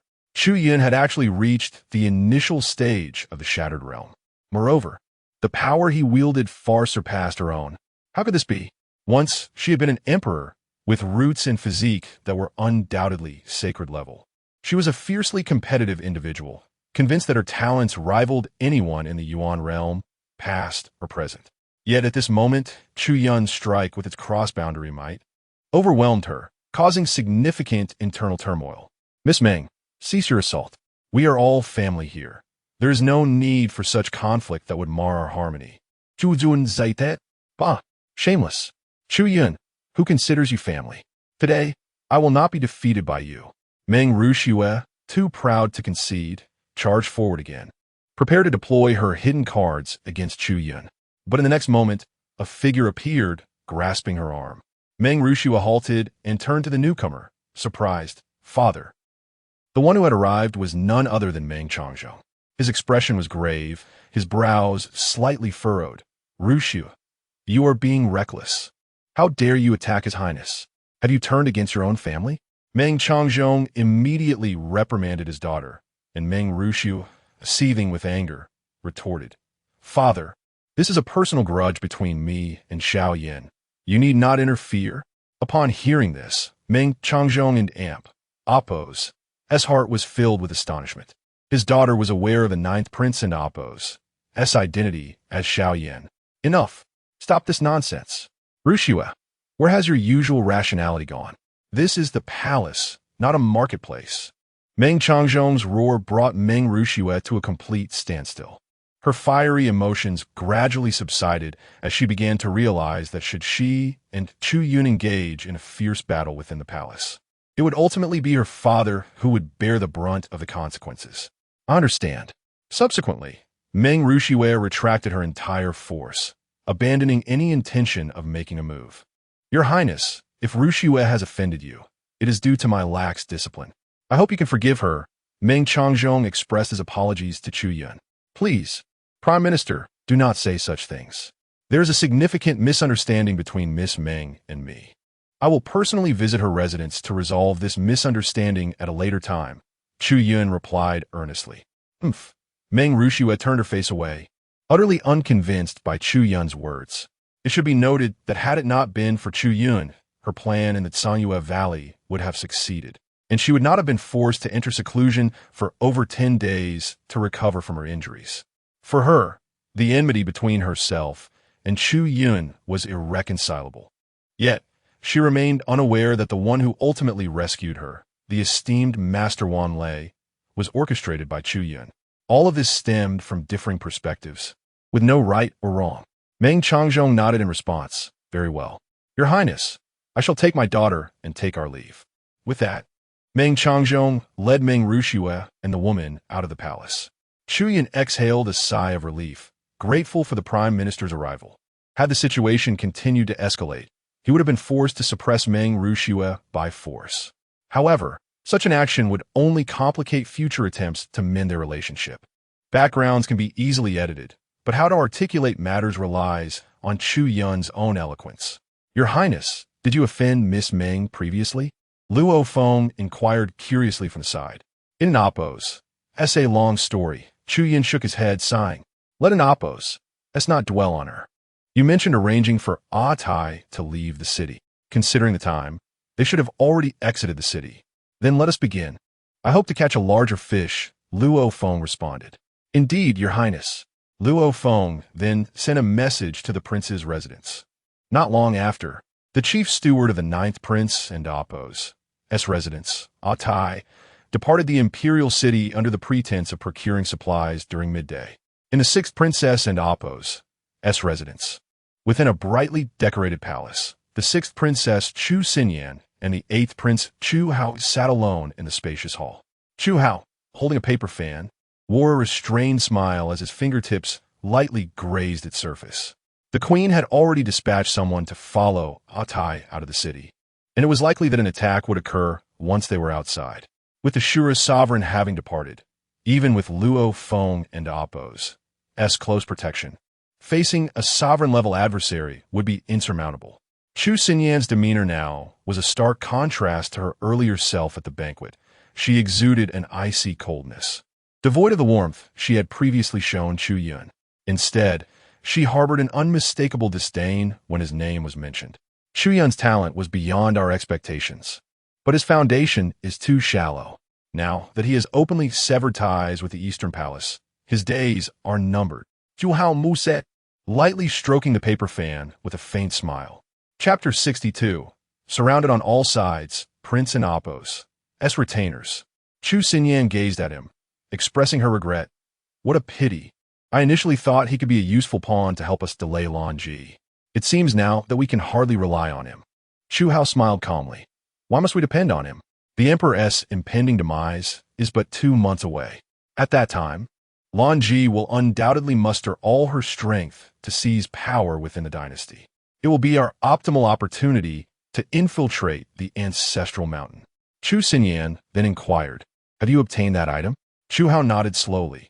Not long ago, our mother acquired it and entrusted it to me. Should anything go awry, she will hold the 2 celestial beings of the royal family at bay. We must spare no effort to free our grandfather.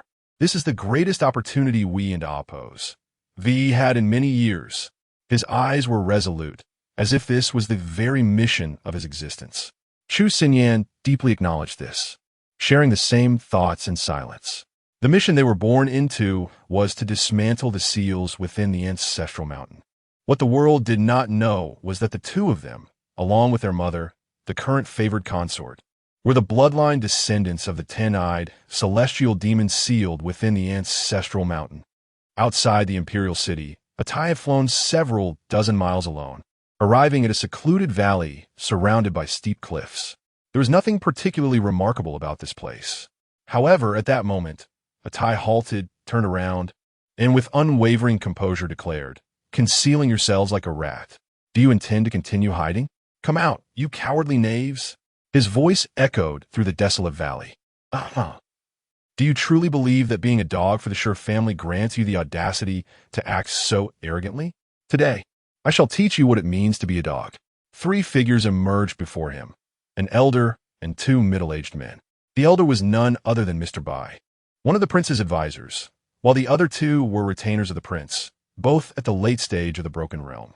Mr. Bai, however, had reached the early stage of the Nirvana realm.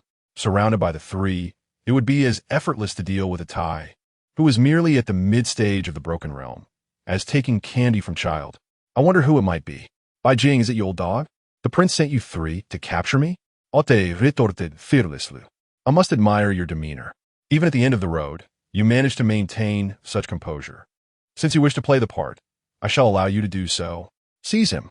Mr. Bai waved his hand, and the 2 Broken Realm retainers charged forward, their spiritual energy manifesting in forms as fierce as dragons and tigers, their fists imbued with immense power. Suddenly, a colossal tree erupted from the ground, effortlessly blocking the onslaught of their spiritual waves. 2 green leaves transformed into azure light, shooting forth like arrows and piercing through the bodies of the 2 retainers, binding them together on the spot. The 2 Broken Realm retainers immediately lost the ability to resist. Mr. Bai's expression shifted, his gaze fixated ahead. 2 figures emerged from Atai's side, Yang Muqian and Fong Zili.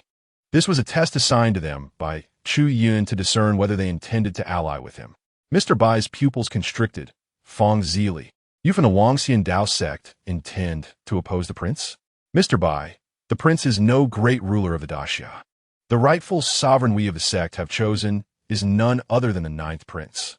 Fong Zili advised coldly. Therefore, I urge you to cease your futile resistance. Surrender peacefully, and you may avoid unnecessary suffering. Upon hearing this, Mr. Bai understood the implications. The Wangxian Dao sect had aligned with Chu Yun, leaving no room for negotiation. He immediately turned to flee from the valley.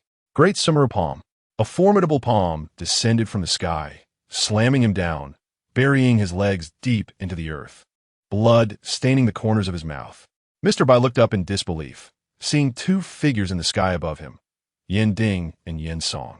You from the Yin family have also sided with Chu Yun. A chill coursed through him as he realized the gravity of the situation. Both the Yin family and the Wangxian Dao sect had pledged allegiance to Chu Yun, while the Eastern Palace had failed to gather any intelligence. This was utterly terrifying. He recognized they had greatly underestimated Chu Yun. If he could win over the Yin family, a neutral force, right under the Empress's nose, it was clear he possessed undisclosed cards up his sleeve. Yet the Eastern Palace remained dismissive of him. If this continued, it would spell disaster. Bai Jing, we have known each other for over a decade. Though our friendship is shallow, we have shared drinks together. Do not force us to make this difficult for you. Surrender willingly and return with us. Otherwise, we will be compelled to strip you of your powers.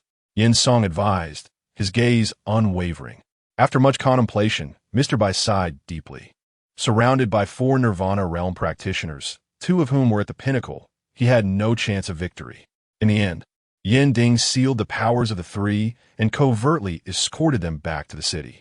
Following the completion of his mission, Atai swaggered back, intending to convey to the Empress's faction that he was unharmed while those they sent would never return.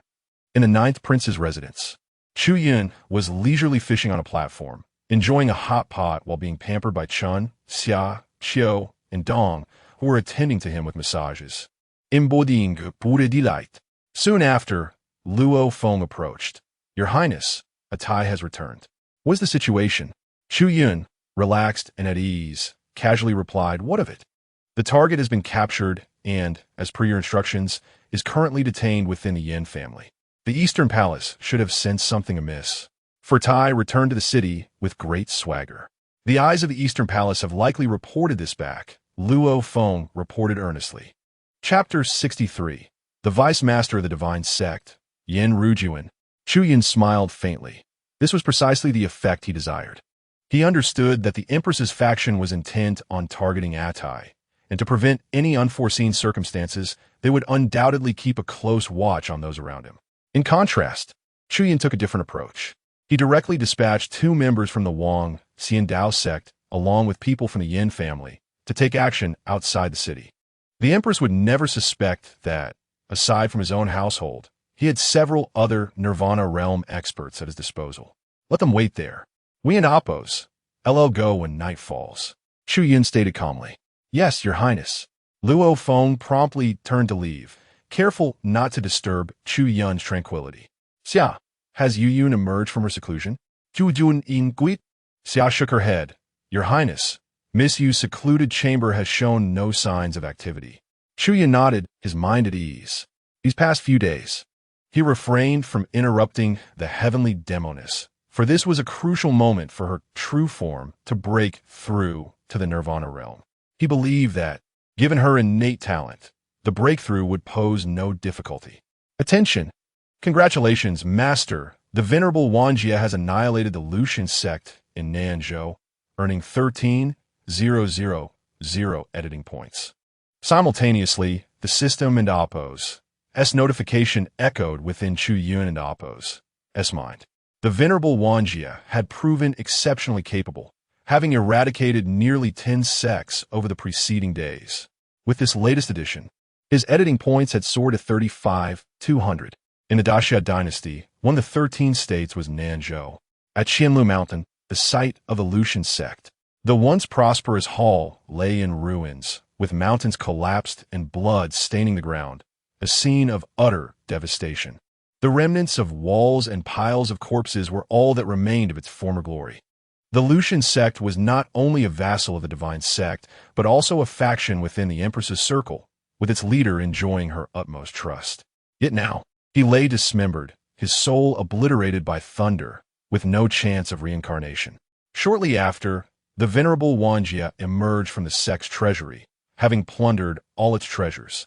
Just as he prepared to leave, a brilliant heavenly fire descended from the heavens, striking down upon him. The Venerable Wanjia swiftly evaded, retreating 1,000 meters. Upon impact, the conflagration erupted, engulfing the entire Lucian sect in flames, trapping the Venerable Wanjia amidst the raging inferno. Remaining unfazed, the Venerable Wanjia gazed upward. A man clad in a crimson cloak, standing 8 feet tall, exuded an overwhelming presence, his cold eyes resembling those of a hawk as they bore down upon the Venerable Wanjia. An ethereal aura surrounded him, and with each step, the air grew searingly hot. At the pinnacle of the Venerable realm, the Venerable Wanjia sensed that this individual slightly surpassed him, yet he was not a heavenly venerable. Thus, he concluded that this was merely a long-ascended peak venerable. Nonetheless, he felt no fear. After all, breath alone does not determine combat prowess. The outcome of their confrontation remained uncertain. In my recollection, I do not recall a figure of your caliber among the Daxia's venerables. Where do you hail from? You have slaughtered numerous sects associated with our divine sect. What is your purpose? The crimson-clad man fixed his icy gaze upon him, demanding an answer. The Venerable Wanjia quickly deduced the man and Oppos' identity. Among the peak venerables within the divine sect, there were only 3, and combined with the fiery essence he wielded, identification was unmistakable. Vice Master of the divine sect, Yin Rujuan, your personal involvement suggests that my actions have indeed pressured your faction. However, do you truly believe that you alone possess the confidence to restrain me? The Venerable Wanjia replied coolly. Yin Rujuan narrowed his eyes. Then let us see. In an instant, Yin Rujuan unleashed his battle form, a colossal flame giant towering 1,000 feet high, resembling a celestial deity ablaze, imposing as a mountain against the sky. The Venerable Wanjia similarly manifested his battle form, a thunderous titan crackling with countless bolts of lightning, standing resolute against the heavens, the atmosphere charged with conscious energy. Thousand flames burning silence, mysterious thunder shaking heaven. The two titans unleashed overwhelming forces, thousands of fireballs igniting the skies, plummeting like meteors. The venerable Wanjian Amp, Appo's thunderous form concentrated its power, unleashing a barrage of thunderous projectiles, each containing the fury of a tempest. Boom! The fierce clash between the two peak venerables sent shockwaves throughout Nanzhou. Qianlu Mountain was obliterated in the aftermath, reduced to flat earth. Countless forces across Nanzhou were astounded, the gazes drawn toward Qianlu Mountain. Even the venerable ancestors of various factions were roused from their seclusion, hastening to witness the source of this cataclysmic battle. In the East Palace, the crown prince sat with his head bowed upon the main seat, accompanied by Chu Yun, Prince Guanshan, and several other retainers. Each face clouded with deepening shadows. One retainer, having attempted to reach out multiple times, finally turned to the crown prince and cautiously spoke, "Your Highness, we still cannot contact Mr. Bai and the others." Crash! What the hell is going on? The crown prince slammed his palm upon the table, shattering it in rage, his expression reflecting sheer fury. He could not fathom the events of the past few days. First, the Black Iron King and Wang Han encountered trouble. Then 3 of his retainers, one of whom was a strategist, set out to confront a mid-stage broken realm Atai. The latter returned unscathed, swaggering back to the 9th Prince and Appo's residence, while the 3 he dispatched remained unreachable, with no trace of them. Everyone understood that the crown prince was in a volatile state, and none dared to interject. They were equally perplexed. What had transpired outside the city with Mr. Bai and his companions? The atmosphere in the hall remained tense for several moments until one of the crown prince and Appo's retainers, gathering his courage, spoke up, "Your Highness, we have placed all experts from Chu Yun's residence and the Sure family under surveillance within the capital. Yet, they have not left the city even once. The disappearance of Mr. Bai and his companions seems unlikely to be their doing. This situation is exceedingly strange. It feels as though we have stumbled into inexplicable circumstances, both in the previous incident and today. Your Highness, do you think it possible that our plans have been leaked?" The retainer and Appo's words, though delivered with an impassive face, stirred waves of unease within the hearts of those present. The implication was clear. There was a traitor among them. Chapter 64. The noble families of the imperial city, the Kai family and the Lu family. Upon hearing these words, the crown prince, whose face had initially been contorted with anger, gradually regained his composure. After a moment of contemplation, he sternly rebuked, "Mei Li, I do not wish to hear such divisive remarks that threaten our unity. I will deliberate over this matter carefully. I am fatigued. Please remain. Wang Guanshan and my 3rd brother, while the rest may leave." With a wave of his hand, the attendants responded, "Yes, Your Highness." Once they departed, only the crown prince and 2 others remained in the hall. At that moment, he wore a heavy expression, clearly harboring suspicions about the internal affairs. However, he could not overtly display such doubts, as it would be detrimental to their cohesion. He had complete trust in his 3rd brother and Wang Guanshan. "Your Highness, it seems there is indeed a significant possibility that internal issues have arisen."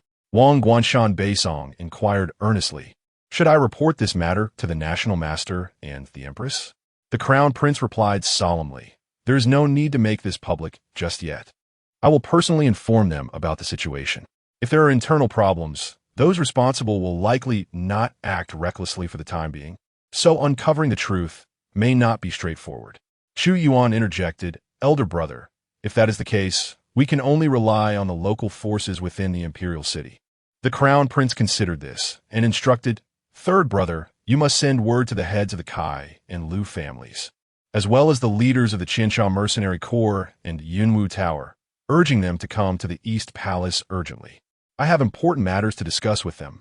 "Understood," Chu Yuan responded, promptly relaying the message to these factions.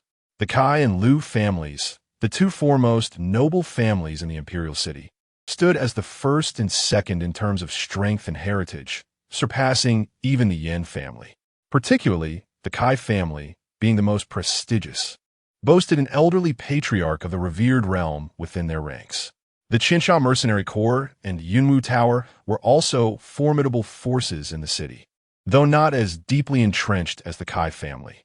Nevertheless, they possessed several experts of the Nirvana realm. Notably, they shared a common affiliation. All were aligned with the Empress's faction and thus supported the Crown Prince.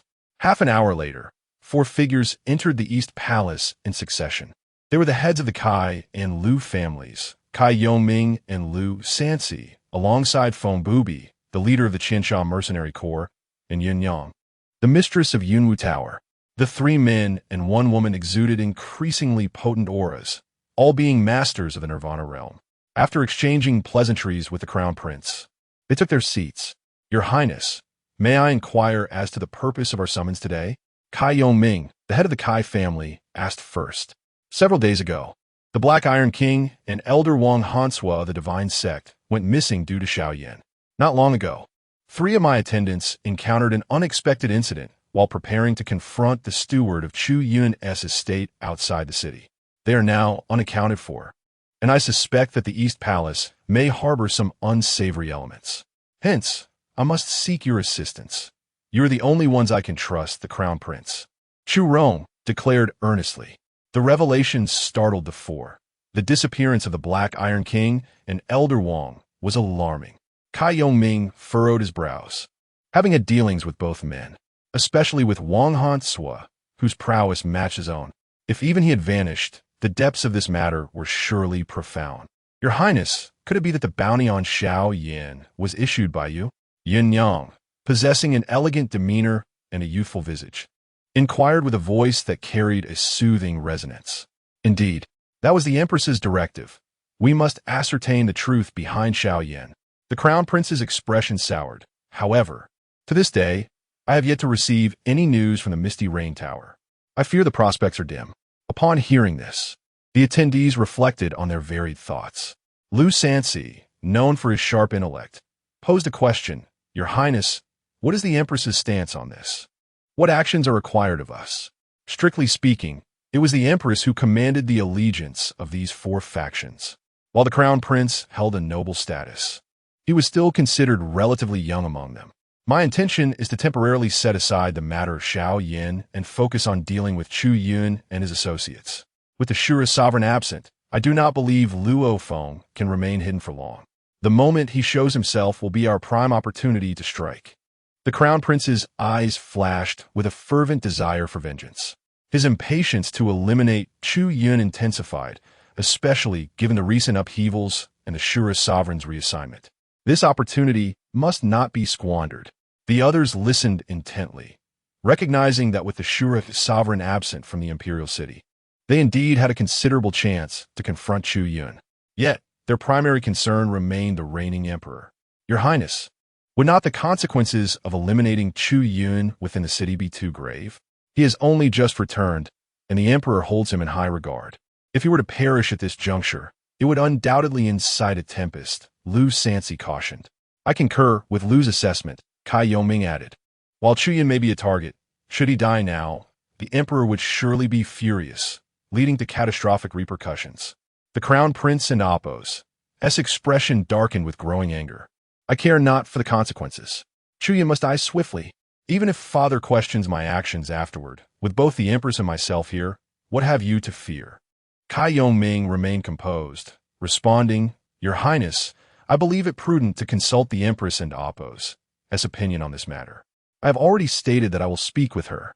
You need only find an opportunity to act against Chu Yun. If you truly fear the repercussions, then eliminate Luo Feng as well. You are all my loyal subjects. Once I ascend the throne, you shall be richly rewarded." The Crown Prince, in his frustration, realized that the 4 he had summoned were not wholly devoted to his command. Rather, a significant portion of their loyalty lay with his mother. Kai Yongming and Lu Sansi exchanged concerned glances when suddenly a figure in a phoenix robe appeared at the entrance of the hall, her dark eyes reflecting a hint of disappointment as they fixed upon him. The Crown Prince, noticing her, felt his expression shift dramatically. Mother. Chapter 65. The thoughts of Lady Lawn disregarded his gaze and slowly entered the hall.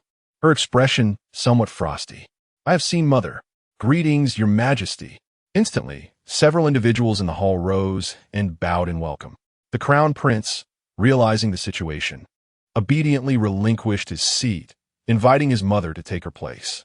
As Lady Lan approached, she gracefully settled into her seat, sweeping her phoenix robe aside. "Enough! All of you rise." "Thank you, Your Majesty." Cai Yongming and Lu Sansi gradually stood up and resumed their seats. "Mother, why did you not inform me of your visit in advance? I would have been able to greet you personally at the door." The Crown Prince respectfully addressed Lady Lan. Lady Lan gazed at him with an unwavering look. "Rome and Amp, oppose. Your heart is in turmoil. Do you not realize?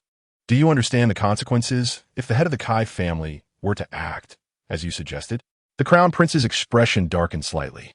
"Mother, I know that if Chu Yun were to perish, Father would undoubtedly be furious. Yet, these recent inexplicable setbacks make me feel as though an unseen force is aiding him. My anxiety has intensified. If Chu Yun lives, my heart shall never find peace." Lady Lan's eyes turned cold as she admonished him sternly. "If he dies, will you truly find solace? Ronger, I have taught you time and again that in the game of strategy, the most crucial element is not merely to see through your opponent, but to strengthen oneself. If your heart were strong enough, how could you be so unsettled as to lose your composure? To send the Kai and Lu families to eliminate Chu Yun is to lay everything bare before your father. Such actions will only ruin my grand scheme. Do you understand? Do you truly believe that the shadow guards under your father's command are idle? The Kai family, the Lu family, along with the Yunwu Tower and the Qiansha Mercenary Corps, do any of these forces not remain under the watchful eyes of the shadow guards? You have lost your senses to suggest such a foolish course of action." Lady Lan's scolding was unrelenting, showing no regard for the Crown Prince's status. The others remained silent, acutely aware of the tension in the hall. Lu Sansi and Cai Yongming had refrained from supporting the Crown Prince precisely because their factions were openly aligned with the Queen. In the Imperial City, the Emperor had long placed the shadow guards on their trail. It was not merely that they sought to eliminate Chu Yun. Even the slightest irregularity in their conduct would be reported immediately.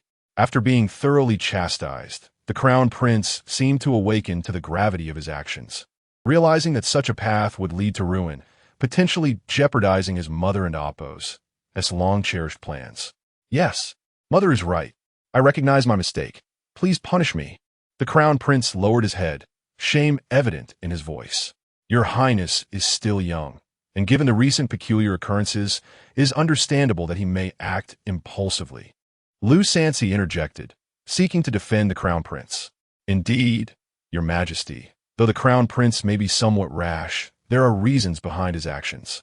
We implore you to temper your anger," Cai Yongming added promptly. "Please do not be angry, Your Majesty." Several of the Nirvana realm members, each more perceptive than the last, stepped forward to plead for leniency. "Please calm your anger, Mother." Chu Yuan also stood to voice his support. Seeing their earnestness, Lady Lan's fury dissipated somewhat. "Enough. You need not defend him. I know my son better than anyone. Rome and Appo's. I hope you will not repeat this mistake." The Crown Prince earnestly promised. "Yes, Mother. I shall heed your teachings." "Very well. Everyone sit down." Lady Lan waved her hand, and once they were seated, she proceeded to address the main topic. Previously, the 100,000 troops under the Black Iron King have been ordered by His Majesty to the borders. Lady Lan and Appo's opening statement caused an immediate shift in the expressions of those present. Such swift action. The Black Iron King has only recently gone missing, and His Majesty has already stripped him of his military power. This is rather fortuitous. Could it be that His Majesty and Xiao Yin share some undisclosed connection? Lu Sansi voiced his concerns warily. It is highly likely that they possess some undisclosed relationship. Additionally, there is news that will soon reach the Imperial City. The Lucian sect of Nanzhou has been annihilated. The assailant was confronted by Ru Jun, leading to a fierce battle atop Qianlu Mountain. Ultimately, Yanzun's blockade was forcefully breached, and the assailant escaped, currently unaccounted for. Lady Lan's expression grew increasingly grave. What? Even Yanzun could not stop him? Who could this assailant possibly be? Cai Yongming exclaimed in shock. The other individuals mirrored his astonishment. Yen Rujuan, to us, he is akin to a legendary figure, the deputy leader of the sect at the pinnacle of the Zun realm, one of the most renowned figures of the Great Xia Dynasty. For such a person to allow the assailant to escape and to have forcefully torn through the blockade indicates that this individual possesses power equal to Yin Zun. We do not know the specific identity, but he is also at the pinnacle of the Zun realm, a bald man who practices a lightning-based technique. Beyond that, there is little else known, Lady Lan elaborated. A bald man, pinnacle of the Zun realm, lightning. The hall's occupants pondered deeply, racking their minds through the annals of the Great Xia Dynasty's history, yet none seemed to fit the description. Could he be from another dynasty? Feng Bubi ventured. That cannot be ruled out, but at least we now have a clear direction. The three sects of Nanzhou, along with nearby regions, the Shenzong, the Blood God, and the Corpsine sects have united to seal off the area. They will not allow him to wreak havoc any longer. Lady Lan's expression was solemn. In addition to the three major sects, there are other affiliated forces that are also mobilizing, determined to prevent that bald man from succeeding again. The Shenzong has even deployed their treasure divine eye to cover the three states. Once the 10,000 Thunder Zun reveals himself, escape will be nearly impossible. Kai Yongming reassured. Mother, what shall we do next within the imperial city? If Chu Yun cannot be eliminated, does that not leave us powerless? The third prince, Chu Yun, inquired. 2 tasks. First, do everything in your power to uncover the traitor within the Eastern Palace. Secondly, you must ascertain who is aiding Chu Yun. Leave no one who has ventured beyond the city today unexamined. Lady Lan was resolute, determined that since they had kept watch over Chu Yun's residence and even the Sher family and the Chancellor's household, yet issues still arose. It must mean there were others within the imperial city assisting Chu Yun. Yes, your majesty. The assembly stood solemnly, responding in unison. Chapter 66. The celestial sorceress breaks through after the others departed. Within the Eastern Palace, only Lan Ji and her 2 sons remained. Mother, must we truly wait over a month to eliminate Chu Yun? If we continue to delay, might there be unforeseen variables by then? The crown prince spoke earnestly. He harbored a lingering unease. Should Chu Yun survive until that time, it could jeopardize their plans. This sixth sense within him intensified with each passing moment. No matter how much chaos Chu Yun stirred, as a person devoid of true capability, his potential was limited, relying solely on the favor bestowed upon him by the Sher family and your father. Presently, sparing his life could serve to confuse your father. As for Meng Changzhou, I have my own strategies. What you and Yuan must focus on now is identifying the traitor among you. Beyond that, do not trouble yourselves, Lan Ji assured confidently. Understood. Mother. As night descended, the celestial sorceress emerged from her seclusion, having successfully ascended to the early stage of nirvana. Congratulations, Xia, on your successful breakthrough. Chu Yun greeted her with a smile as she approached the fishing platform. The Empress has ordered the Kai family to investigate who has been secretly assisting you. They have also sensed internal corruption. The celestial sorceress replied immediately. Let them investigate. It matters not. Even if they uncover the Yin family's involvement, it changes little. I have summoned Wan Lei back to the imperial city, so there is no need for excessive concern, Chu Yun remarked with calm composure. He possessed the ability to communicate with the revered Wan Lei from great distances. He understood that the 3 major sects had collectively sealed off the 3 great continents. Even the divine sect had deployed their precious divine eye, creating a vast coverage area. Thus, having Wan Lei return to the imperial city was indeed the most prudent choice. Upon hearing that Chu Yun had made arrangements, the celestial sorceress felt reassured and continued. The Empress has devised a plan against Meng Changzhou, albeit the specifics remain unclear for now. However, I suspect it largely pertains to Meng Ruxue. Meng Changzhou's only vulnerability, following his wife's death, is his daughter.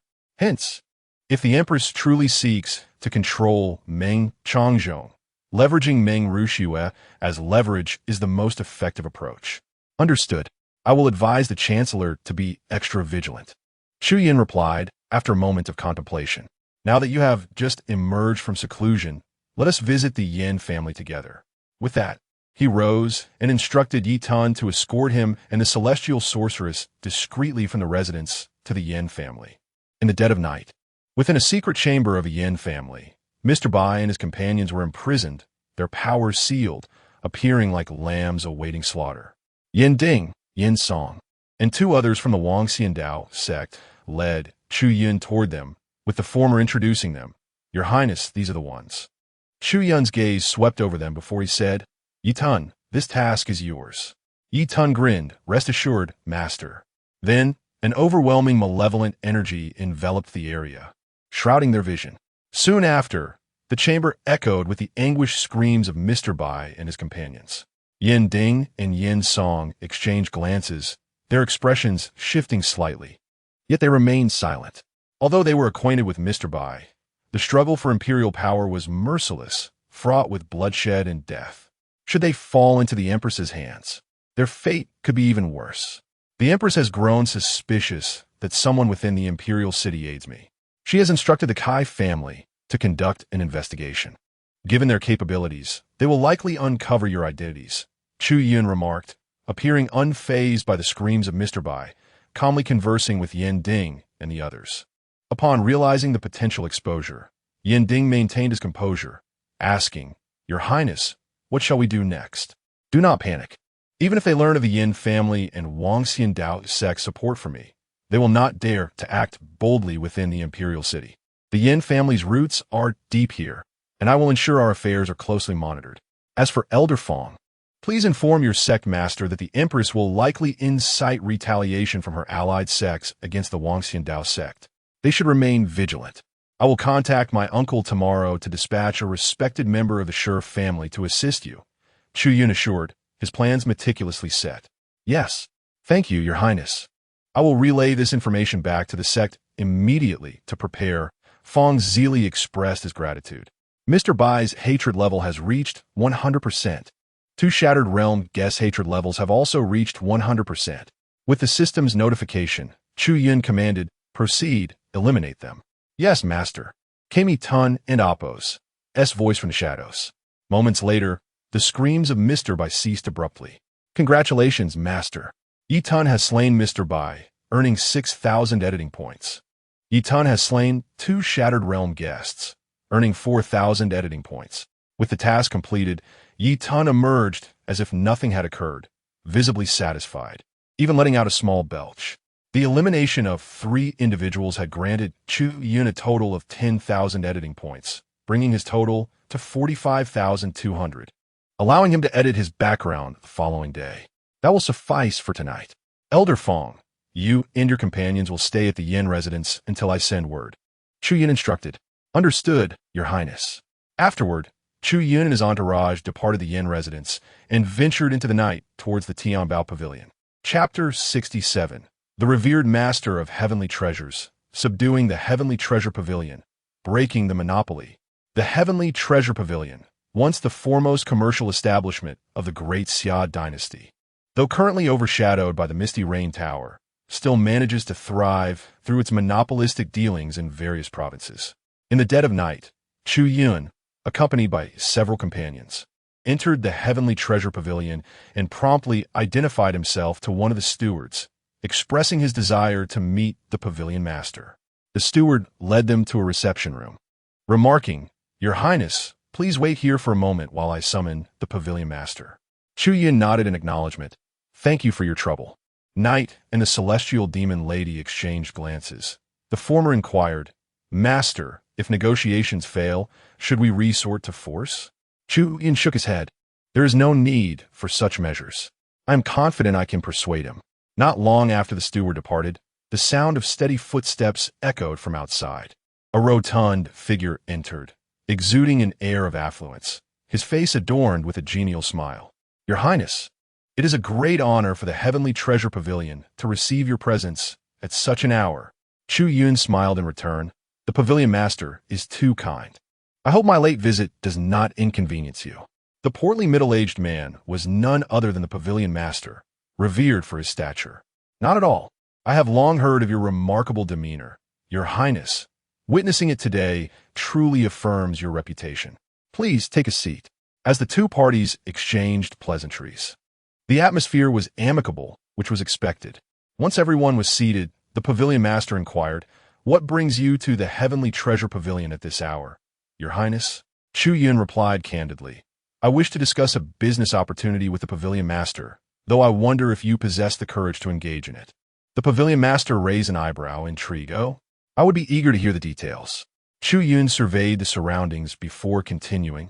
The Heavenly Treasure Pavilion has faced relentless oppression from the Misty Rain Tower in recent years, resulting in a nearly 70% decline in business within the imperial city. Were it not for your monopolistic endeavors in other provinces, it is likely the main pavilion would have already closed its doors. Given this situation, why not seek a new path? The pavilion master arched an eyebrow. "And what, pray tell, does your highness propose as this and oppose? New path and oppose?" Chu Yun spoke plainly. If the Heavenly Treasure Pavilion were to gain the support of the royal family, it might not surpass the Misty Rain Tower, but it could certainly stand as an equal competitor within the imperial city, thus avoiding an imbalance. The pavilion master stroked his sparse beard and chuckled. "I understand your intent.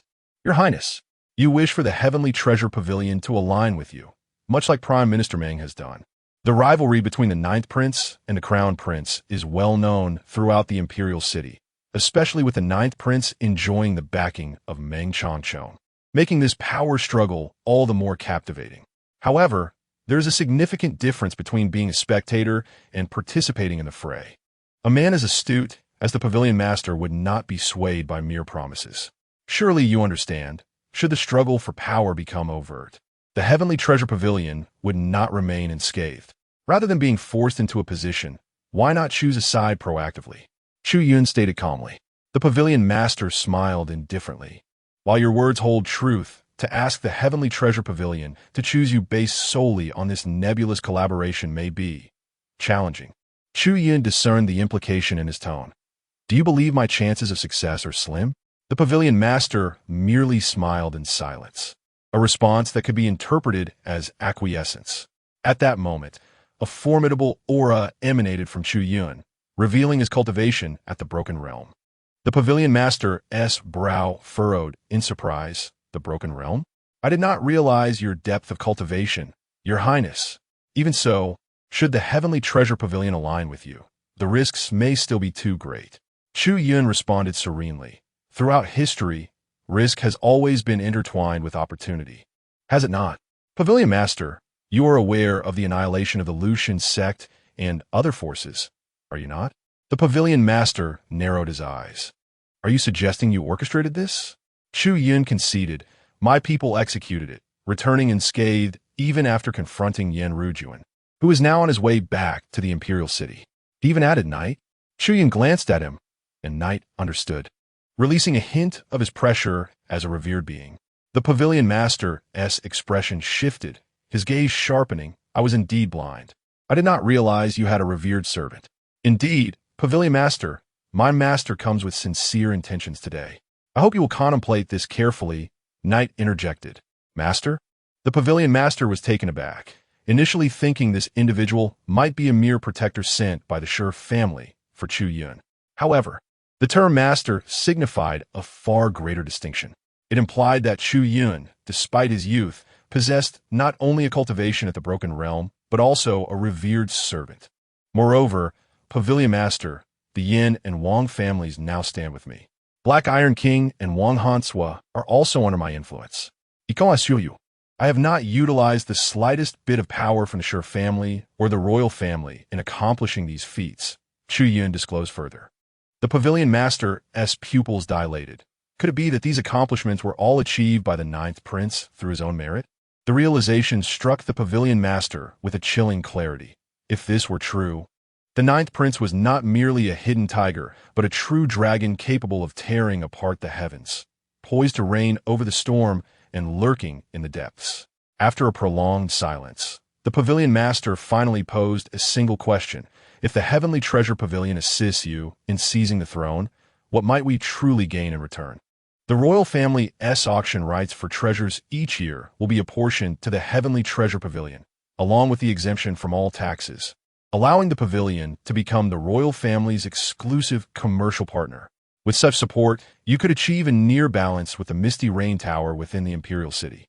For Chu Yun, there was little need to exert effort in rallying forces. Once his master, Xian Yaozi, arrived, the struggle for power would be resolved. Yet the Heavenly Treasure Pavilion was different. As a local power of the Great Xia, if the external Misty Rain Tower were to crush them entirely, the entire commercial economy of the Great Xia would ultimately fall under the dominion of the Misty Rain Tower. Thus, it was imperative for Chu Yun to support a force capable of standing against the Misty Rain Tower within the Great Xia, ensuring a balance in their commercial capabilities. This would prevent the Misty Rain Tower from monopolizing the entire economy of the Great Xia. Hearing Chu Yun's proposal, the pavilion master felt his resolve wavering, responding earnestly. "Very well. I hope your highness will remember the promises made tonight. Henceforth, the Heavenly Treasure Pavilion shall gladly serve you." Chapter 68 Innocence. Master Ko. Having successfully subdued the Tianbao Pavilion, Chu Yun and his companions returned to the prince's residence. The following day, everything in the imperial city unfolded as usual, with no significant changes. The Kai and Liu families continued their investigations into Chu Yun's allies within the city. Meanwhile, the Crown Prince and the Third Prince were still collaborating to uncover the traitor within the Eastern Palace. However, Chu Rong could never have anticipated that the greatest traitor lay both far and near. In Chu Yun and Appo's chamber, the background editing cooldown had expired, and he was eager to proceed, awaiting the system's prompt. Setting aside other matters, he was determined to edit the background concerning Meng Rushua, whose heart was in turmoil. He had long contemplated this edit. He could no longer afford to delay matters concerning Meng Rushua. He had heard that the Prime Minister had temporarily confined her for her safety. Seizing this opportunity, he aimed to facilitate their relationship. As for what would come after, he intended to choose between the brothers of the Mithian Sacred King and the leader of the Rakshasa sect, for there was merely a 7-day cooldown, and he would not hesitate. Ding! Background editing in progress. Please wait. Causality alteration complete. Identity reset successful. Congratulations, Master! Background editing successful. Chu Yun's editing points were diminished by 8,000, leaving him with a total of 37,200. Simultaneously, his mind was enriched with a profoundly sincere and unforgettable memory. It was a recollection from his previous life, where, in her youth, Meng Rushua's village was ravaged by bandits, resulting in the tragic demise of her parents. Captured due to her beauty, she, along with numerous other young women, was destined for a life of servitude in a brothel. Yet among the bandits was a disciple named Wuxia, a pitiable soul himself, having been orphaned and raised by the very bandits who mistreated him due to his inherent kindness. Wuxia, seeing Meng Rushua and Appo's desolation, secretly cared for her, providing her a sustenance. However, Meng Rushua, embittered by her parents and Appo's murder at the hands of the bandits, viewed even Wuxia's kindness as insincere, treating him with harshness and indifference. On the eve of her impending transfer to the brothel, the bandit captain, Wuxia's master, developed lascivious intentions towards Meng Rushua. In the dead of night, he sought to defile her within her cell. Fortunately, Wuxia arrived just in time, and in a desperate bid to protect her, he unwittingly used the dagger gifted by his master to end his life. Under the cover of darkness, he escaped with Meng Rushua, both intent on fleeing the den of thieves. Yet fate proved unkind, as the bandits soon discovered their captain's demise and pursued them relentlessly. With no avenue for escape, Meng Rushua and Wuxia found themselves cornered, facing certain death. In a final act of sacrifice, Wuxia, having once discovered a tome of martial arts, chose to forsake his life to allow Meng Rushua to step into the realm of cultivation. Grasping her hand, he plunged the dagger into his own heart, channeling his life force to empower her. At that moment, Meng Rushua and Appo's heart was irrevocably touched. As she held Wuxia and Appo's heart, feeling the warmth fade from his body, she witnessed his transformation into a cold, lifeless form. Thus, an eternal seed was planted within her heart. She could not discern whether she loved Wuxia, yet he had become the pivotal anchor of her emotions, forever crystallized in that instant.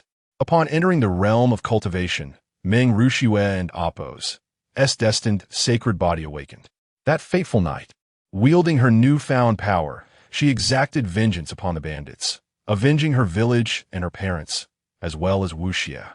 Yet the one who had shown her kindness and ultimately sacrificed himself for her became a source of persistent anguish within her heart. This torment transformed her demeanor. She could never revert to her former self, forever viewing the world through a veil of ice, with her deepest regrets and guilt reserved solely for the deceased Wuxia. Truly, how naive and innocent he was. He perished at the moment when her feelings for him were at their most fervent and sincere. Upon absorbing this poignant memory, Chu Yun could only sigh deeply at the tale of the past. Wuxia was not foolish. His feelings for Meng Rushue were pure and unsullied. Until his last breath, he regarded her as his life's embodiment, urging her to live on in his stead. Little did he know that, in that moment when he drove the dagger into his own heart, he became the singular hope harbored within Meng Rushue and Appo's soul. This recollection was tragic, steeped in desolation. Even though Chu Yun had not lived through these events, but merely inherited the memory, he felt a weight within his heart. Calculating the time, he realized today marked the anniversary of Wuxia's death. He was convinced that Meng Rushue would remember this day. After contemplating for a moment, Chu Yun resolved to visit the Prime Minister and Appo's residence today. He summoned Luo Feng to accompany him on this journey. In the National Master and Appo's residence, Master Feng Tian was engrossed in a game of chess, contemplating his next move. Master, esteemed Master Ku has arrived, announced a respectful steward from the National Master and Appo's residence. Let him in, Feng Tian replied without lifting his gaze, wholly absorbed in the chessboard. Moments later, a middle-aged man clad in black entered, exuding an aura of foreboding that sent chills down one's spine. Your esteemed self appears to be in good spirits, National Master. The Empress has instructed me to come to the National Master and Appo's residence discreetly. I wonder what the matter could be. His voice was soft, yet carried an unsettling sharpness. Feng Tian slowly lifted his head to regard the visitor, replying coolly, Master Ku, your journey has been arduous. Please have a seat. Without formality, the man settled down. The Empress requests your assistance, Master Ku, to apprehend one individual alive, Feng Tian stated. Who is it? Master Ku inquired. Meng Rushue, daughter of Meng Changzhong. Feng Tian answered with gravity. Chapter 69. The respected Ku of the Corpsine sect. Chu Yun meets Rushue. Dream Rushue. A mere young girl? Upon hearing this, Master Ku appeared slightly puzzled. How could a trivial young girl from the younger generation summon him to the imperial city? Was this not an overreaction? You see, even you did not anticipate that the Empress would send you to deal with a mere girl. Naturally, Meng Changzhong could not have foreseen this either. Feng Tianzhong smiled lightly. Upon hearing these words, Master Ku began to grasp the implication of the situation. So that was it. The Empress feared that Meng Changzhong might already be on guard, and sending someone else could lead to failure, correct? Feng Tianzhong did not refute. Master Ku possesses the ability to take a life from miles away as easily as plucking a flower. I believe capturing a daughter of Meng Changzhong should pose no significant challenge. Master Ku raised his head, a sinister smile emerging on his enchanting face. Rest assured, National Master, capturing a young girl is indeed no difficulty at all. Feng Tianzhong glanced at the time and continued. Meng Changzhong happens to be within the palace at the moment, making this a fortuitous opportunity. Feng Tianzhong's meaning could not have been clearer. Await my good news. Hearing this, Master Ku immediately stood up, waved his sleeve, and his figure vanished from the National Master and Appo's residence. At the Prime Minister and Appo's residence, due to the absence of the Prime Minister, Chu Yun and Luo Feng were received by Chu Yun, the chief steward of the Prime Minister and Appo's estate. This steward was the second most powerful individual in the Prime Minister and Appo's residence, an absolute confidant of Meng Changzhong, and was in the late stage of nirvana. Steward Chang, I have come today primarily to meet Miss Meng. I would appreciate it if you could show me the way. Chang Yun greeted them with a smile, responding, Certainly. Your Highness, please follow me. He then led Chu Yun and Luo Feng to the door of Dream Rushue's chamber. Knock, knock, knock. Mississippi. Chong Yun gently knocked on the door. What is it? A cold voice, as frigid as an iceberg, came from within. His Highness the Ninth, Prince wishes to meet you. He is outside the door. Upon hearing this, the door swung open, revealing Dream Rushue standing before them. A smile appeared on Chu Yun and Oppo's face. Miss Meng, I hope you are well. Dream Rushue narrowed her eyes, fixing her gaze on him. You are quite bold to come here. There is no question of daring or not. I am here to clarify a misunderstanding with Miss Meng. Dream Rushue's lips curled into a cold smile. A misunderstanding? Very well. If you wish to resolve it, then come in. She turned and walked deeper into the room, and seeing this, Chu Yun stepped inside. Your Highness. Luo Feng expressed his concern, fearing for his safety. Chu Yun smiled calmly. Do not worry, Commander Luo. You and Steward Chong may wait outside. Nothing will happen. With that, Chu Yun entered the room, and the door closed behind him. The barrier set by Meng Changzhong manifested, completely isolating the interior from the outside world, including all powers and sounds. Upon entering Dream Rushue's chamber, Chu Yun surveyed his surroundings, inhaling lightly. The fragrance in this room is truly delightful. Heh, should I call you Xiao Yin or Chu Yun? Dream Rushue sat in a chair, no longer in a hurry to act. At that moment, her cold, frosty face revealed a hint of amusement. Chu Yun, I suppose. Xiao Yin is merely an alias. Chu Yun was unperturbed, naturally sitting opposite her. I'm quite curious. How did you come to know the celestial demoness and your ability to manipulate the evil infant? Do you believe that if I were to spread this news far and wide, you would find yourself without a grave? At that point, not even the Great Xia Empire, nor the Supreme Being himself, could protect you. Dream Rushue's cold gaze fixed on him as she spoke expressionlessly. Chu Yun poured himself a glass of water, taking a sip before responding. I believe you. If you were to share this information, my troubles would surely multiply. However, Chu Yun's expression suddenly took on a complex demeanor, his gaze serious as he looked at her. Once you do that, I fear you may regret it for a lifetime. Uft. Chu Yun, you think too highly of yourself. Although my father stands by your side, even if you were to die, I would not feel an ounce of regret. Even if I were to lose in the struggle for the throne, I would still have ways to protect the Prime Minister's residence. Your death holds no significance for me. Dream Rushue could not help but chuckle, filled with disdain for Chu Yun's arrogance. Chu Yun gazed at her with utmost seriousness. Indeed, it is of no consequence. I have always been an inconsequential person to you. Dream Rushue frowned at his demeanor, perplexed by his words. In the past, I did assist the celestial demoness in breaking your 100 absolute sorrow, as the situation was urgent and I had no other choice. However, I am relieved that I had someone rescue you, and seeing you safe brings me great comfort. Chu Yun stared deeply at her. Dream Rushue's expression shifted slightly. What did you say? It was your people who saved me? Chu Yun smiled softly. It no longer matters. If you wish to spread the word about my ability to control the evil infant, I will not stop you. I will not harm you, nor will I hold it against you. You may rest assured. Chu Yun slowly rose, and under Dream Rushue's perplexed gaze, he turned his face, mimicking the tone of Wu Xie just before his demise. Schwer, the Wu Xie of the past has long since perished. You should forget that past. That heart did not cease to beat. It merely changed locations to continue its mission. Live well. In my place, live on. After saying this, he appeared profoundly contemplative as he moved towards the door. However, in an instant, Dream Rushue's figure abruptly appeared before him, blocking his path. At this moment, Dream Rushue's expression had changed dramatically. Gone was her previous calm demeanor, replaced by shock, doubt, and incredulity. Who are you? How do you know these things? Speak. How do you know? Dream Rushue's breathing quickened.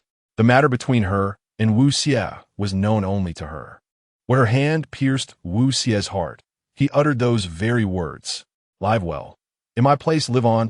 That phrase would forever be etched in her mind. There is no need for you to know who I am. My current identity is merely that of the 9th prince of the Great Xia Empire. Rushue, I am genuinely glad to see you again. That alone is enough. Chu Yun continued to retreat, causing Dream Ru Shui's heart to become unbalanced. Her memories with Wu Xia surged uncontrollably in her mind. How could Chu Yun know these things? And judging by his tone, why was he so similar to Wu Xia? Could it be that he is? You are Wu Xia? You are his reincarnation. Dream Ru Shui's voice trembled slightly. She could not be certain whether Chu Yun was indeed Wu Xia's reincarnation. However, if he truly was, everything prior would naturally align. Regardless of whether it was true or not, he remained an inconsequential person. It does not matter. Very well, I shall take my leave. Chu Yun lowered his head, appearing somewhat forlorn, his hand poised to open the door. Chapter 70. The Fusion of Soul Blood and the Attack of the Paper Figure. Stand still. At that moment, Meng Rushue grasped his hand fiercely, her strength coalescing into a single drop of essence blood between her fingers. Subsequently, she released a drop of soul blood, sealed within her own spirit. This drop of soul blood was once pure and innocent. In his final moments, he had given all his life force to Meng Rushue, who was too feeble at that time. With all his might, he could only leave her with a single drop of soul blood, becoming her eternal remembrance. Now, as Meng Rushue brought forth this drop to verify Chu Yun's identity, it was clear she had made a momentous decision. Regardless of the outcome, this drop of soul blood would vanish, and she would irrevocably lose the last remnant of innocence.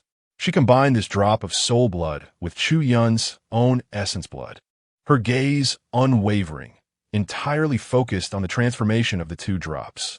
Remarkably, the fusion occurred seamlessly, devoid of any rejection, ultimately merging into a single drop of vibrant crimson essence blood. At this moment, Meng Rushue's eyes widened, tears shimmering at the corners. The surprise before her stirred her emotions to an indescribable peak. It was true. Chu Yun was indeed the reincarnation of Wu Xia. You are truly him. Why didn't you tell me sooner? Meng Rushue grasped Chu Yun's hand, her excitement palpable. There was no need to dwell on the past. As long as he was well, that sufficed. Besides, I am merely an inconsequential person. Chu Yun spoke with a grave tone. Seeing his demeanor, Meng Rushue felt a surge of guilt. I did not mean it that way. Wu Xia. No, Chu Yun. My previous life was given by you. You mean a great deal to me, even the most important. I spoke harshly earlier, not knowing you were him. I am sorry. Meng Rushue lowered her head in remorse. She had long harbored deep guilt towards Wu Xia, and her earlier words had wounded him without mercy, making her feel utterly unworthy. Simultaneously, Chu Yun shared this sentiment. He felt himself to be rather despicable, akin to a manipulative temptress. He found it intolerable. Yet, there was no alternative. With a woman like Meng Rushue, one could only adopt a softer approach. It was essential to leave a profound impression on her heart, making her acutely aware of her indebtedness to him. Only then could Chu Yun truly seize the initiative in their relationship. Do not speak like that. Rushue, I have said it before, regardless of your actions. I shall not blame you. I have come solely to clarify misunderstandings. As for your relationship with the demoness, she has promised me she will not cause you any further trouble. I hope that, even if you cannot become friends, you at least do not become enemies. He presented her with a precious item from his storage, the source of nirvana. He understood that this was precisely what she needed at this moment. Indeed, upon seeing the source of nirvana, Meng Rushue and Appo's face reflected shock. The source of nirvana. Is this for me? Chu Yun nodded. I am aware of your situation with the demoness. The nirvana seal on you can only be lifted with the source of nirvana. Now take it. I must take my leave. Grasping the source of nirvana, Meng Rushue's heart surged with emotions as she watched Chu Yun open the door and depart. For a moment, she was at a loss for words. Chu Yun did not linger. Upon exiting, he joined Luo Feng and Chang Yun, heading towards the gate. This was part of Chu Yun's strategy. Emotional matters are often best left at a peak, rather than fully explored, making them more memorable. This was akin to why, in his previous life, many female internet celebrities employed the tactic of teasing their suitors. The allure of such games kept emotions engaged, fostering a gradual ascent of feelings while ensuring that the one being pursued remained captivated in thought. At that moment, Meng Rushue stored away the source of nirvana and had barely taken a few steps when a small paper figure descended from the sky, emanating waves of spiritual energy, directly attacking her. Sensing the danger, Meng Rushue's expression shifted, and she immediately retreated. The paper figure shimmered with spiritual brilliance, shooting forth dozens of black, malevolent chains that ensnared her limbs. The evil energy within those chains burrowed into her veins, thoroughly suppressing her strength, rendering her powerless to resist. A technique from the realm of the exalted. Damn it! The paper figure dragged Meng Rushue's body high into the sky, preparing to flee. Meng Rushue struggled desperately, but the sinister chains would not relent. In this critical moment, she had no choice but to employ her strongest trump card, the reincarnation pearl, that extraordinary treasure from beyond the heavens, divided into two. In an instant, a radiant aura of reincarnation emanated from her body, akin to a purifying light, successfully dispelling the malevolent energy within her. The chains that had ensnared her were obliterated by the brilliance of reincarnation, and Meng Rushue leaped downward. What power is this? The little girl harbors quite a few secrets within her body. But alas, you cannot evade me a second time. The paper figure echoed with the smooth voice of Chu Yun, unleashing 1,000 strips of evil paper, each akin to a venomous serpent, surging forward to engulf her.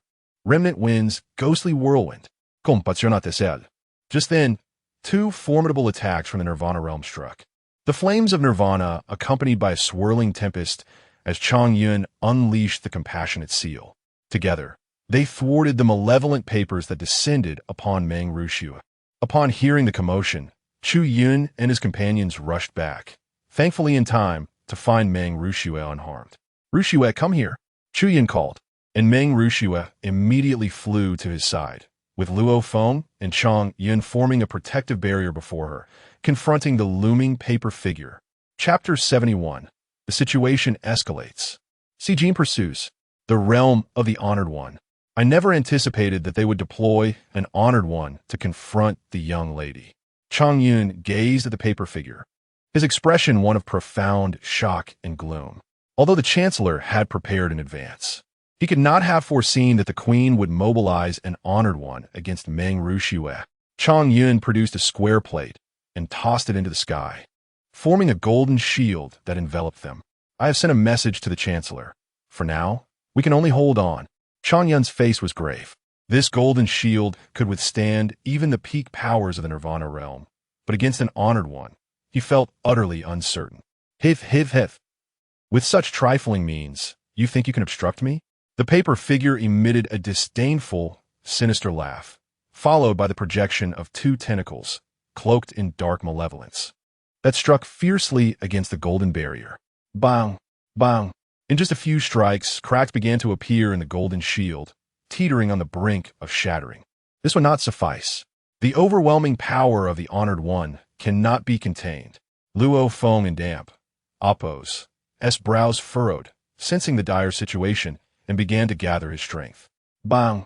Bang! Bang! Under the relentless bombardment of the sinister tentacles, the golden shield shattered completely, and the four figures suddenly evaded in different directions. Starstorm.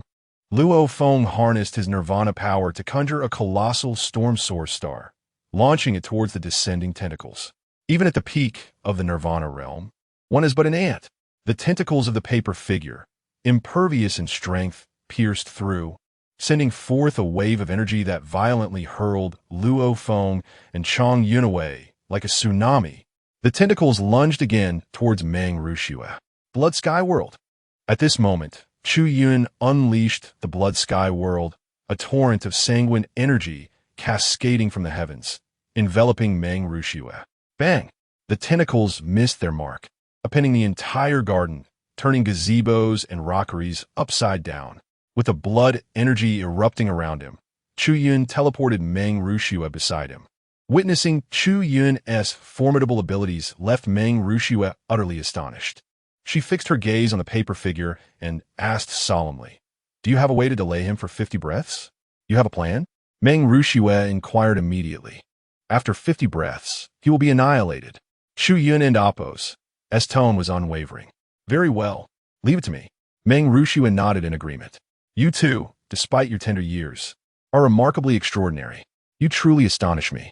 In that case, you shall accompany me. Corpse Swamp, Celestial Canopy. A massive black canopy materialized before the paper figure, within which countless strands of corpse energy ravaged the space, as if it were an abyss, launching two corpses as puppets. Their bodies were indestructible, their strength tyrannical, disregarding all obstacles as they charged towards Chu Yun and Meng Ruxue. Reincarnation, Divine Pearl. Pure Universe, Divine Light.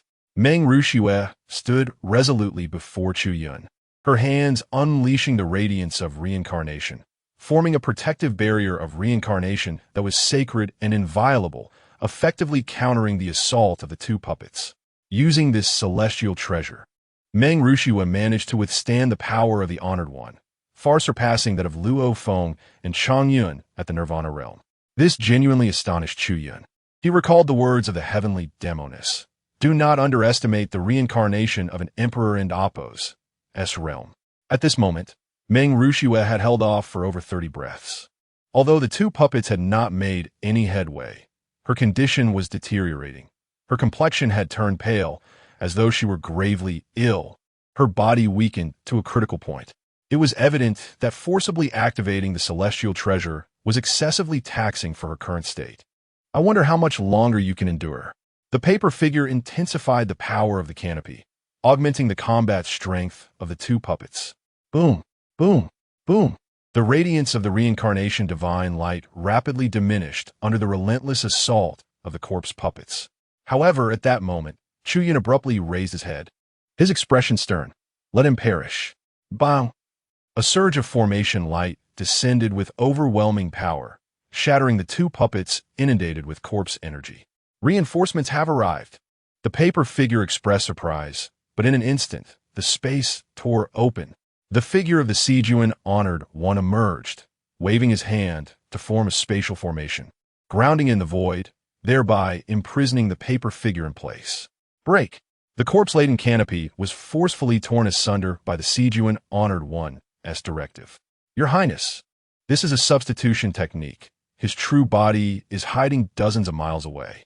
The Sijuan Honored One discerned the paper figure's stratagem and reported to Chu Yun. Is it traceable? Chu Yun inquired with a solemn countenance. Yes. However, doing so will undoubtedly expose my subordinate's identity and strength within the imperial city. The Sijuan Honored One replied. No matter. At all costs, capture this Honored One for me. Jujun Goman Stanley Unputta. Understood. The Sijuan Honored One then unleashed his full capabilities, entering the formation. The paper figure immediately released a torrent of sinister energy, powerful enough to strangle a giant mountain. Yet before the Sijuan Honored One, it was effortlessly dismantled by a formation he conjured. Subsequently, he seized the paper figure with a swift motion. Which faction's Honored One are you? When did such a character appear in the Great Xia Imperial City? The paper figure inquired, astonished. You need not know. The Sijuan Honored One wasted no breath, directly crushing the paper figure. In the instant of the paper figure and Appo's explosion, a single drop of blood was preserved, which the Sijuan Honored One deftly caught. Seeking the celestial trace, the Sijuan Honored One activated a secret technique, a radiant light illuminating his forehead, integrating the drop of blood to locate its owner in Appo's position. Soon, the Sijuan Honored One pinpointed the individual's location and vanished within the Chancellor and Appo's manor. At this moment, Meng Ruxue was utterly drained, her vital energy severely depleted, and her strength completely expended, nearly collapsing to the ground. Ruxue. Fortunately, Chu Yun was there to support her just in time. Luo Feng and Chu Yun hastily flew over, their lips stained with blood, but their injuries were thankfully not severe. Young lady, Your Highness, how is the young lady? Chu Yun inquired anxiously. She is fine. She merely expended too much vital energy and has temporarily fainted. There is nothing serious. Chu Yun assessed her condition and responded. Chu Yun finally exhaled, then asked, Your Highness, who was the Honored One that intervened just now? He is one of my subordinates. Thankfully, I summoned him at the first opportunity. Otherwise, today's affair would have been far more complex. Chu Yun's expression was grave.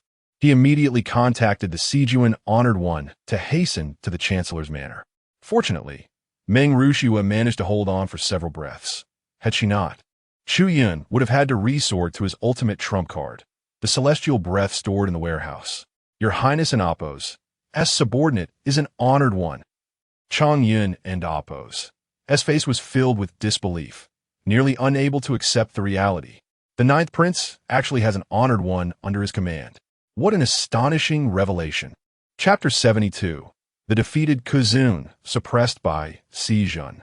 Manager Chang, if there is nothing else, I will leave Meng Rushua in your care, Chu Yun said, momentarily disregarding his astonishment as he entrusted Meng Rushua to him. Understood, Chang Yun replied, supporting the unconscious Meng Rushua. Commander Luo, let us depart. Chu Yun's expression turned grim as he immediately pursued Luo Feng. Within the imperial city, Si Jun, utilizing a trace of blood energy, swiftly pinpointed Kuzun's location. At that moment, Kuzun stood atop a high tower within the city, suddenly sensing an approaching force. He abruptly tore through the fabric of space to evade it. Boom! In an instant, the very spot where he had stood was marked by a square array imprint, annihilating everything within that vicinity. Si Jun's figure emerged from the spatial rift. Witnessing his strike miss the target, he promptly formed an array with his hands, conjuring a series of array imprints that consecutively struck the spatial path Kuzun traversed. Bang! Bang! Bang!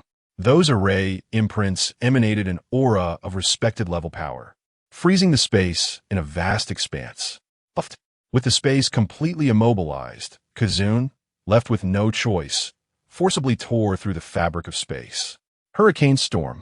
With a wave of his hand, Si Jun gathered the power of the array, instantly transforming it into a swirling storm array that ensnared Kuzun from below.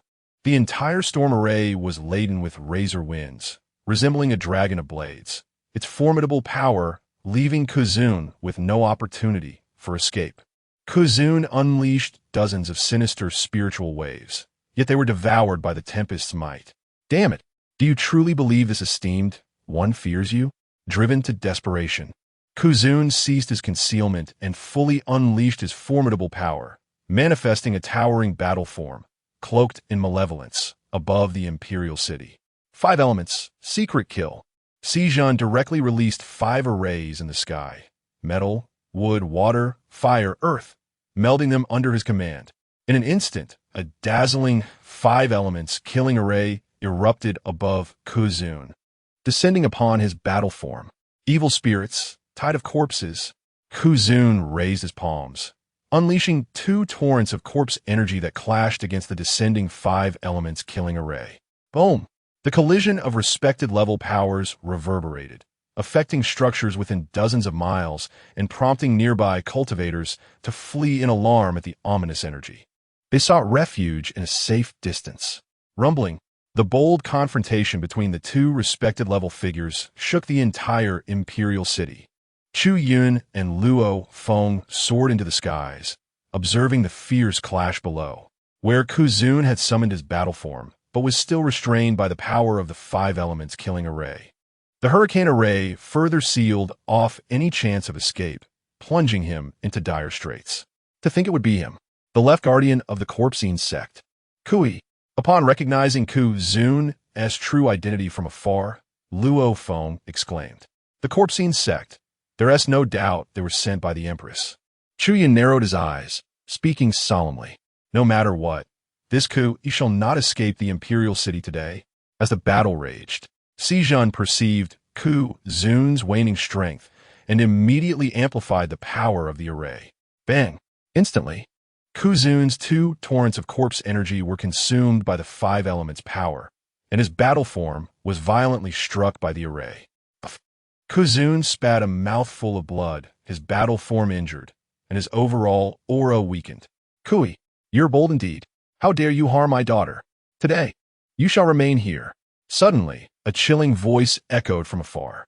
In the sky, Meng Changjong stood atop his battle form, wielding a radiant spear 100 feet long, accompanied by 4 luminous dragons, charging directly at Kuzun, already under pressure from Si Jun. Chu Yun was forced to divert his focus to fend off the spear dragons of Meng Changzhong. In that moment, Xi Yun seized the opportunity, unleashing an array imprint that pierced through his battle-form's chest, inflicting a sharp pain and internal devastation. Boom! After being struck by Xi Yun once more, Chu Yun's strength faltered, triggering a chain reaction. Meng Changzhong's 4 spear dragons effortlessly overwhelmed his corpse's energy defenses, shattering nearly half of his body. Aku's form lay mangled, half of his body shattered and bloodied, a sight both horrific and terrifying. Simultaneously, Xi Yun had thoroughly suppressed his battle form, 3 array imprints descending to bind his every movement. Meng Changzhong concentrated the spear's radiance, thrusting it towards the remaining half of Chu Yun's corporeal form, imbued with lethal intent. Suddenly, the heavens shimmered with a thick layer of water, forming a vast watery cloud that obscured half the sky, intercepting Meng Changzhong's power. Meng Changzhong narrowed his eyes, halting his advance just in time. Next to Chu Yun, the frozen space shattered, revealing a gnarled hand, skin wrinkled, which slowly tore through the fabric of space, holding a dragon-headed scepter as it stepped forth. Quite the commotion. I did not expect such a powerful figure to be hidden within the imperial city. It seems I have been woefully unaware. From which power do you hail? The national master, Feng Tianzheng, appeared, his gaze fixed on Xi Yun, revealing a blend of gravity and suspicion.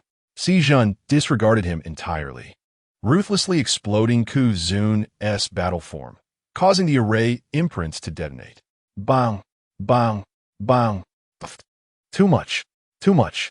With his battle form destroyed, Chu Yun was severely weakened, his aura diminished by 50%, spitting blood, his effeminate face now etched with rage and hatred. Such an injury would require months for him to recover his battle form. National Master, what is your intention? Chu Yun accused. You conspired with him to assault my estate and harm my beloved daughter. Could it be that you, National Master, are in collusion with him? Meng Changzhong stood resolute atop his battle form, showing no regard for Feng Tianzhong, openly declaring his intent to confront the estate, tearing their relationship asunder without hesitation. Chapter 73. Turbulent Winds and the Might of the Son of Heaven. What does the Prime Minister mean by these words? As a left protector of the Corpse in sect, I, an old man, cannot possibly believe that he would commit such deeds. Surely, there must be a profound misunderstanding here. Furthermore, this person's identity remains ambiguous. As a court official, the Prime Minister ought to join me in apprehending him first to prevent any potential threat to the safety of the imperial city. Jiang, ever astute, noted that Feng Tianzhong was now calm and collected, skillfully redirecting the focus. Meng Changzhong narrowed his eyes, about to speak when the National Master reassured, rest assured, he is one of my subordinates, and his actions are merely aimed at capturing this rebel who disrupts the order of the imperial city. The National Master has consistently shielded this assailant of the Prime Minister's residence, providing excuses for him. Could it truly be, as the Prime Minister claims, that he is in league with such vile scoundrels? Chu Yun, accompanied by Luo Feng, approached unperturbed and declared with authority. At that moment, numerous gazes in the vicinity of the battlefield turned toward Chu Yun and his companions. Leaders of various influential factions within the imperial city, including several esteemed figures, were discreetly observing the unfolding situation. Standing atop Tianbao Pavilion, the esteemed Tianbao Zun looked on with astonishment. If this respected figure is indeed under the command of the Ninth Prince, then coupled with the Night Devourer from last night, he commands 2 formidable warriors. It is nothing short of astonishing. He felt a sense of relief for the decision he had made the previous night. Additionally, members of the Yin family, along with some powerful figures from the Eastern Palace and the Empress's faction, appeared in the distant sky, their gazes fixed intently upon the scene. The prince's face was a mixture of shock and trepidation. This esteemed figure is under Chu Yun's command. When did he acquire such a terrifying subordinate? How is it that the Eastern Palace received no word of this? Simultaneously, Chu Yun stood his ground against the National Master. The latter's expression shifted to one of surprise, soon replaced by a hint of displeasure. Ninth Prince, While you are indeed a prince by seniority, you lack the standing to speak to me in such a manner. Moreover, you have no right to interrupt here. Are you truly willing to jeopardize the stability of the dynasty by slandering a national master? Feng Tianzhong, cunning as ever, continued to dodge the core issue, casting aspersions upon Chu Yun and diverting the discussion away from Ku Yi and Amp. Oppo's actions. With the Son of Heaven present, chaos shall not ensue. I shall repeat once more, step aside. Today, you cannot protect Ku Yi. Chu Yun and Oppo's gaze was resolute, disregarding the overwhelming celestial might emanating from the national master. Arrogant. Chu Yun, do you truly believe that you can provoke me? The national master's countenance was frosty, and he unleashed his revered power, summoning a colossal battle form that towered over the heavens. The peak aura of the revered realm, combined with the presence of Meng, Changzhong, and Oppo's battle form, was momentarily suppressed. Seeing the situation escalate, Zhi Zhenzun summoned his own battle form, the might of the later revered realm clashing directly against the national master. 3 battle forms loomed over the imperial city, their aura fierce and overwhelming. Yet, some hidden elders understood that these 3 must not engage in conflict. Should they unleash their powers recklessly within the imperial city, it would surely lead to catastrophic destruction. Indeed, a surge of dragon-like celestial might emanated from deep within the palace, an aura akin to the will of heaven itself, rendering all present powerless to resist. Even the fierce auras of the 3 battle forms were subdued by this overwhelming force. Impudent! What do you think this imperial city is? The voice of the Emperor of Daxia thundered through the sky, shaking the very foundations. Meng Changzhong and the national master ceased their actions, bowing towards the palace. The former spoke, "Your Majesty, it is not my intention to instigate conflict. Ku Yi attacked my residence and harmed my beloved daughter. I fail to understand why the national master would protect such a villain." The national master immediately countered, "Your Majesty, I am wronged. I am merely considering the position of the dynasty. After all, Kuzun is a left protector of the Corpsine sect. I cannot believe he would commit such acts. Surely, someone is framing him." The 2 maintained their stances when the Emperor's voice resounded again, accompanied by the terrifying celestial might pressing upon Ku Yi. "Kuzun, explain what transpired." "Your Majesty, I am truly innocent. Upon arriving in the imperial city, I was attacked by this man. As for the assault on the Prime Minister and Amp, Oppo's residence, that is simply absurd." Ku Yi stubbornly pointed at Zhi Zhenzun, attempting to defend himself. After all, he had used a substitution technique, and since Chu Yun and his allies lacked solid evidence, as long as he maintained his denial, the Emperor could not convict him without proof. At this moment, Meng Changzhong suddenly laughed. "Ku Yi, did you truly believe that I had made no preparations within my own residence?" With a flick of his finger, a beam of light illuminated the sky. This light transformed into a scene of a formation, depicting the moment Ku Yi's paper clone attacked Meng Ruxiue. As expected, Meng Changzhong had set up a recording formation within his abode, truly cunning. The national master's confidence wavered. With undeniable evidence now presented, Ku Yi could no longer be protected. Ku Yi's expression shifted dramatically. He had never anticipated that Meng Changzhong possessed such a trump card. "Ku Yi, not only did you attack the Prime Minister's residence, but you also dare to deceive the Emperor. The crime of deceiving the sovereign warrants your death." Chu Yun stepped forward, pointing an accusing finger at Ku Yi with righteous fury. Ku Yi was at a loss for words, unable to mount a defense as irrefutable evidence lay before them. If he continued to argue, he would be insulting the intelligence of the entire dynasty. Even Feng Tianzhong turned away, falling into silence. Boom!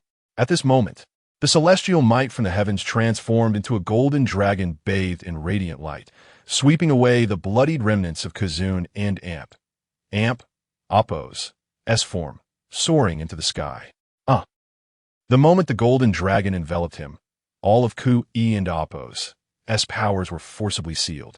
He had contemplated resistance, yet before the Emperor and Oppo's divine might, he possessed no strength to fight back, and was swiftly drawn into the palace. Ku Yi and Amp, Oppo's crimes were unforgivable. His entire cultivation was sealed, and he was to be imprisoned in the heavenly dungeon for further judgment. Thus, this matter concluded. The ninth prince and the prime minister entered the palace. All others were dismissed. As the emperor and Appo's voice faded, the overwhelming pressure from the heavens dissipated. Yes, your majesty, father. The onlookers gradually dispersed. The national master cast a deep glance at Chu Yun and Ji Zhenzun, snorted coldly, and then vanished into the sky. Meng Changzhong and Ji Zhenzun retracted their battle forms and slowly approached Chu Yun. Your Highness, let us proceed to the palace. Listening to Meng Changzhong, Chu Yun nodded. Ji Zhen, Commander Luo, you may return to the residence first. I will accompany the Prime Minister to meet Father. Understood, Your Highness. With the Prime Minister present, Luo Feng felt assured and turned to leave with Ji Zhenzun. Chu Yun followed the Prime Minister towards the palace. Within the Eastern Palace, the Prince and the National Master had returned, along with Chu Yuan seated upon the throne. What on earth is happening? How could Chu Yun have a subordinate of the revered realm? What is this person's true origin? The prince wore a furrowed brow, unable to comprehend the situation. The National Master is similarly remarkable. One can assert with certainty that he is unequivocally not a member of the Shi family. Within the esteemed ranks of the Shi family, there exists no individual of his stature. Chapter 74. The First Respected One, the Filial Disciple. Elder Brother. It appears that Chu Yun is far more formidable than we had anticipated. Do you think he possesses any hidden cards that we are unaware of?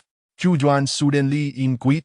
Upon hearing this, the Crown Prince's expression shifted slightly, and Feng Tian promptly replied, let us not lose our composure. If we are unable to ascertain that individual's identity, we shall make a visit to the Misty Rain Pavilion. Chu Yuan nodded. Rest assured, National Master, I understand what must be done. However, given the current situation, what should we do about the situation with respectable Ko? Feng Tian's face darkened slightly. If His Majesty is personally involved, then this matter is beyond our control. We can only see if the Empress has any solutions. Alternatively, perhaps the Corpsine sect could intervene to resolve this. At this moment, Feng Tian was also deeply troubled. Who could have predicted that allowing Ku Yi to capture Meng Ruxue would lead to such turmoil? Ultimately, it compelled the emperor to take action personally. Under such circumstances, no one could guarantee his safety.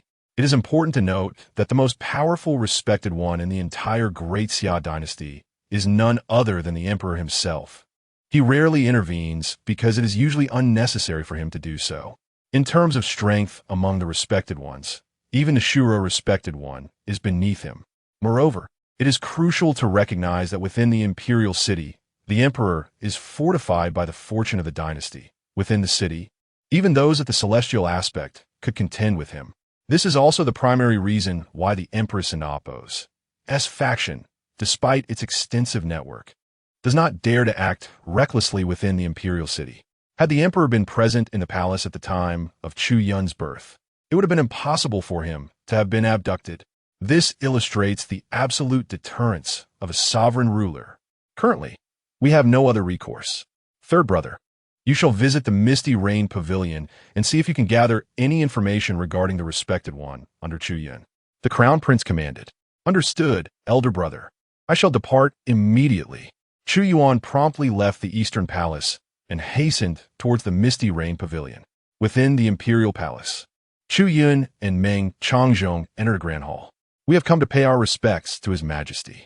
The Emperor sat upon the elevated dragon throne, having awaited their arrival for some time.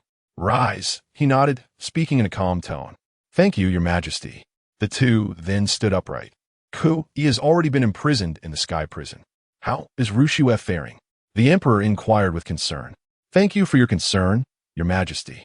Ruxue is well. She sustained no injuries, merely fainted, Meng Changzhong replied. The Emperor nodded. That is good to hear. Ninth son, what is the situation regarding the respected one under your command? Chu Yun had long anticipated that his father would eventually inquire about this matter. This was no trivial issue, a respected one of such strength residing within the imperial city. And yet he, as the emperor, remained entirely oblivious. This was something utterly intolerable for a sovereign ruler. Father, this individual was sent by my master to assist me. Chu Jun Gan Li Zet Bonde. Your master? The emperor and Meng Changjong were taken aback. They had never before heard of Chu Yun having a master. Chu Yun had prepared his explanation, recounting the circumstances of his meeting with the immortal wanderer and how he had nurtured his growth. He also informed them that his master would arrive in the imperial city in just over a month. So that is how it is to casually send a respected one-level cultivator. The emperor mused, "Ninth son, what is the realm of your master?" Chu Yun stroked his chin, recalling, "I am unaware of the specifics of his cultivation level. I only know that he once dispatched a celestial aspect with the ease of slaughtering a chicken.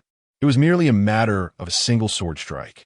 Upon hearing this, both Meng Changjong and the emperor's eyes widened in astonishment. Slaughtering a celestial aspect as easily as one would a chicken. This power must be at least that of a supreme being, right? Is Ninth Son's master truly a supreme being? This revelation profoundly shocked the emperor, the ruler of a nation. Even Meng Changjong felt an overwhelming joy, eagerly asking, "Your Highness, is this true? Can your master truly eliminate a celestial aspect in an instant?" Chu Yun replied nonchalantly, "I am not certain. After all, that was in the past. Many years have passed. Surely my master has made some progress by now. Otherwise, he will be quite inadequate as a master." The phrase "the most lethal form of arrogance" is the invisible kind resonated in the air as Chu Yun spoke lightly, causing the faces of both the emperor and Meng Changjong to twitch. However, as their astonishment faded, Meng Changjong's mood brightened, and a radiant joy spread across his face. Impossible to suppress. With such a formidable master at his highness's side, why should they worry about the empress's faction? Once the master arrives, the entire power dynamics of the imperial city will shift decisively in their favor. Ninth son, since you have such a master, why did you not inform your father sooner? The emperor could not help but ask. Chu Yun smiled brightly and scratched his head. He, "Father, it is mainly because my master instructed me not to divulge this easily. Had it not been for his impending arrival, I would not have shared this with you." In an act of filial piety, Chu Yun promptly shifted all responsibility onto the immortal wanderer. So that is how it is. After all, it is understandable for a great figure to possess such peculiarities. The emperor nodded in comprehension, recognizing the nature of Chu Yun and Appo's master. "By the way, father, how do you plan to deal with Kui?" Chu Yun then asked with a serious expression. "What are your thoughts?"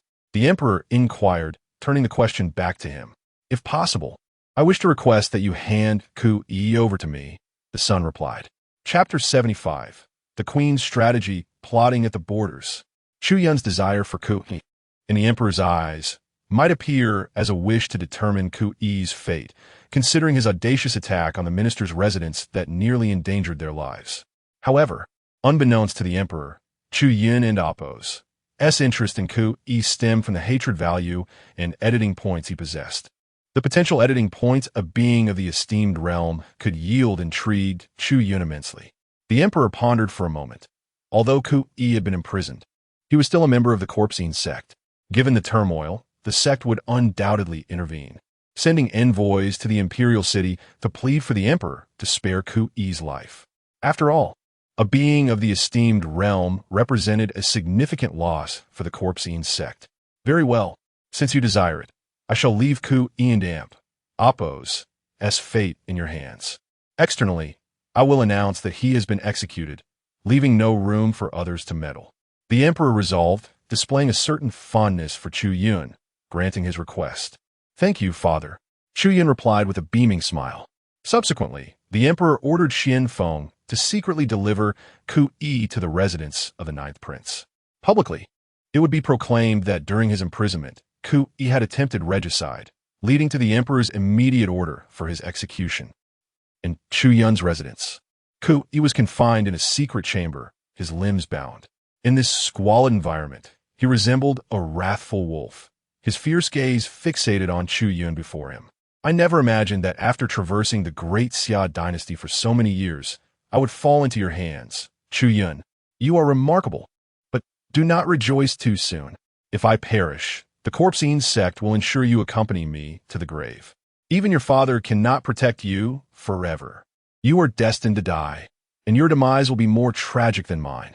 Kui's eyes glowed crimson, a menacing grin curling his lips as he spoke. Chu Yun, unfazed by the impotent howls, remained impassive. Soon, Yi Tun approached slowly. Master. Chu Yun not that, go set. Use the most ruthless methods. Ku E and Amp. Oppo's S attack on the minister and Amp. Oppo's S residence had nearly led to Meng Rushu and Amp. Oppo's S capture, and thus, Chu Yun felt no compassion for him, even harboring a trace of anger. Understanding the gravity of the situation from his master and Oppo's serious demeanor, Yi Tun responded solemnly, yes. Rest assured, master. Yi Tun advanced, enveloped by a shroud of darkness that concealed him and Ku E entirely. Chu Yun, you shall not die well. The anguished screams of Ku E echoed within the shroud, akin to the torturous peeling of skin, his soul being rent asunder by molten agony, reverberating throughout the chamber. Ku E and Oppo's S hatred value has reached 100%. As the system and Oppo's S notification chimed, Chu Yun turned his head slightly. It is done. End him. Then, a blinding malevolent light flickered within the darkness, as though a sinister entity had descended, rendering the entire chamber suffocatingly ominous. Ku E's voice soon fell silent, his breath extinguished completely. Attention! Congratulations, master. Yi Tun has slain Ku E, earning 15,000 editing points. Having eliminated Ku E, the reward of 15,000 editing points was neither excessive nor negligible. His total now stood at 52,200. With 6 days remaining in the editing background cooldown period, he could only indulge in some blind box openings. As the darkness dissipated and the malevolence receded, Yi Tun emerged, satisfied. Master, I sense that I am not far from breaking through once more. Once I have refined Ku E's soul essence, I may touch the threshold of mid-level esteemed realm. Though Yi Tun had only recently broken through, he had devoured enough beings, courtesy of Chu Yun and Oppo's generous feeding.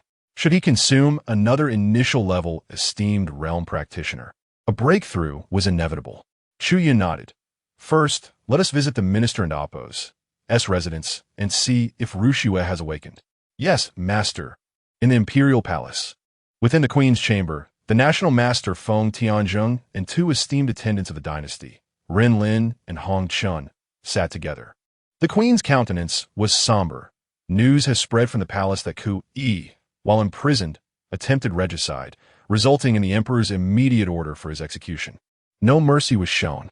The 3 men listened gravely to this news, their expressions weighed down. The emperor and Amp, Oppo's abrupt decision to execute Ku E had taken them all by surprise. The notion of Ku E attempting regicide was utterly implausible. Even uninjured, he lacked the capability to harm the emperor.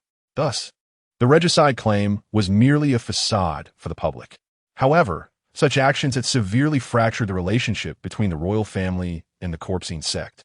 The emperor had left no room for negotiation, a reality that even the upper echelons of the Corpsine sect had not anticipated, let alone the queen, who felt taken aback.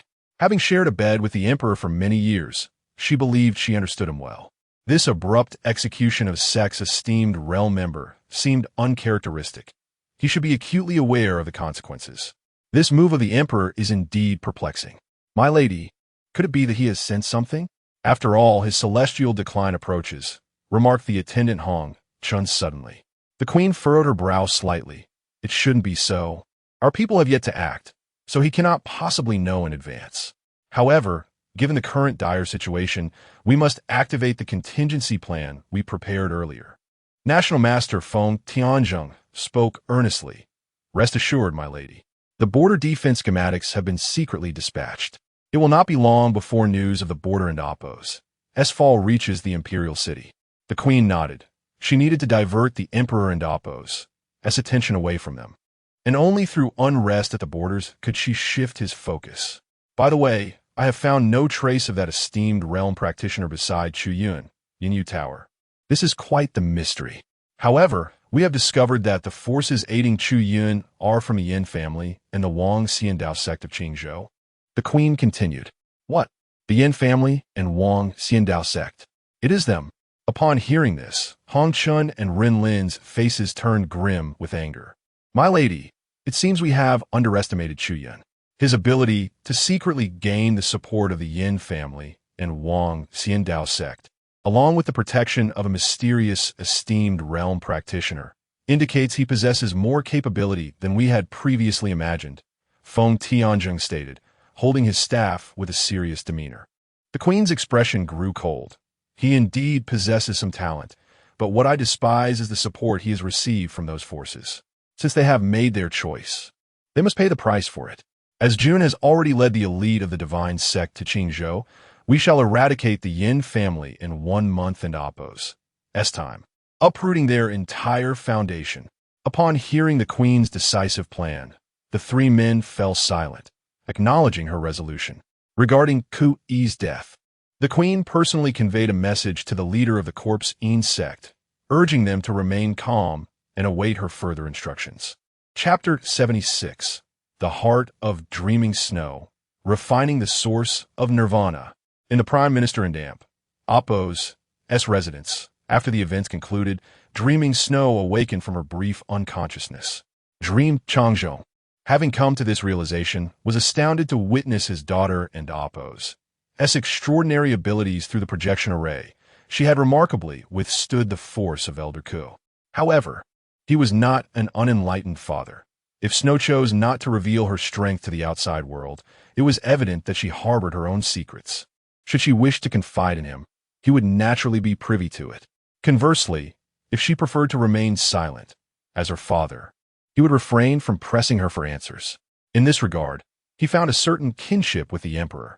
In Dreaming Snow's chamber, she reclined against the bed, her complexion having significantly improved. Dream Changzhou sat within the room, inquiring about her general condition. At that moment, Chu Yun entered through the door and, upon seeing her, expressed concern. "Snow, how are you feeling? How is your health?" Dreaming Snow met his gaze, her eyes no longer reflecting the earlier indifference, but rather adorned with a rare smile. "I am well. A few days of rest will suffice." "The prince has arrived," Dream Changzhou remarked. "Since that is the case, let him stay with you, Snow. I have matters to attend to." A flicker of suspicion crossed his eyes as he stood up, having sensed an unusual dynamic between the two. It was unprecedented for his daughter to display such warmth towards the 9th prince. From this, he detected the subtle stirrings of affection. Naturally, if Snow were to unite with the 9th prince, he would become the prince's father-in-law, a role he would welcome without hesitation. "All right." Chu Yun nodded, and the prime minister departed. Chu Yun approached the bed, seated himself beside her, his eyes brimming with emotion as he earnestly regarded her. "Chu, he has been slain by my hand. Rest assured, I shall not let anyone who has harmed you go unpunished." Dreaming Snow was unfazed and calmly countered. "What a demoness." Chu Yun's expression faltered, and he rubbed his forehead. "She that." Seeing his distress, Dreaming Snow couldn't help but chuckle.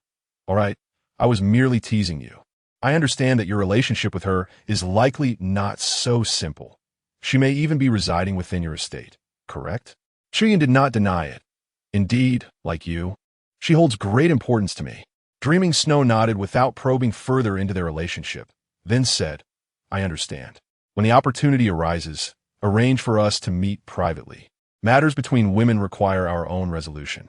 Upon hearing this, Chu Yun pondered briefly before agreeing. "Very well. I shall arrange for you two to meet whenever you wish." Dreaming Snow then shifted the topic, inquiring, "This coup was sent by the Empress. How confident are you in dealing with her?" Chu Yun replied with certainty, 10 out of 10. Dreaming Snow was slightly taken aback. "Really?" She cautioned him. "She has the backing of the divine sect's forces, the elders of the Imperial Ancestor Mountain, and the support of the Supreme Emperor. This is why your father can only watch as she builds her faction without taking decisive action against her. Her position as Empress is secured primarily due to the Supreme Emperor's support. Otherwise, her dominance in the harem would never be so firmly established." Her insights enlightened Chu Yun about the Empress's connections, revealing that his hitherto unknown grandfather was aligned with her interests. Nevertheless, his expression remained composed. "Do not worry. Even if the entire Imperial Ancestor Mountain supports her, I possess absolute confidence in overcoming her. If the heavenly sovereign is insufficient, then the supreme sovereign shall suffice. If the supreme sovereign is inadequate, then I shall ascend even higher. In any case, the empress in the eastern palace stand no chance. Dreaming Snow, observing his unwavering confidence, felt a flicker of surprise within her heart, yet she refrained from further comment. For her trust in Chu Yun was unconditional. Chu Yun lingered in the Prime Minister's residence, enjoying a light supper and sharing a few drinks with the Prime Minister before departing with Yitan. Meanwhile, Dreaming Snow began her seclusion with the source of nirvana, preparing to break through her limits. Upon returning home, it was already late at night. As he stepped into the courtyard, the demoness awaited him. How is she? The demoness inquired first. Chu Yun was taken aback. Her initial concern was for Dreaming Snow's well-being. He replied, "She is fine. She has begun her breakthrough into the nirvana realm." The demoness nodded. Unsurprised, she wouldn't be left behind. After all, the destined empress cannot be hindered by the flames of nirvana. Chu Yun offered no further explanation and continued. She has requested that once she breaks through, you two meet privately. She believes that the matters between you must be resolved by yourselves. Upon hearing this, the demoness fell into contemplation, reflecting on the origins of their past conflicts that had escalated into enmity. She understood that their relationship could only be mended by their own efforts, with no external assistance. "Very well, you should rest now. I shall take my leave," the demoness said, turning to return to her quarters. Chu Yun, his face still flushed from the wine, gradually made his way back to his own room. He closed the door and summoned the system. System exchanged for 5 golden blind boxes. With 200 editing points at his disposal, he spent 20,000 points on the blind boxes, leaving him with 200 points. The remaining points were perfectly suited for enhancing his background. Blind box exchange successful. Would the master like to open them immediately? Why not save them for the new year? He thought. Open them. Opening blind boxes, please wait. Congratulations. You have obtained 1 minor realm elevation card for the respectful realm, 2 minor realm elevation cards for the nirvana realm, 1 cultivation card for the nirvana realm, and 1 supreme combat artifact, human sovereign banner, upgradable, X1. All rewards have been sent to your warehouse. Please check. Chapter 77. The Supreme Battle Banner. The Human Sovereign Banner. What is this Supreme Battle Banner? The system, what is it? Chu Yun pondered with a hint of confusion. Human Sovereign Banner. A supreme battle artifact, second only to sacred weapons. It contains 100,000 souls and can summon a myriad of ghostly armies, devouring all in its path, wielding immense power. Moreover, the Human Sovereign Banner possesses tremendous potential. Its limits extend beyond mere existence. As long as enough souls are consumed, it can grow into a sacred weapon or even an imperial artifact. Devouring souls? Wouldn't that be akin to taking away Yitan's livelihood? Chu Yun blinked, and with a wave of his hand, a pitch-black soul banner appeared, covered in dark, sinister, ghostly energy, as if it concealed countless malevolent spirits within, exuding a chilling and terrifying aura. Not the system? Is this the Human Sovereign Banner? Why do I feel as though it resembles a malevolent banner? The oppressive aura within is so thick that one might think I have stepped into the underworld. Chu Yun immediately voiced his thoughts. System, Master, the Human Sovereign Banner, as the name suggests, possesses a certain degree of malevolence, which is entirely expected. Hee. Chu Yun's lips twitched. What clever play on words regarding malevolence. So, what is its power? If it is indeed a supreme battle artifact, can I wield it with my current cultivation level? Chu Yun curiously examined the Human Sovereign Banner and then inquired. System, Master, once you elevate your cultivation to the nirvana realm, you may initially utilize it. Although you will only be able to unleash a fraction of its power, it will still be immensely beneficial. Only usable at the nirvana realm? How fortuitous. I shall utilize the nirvana realm cultivation card I just acquired. System, understood. Nirvana realm cultivation card is in use. Please wait. As the cultivation card activated, Chu Yun's aura surged rapidly, crossing the threshold of realms, and within him ignited the flames of nirvana, both body and soul transcending in an instant. Initial stage of the nirvana realm. At this moment, Chu Yun's cultivation was firmly established in the initial stage of the Nirvana realm. He sensed the power coursing within him, slowly opening his palm. A wisp of Nirvana energy resembling blood flames manifested above his hand. Merely this wisp of Nirvana energy, if unleashed, could instantly transform the entire mansion into a sea of blood. System, what stage is my combat power at now? Feeling the Nirvana energy within, Chu Yun asked with curiosity. System, Master, if you were to utilize the Blood Heaven world, your strength would be comparable to that of a mid-level honorable stage. If you wield this supreme battle artifact, your combat power could nearly rival that of a peak honorable stage.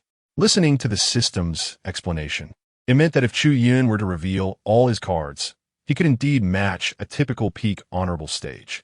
This implies that as long as no celestial level beings intervened, no one could threaten his life.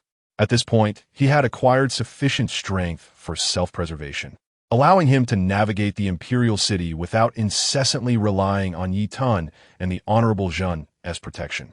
This human sovereign banner is splendid, a true treasure. Chu Yun gazed at the banner in his hand, which combined righteousness and malevolence, growing increasingly fond of it, even reluctant to part with it. After holding it for a while longer, he finally stored the human sovereign banner away. Additionally, he possessed a minor cultivation enhancement card for the honorable stage, along with 2 minor enhancement cards for the Nirvana realm. The former would be given to Wan Lei, while the latter 2 would be for Murong Yin and the Fire Spirit Maiden, simultaneously cloaking their breakthrough auras. System, understood, initiating use. Congratulations, Master. The 3 minor cultivation enhancement cards have been successfully utilized. Wan Lei has successfully advanced to the initial stage of the Celestial Realm. The Fire Spirit Maiden and Murong Yin have successfully broken through to the initial stage of the Honorable Realm. With the 3 individuals and Amp, Oppos, cultivation levels elevated, Chu Yun now had an additional Celestial and 2 Honorable Warriors under his command. At this moment, he eagerly anticipated Wan Lei and Amp, Oppos, as return, as the first Celestial under his banner. Once he returned, Chu Yun would no longer need to worry about the machinations of the Empress and Oppos as faction. With the successful breakthroughs of his companions, Chu Yun felt immense satisfaction. As the night deepened, he lay down to rest, drifting into slumber. 3 days later, with the death of Ku Yi, many officials and factions within the imperial city anticipated further turmoil, believing that the Corpse Yin sect would not let matters rest easily. However, for 3 consecutive days, the imperial city remained eerily calm. Even the Empress's faction had fallen silent. Yet, this tranquility was abruptly shattered at dusk by an urgent message. The 2 great dynasties of the Great Xia Empire, the Xian Snake Dynasty and the Great Flame Dynasty, suddenly assembled their elite forces and launched a surprise attack on the Great Xia and Amp, Oppos, border, even personally led by honorable stage warriors. The 2 dynasties seemed to possess intimate knowledge of the Great Xia border defenses, uncovering every weak point without fail. Within half a day, the entire border fell into chaos. The 100,000 troops stationed at the Great Xia border suffered near total annihilation, with only a handful of remnants escaping. Moreover, the 2 highest-ranking generals of the Great Xia station at the border, both honorable stage warriors, were jointly suppressed and captured by the forces of the 2 dynasties. The remaining commanders were all slain. The second prince was also reported missing, his fate uncertain. Upon receiving this news, it was said that the emperor erupted in furious rage, shattering the desk in his study with his wrath, a testament to the ferocity of his anger. He immediately summoned several key ministers, department heads, the Prime Minister Meng, as well as the commanders of various legions for an emergency meeting. After approximately half an hour, the Great Xia Emperor issued an immediate order for the commanders of the Black Wolf Army and the Knifebone Army to lead their respective legions to the border to quell the unrest. In addition to the garrison forces at the border and in the provinces, the Great Xia Empire boasted 4 major legions, each led by an honorable stage commander, solely answering to the Emperor and Oppos as command. Combined, the 4 legions numbered over 200,000 troops. The Black Wolf Army and the Knifebone Army each commanded over 100,000 soldiers, with their renowned prowess in battle. They were confident in their ability to restore order at the border. In the palace of Consort Shi, the breach of defenses? Chu Yun sat beside Consort Shi, his expression one of surprise. He had remained within the palace today, thus he was only now learning of this matter. With the border now compromised, his father had dispatched 2 major legions to suppress the turmoil. The fundamental reason for the border's fall was indeed the leak of defensive strategies. Indeed, your father deduced that the only possible explanation for the breach of the border defenses was that it provided a window of opportunity for the Great Flame and Xian Snake dynasties. Consort Shi stated with a serious demeanor. The border defenses are a top-secret matter of the Great Xia. Mother, who could possibly know the intricate details of the border and oppos as defenses? Chu Yun felt that this matter was particularly unusual and was deeply invested in it. Chapter 78, The Fated Prince, the mysterious Yun Yang. It is rare, within the entire dynasty, apart from the leaders of the 4 major legions and the 2 military commanders of the borders. The only others who might know are the supreme commander of the Shadow Guards and your father. This matter is a military secret of our dynasty. Even a minister of war and the prime minister are unqualified to know, answered Consort Shi. Upon hearing this, Chu Yun furrowed his brow. If the border defenses were compromised, then the suspects would only be these few individuals? After a moment of contemplation, Chu Yun continued to inquire. Mother, among those you mentioned earlier, are there any individuals affiliated with the Empress's faction? Consort Shi could not help but respond. Yin'er, do you suspect the Empress's faction is involved? Chu Yun's demeanor grew solemn. Although there is currently no evidence, I cannot shake the feeling that they are indeed implicated. It is too coincidental. After Ku Yi's demise, they seem to have fallen into a state of calm, only for troubles to arise at the borders. I refuse to believe this is merely a coincidence. Chu Yun's sixth sense was remarkably accurate. He was convinced that there were shadows of the Empress's faction behind this matter. Hearing his words, Consort Shi elaborated. Among these individuals, none are particularly close to the Empress. However, it cannot be ruled out that some may have been bribed by her and secretly pledged allegiance. Chu Yun contemplated for a moment and said, Mother, if the opportunity arises, please convey my suspicions to father, so he may take extra precautions. I understand. I will visit the Imperial study shortly to inform your father, replied Consort Shi. Mother, I shall take my leave now. Chu Yun stood to bid farewell and departed the palace. Upon returning to the Prince and Appo's residence, Luo Feng greeted him immediately. Your Highness, Wan Lei has returned. Chu Yun, maintaining a calm expression, nodded. I am aware. Have Wan Lei and Yi Tun come to see me. I have matters to discuss with them. Yes, Your Highness. Soon, in the Grand Hall, Chu Yun sat in his place, and shortly after, Wan Lei and Yi Tun entered in succession. Master, Your Highness. Chu Yun nodded. Yi Tun. How well have you absorbed Ku Yi's power? Yi Tun replied joyfully. In response to my master, I have refined all of Ku Yi's abilities, and I have now touched the threshold of the mid-stage of the Venerable Realm. Chu Yun nodded. Then tonight, I shall let you feast once more. A plan had formed within Chu Yun's heart. Since the Empress's faction chose to maintain tranquility, he would intentionally take the opposite approach. Master, is there another target? Yi Tun rubbed his fists together, licking his lips, appearing somewhat impatient.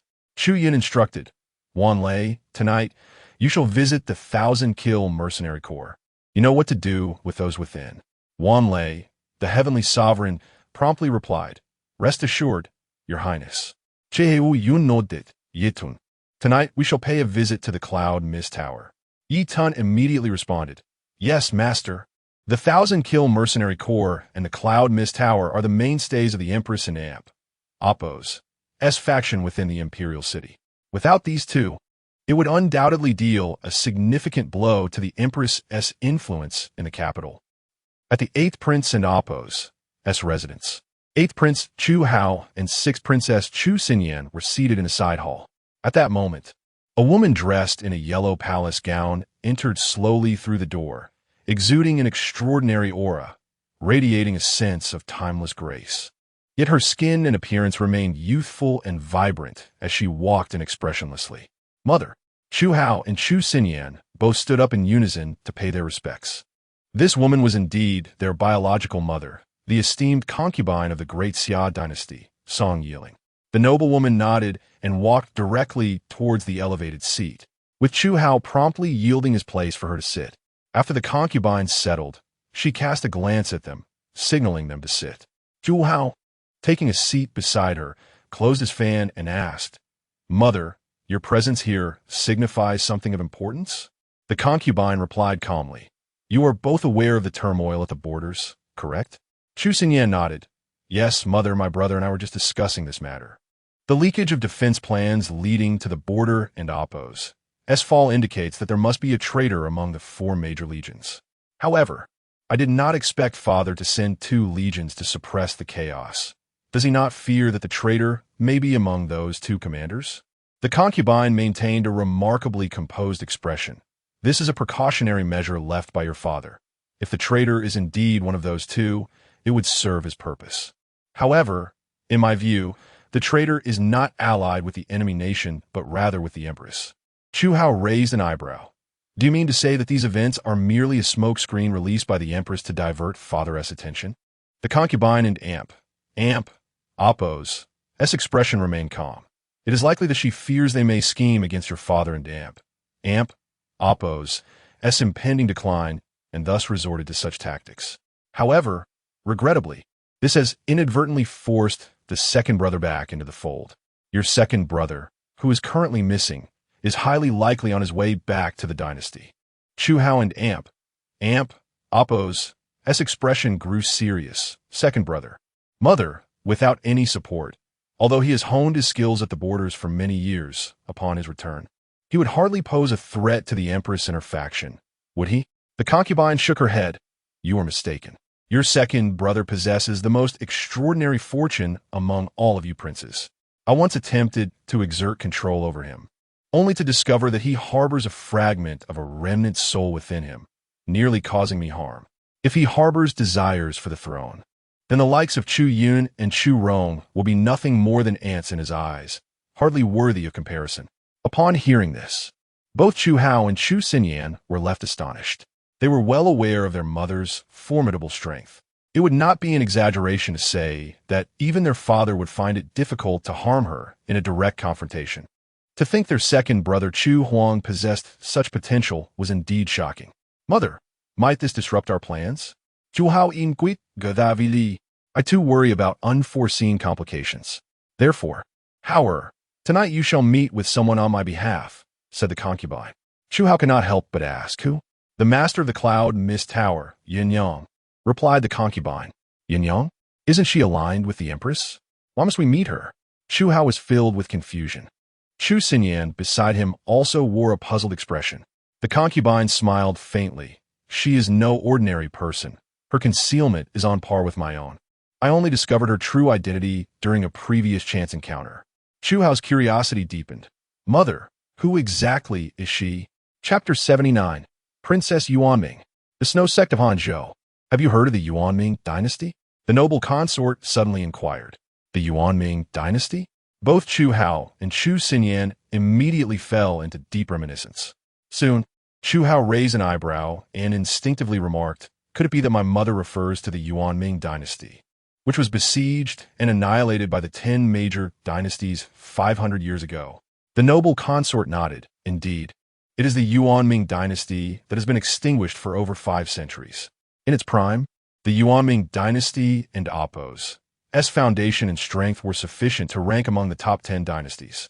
At its zenith, its prestige soared, causing even the formidable beings of the 10 major dynasties to regard it with trepidation. Unfortunately, the emperor of Yuanming was excessively arrogant, viewing himself as superior and disregarding the 10 major dynasties, even humiliating them multiple times, which ultimately led to such a tragic fate."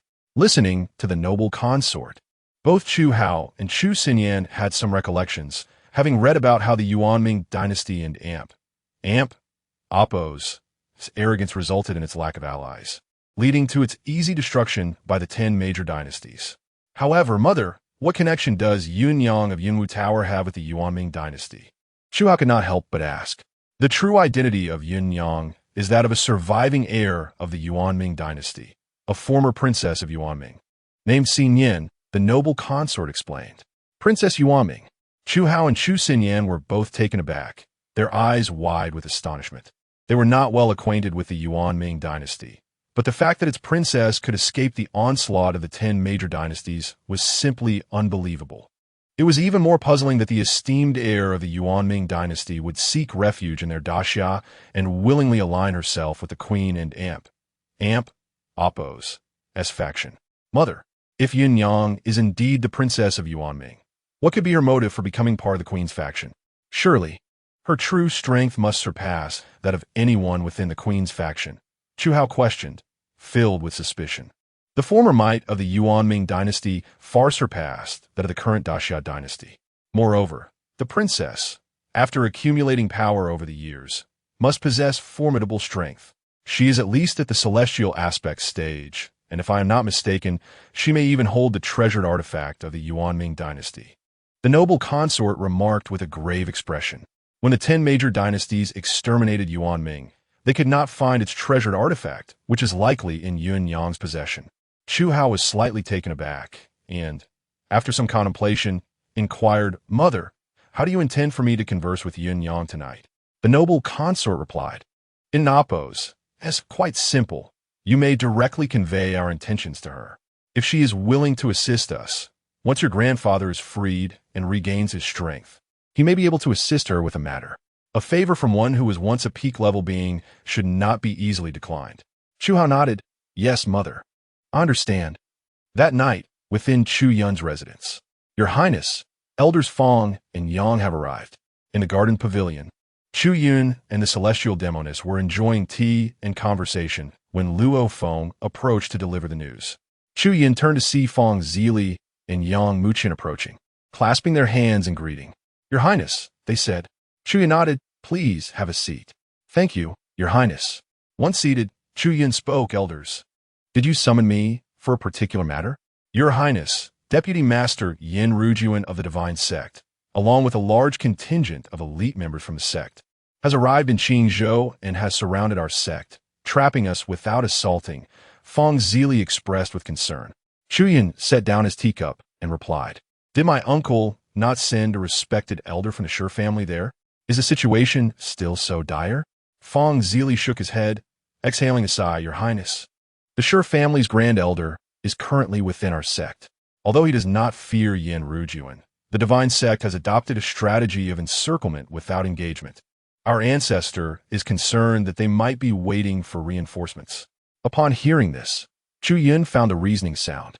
If Yin Rujuan discovered the presence of Shi family members within the Wangxiandao sect, the best course of action would be to summon more individuals to crush them with sheer numbers, delivering a painful lesson to Wangxiandao sect. Shiner, what is your take on this matter? Chu Yun turned to the celestial demoness, seeking her insights. The celestial demoness replied calmly, If the Divine Sect were called for reinforcements, it is highly likely they would be from the Blood God sect. The Shi family is too far from Qingzhou. Even with the teleportation array, their speed of support cannot compete with the nearby Blood God sect. The most viable option now is to have the Snow sect, the overlord of Hanzhou, dispatch powerful individuals to assist Wangxiandao sect.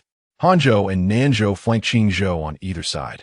The overlord of Nanzhou is the Blood God sect, while the overlord of Hanzhou is the Snow sect.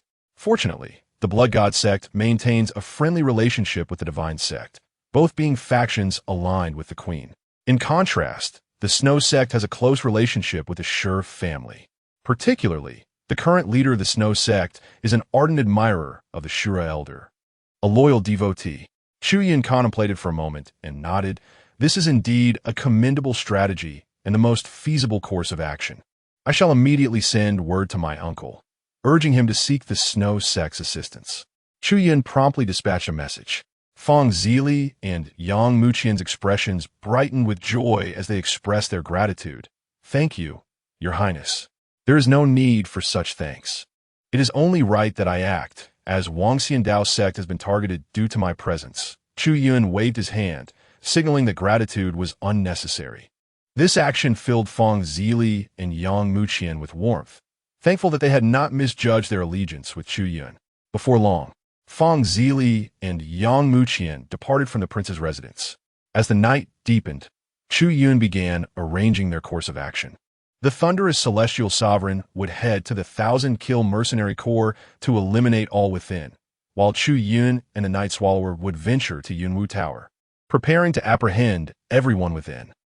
Yunwu Tower, situated in the southern part of the imperial city, though not as expansive as the Misty Rain Tower, soared high into the sky, its pinnacle piercing the clouds, surrounded by ethereal mists, hence its name.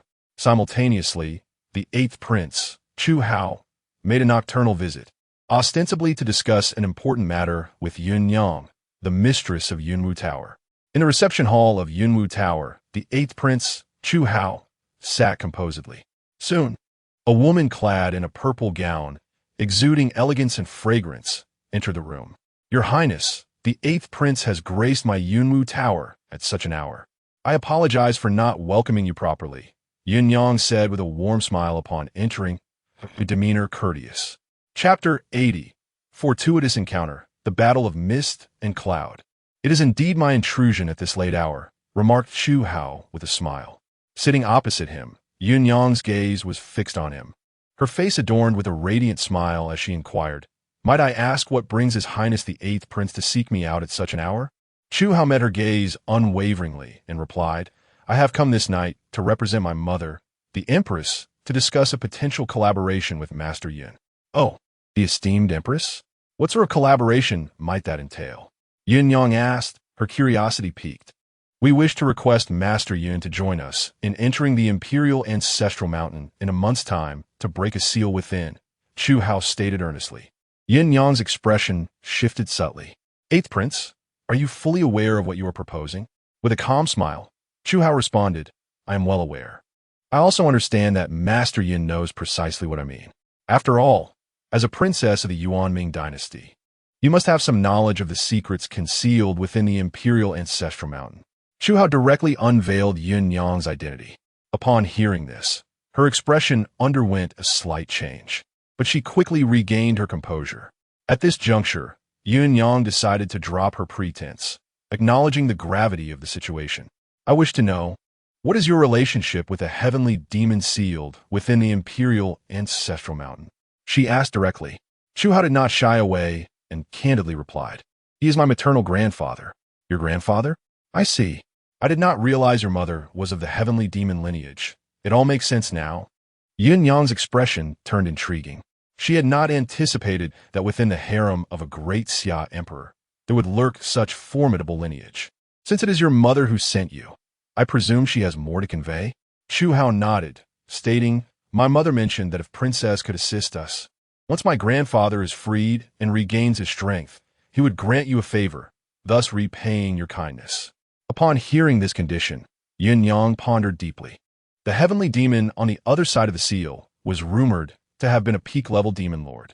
Securing a favor from him would indeed be a considerable temptation, especially since those she wished to eliminate now surpassed her in strength.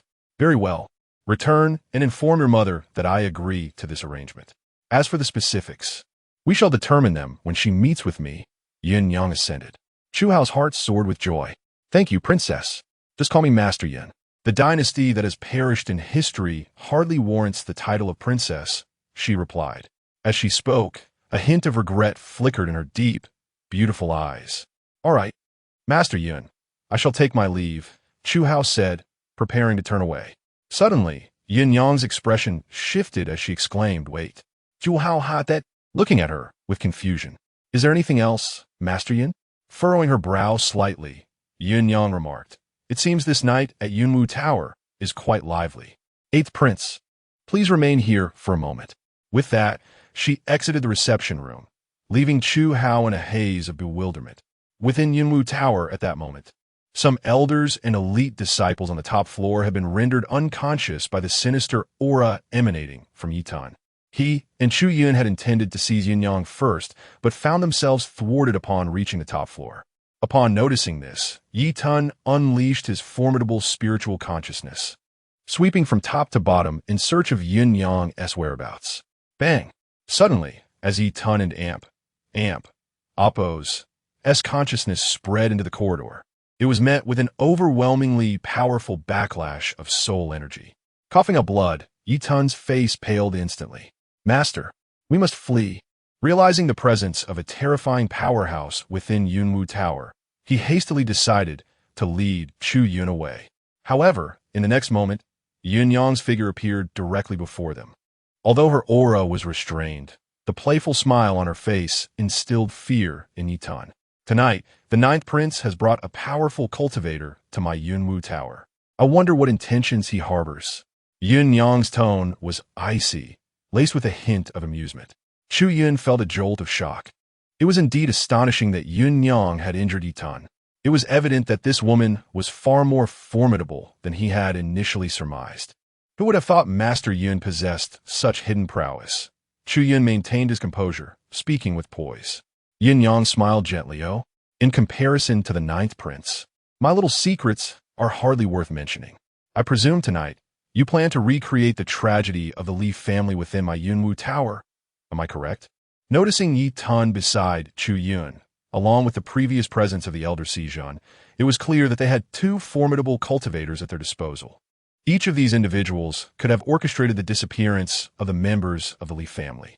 Chu Yun did not dispute this, but rather focused intently on her, seeking to buy time. From the looks of it, capturing Yunwu Tower seems rather improbable. He continued, I am curious.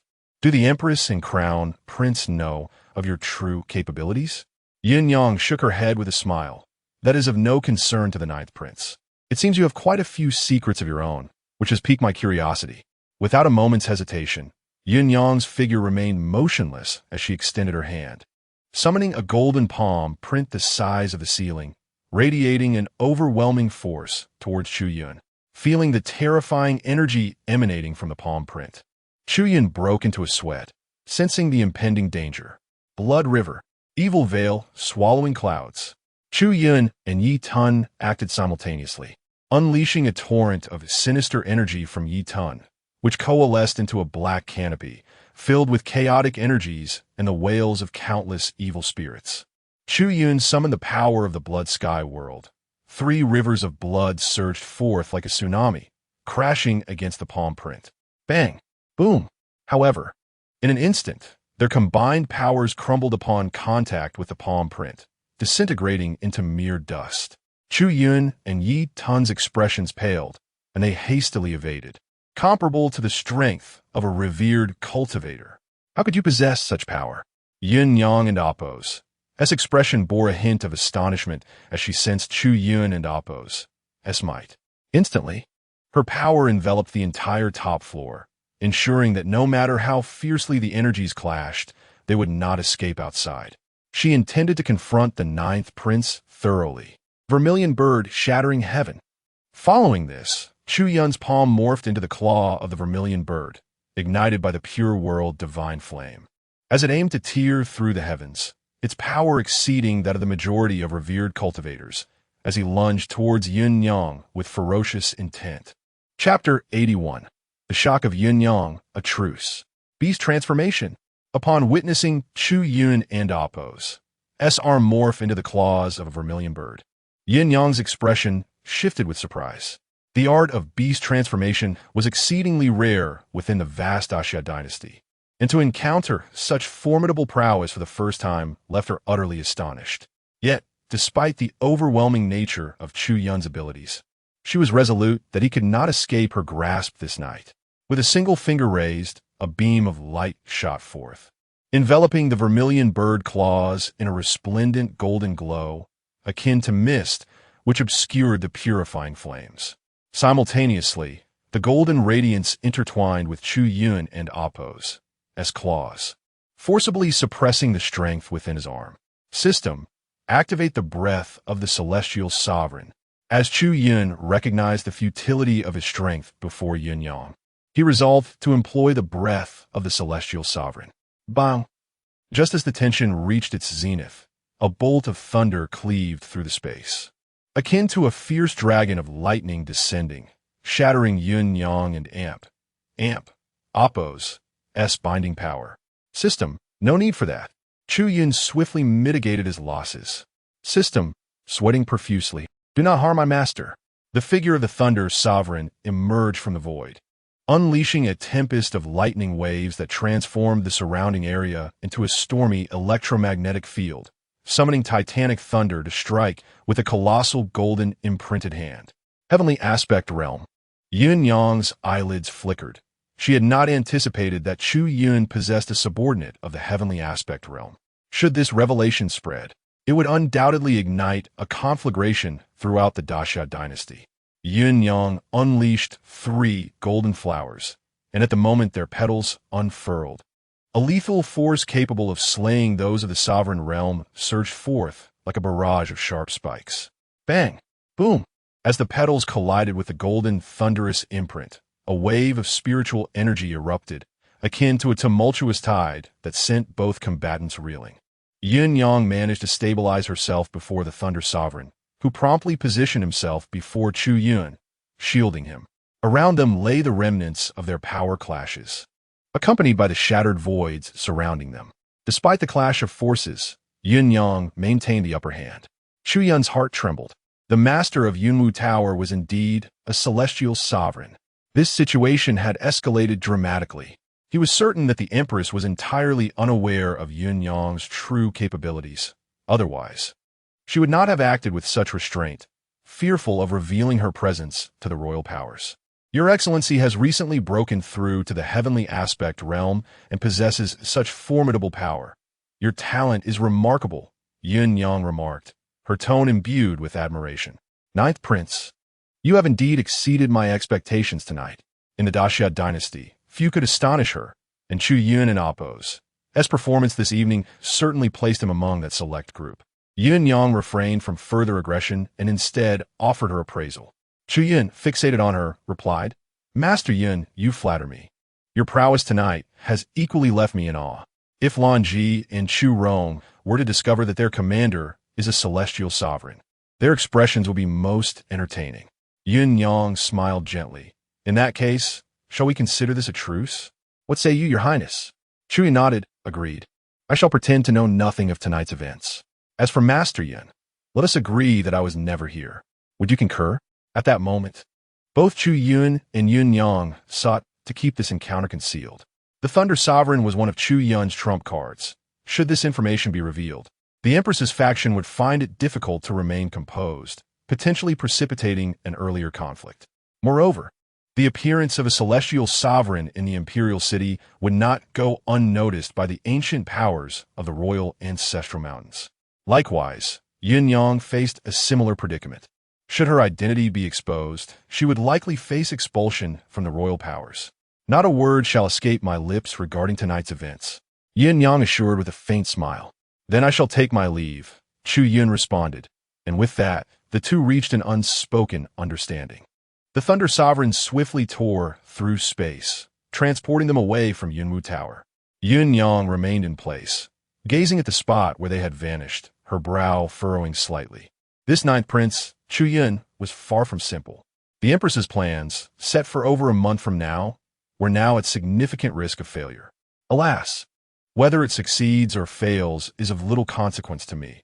I am merely a passerby, Yun Yang mused, a smile gracing her lips as she turned and returned to the reception hall. She divulged nothing to Chu Hao, offering only a few perfunctory remarks before dismissing him.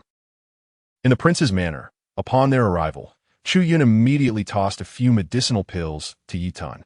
Consume these and recuperate well. Thank you, master. Yi Tun swallowed the pills and promptly withdrew to heal. This night was perilous indeed.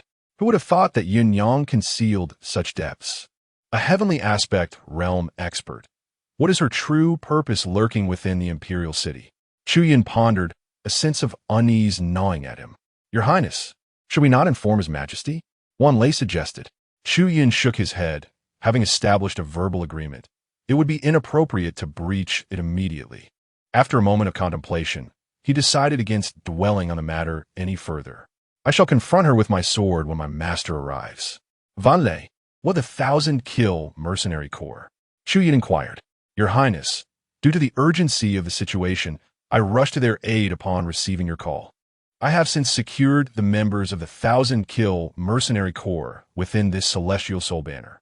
Wan Lei produced a soul banner radiating a potent life essence, containing the souls of the members of the 1,000-kill mercenary corps, including the Nirvana Realm fighters. Chu Yun pondered briefly before drawing forth blood energy with his fingers, infusing 2 beams of crimson light into the banner, thereby adding 2 souls to its contents, those of Wang Han and Heidi Wang. Initially, he intended to keep these 2 for a personal execution before the Empress, but given the multitude of uncertainties, he resolved to exchange them for editing points instead. Let us see if we can craft an impressive background in 2 days' time. Begin the operation, Chu Yun commanded. Yes, Your Highness. Under Wan Lei's meticulous efforts, all members of the 1,000-kill mercenary corps, along with Heidi Wang and Wang Han, were transformed into editing points. In total, they amassed 35,000 points, combined with the previous 32,200, bringing Chu Yun and Appo's total editing points to 67,200.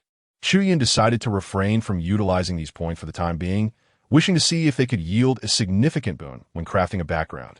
The following day, the once tranquil imperial city was shaken by the news of the disappearance of the 1,000-kill mercenary corps, causing an uproar both within and beyond the city walls.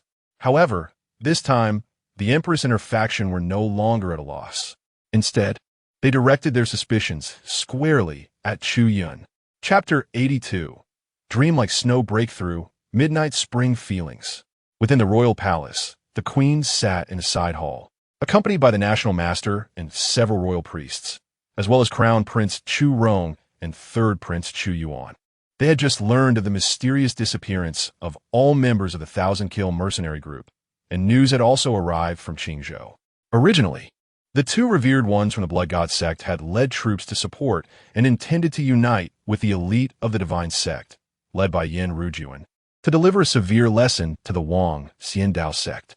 However, unexpectedly, the Snow sect from Hanzhou intervened, with 2 revered ones personally heading to Qingzhou to aid the Wang Xiandao sect. There were even clear reports that the Azura revered one was on his way there as well. After weighing the pros and cons, Yin Rujuan had no choice but to withdraw his forces. The disappearance of the Shi family, Chu Yun, the 1,000-kill mercenary group, as well as members of the Li and Yu families, increasingly pointed to the involvement of the revered one under Chu Yun's command. Old Feng Tiancheng furrowed his brows tightly. But without evidence, even if we suspect him, we have no way to confront him publicly. After all, for now, His Majesty stands with them, remarked Hong Chun. His face darkened. Mother, regarding this matter, both the Kai and Lu families have already sent messages to me. Some members of their clans are trembling with fear, worried that they might be next. If we do not respond, it could easily lead to a loss of morale among the people, the Crown Prince spoke up. With these matters piling up, the Queen, Lan Ji, also wore a solemn expression, deep in thought. After a while, she spoke slowly. Within the imperial city, all factions allied with us should construct a spatial teleportation array connecting the East Palace and the National Masteress residence. Should such incidents recur, we could directly call for aid. As for what comes next, we shall wait. The turmoil at the borders will not last long. The Azura will likely return to the imperial city soon. During this period, let everyone refrain from making any rash moves. Wait until your father enters the imperial ancestor mountain. That will be the day when this imperial city undergoes a complete transformation. The Crown Prince responded solemnly, Yes, Mother. The Queen's choice to adopt a strategy of inaction was indeed the most prudent plan. The Emperor's impending demise was only a month away. During this period, it was best not to stir up unnecessary trouble. As for that little beast, Chu Yun, once the spatial teleportation array was established, he would certainly not have another opportunity to act. The next day, Meng Rushue emerged from her seclusion, successfully achieving her breakthrough. Upon receiving the news, Chu Yun immediately visited the Prime Minister's residence and arranged for a meeting with the 2 women for that evening, after obtaining their consent. In the Chu Yun residence, within the back garden, the dark demon woman stood under the night light, her enchanting visage appearing even more captivating beneath the moonlight. Chu Yun walked slowly towards Meng Rushue, who then turned to face him. Their eyes met. The 2 women gazed at each other, their expressions neutral, and spoke not a word. Seeing this, Chu Yun chose to break the awkward silence. Ahem, Exen, Shue, you are both the most important to me. So please do me the favor of speaking amicably and refrain from resorting to violence. Upon hearing his words, Meng Rushue revealed a hint of a smile, her eyes sparkling with interest as she looked at him. Exine, how intimate you sound, just as Chu Yun was about to explain. He was interrupted by the dark demon woman. All right, let us talk among ourselves. You need not interfere. Chu Yun sighed at this and said, fine. I shall take my leave. You two converse. He turned and walked a short distance to a fishing platform, quietly observing from afar. He still felt somewhat uneasy and wanted to keep watch. Should a conflict arise, he would be ready to intervene. However, the conversation between the two women unfolded surprisingly smoothly. From a distance, he saw them engaged in dialogue. After a while, both women even displayed faint smiles. What is happening? Have they reconciled? Are they putting on an act? Seeing this scene, Chu Yun almost doubted the authenticity of their previous animosity. Were they truly performing? After a while, their conversation concluded, and both approached Chu Yun, calm and composed. Chu Yun promptly stepped forward, curiosity radiating from him. So have you resolved things? The dark demon woman tilted her head. Looking at him, what else would it be? Do you wish for us to fight, so you could choose between us? Chu Yun shook his head vehemently. No. I absolutely did not mean that. It's just that your conversation went surprisingly well. Meng Rushue smiled gracefully. We understand better than you what you desire. Therefore, she and I have mutually agreed not to make things difficult for you. Upon hearing this, Chu Yun felt a warmth in his heart, his face breaking into a broad smile. To have both of you as my partners in this life is truly my fortune. Meng Rushue and the dark demon woman both blushed at once, the former bashfully retorting, Don't say such things. Who wants to be your partner? Indeed, your skin is thicker than a city wall. The dark demon woman chimed in. Hey. Just take my words as mere nonsense. I have already prepared a grand feast to celebrate your reconciliation. Come, let's go drink. Chu Yun took their hands and led them towards the guest hall. As the night deepened and the wine flowed, Meng Rushue ended up spending the night at the Crown Prince's residence. Chu Yun arranged for her to stay in a splendid guest room, while the dark demon woman returned to her own quarters. After returning to his room, Chu Yun tossed and turned, thoughts of the two women swirling in his mind, making sleep elusive. Damn it, this isn't right. My self-control shouldn't be this weak. Suddenly, he sat up, drenched in sweat, feeling an intense heat, his face flushed. He found it strange. After all, he had once watched 5 hours of romantic films from the islands and managed to control himself. What was going on today? Why were the images of the dark demon woman and Meng Rushue flooding his mind? Just as Chu Yun was in deep confusion, a figure stealthily approached the door, whispering, Your Highness, it's me, Atai. Chu Yun, bewildered, replied, Atai, what are you doing here at this late hour? Atai chuckled at the door. Your Highness, I was just about to ask you the same thing. Why haven't you gone to Lady Yu and Miss Meng's rooms yet? Are you still holding back? Chu Yun's eyes widened in shock. You? Did you drug us? Atai chuckled again. Your Highness, this is all by the command of concubine Sure. I had no choice. The lady expressed a desire to embrace a grandchild soon. Hence, she provided me with the special aphrodisiac of the Great Xia Empire. She said she has assessed both Lady Yu and Miss Meng and is quite satisfied. You may choose either one, or even both if you wish. Chapter 83. The Night of Spring, a specialty of Great Xia. Upon hearing this name, Chu Yun felt a twinge of unease. It was no wonder that he was increasingly agitated, as an overwhelming surge of emotion was difficult to contain. How much did you put in? Chu Yun's face flushed deeper as he rose to inquire. Not much, Your Highness. Just 3.5 jin. I've poured all into the wine. Atai earnestly replied from outside. Bang! The door was forcefully pushed open by Chu Yun, who stood before Atai, his forehead lined with dark veins. 3.5 jin of aphrodisiac. Do you take me for beast? Wait, you said you put in the wine. Does that mean they too? Chu Yun's body trembled, his gaze fixed intently on Atai. Your Highness, the two ladies have also shared that 3.5 jin of the intoxicating powder with you, and they are likely just as restless as you are. Observing Atai's mischievous expression, Chu Yun felt an urge to slap him, yet he was bound by his mother's orders and could not truly reprimand him. All right, I remember this. Atai, wait until I resolve this matter, and you shall see how I reward you, Chu Yun said cheerfully, patting his shoulder before swiftly making his way to the heavenly demon lady's chamber. Atai, still smiling, called after him, Your Highness.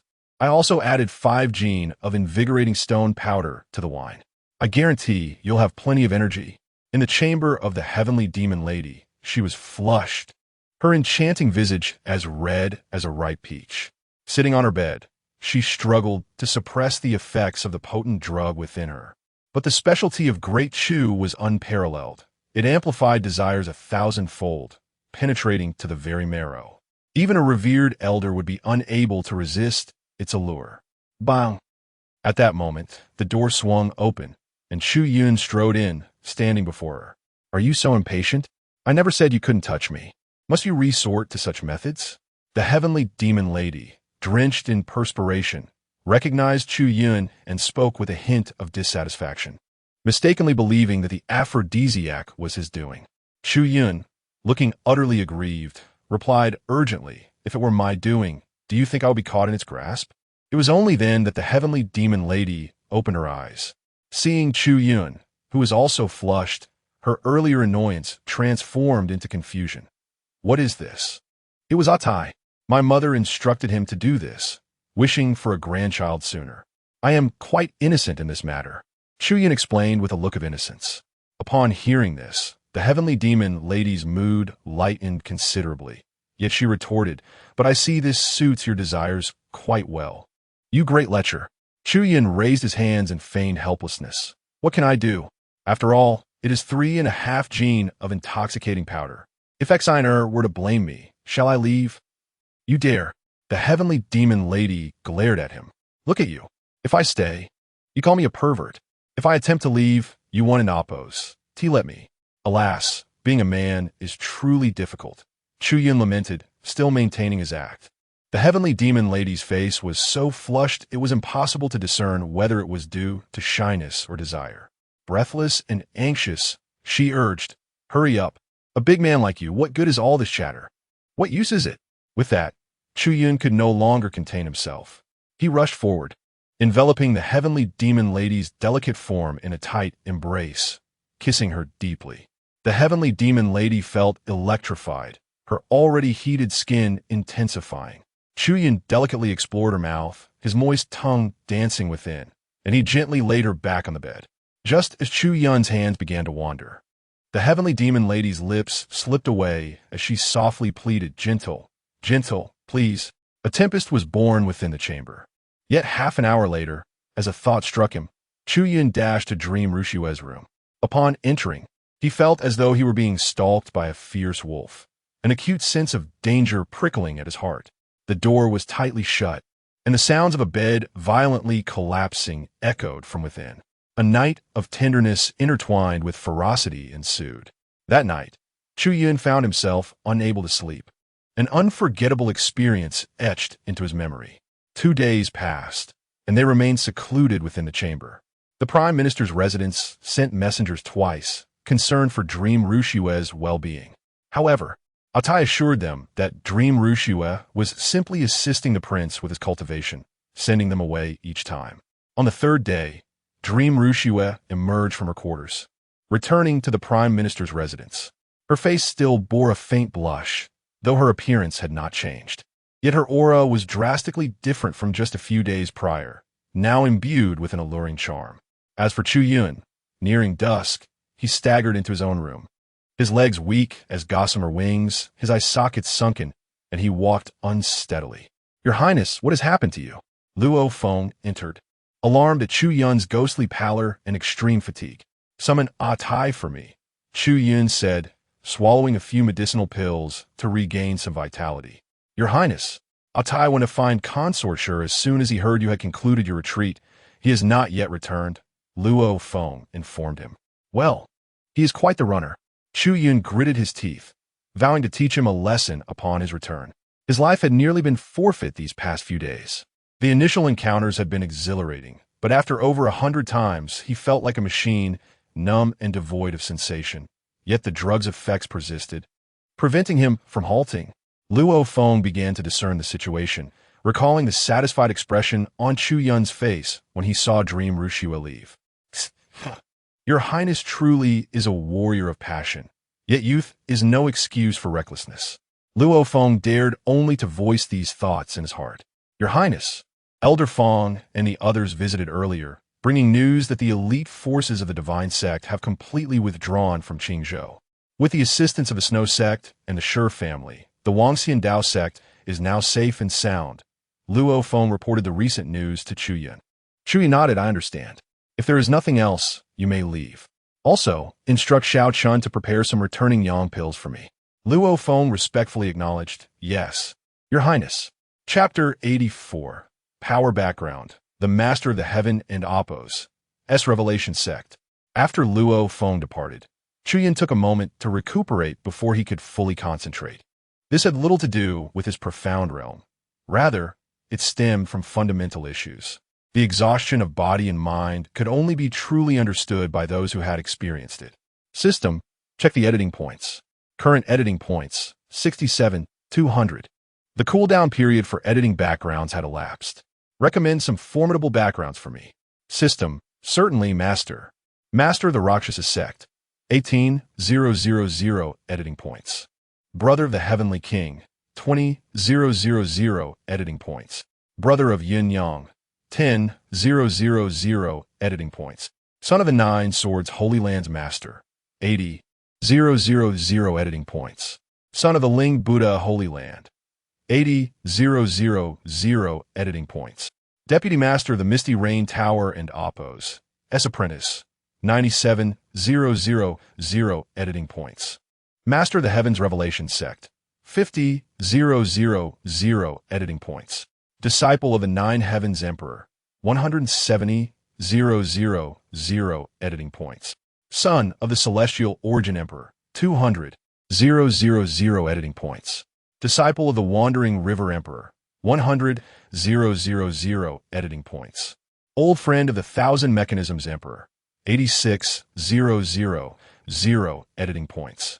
Seven Masters of the Grass Hall, 300,000 editing points. Please review these numerous background options, host. If they are insufficient, you may exchange them again.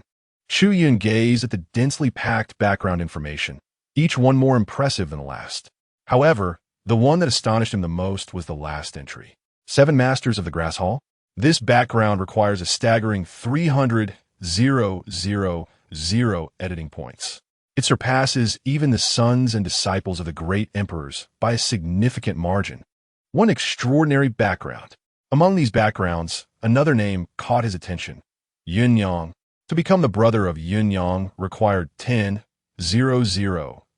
editing points. Aside from being of the celestial phenomenon realm, did she possess any other remarkable qualities? System, what is the story behind this Yun Yang? Why does her connection warrant 10,000 editing points? Chu Yun couldn't help but inquire. Master, this Yun Yang, whose real name is Xin Yin Yun, is the fallen princess of the Yuanming dynasty, who has concealed her identity and resides within the imperial city of the Great Xia. As for why her connections are valued at 10,000, it is not solely due to her. There is another prodigy of the Yuanming dynasty who is alive today, the sixth prince, who is also Xin Yin Yun and Oppos' brother. According to the natural progression of the plot, this sixth prince of the Yuanming dynasty will eventually reach the pinnacle of the king realm and become the new emperor, restoring the glory of the Yuanming dynasty. Upon hearing this, Chu Yun suddenly understood. He had finally grasped the essence of Yun Yang.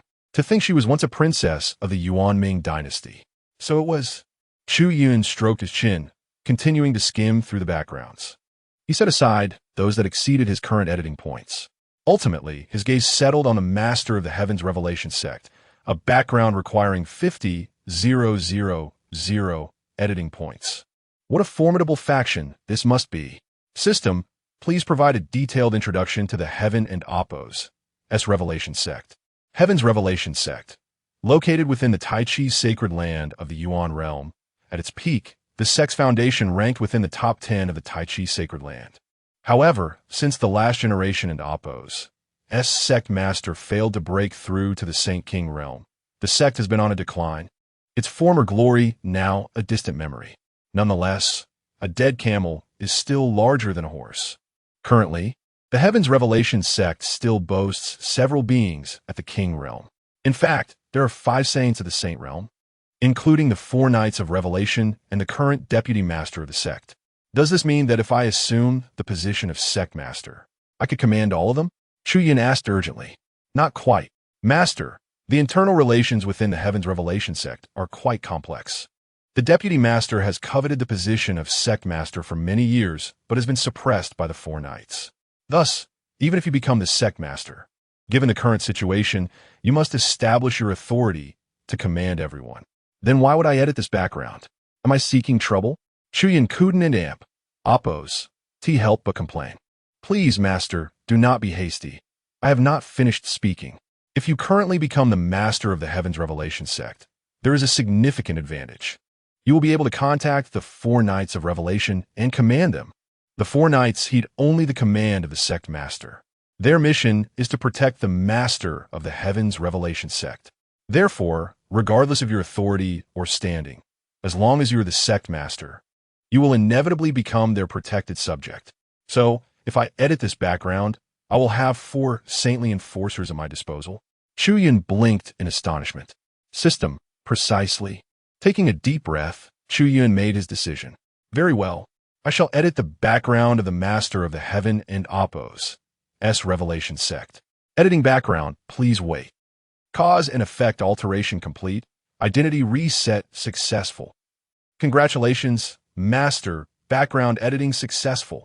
In an instant, Chu Yun's editing points decreased by 50,000, leaving him with 17,200. Shortly thereafter, a circular jade token appeared in his hand, inscribed with the characters for Heaven's Revelation. A memory flooded into his mind. This token, the Heaven's Revelation Order, had fallen into his possession during a previous outing. As the name suggests, it was a command from the sect master, designating him as the new master of the Heaven's Revelation sect. Master, you can now activate this token to announce the birth of the new sect master to all members of the Heaven's Revelation sect, and summon the 4 Knights to the Great Xia. The system guided Chu Yun through the steps. He nodded and channeled his spiritual energy into the Heaven's Revelation token. Meanwhile, within the Tai Chi sacred land, a massive mountain range extending over 10,000 miles erupted with a brilliant light from its peak, piercing the heavens. In an instant, everyone within the Heaven's Revelation sect was stirred. The deputy master and the 4 Knights, along with 5 saints, rushed to the mountaintop, gazing at the divine light in shock. It is the sect master. The sect master's command has been activated. Our sect finally has a new master. The war knight among the 4 displayed an expression of extreme excitement, his eyes gleaming with joy. Then, from within that divine radiance, Chu Yun and Apos' voice resonated. For knights, proceed to the Great Xia Dynasty to escort me. Yes. The 4 Knights immediately acknowledged the command and vanished from the Heaven and Apos' Revelation sect. They did not know who the new sect master was, but regardless of his identity, their duty was to protect him. Only one person remained atop the mountain. The deputy master's brow furrowed, his eyes harboring a dark glint, a surge of intense malice flickering within. Chapter 85. The Complete Elemental Realm and the 4 Great Territories. In Chu Yun's dwelling, he gazed at the token of the sect master of the Heavenly Awakening sect in his hand and inquired, "Is this sufficient?" System, indeed, master. The 4 Knights of the Heavenly Awakening sect are en route to the Great Xia Dynasty. How long will it take for them to arrive? System, approximately 1 month. The Tai Chi sacred land is exceedingly distant from here. The 100 Dynasties region is at the periphery of the elemental realm, lacking a spatial teleportation array to the sacred lands of the elemental realm. Hence the efficiency is naturally slower.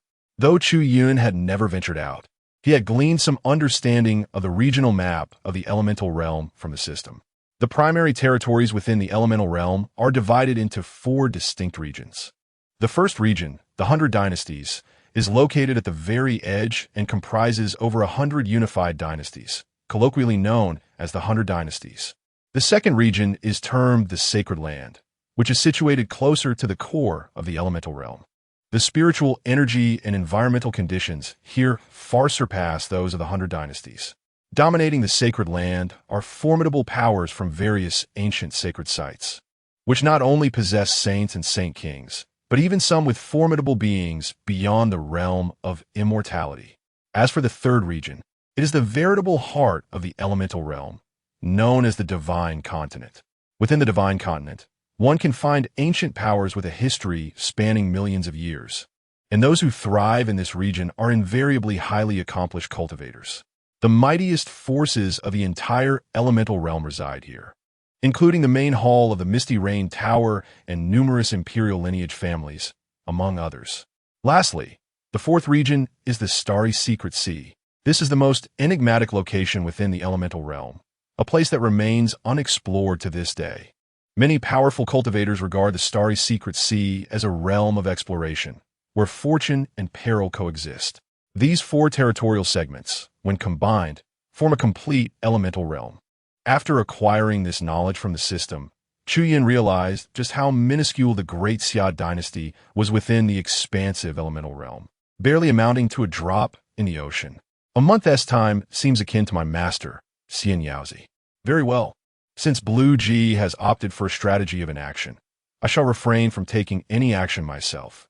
Chu Yun felt relaxed, devoid of any anxious expressions. After all, the initiative now tilted in his favor.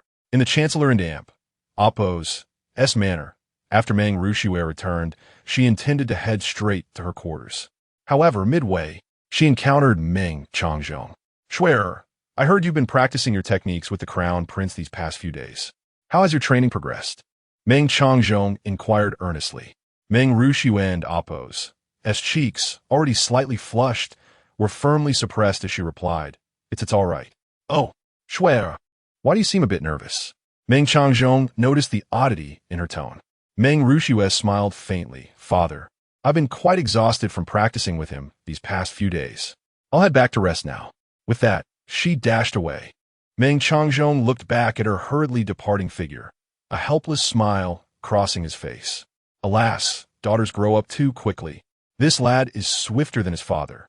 Truly, the apple doesn't fall far from the tree. Meng Changzhong sighed and shook his head, departing alone. As Meng Rushue and Appo's father, he could clearly discern something was amiss with her. He simply hadn't anticipated that Chu Yun's impatience would surpass even his father's in his youth. The Meng family had thus solidified their ties with the royal family. After consuming several yang recovery pills and recuperating over the past few days, Chu Yun finally restored his depleted yang energy, his complexion regaining its rosy hue.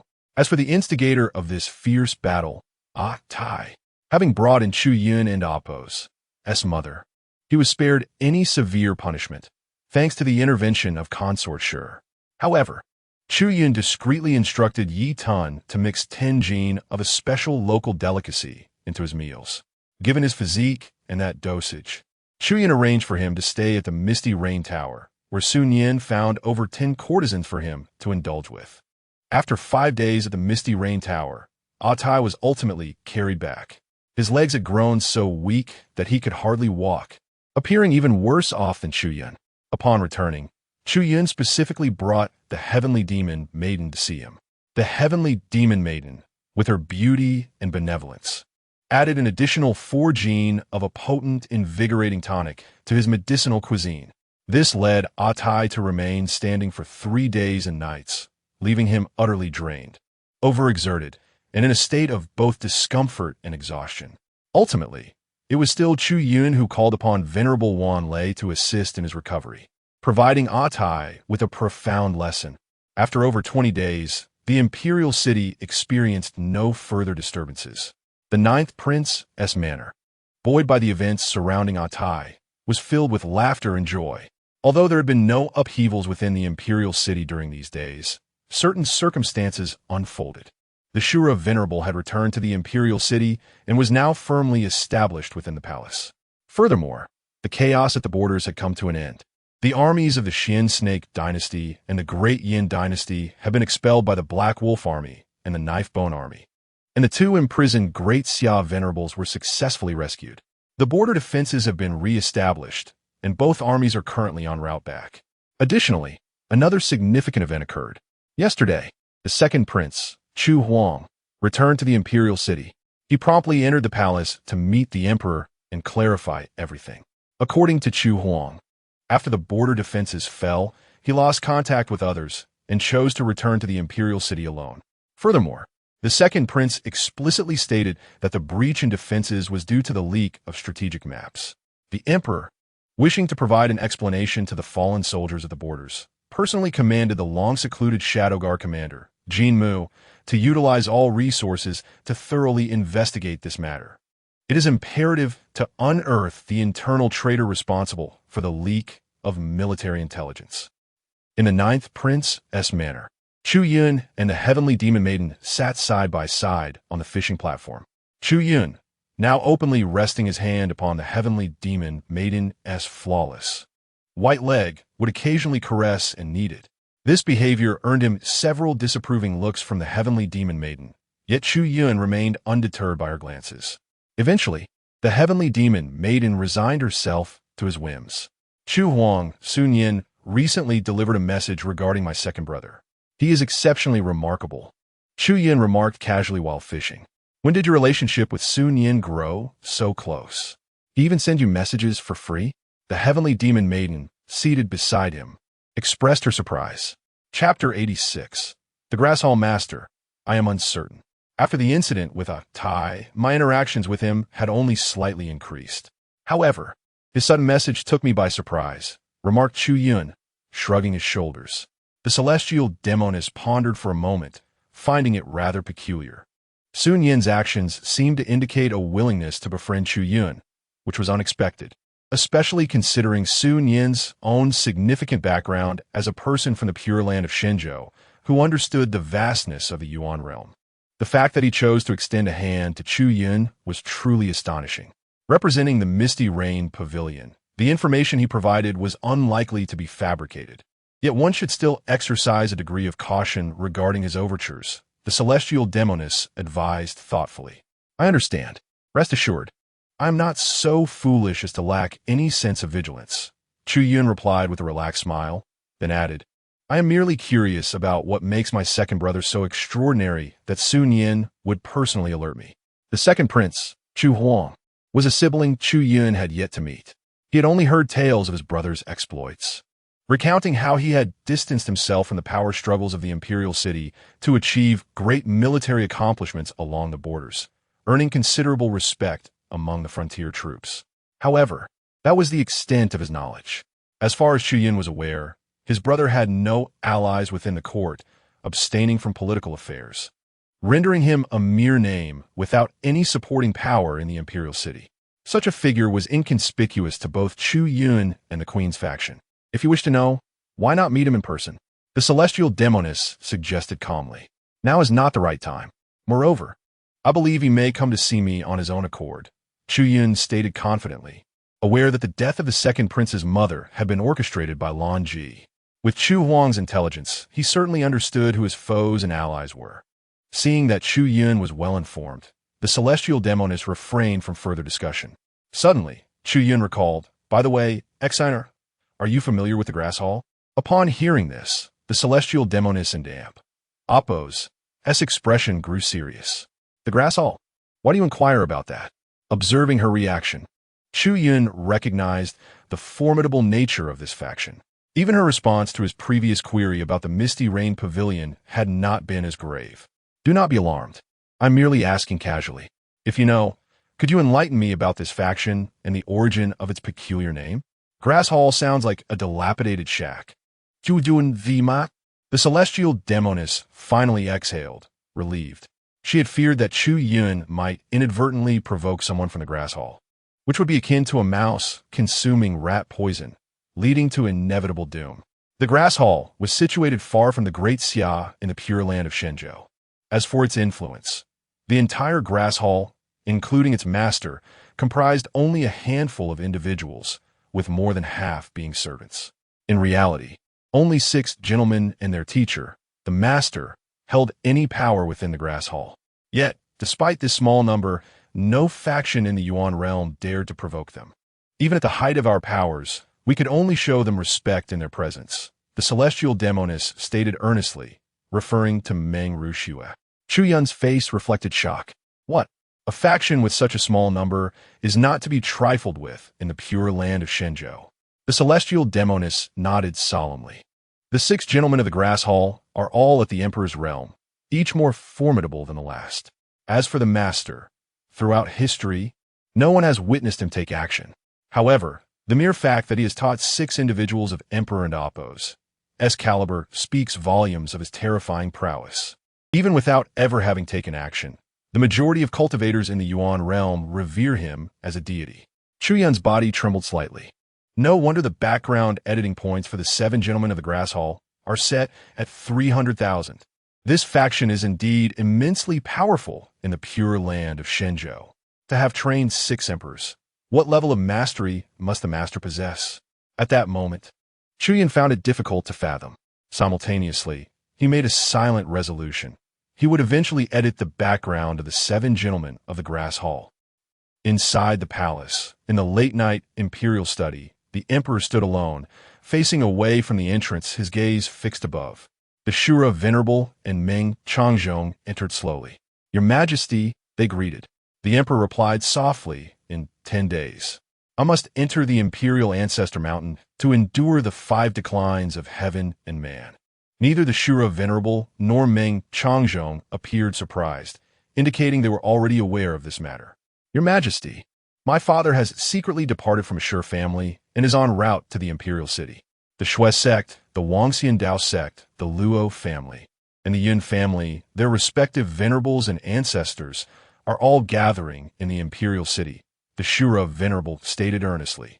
"During the 7 days that your Majesty is in the imperial ancestor mountain, we shall protect the imperial city and live up to your Majesty's expectations." While the Queen's faction plotted with precision, the Emperor was not entirely unprepared. How could one ascend to the throne without possessing a mature intellect? He had summoned the ancestors of the Shur and Yun families into the city primarily as a precaution. If the Queen's faction remained inactive during this period, it would be ideal. But should they act, his contingencies would certainly allow him to contend with them. Notify Ninth Brother about this. If his master has not yet arrived, let the venerable under him assist you, the Emperor instructed further. "Yes, your Majesty. I will inform the 9th Prince of this matter tomorrow," Meng Changzhong responded. "Has Commander Jinmu uncovered any leads regarding the traitor?" the Shura Venerable inquired, sensing the urgency. After all, this traitor was likely a venerable with considerable military authority. If not dealt with swiftly, they would be akin to a nail that could inflict harm at any moment. The Emperor turned, his expression growing cold. According to the information brought back by his second brother, Jimu has already identified the individual and Appo's identity. The delay in action is merely a strategy to catch a larger fish. You need not worry about this matter. Understood. Upon hearing this, the Shura Venerable and Meng Changzhong felt a sense of relief. Chapter 87. The pursuit of Chu Huang. The following day, Meng Changzhong conveyed this news to Chu Yun, elucidating the gravity of the situation. Naturally, Chu Yun acquiesced, even requesting Meng Changzhong to reassure his father, the Emperor, to calmly navigate through the tribulations of the celestial transition. He was confident that his master would arrive in time. Should the Queen's faction dare to act, they would meet their demise. In the prince's estate, Chu Yun sat in a garden pavilion, enjoying tea and blossoms alongside Tian Mo Nu and Meng Ruxue. During these days, he was untroubled by concerns over editing points or backgrounds. He understood better than anyone that this quiet period was a rare opportunity for personal indulgence. In 9 days, when his father ventured into Huangzu Mountain, he anticipated that he would not need to seek editing points. They would come to him, willingly offering their lives. Therefore, during this tranquil interlude, it would be a disservice to himself not to savor the moment. However, as Chu Yun engaged in light-hearted banter with the 2 ladies, Luo Feng approached. "Your Highness, the second prince has arrived." Chu Yun's expression remained unfazed. Rather, he was somewhat unsurprised. "Luo Commander, please bring him in." "Yes," Luo Feng promptly complied. "Chu Huang, I have encountered him a few times, and his demeanor far surpasses that of Chu Rong and others. Before your return, he was the only young man in the vast realm of Great Xia who caught my eye. However, his temperament is rather unassuming. He possesses little desire for imperial power, instead prioritizing his cultivation. Meng Ruxue, sitting nearby, shared her impression. If he has captured Shui's attention, then it is imperative that I meet my elder brother. Not long after, Luo Feng led a strikingly handsome and imposing young man to Chu Yun. Your Highness, this is the second prince, Luo Feng introduced. Chu Yun immediately rose, smiling. Chu Yun, I am honored to meet my elder brother. There is no need for ceremony, ninth brother. I have heard a bit about you during my time on the borders. It is a pleasure to finally meet you. Your presence is indeed remarkable. Chu Huang maintained a pleasant demeanor, a faint smile gracing his steady face. You flatter me, second brother. I am quite pleased to hear of your safe return from the borders as well. Please take a seat. Chu Yun warmly welcomed him. Very well. Once seated, Chu Huang glanced at Meng Ruxue. I did not expect Miss Meng to be present. I beg your pardon. The second prince is too courteous. Meng Ruxue replied with a graceful nod. Ninth brother, may I inquire who this young lady is? Chu Huang turned to Tian and Mo and knew Chu Yun explained, second brother. This is my beloved wife, Yu Qingxin, along with Xue and Amp. Oppos. They are both my consorts. Upon hearing this, Chu Huang and Amp. Oppos. S expression shifted to one of astonishment, his gaze flitting between the two women. Noticing their lack of dissent, he could not help but exclaim, I see. Ninth brother, you are indeed fortunate. With these two extraordinary ladies by your side, one cannot help but envy your luck. Chu Yun laughed heartily before adding, let us not dwell on such matters. Second brother, I presume your visit today is not merely for idle conversation? Chu Yun and Oppos. S words effectively steered the discussion towards the crux of the matter. Chu Huang and Oppos. S smile remained as he continued. Ninth brother, you are astute. I have come primarily to propose a collaboration. What sort of collaboration do you have in mind? Second brother? Chu Yun inquired. Though we are not of the same mother, we share a blood bond. Therefore, I shall not beat around the bush. Your struggle against the crown prince for the throne is evident. I am uncertain of the current situation, but I can assist you. Once you secure your position on the throne, I ask only for the head of Lanji, and I shall devote myself entirely to your ascension. Chu Huang stated with utmost seriousness. Indeed, this aligned closely with Chu Yun's inner thoughts. How could his elder brother harbor no animosity towards Lanji? His hatred might even surpass Chu Yun and Amp. Amp, Oppos, S. The grudge for his mother's death was unpardonable. Chu Huang's ability to endure for so many years showcased his determination for vengeance. Second brother, to speak candidly, I can fully agree to your condition. You may achieve this wish sooner than you think. However, I would like to ask, do you truly feel no yearning for the imperial throne? Chu Yun's gaze pierced Chu Huang's expression, as did that of the two ladies. Chu Yun's inquiry was a test of Chu Huang's ambition. Should he reveal even a hint of ulterior motives, Chu Yun would undoubtedly be skeptical.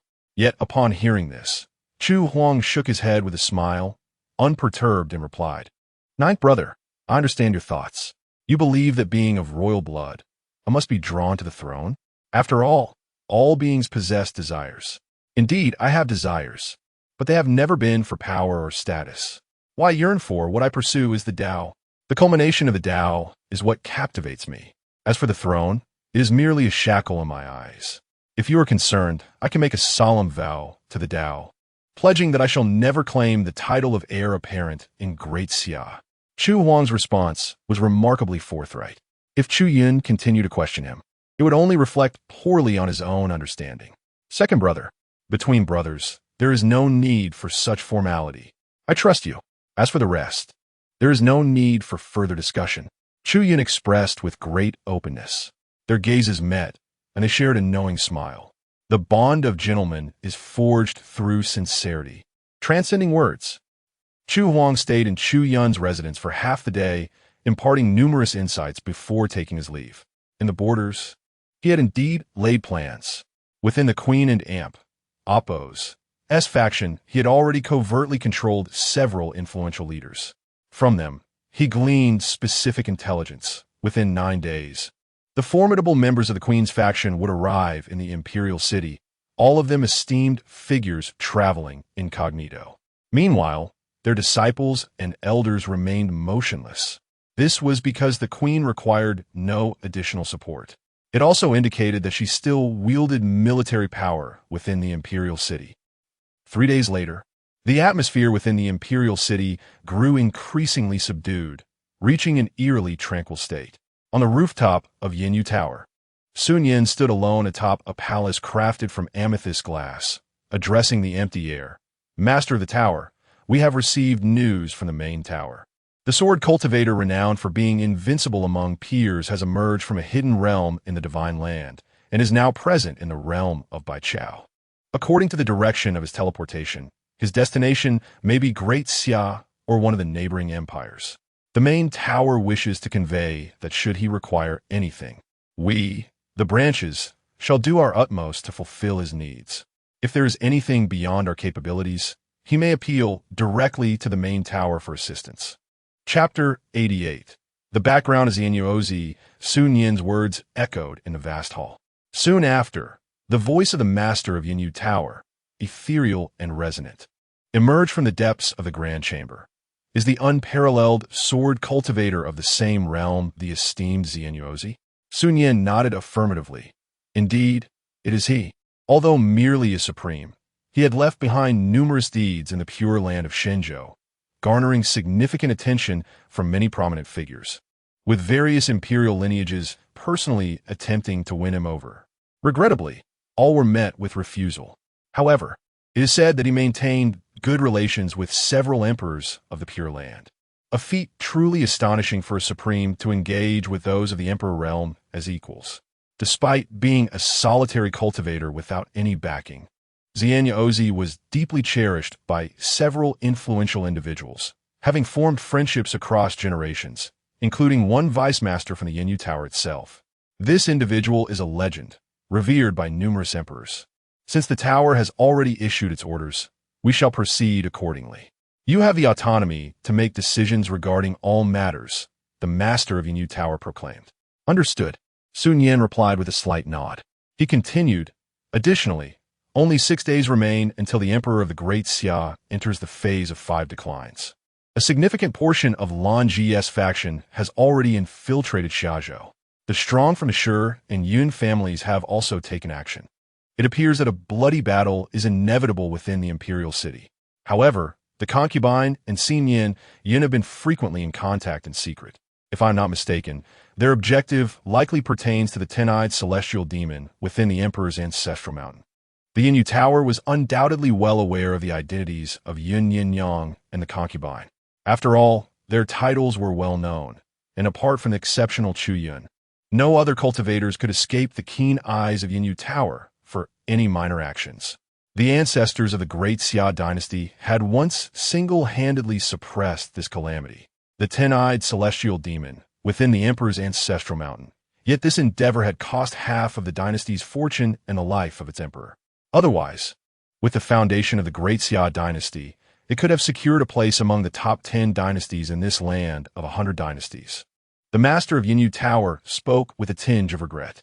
Presently, the Great Xia Dynasty ranks only in the middle tier among all dynasties in this vast land, unable even to reach the upper echelon, let alone compare with the top 10 dynasties that possess the power to establish kingship. Indeed, Sun Yin concurred. However, in my view, should Chu Yun ascend to the throne of the Great Xia, there may still be a glimmer of hope for change. Your appraisal of Chu Yun is rather unexpectedly high. My friend, have you perhaps discerned something? The master of Yinyu Tower inquired, intrigued. Sun Yin smiled faintly. It is merely intuition, a kind of instinct. I have faith in him and in my own instincts. Upon hearing this, the master of Yinyu Tower felt no need to press further. Even if Sun Yin had truly sensed something, it was clear he would not divulge any more at this moment. Very well, if there is nothing else, you may take your leave. As for matters concerning the royal family, we shall observe. Understood, Sun Yin replied before turning to depart. In the National Master's manor, there existed an underground palace shielded by arrays that could obscure all traces and perceptions. At this moment, apart from National Master Feng Tianzhong, there were a dozen figures resting within this palace, all of whom were at least at the initial stage of the Venerable Realm. Among them was Yin Rujuan, the Vice Master of the Divine Sect, as well as the Blood God Sect as Shui Xian, who had first appeared during the earlier events. Among the more than a dozen venerables, aside from Yin Rujuan and Feng Tianzhong, there were 4 at the pinnacle of the Venerable Realm: Zhou Lin, the Grand Elder of the Divine Sect; Great Xia, the Vice Master of the Corpsine Sect; Great Xia, the Vice Master of the Blood God Sect; and Qi Quan, the Master of the Sky Rift Valley. These individuals were all renowned figures within the Great Xia Dynasty. The other venerables were also affiliated with these sections. The Sky Rift Valley ranked among the top 10 forces within the Great Xia Dynasty. Although it lacked the depth of the Corpsine Sect and the Blood God Sect, its strength should not be underestimated. These individuals were clandestinely gathered in the underground palace of the National Master's manor, preparing for the impending battle in the Imperial City in 6 days. As long as the Emperor of the Great Xia was absent, their collective strength would suffice to control everything within the Imperial City. Should figures like Meng Changzhong and Azura refuse to submit, they would face death. National Master, how fares the situation within the city? Any signs of disturbance? Great Xia, the Vice Master of the Blood God Sect, stepped forward in inquiry. All remains tranquil. You need not worry. The concubine has arranged everything. When the day of action arrives, all 4 city gates will be under our control, and the entire Imperial City will become our hunting ground. For now, we simply await in peace, the National Master stated, taking a sip from a glass containing a crimson, translucent spirit wine. Great Xia of the Corpsine Sect glanced at Yin Rujuan and, noting his expression, asked, "Brother Yin, why do you appear somewhat troubled?" Feng Tianzhong and the others turned their gazes toward him as well. Yin Rujuan explained, "I have long been curious about the venerable who wielded thunderous powers at Qianlu Mountain. What is his background? We have employed the divine eye to no avail, and he has since vanished. I feel a sense of unease. If we do not clarify his identity, I cannot shake the feeling that something may go awry. Brother Yin, you are truly overthinking this. In the current situation, even if another venerable at the pinnacle were to appear, no, even 2 or 3 more, they could not thwart our plans. The decisive factor in this endeavor does not rest with the venerables," Great Xia asserted with confidence. Indeed, the infiltration of the celestial level experts has already been meticulously arranged by the Empress. Everything is foolproof. Furthermore, she holds a trump card that can turn the tides. Therefore, Brother Yin, there is no need for your concern. Kulme, let us celebrate in advance for the great victory that awaits us in this battle. From this point forward, the Great Xia Dynasty shall echo only our voices, and the likes of the Shu family shall become mere history." Feng Tianzhong raised his glass, toasting with the other venerable cultivators. Little did they know, such premature celebrations were a harbinger of misfortune. Their transgression would inevitably lead them to failure. Chapter 89. The Ancient Era, the Emperor of Heavenly Secrets. 3 days have swiftly passed. During this time, the actions of the Queen's faction have been meticulous and rigorous, with dozens of esteemed ones secretly lurking within the Imperial City. Simultaneously, the Emperor and Oppo's strategic deployment has also taken shape. Under the arrangements of the Shura Elder and Dream Changchong, the esteemed ones from the Shu family, Shui Sect, Yin family, Wang Xindao Sect, and Luo family have quietly infiltrated the Imperial City. Presently, the Imperial City appears calm on the surface, yet beneath it, tumultuous waves are surging. In the realm of the top aristocratic families of the Imperial City, the heads of the Kai and Lu families have discreetly summoned their clan members from outside to consolidate their forces in preparation for the decisive battle 3 days hence. In the residence of the second prince, Chu Huang stands in a rear courtyard, holding a message that reads, "The heavenly sovereigns of the Blood God Sect and the Corpsine Sect have arrived at the city outskirts." Chu Huang's expression turns grave as he crushes the message in his hand. Lan Ji has indeed been plotting for a long time. With the arrival of the 2 ancient figures from the Blood God Sect and the Corpsine Sect at the city's edge, it seems the elder from the Divine Sect is also nearing. If these 3 heavenly sovereigns act while my father retreats into the ancestral mountain for seclusion. They will possess enough power to upheave the imperial city. A fierce killing intent ignites in Chu Huang's eyes. Lan Ji's actions equate to a coup d'etat, betraying his father, and in a certain sense, attempting to alter the very structure of the Xia Dynasty. Unfortunately, the two heavenly sovereigns of the royal family have their own agendas. The Grand Emperor dotes on the Crown Prince, favoring Lan Ji, believing that as long as the Crown Prince ascends the throne, the power struggles could serve as a training ground for them. The other, an ancient ancestor of the royal family, remains indifferent to these matters. As long as the ruler is a descendant of the Chu family, he is unconcerned, only likely to intervene in the event of a catastrophic disaster for the Xia Dynasty. There are both advantages and disadvantages to this. The disadvantage is that the queen, Lan Ji, can plot without restraint, employing any means necessary to secure her son's position as the heir. The advantage, however, is that the power of the Xia Emperor remains unimpeded, allowing him to fully demonstrate his prowess and talent as the sovereign. Huang, you need not worry excessively. Your father has also arranged for the esteemed ones from the Shi family to come, and they will be sufficient to contend with them. If the situation spirals out of control, and even Chu Yun proves ineffective, your master can lend a hand through your body once more. A mere few ants at the heavenly manifestation realm would have been enough to frighten a multitude with a single glance in my past. A profound voice resonated within Chu Huang's mind. Master, I am not overly concerned about this matter. With your backing, Lan Ji is destined to fail. However, I am curious. How did you perceive my ninth brother's extraordinary nature? Chu Huang inquired with intrigue. The voice of his master echoed again. I have calculated his destiny. Can you guess the outcome?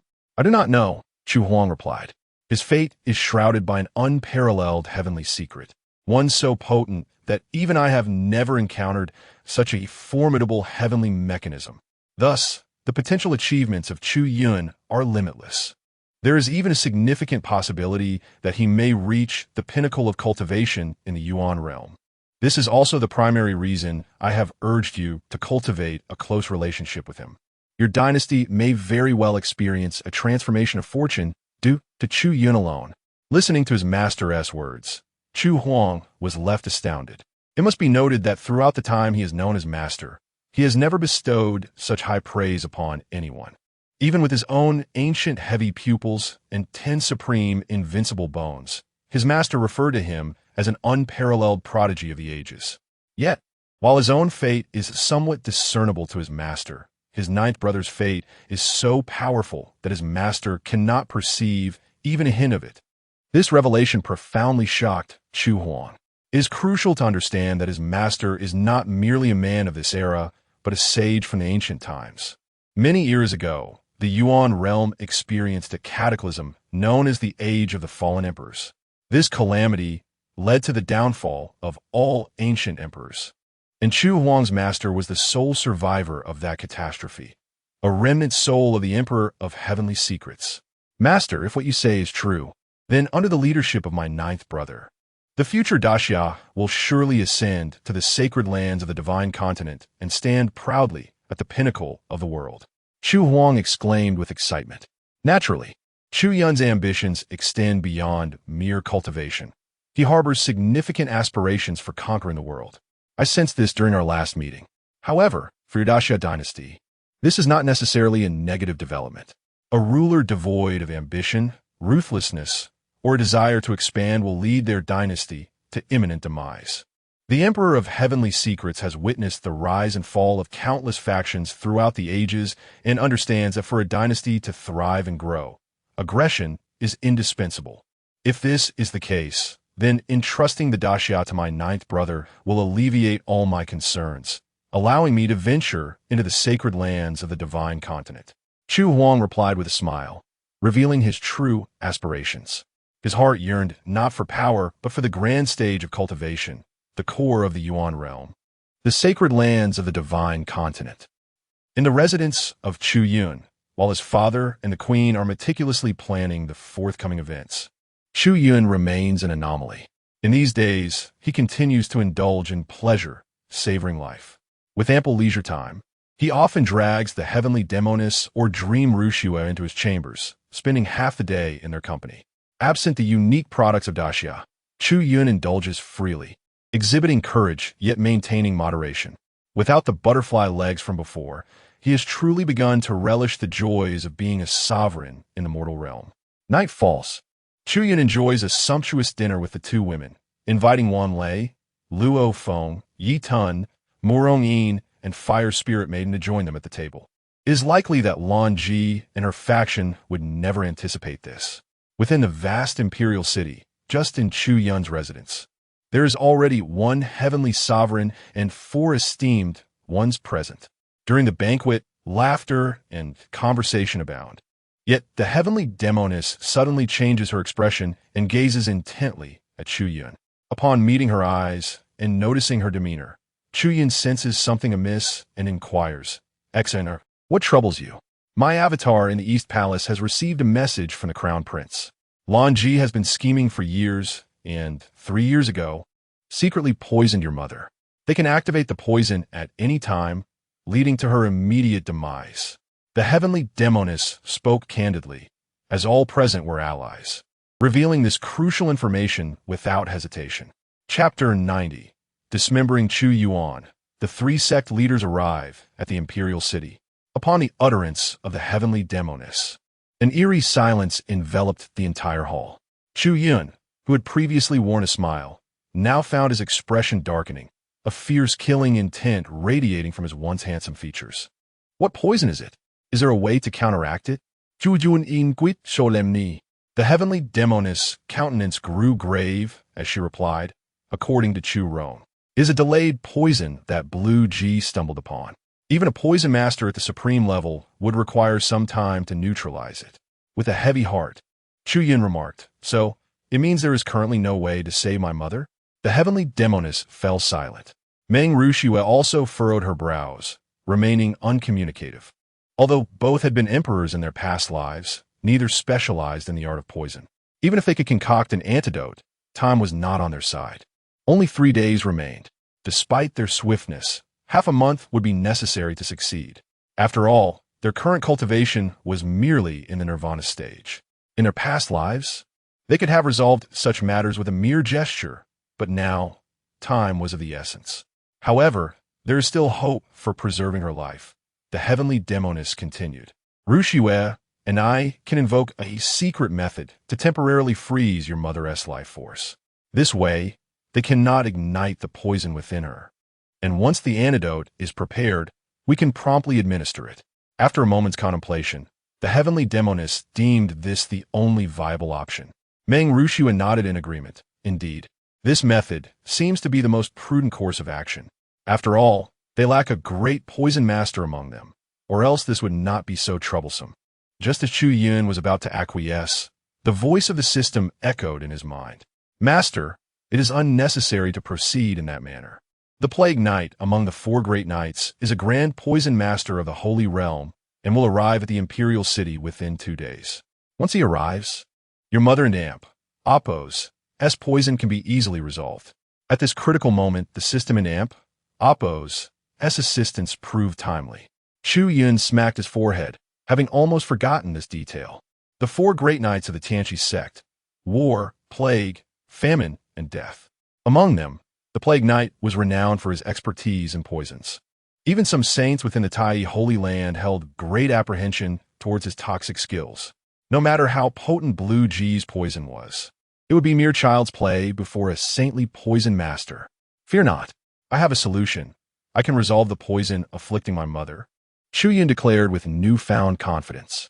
The heavenly demoness and Meng Rushua exchanged surprised glances, realizing that without the need to resort to freezing, Chu Yun could indeed cure his mother within the 3-day time frame. "Do you know a poison master?" Meng Rushua inquired. With a light chuckle, Chu Yun replied, "Not someone I know, but rather someone I possess." The 2 women and Luo Feng were momentarily taken aback.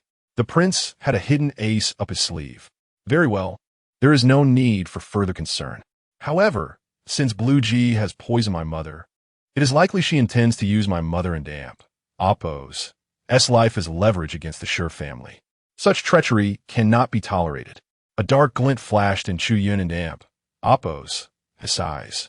My lord, shall we strike preemptively? Yi Tun queried. Chu Yun shook his head. No. Acting now would have little effect on their resolve.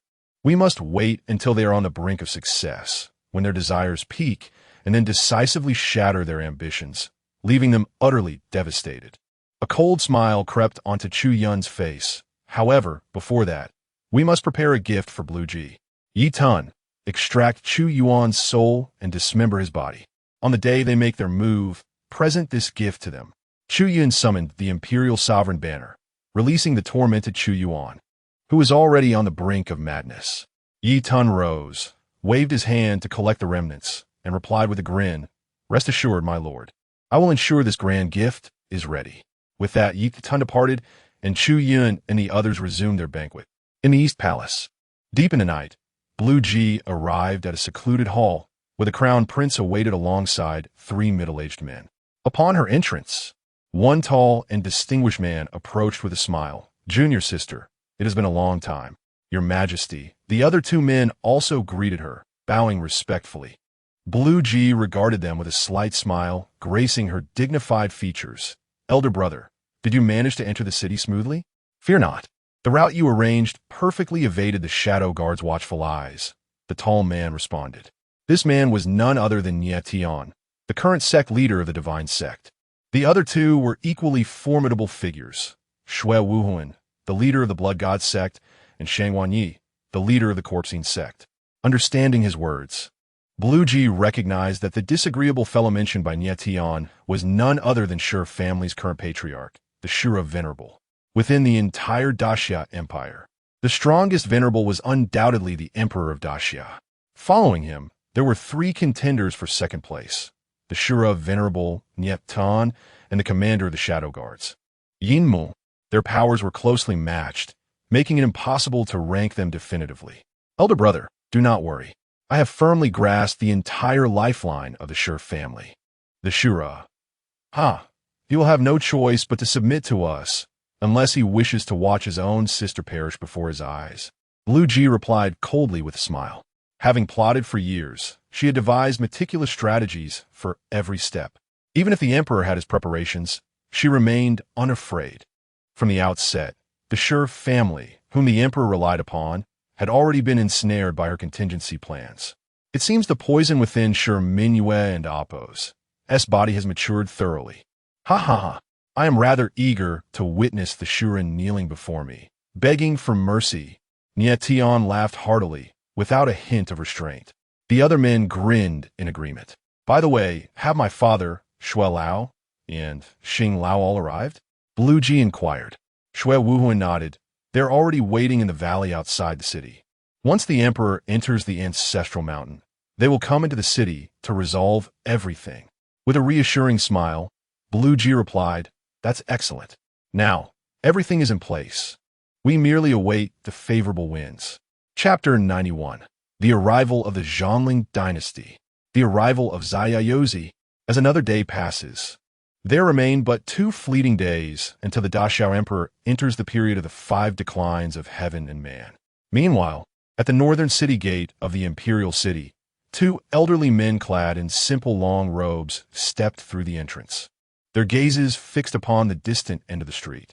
It seemed as if they could see beyond countless edifices, penetrating the palace itself, and gazing upon the towering peak at the end of the royal grounds, Mount Huangzu. Alas, such splendid scenery would soon be rendered void. One of the elders, with eyes that appeared to pierce through infinite space from the city gate, surveyed the majestic Mount Huangzu within the palace grounds in its entirety. Let's proceed. That person is likely already awaiting our arrival, spoke the other elder, his expression devoid of emotion. In an instant, the 2 figures vanished silently from the street. At the Yinyu Tower, Sun Yin sat leisurely in a chair, perusing a collection of intelligence reports. Suddenly, a senior elder hurriedly entered, presenting him with a crucial piece of information. Lord Su, this is the latest important news. Please take a look. Sun Yin accepted it, and, upon opening the document, his brow furrowed in surprise. The Zhongling Dynasty has sent envoys. 2 kings have arrived. The Daxia dynasty is truly in peril now. The elder continued, my lord. As one of the 10 great dynasties of the 100 dynasties, the Zhanling dynasty's interest in the Daxia dynasty likely revolves solely around the imperial seal that suppresses the 10-eyed demons. Chu Yun understood the intentions behind the arrival of the 2 kings from the Zhanling dynasty. Their timely appearance indicated that someone within the imperial city had tipped them off. Otherwise, their arrival would not have been so fortuitous. There exists an unwritten rule among the 100 dynasties. The 10 strongest dynasties must not interfere in the internal affairs of the others, nor provoke conflict without justification. Otherwise, they risk facing the joint sanctions of the remaining dynasties. Even if the Zhanling dynasty sought to covet the Daxia's imperial seal, they would never act overtly. Chu Yun pondered deeply, contemplating whether to discreetly inform Chu Yun of this news. However, doing so would equate to a blatant violation of Yinyu Tower's regulations. The matter concerning Chu Huang was personal and could be justified by personal loyalty, yet the situation with the Zhanling dynasty was of grave significance. The 2 scenarios were not comparable. I understand the situation. You may leave now, he instructed. Yes. After the elder departed, Chu Yun deliberated for a while before ultimately deciding to withhold much information from Chu Yun, opting instead to provide him with a vague hint. He promptly sent a message to Chu Yun. At the 8th prince's residence, Chu Hao, Chu Xinyan, and the imperial concubine Song Yiling sat in the grand hall, clearly awaiting someone. Shortly thereafter, the space within the hall tore open, and 2 figures emerged from the rift. Those same 2 elders who had entered the city earlier. Greetings, esteemed elders. Song Yiling and the others stood, clasping their fists in respect. To their astonishment, the infamous Song Laoma had indeed left behind a daughter. If it weren't for His Majesty's command for us to come personally, I would hardly have believed it, one of the elders remarked, his tone tinged with derision. A flicker of displeasure crossed Chu Hao and Appo's eyes. The condescension inherent in such words was discomforting to anyone. However, as they were in a position of seeking assistance, the group could only force smiles.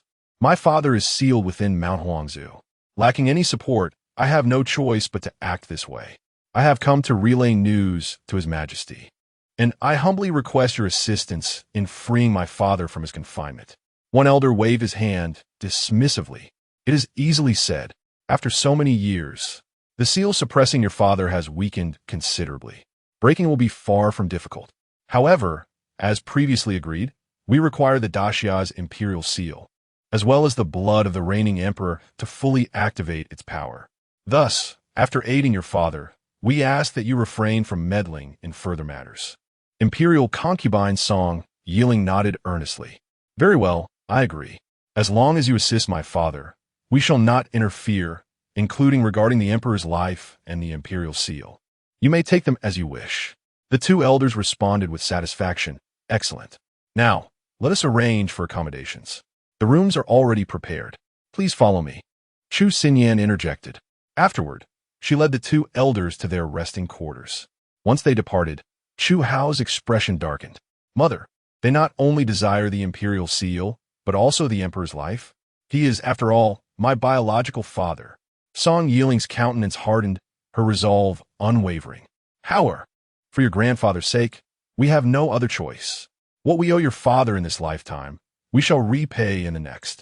We must not show even the slightest weakness now. Chu Hao's face reflected inner turmoil. Mother, but those from the Zhanling dynasty do not appear to be virtuous individuals. Can we truly trust them to help us? Lowering her head in contemplation, Song Yiling sighed deeply. There are no alternatives.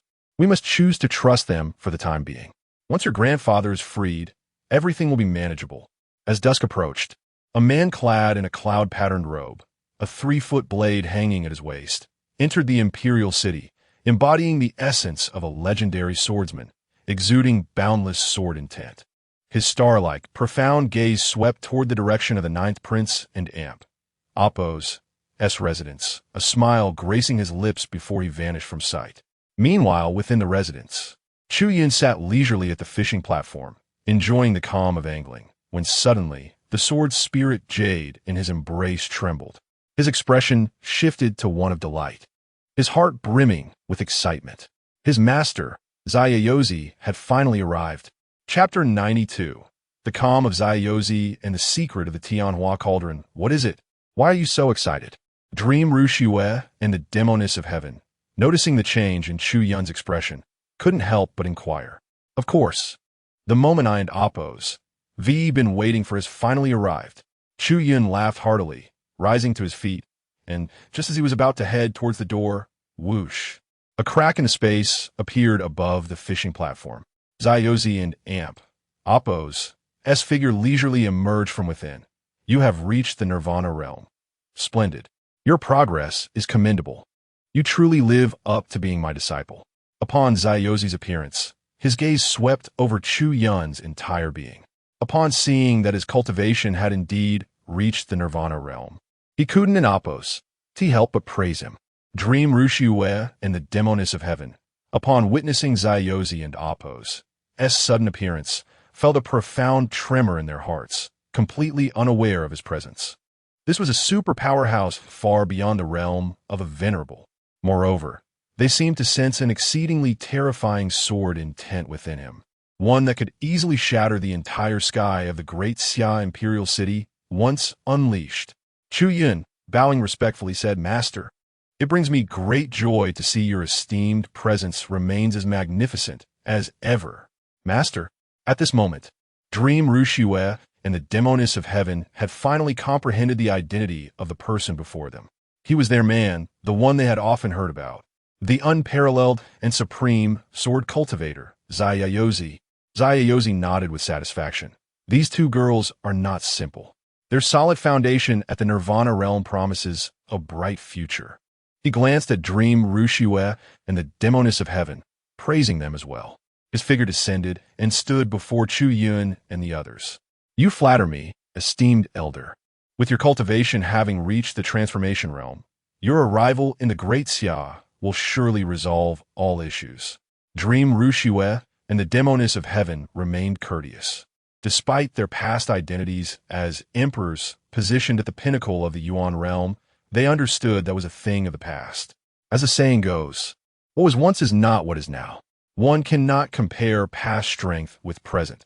Lacking the former prowess necessitates a degree of humility. Yin and Amp, Oppos, should you have any matters to discuss, speak freely with your master.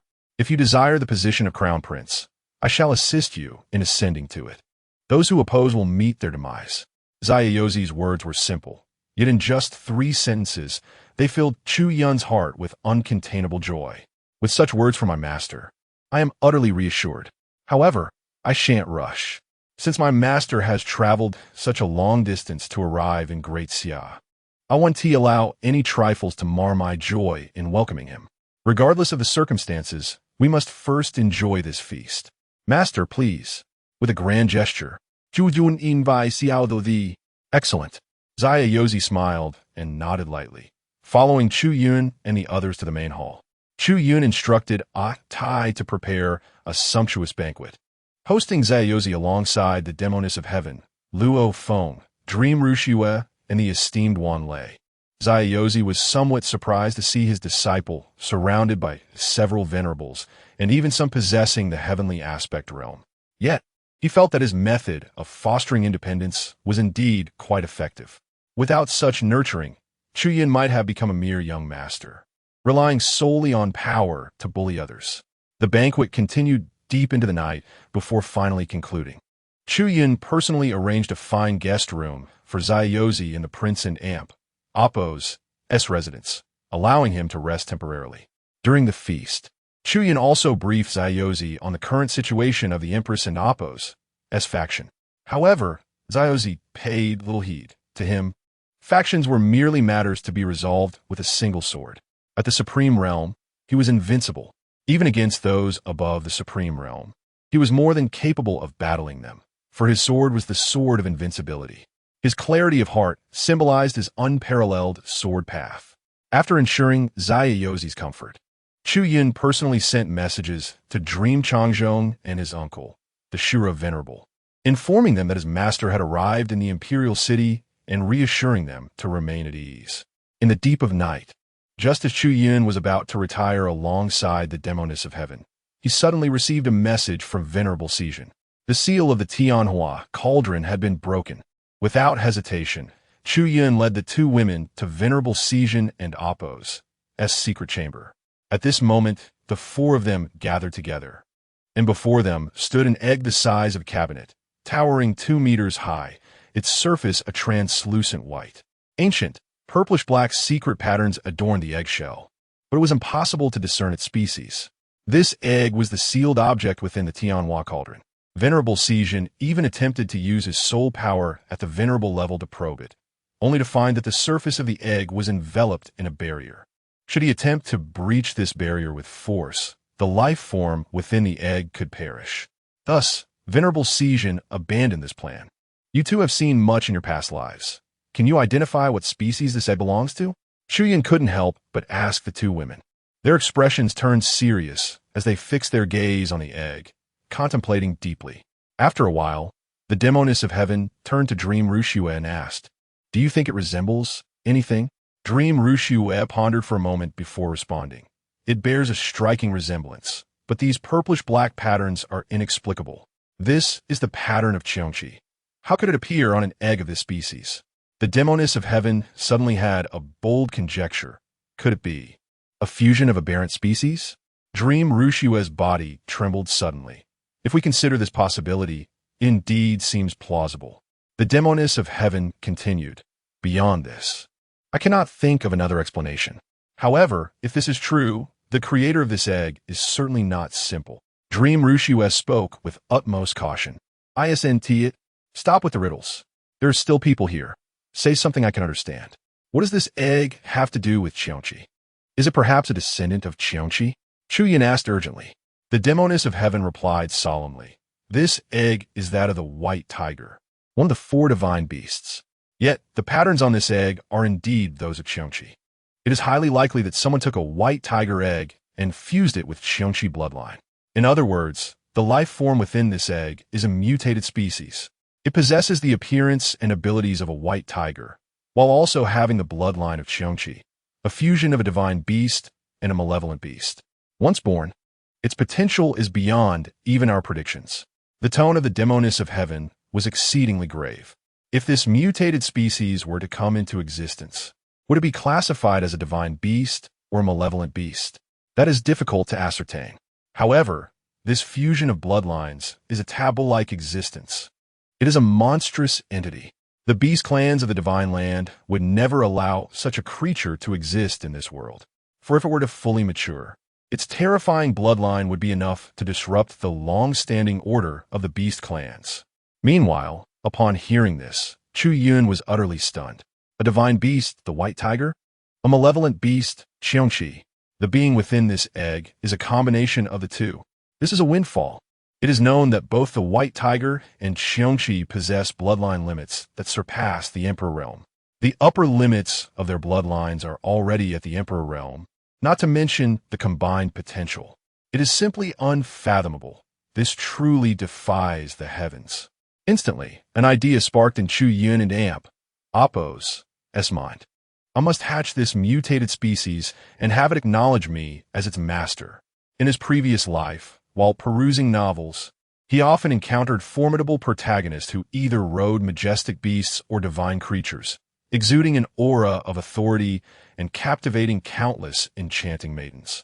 He yearned to embody such a character himself, believing that his steed must undoubtedly be a magnificent divine beast of considerable stature.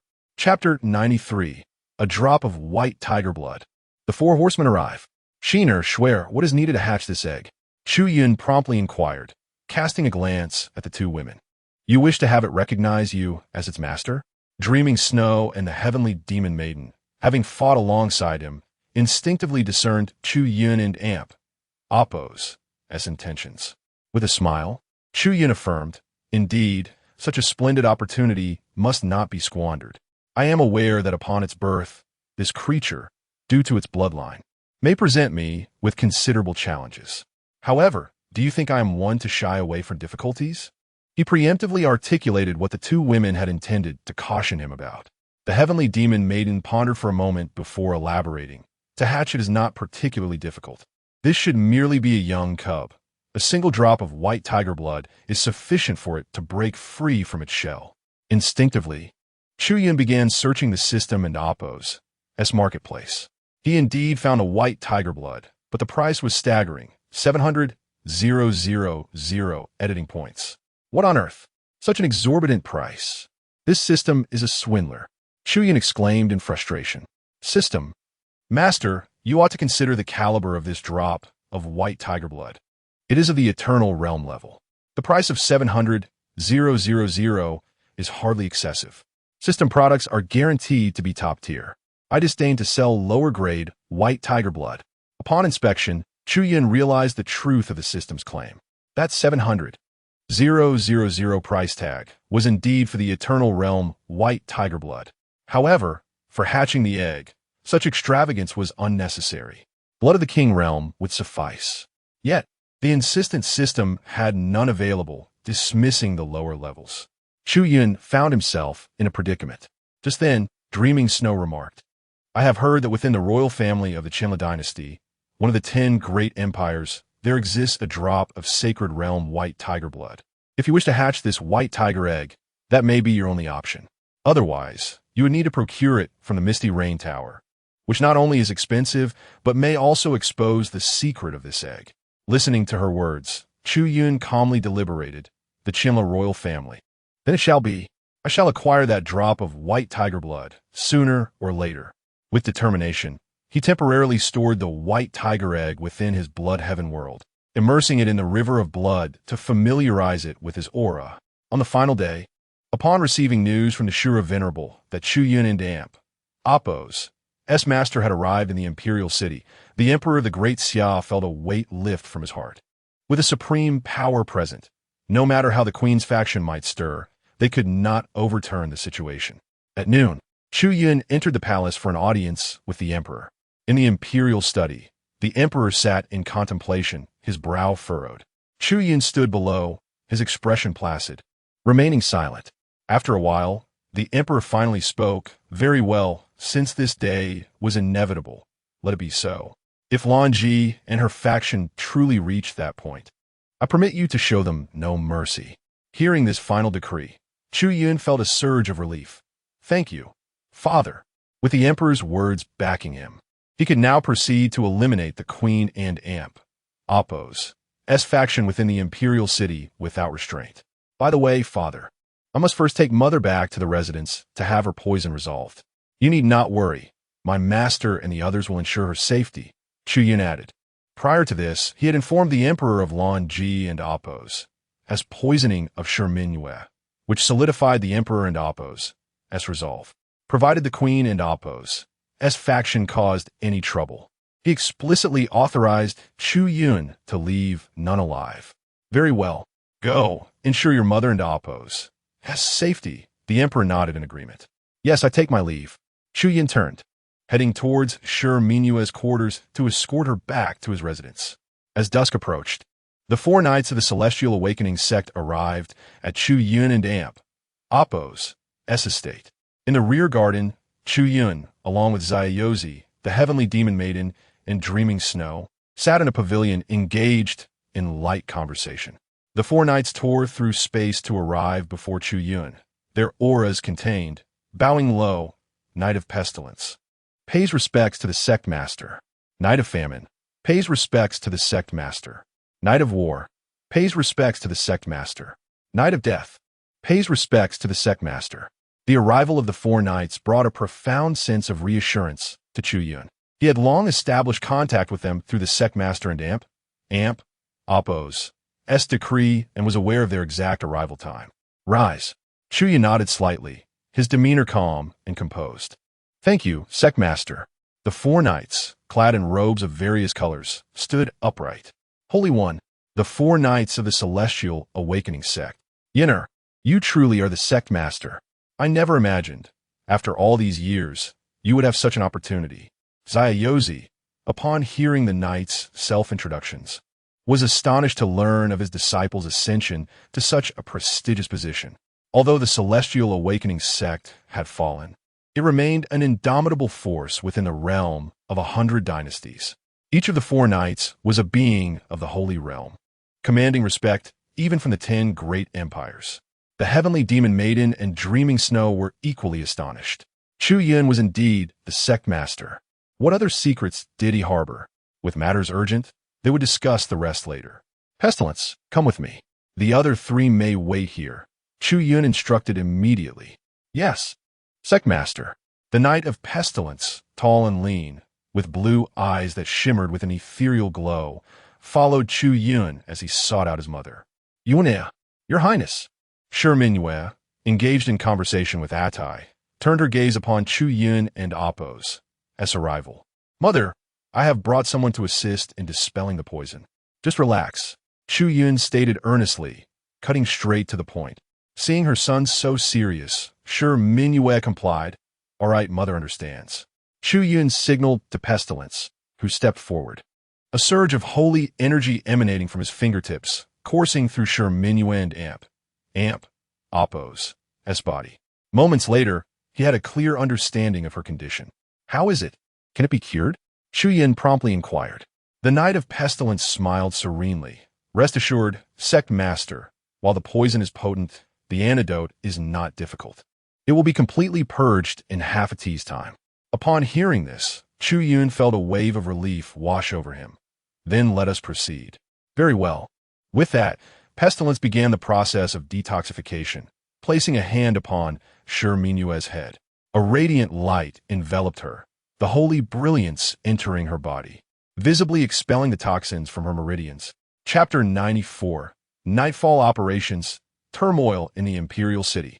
After the poison within Lady Shi was completely resolved, Chu Yun decided to have her stay at his residence. After all, it was far safer for his mother to be in his abode than in the royal palace. Returning to the palace made Chu Yun feel somewhat uneasy, especially since he had also asked the celestial demoness and Meng Ruxua to keep her company, which greatly improved Lady Shi's mood compared to her time in the palace. In the pavilion, Chu Yun, the carefree master, and the 4 knights were gathered. The chief steward of the Misty Rain Tower, Sun Yin, had sent him a message yesterday. It conveyed that many were keeping an eye on the Royal Ancestor Mountain, and even those at the supreme level could face peril. The meaning was somewhat vague, yet served as a warning. At this moment, Chu Yun spoke. The Misty Rain Tower has chosen to forewarn you. It seems you enjoy a rather amicable rapport with Sun Yin. The carefree master remarked with a hint of a smile, surprised. Chu Yun shook his head. My relationship with him is rather conventional. I cannot fathom why he would have taken the initiative to warn me. The Death Knight interjected, Master, even if other forces are eyeing the Great Xia, it poses no concern. At your command, we 4 shall fight for the Great Xia. Chu Yun was well aware of the knight's unwavering loyalty. He casually mentioned this, knowing he had 4 saints at his side. Frankly speaking, in this land of myriad dynasties, he could easily navigate without fear. After all, Sun Yin could never have known he was the master of the Heavenly Enlightenment sect. That night, atop the Misty Rain Tower, the master inquired, You mean to say that the carefree master has arrived in the Great Xia and has not left Chu Yun's residence since? Are you suggesting that this unparalleled sword cultivator traversed such a vast distance from the divine land solely for Chu Yun, the master of the tower? Although only hearing the voice without seeing the speaker, found it difficult to believe. Did Chu Yun and the carefree master truly share an acquaintance? This seemed utterly astonishing. Their relationship remained unclear, yet it was beyond doubt that the carefree master was currently at the 9th prince's residence. Master, according to the previous orders from the main tower, if the carefree master seeks us out, we shall strive to accommodate his every wish. Shall we send someone to his location now? Sun Yin inquired. No need. Such action would appear too deliberate. Moreover, our Misty Rain Tower has never made a point of proactively courting favor with others. Even if he is favored by Deputy Master Yin, it cannot set a precedent. We shall observe the situation and wait for developments. I have a foreboding that the carefree master and Appos' visit to Chu Yun may be linked to tomorrow and Appos' turmoil in the Imperial City. Ensure our people closely monitor the movements of all the major factions within the Imperial City. I require first-hand information, commanded the master of the Misty Rain Tower. Understood, master. That night, the streets of the Imperial City grew somewhat desolate. The various factions within seemed to sense an impending storm, instructing their disciples to refrain from venturing outside. At midnight, the emperor entered royal ancestor mountain just after the hour had passed. The 5 declines of heaven descended upon him, demanding his complete focus, rendering him incapable of managing any external affairs at that moment. In the National Master's residence, deep within the underground palace, National Master Feng Tianzhong, Yin Rujuan, Zhou Lin, Jiang Xie, Gui Qi, Qi Quan, and more than 10 esteemed figures gathered together. Shortly thereafter, the space within the palace tore open. The Empress, Lan Ji, accompanied by the leaders of the 3 sects, Crown Prince Chu Yun, 3rd Prince Chu Yun, and numerous guest officials under the Crown Prince's command, emerged from the void. Your Majesty, Yin Rujuan and Jiang Xie promptly led the others in bowing to Lan Ji. Please rise, Lan Ji nodded. Thank you, Your Majesty, they responded, lifting their heads. The Empress then proclaimed, half a stick of incense ago, His Majesty entered royal ancestor mountain and is wholeheartedly undergoing the 5 declines of heaven, which signifies that our operation may commence. Please give your orders, Your Majesty, the esteemed figures urged. Very well. The rival factions of the dynasty will be dealt with by several celestial lords. Your task is to control all neutral officials and consolidate their powers. We now hold dominion over the 4 city gates, and tonight, this city shall become our hunting ground. Lan Ji's invigorating declaration ignited the hearts of the esteemed figures, who were now eager to act. Yes, Yin Rujuan and the others immediately tore through space, departing the underground palace to head toward the residences of various officials. Junior sister, have the arrangements with the shadow guards been finalized? Jin Mu has yet to show himself, and we must remain vigilant against his schemes, Nian Ming reminded, standing beside her. I have mobilized the army, and Blood Old will also make an appearance. No matter how formidable Jin Mu is, he will fall before a celestial lord's hand. Let us proceed. We shall first pay a visit to the head of the Shi family and the current chancellor. Lan Ji replied confidently. The space before them tore open once more, and their figures vanished within the underground palace. Additionally, the forces aligned with the Empress in the imperial city began to receive word and mobilized. The Kai family and the Liu family gathered their forces, led by the patriarch of the Kai family and the heads of the 2 great families, setting out to seize the Yin residence. Chapter 95. The Battle of the Revered Ones. Forces emerge. In the 9 Princes' mansion, Chu Yun sat in the hall, engaged in a game of chess with the carefree master, Xia Yozi. Tian Mo Nu, Meng Rushue, and the 4 knights were seated beside them. They have made their move. The main forces of the Revered Ones are targeting the residences of the high officials. The Empress has taken people into the palace to find your uncle. Their agents are stationed at all 4 city gates, Tian Mo Nu declared, her doppelganger accompanying the Empress throughout. Listening to this while still focused on his chess game, Chu Yun maintained an unperturbed expression. He had long been prepared for such an eventuality. Holding a chess piece, a faint smile graced his lips as he pondered for a moment before making his move. Let the game commence. This city shall be lively tonight. At the Yin residence, the entire estate was suddenly surrounded by thousands of people, led by the revered elder of the Kai family and the heads of the Kai and Liu families. Yin Ding, Yin Song, today marks the end of your Yin family, Kai Yongming proclaimed, wielding his spiritual sword, the aura of nirvana radiating from him as he soared above, surveying the Yin mansion with disdain. Yin Ding and Fong Zili, alongside the senior members of the Yin family, flew out to confront them directly. The elder of the Kai family narrowed his eyes, looking down on Yin Ding and the others. The Yin family has truly deteriorated. With such poor vision, it is your hands that will lead to its ruin today. In response, Yin Ding coldly laughed. Elder Kai, you have placed such a heavy accusation upon me, a hat I cannot wear. Whether my Yin family will face calamity tonight, I cannot say. However, you certainly will. As soon as Yin Ding finished speaking, the Tianbao, revered one, descended from the sky, standing upon the clouds beside them, exuding a profound aura that pressed down upon the surroundings. Tianbao, revered one, you have allied with Chu Yun, the elder of the Kai family remarked, his brow furrowing at the sight of the Tianbao, revered one. A wise man knows when to bend. Is it not reasonable for my Tianbao pavilion to make a correct choice? The Tianbao revered one replied with a faint smile. Foolish. Tianbao, do you think you can thwart us alone? Should you dare to intervene, the Empress's remaining forces will rush here without delay. You will surely perish. The elder the Kai family threatened. The Tianbao revered one merely smiled in silence. Suddenly, a thunderous roar erupted in the space where the Kai elder stood, obliterating his protective barrier and ensnaring him in a net of golden lightning. What? Battle-revered body. The Kai elder was taken aback, immediately attempting to summon his battle-revered body for defense. However, before his battle-revered body could manifest, a terrifying explosion reduced his physical form to a mist of blood. His soul was severely injured, and he was engulfed in panic. In the next instant, a rough, lightning-infused hand reached through the fabric of space and seized him, rendering the Kai elder's soul defenseless. Tianzuan. The elder's final words echoed as the thunderous Tianzuan stepped forth from the void and, with a single palm, hurled the terrified soul into the gaping maw of the Night Devourer. Night Devourer swallowed hungrily and grinned, though a bit aged. At least he lived long enough to suffice. The Tianbao revered one found himself speechless. My son is lying, and here you are tasting wine?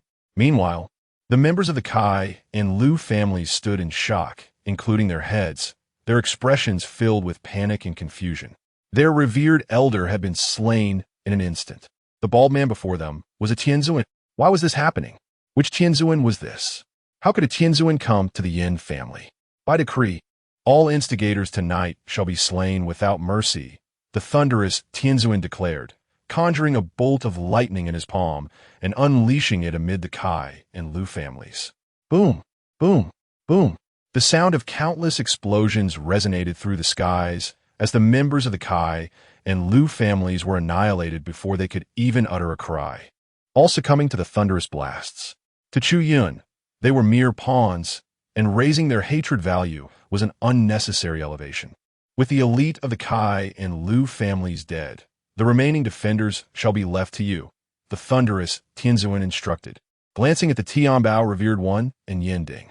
Yes, Yin Ding and the others replied respectfully, not daring to act with impunity in the presence of a Tianzuan. Soon after, the thunderous Tianzuan and Night Devourer departed, while the Tianbao revered one and the others began their assault on the Kai and Lu families. At the Ministry of War, Yin Rujuan personally led two revered beings of the divine sect to forcibly seize control of the Minister of War. However, midway, a storm of battle reverence struck between the three of them. Reacting swiftly, the trio evaded the onslaught and turned their gazes towards the source.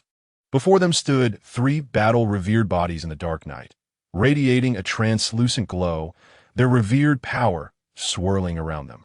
Yin Rujuan, in such a hurry? You were similarly hasty in Qingzhou, evading the clan leader and leaving him disappointed, remarked a tall, slender elder clad in a blue robe, standing atop a blue battle-revered body. This was none other than the grand elder of the Shi family, Shi Quan. The other two were also revered beings of the Shi family. 3 against 3, a near-equal match between the divine sect and the Shi family. You have indeed come. It seems the emperor was truly prepared, Yin Rujuan noted, his brow furrowing slightly, though it was within his expectations. Since you are aware, why not surrender? Shi Quan commanded from atop the battle-revered body. Ha ha! Surrender? Let me be frank. Even if the emperor has made arrangements, it cannot deter us. Kill, Yin Rujuan ordered, and the 3 battle-revered bodies manifested simultaneously. The 6 battle-revered bodies appeared against the backdrop of the night sky, their revered powers condensing before them, morphing into various terrifying attacks as they clashed in a fierce battle. Boom! Boom! Boom!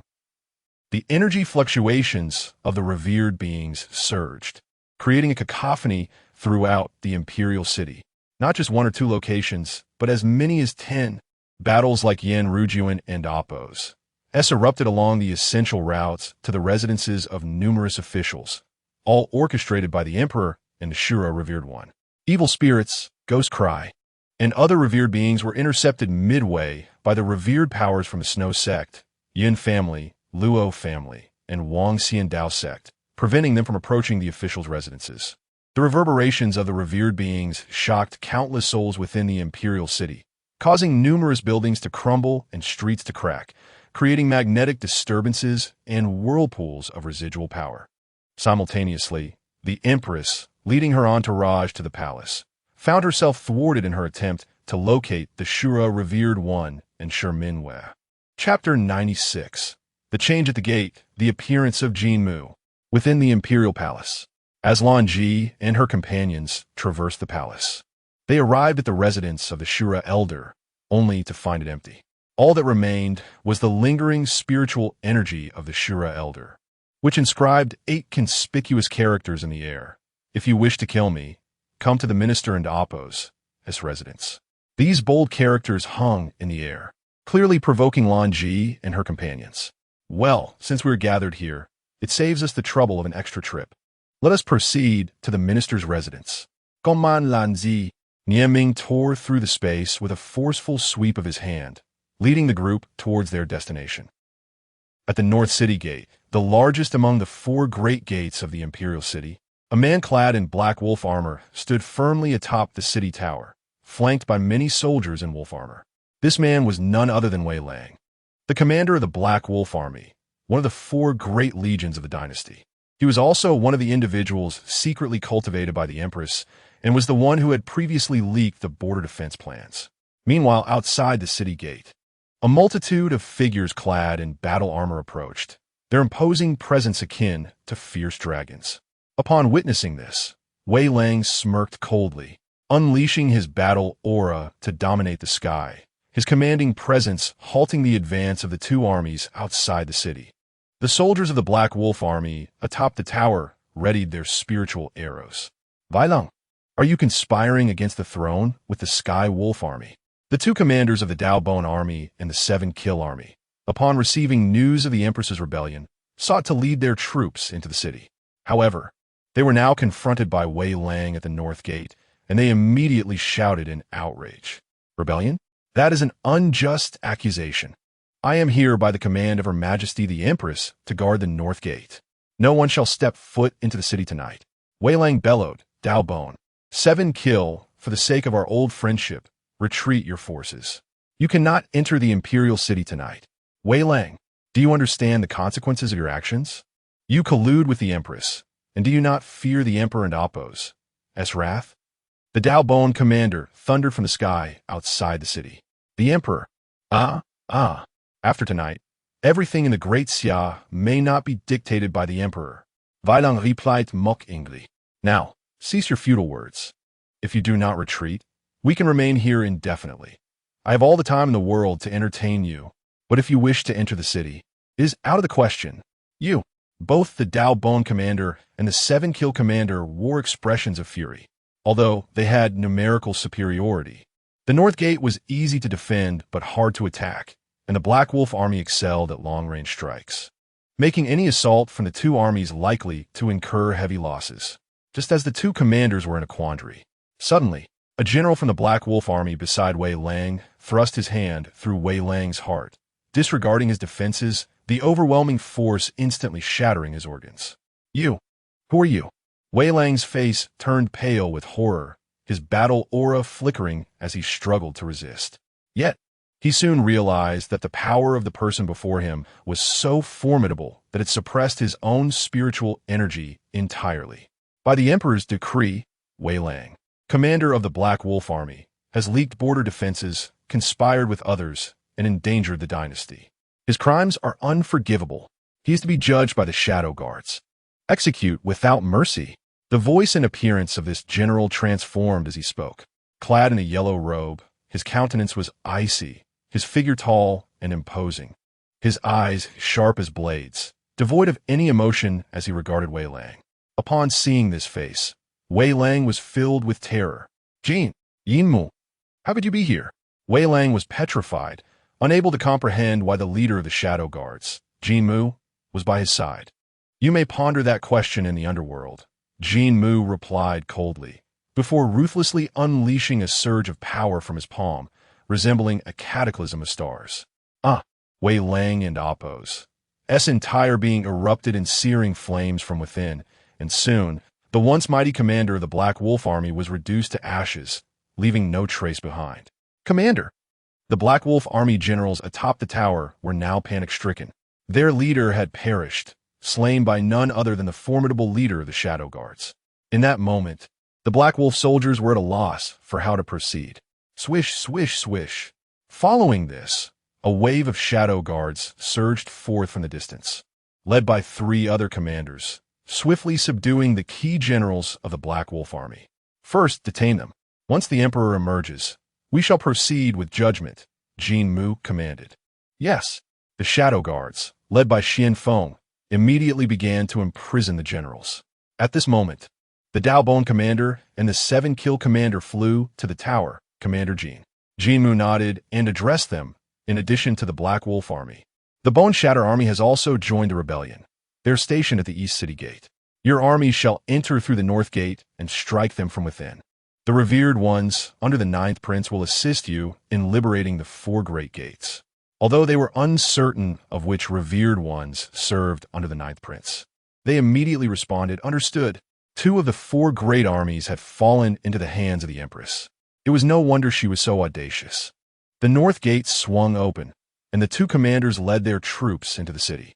Chu Yun dispatched Fire Spirit Maiden, Morong Yin, and revered Si Zhen to the other 3 gates, coordinating with the 2 armies to reclaim control of all 4 great gates.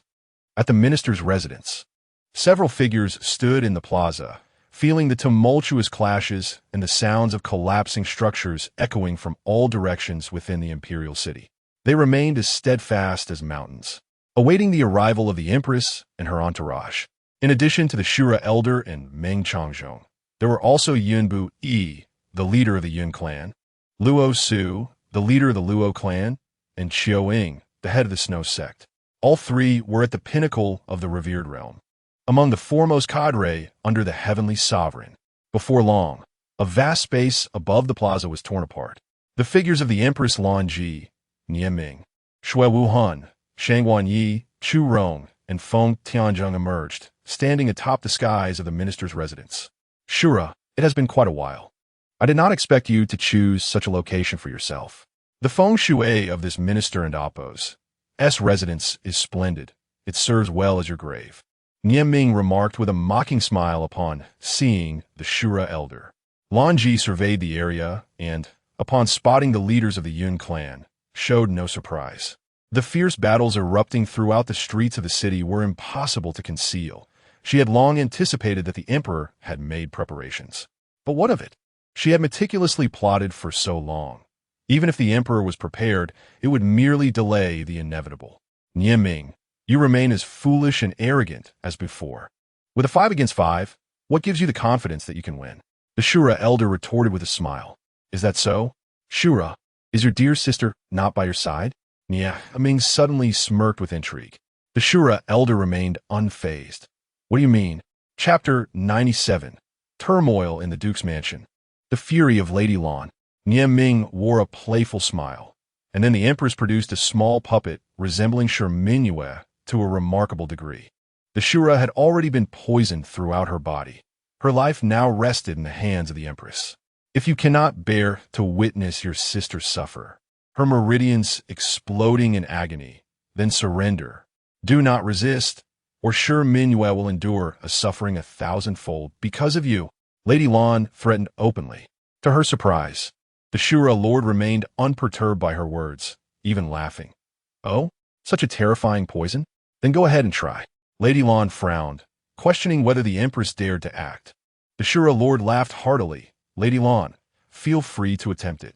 Seeing this, Lady Lan acted decisively, channeling her power into the puppet and Appo's arms, triggering the poison in Mingyue's limbs. However, in the next instant, an astonishing event unfolded.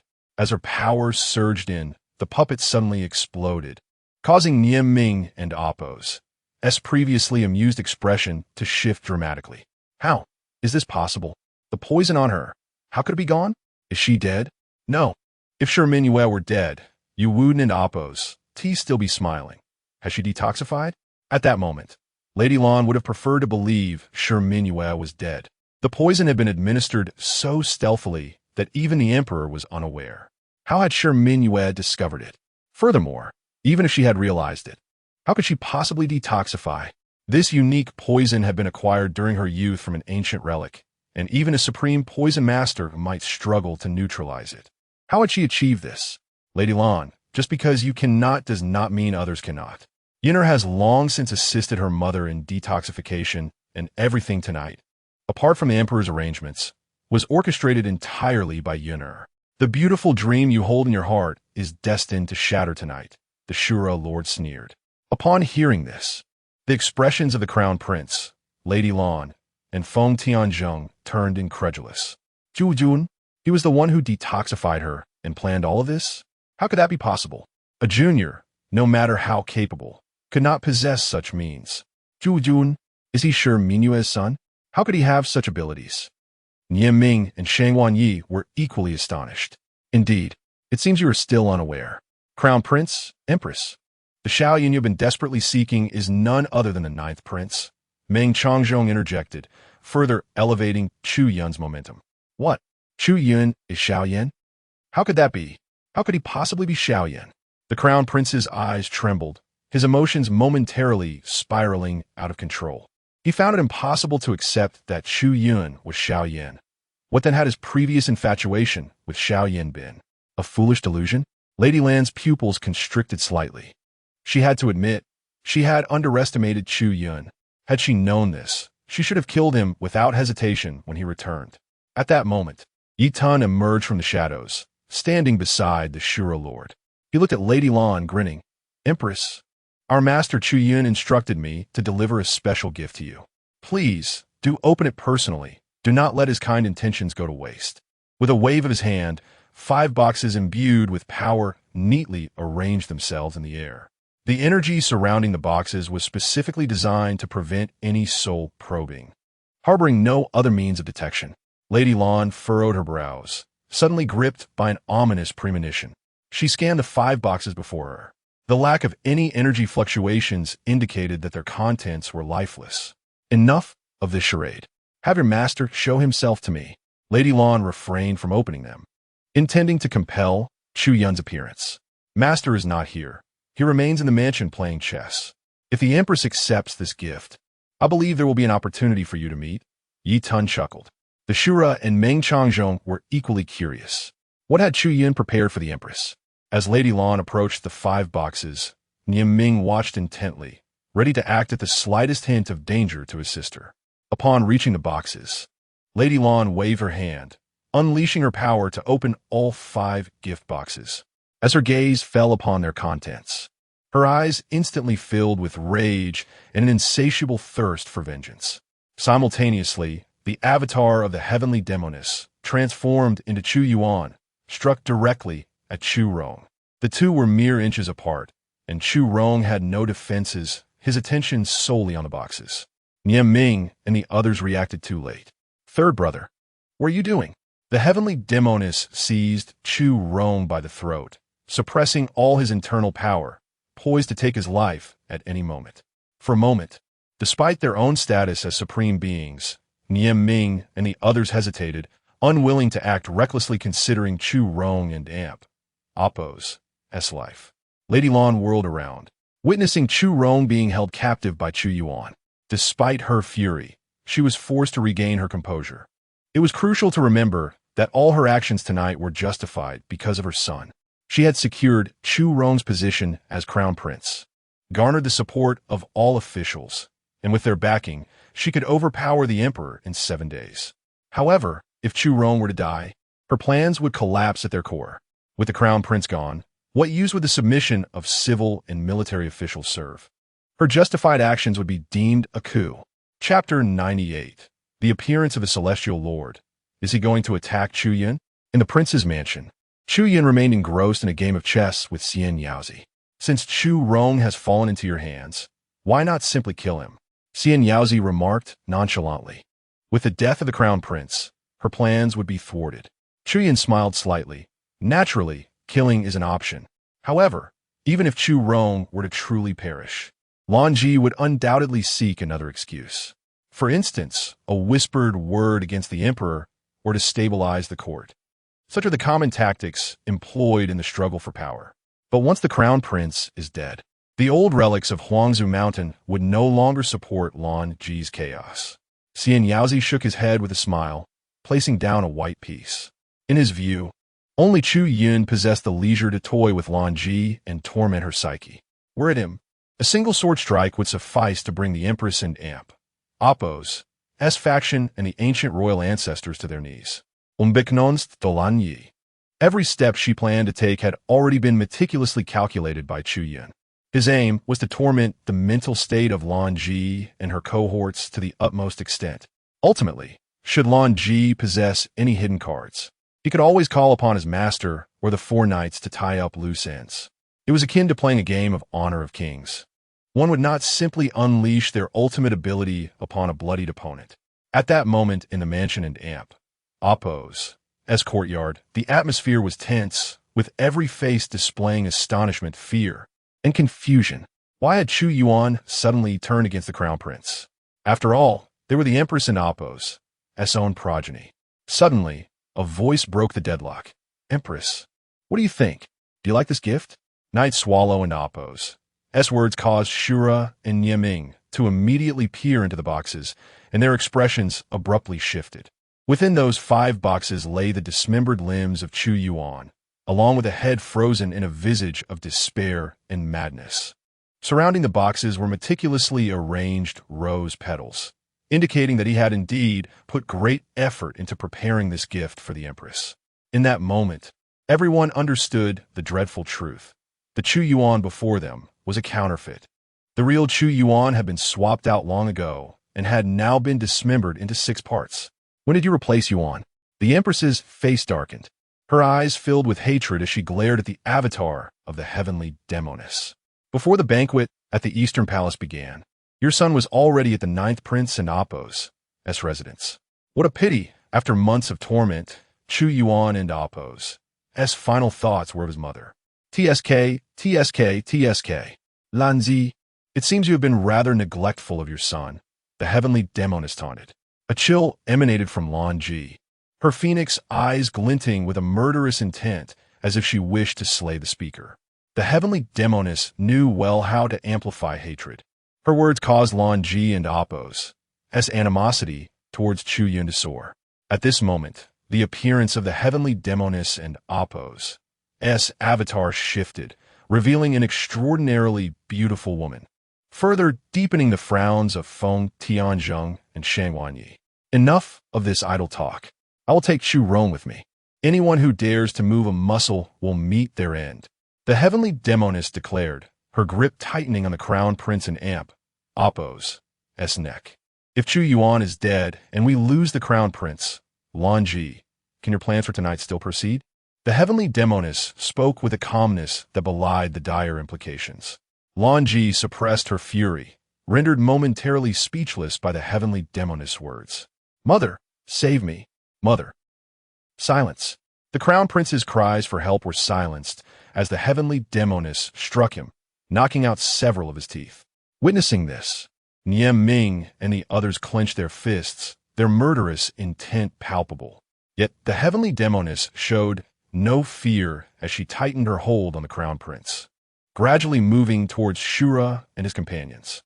Suddenly, a vast expanse of void collapsed, engulfing the heavenly demoness in a terrifying black radiance that rendered her immobile. This force surpassed even the realm of the esteemed. Meanwhile, from the collapsing void emerged an elder clad in purple robes, exuding a monumental aura. With a single palm strike, he aimed to obliterate the heavenly demoness. "Ah, blue old monster, it seems you can no longer conceal yourself." Another figure emerged from the void, bearing a striking resemblance to Shura. Upon his arrival, he stood protectively before the heavenly demoness, shattering the oppressive force with a single step and countering the purple-robed elder's attack with a punch. The collision of their energies resulted in a tremendous explosion, sending both combatants staggering back. Fortunately, this newly arrived elder shielded the heavenly demoness, safely escorting Chu Rong to the side of Shura and his companions. Father, father. Both Shura and Lan Ji spoke simultaneously. The other esteemed figures from both factions offered a slight bow. Celestial Lord. The purple-robed elder was none other than the old patriarch of the divine sect, Lan Shang, while the elder resembling Shura was none other than the patriarch of the Shi clan, Chu Yun and Appo's grandfather, Shi Qinshan. Lan Shang raised his hand, and though he did not attempt to reclaim the crown prince, his expression revealed a hint of displeasure. Just you alone? The other two should not hide themselves any longer. Step forth. Lan Shang's gaze fell upon Shi Qinshan, his pupils darkening as he spoke coldly. In that case, we shall not stand on ceremony. As if in response to his words, two void gates materialized beside Shi Qinshan. An elder and an elderly woman emerged, exuding an overwhelming force of the celestial realm, capable of reducing the entire mansion to ashes in an instant. Cloud Clan's Yun Jinao and Snow Sect's Gong Sunjun. The Emperor has certainly prepared quite a few surprises. You three old geezers have secretly come to the Imperial City for tonight's events, haven't you? Lan Shang remarked, eyeing the trio before him. All four were figures of the celestial realm, yet Yun Jin and Appo's Ao and Gong Sunjun were in the early stages, while both Lan Shang and Shi Qinshan had reached the late stages. However, with the current 3-1 situation, Lan Shang had little hope of victory. What Shui Tong and Xing Chun? Are you not summoning them? Do you plan to take us on 3 against 1? Shi Qinshan scoffed. The names he mentioned belonged to the celestial lords of the Blood God sect and the Corpsine sect. At that moment, a faint smile appeared on Lan Shang and Appo's otherwise grim face. Those two have already gone to seek your precious grandson. As for me, Shi Qinshan, who told you that we have only 3 celestial lords on our side? Upon hearing this, Shi Qinshan's brow furrowed deeply. Beneath the moonlit night, 2 figures emerged.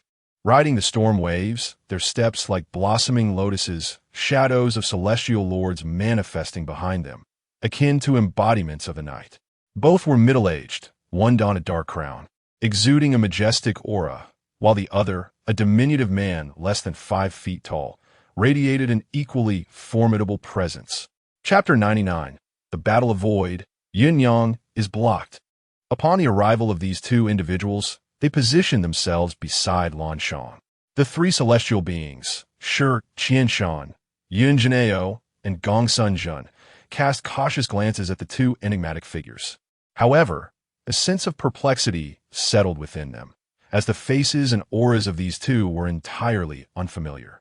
This prompted a shared speculation among them. Outsiders. Outsiders? Shi Qinshan furrowed his brow, unable to contain his thoughts. Indeed, Shi Qinshan. These 2 friends hail from the sacred land. I have specifically invited them to assist us. With this in mind, it appears that the advantage tonight lies with us. Lan Shang replied with a cold smile. At this moment, the celestial beings on the field were evenly matched, 3 against 3. However, the 2 celestial beings from the sacred land were evidently more powerful than Gong Sunjun and Yun Jinao, standing on par with Shi Qinshan and his companions. Thus, it became clear that the Shura sovereign side was at a disadvantage. Moreover, it was crucial to note that 2 celestial beings had already set off for the residence of the 9th prince. With the involvement of these 2 celestial beings, Lan Ji believed that even if Chu Yun possessed some extraordinary means, he would have no choice but to surrender. Do not rejoice too soon. Lan Ji, do not forget that your son is still in my grasp. The demoness spoke coldly, tightening her grip around the prince's neck. Lan Ji's eyes darkened. The prince's capture by the demoness was indeed a troublesome affair. Yet, at this moment, she felt a semblance of confidence. If you dare to harm Rong'er, then Chu Yun shall perish. The 2 celestial beings from the Blood God sect and the Corpsine sect are likely nearing Chu Yun and Appo's residence. Should you dare to lay a finger on Rong'er, I guarantee that Chu Yun will suffer tenfold. Lan Ji retorted fiercely. Shi Qinshan cast a glance at the demoness, a flicker of concern for his yet-to-be-seen grandson evident in his eyes. Just then, the Shura sovereign approached him and whispered a few words in his ear. Instantly, the worry in Shi Qinshan's deep gaze dissipated, replaced by astonishment and exhilaration. Damn it! There's a supreme being in my grandson's residence. Why should I worry at all? Hearing this, the demoness chuckled softly. Lanji, do you believe that Chu Yun will face any danger at home? On the contrary, you do not understand me. My greatest fear in life is threats. Suddenly, the body and soul of Prince Chu Rong erupted, leaving behind no trace. It was a shocking turn of events. Lanji and Nie Ming were momentarily taken aback. How dare she?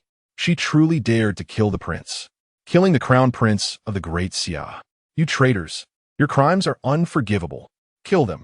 Lanji's face was a mask of sorrow and fury, quickly shifting her justification. Now, she had no choice but to use her son's identity as the crown prince of the Great Xia to justify the slaughter of these individuals. Nie Ming and Feng Tianzheng glared at the demoness like wolves, unleashing their power like cannon fire. Shi Qianshan waved his hand to quell their assault, while Lan Shang and the other two celestial beings lunged forward. Today, your Shi family must pay for my grandson and Appo's life. Oof. Shi Qianshan snorted coldly, his hand outstretched as immense celestial power surged like a river into the void, causing the entire residence to collapse. In an instant, everyone within the residence found themselves in the void. The 6 celestial beings twisted and turned, battling fiercely, having already retreated hundreds of miles into the void. Engaged in intense combat, 6 celestial beings manifested in the void, their forms towering over the battle beings, embodying a myriad of overwhelming killing techniques as they engaged in fierce warfare amidst the void. In the midst of it all, the Shura sovereign, Yun Bai, Meng Changzhong, and others clashed with Nie Ming, Shang Wanyi, and Lan Ji, engaged in a brutal struggle. A multitude of battle beings, resembling vast star clouds, filled the area, with countless waves of celestial power surging back and forth, each release causing the materials within the void to explode anew. The clash of power was akin to meteors crashing into the ocean, creating immense tidal waves in the void. In the midst of this chaos, only the demoness Avatar remained in the Nirvana realm. She was unable to contribute much, intending to flee the void. However, Shang Wanyi, the leader of the Corpsine sect, employed a myriad of strategies. While battling the Snow sect and Appo's leader Xiaoying, he also controlled an early-stage puppet of the celestial realm, sealing the entrance to the void and pursuing the demon.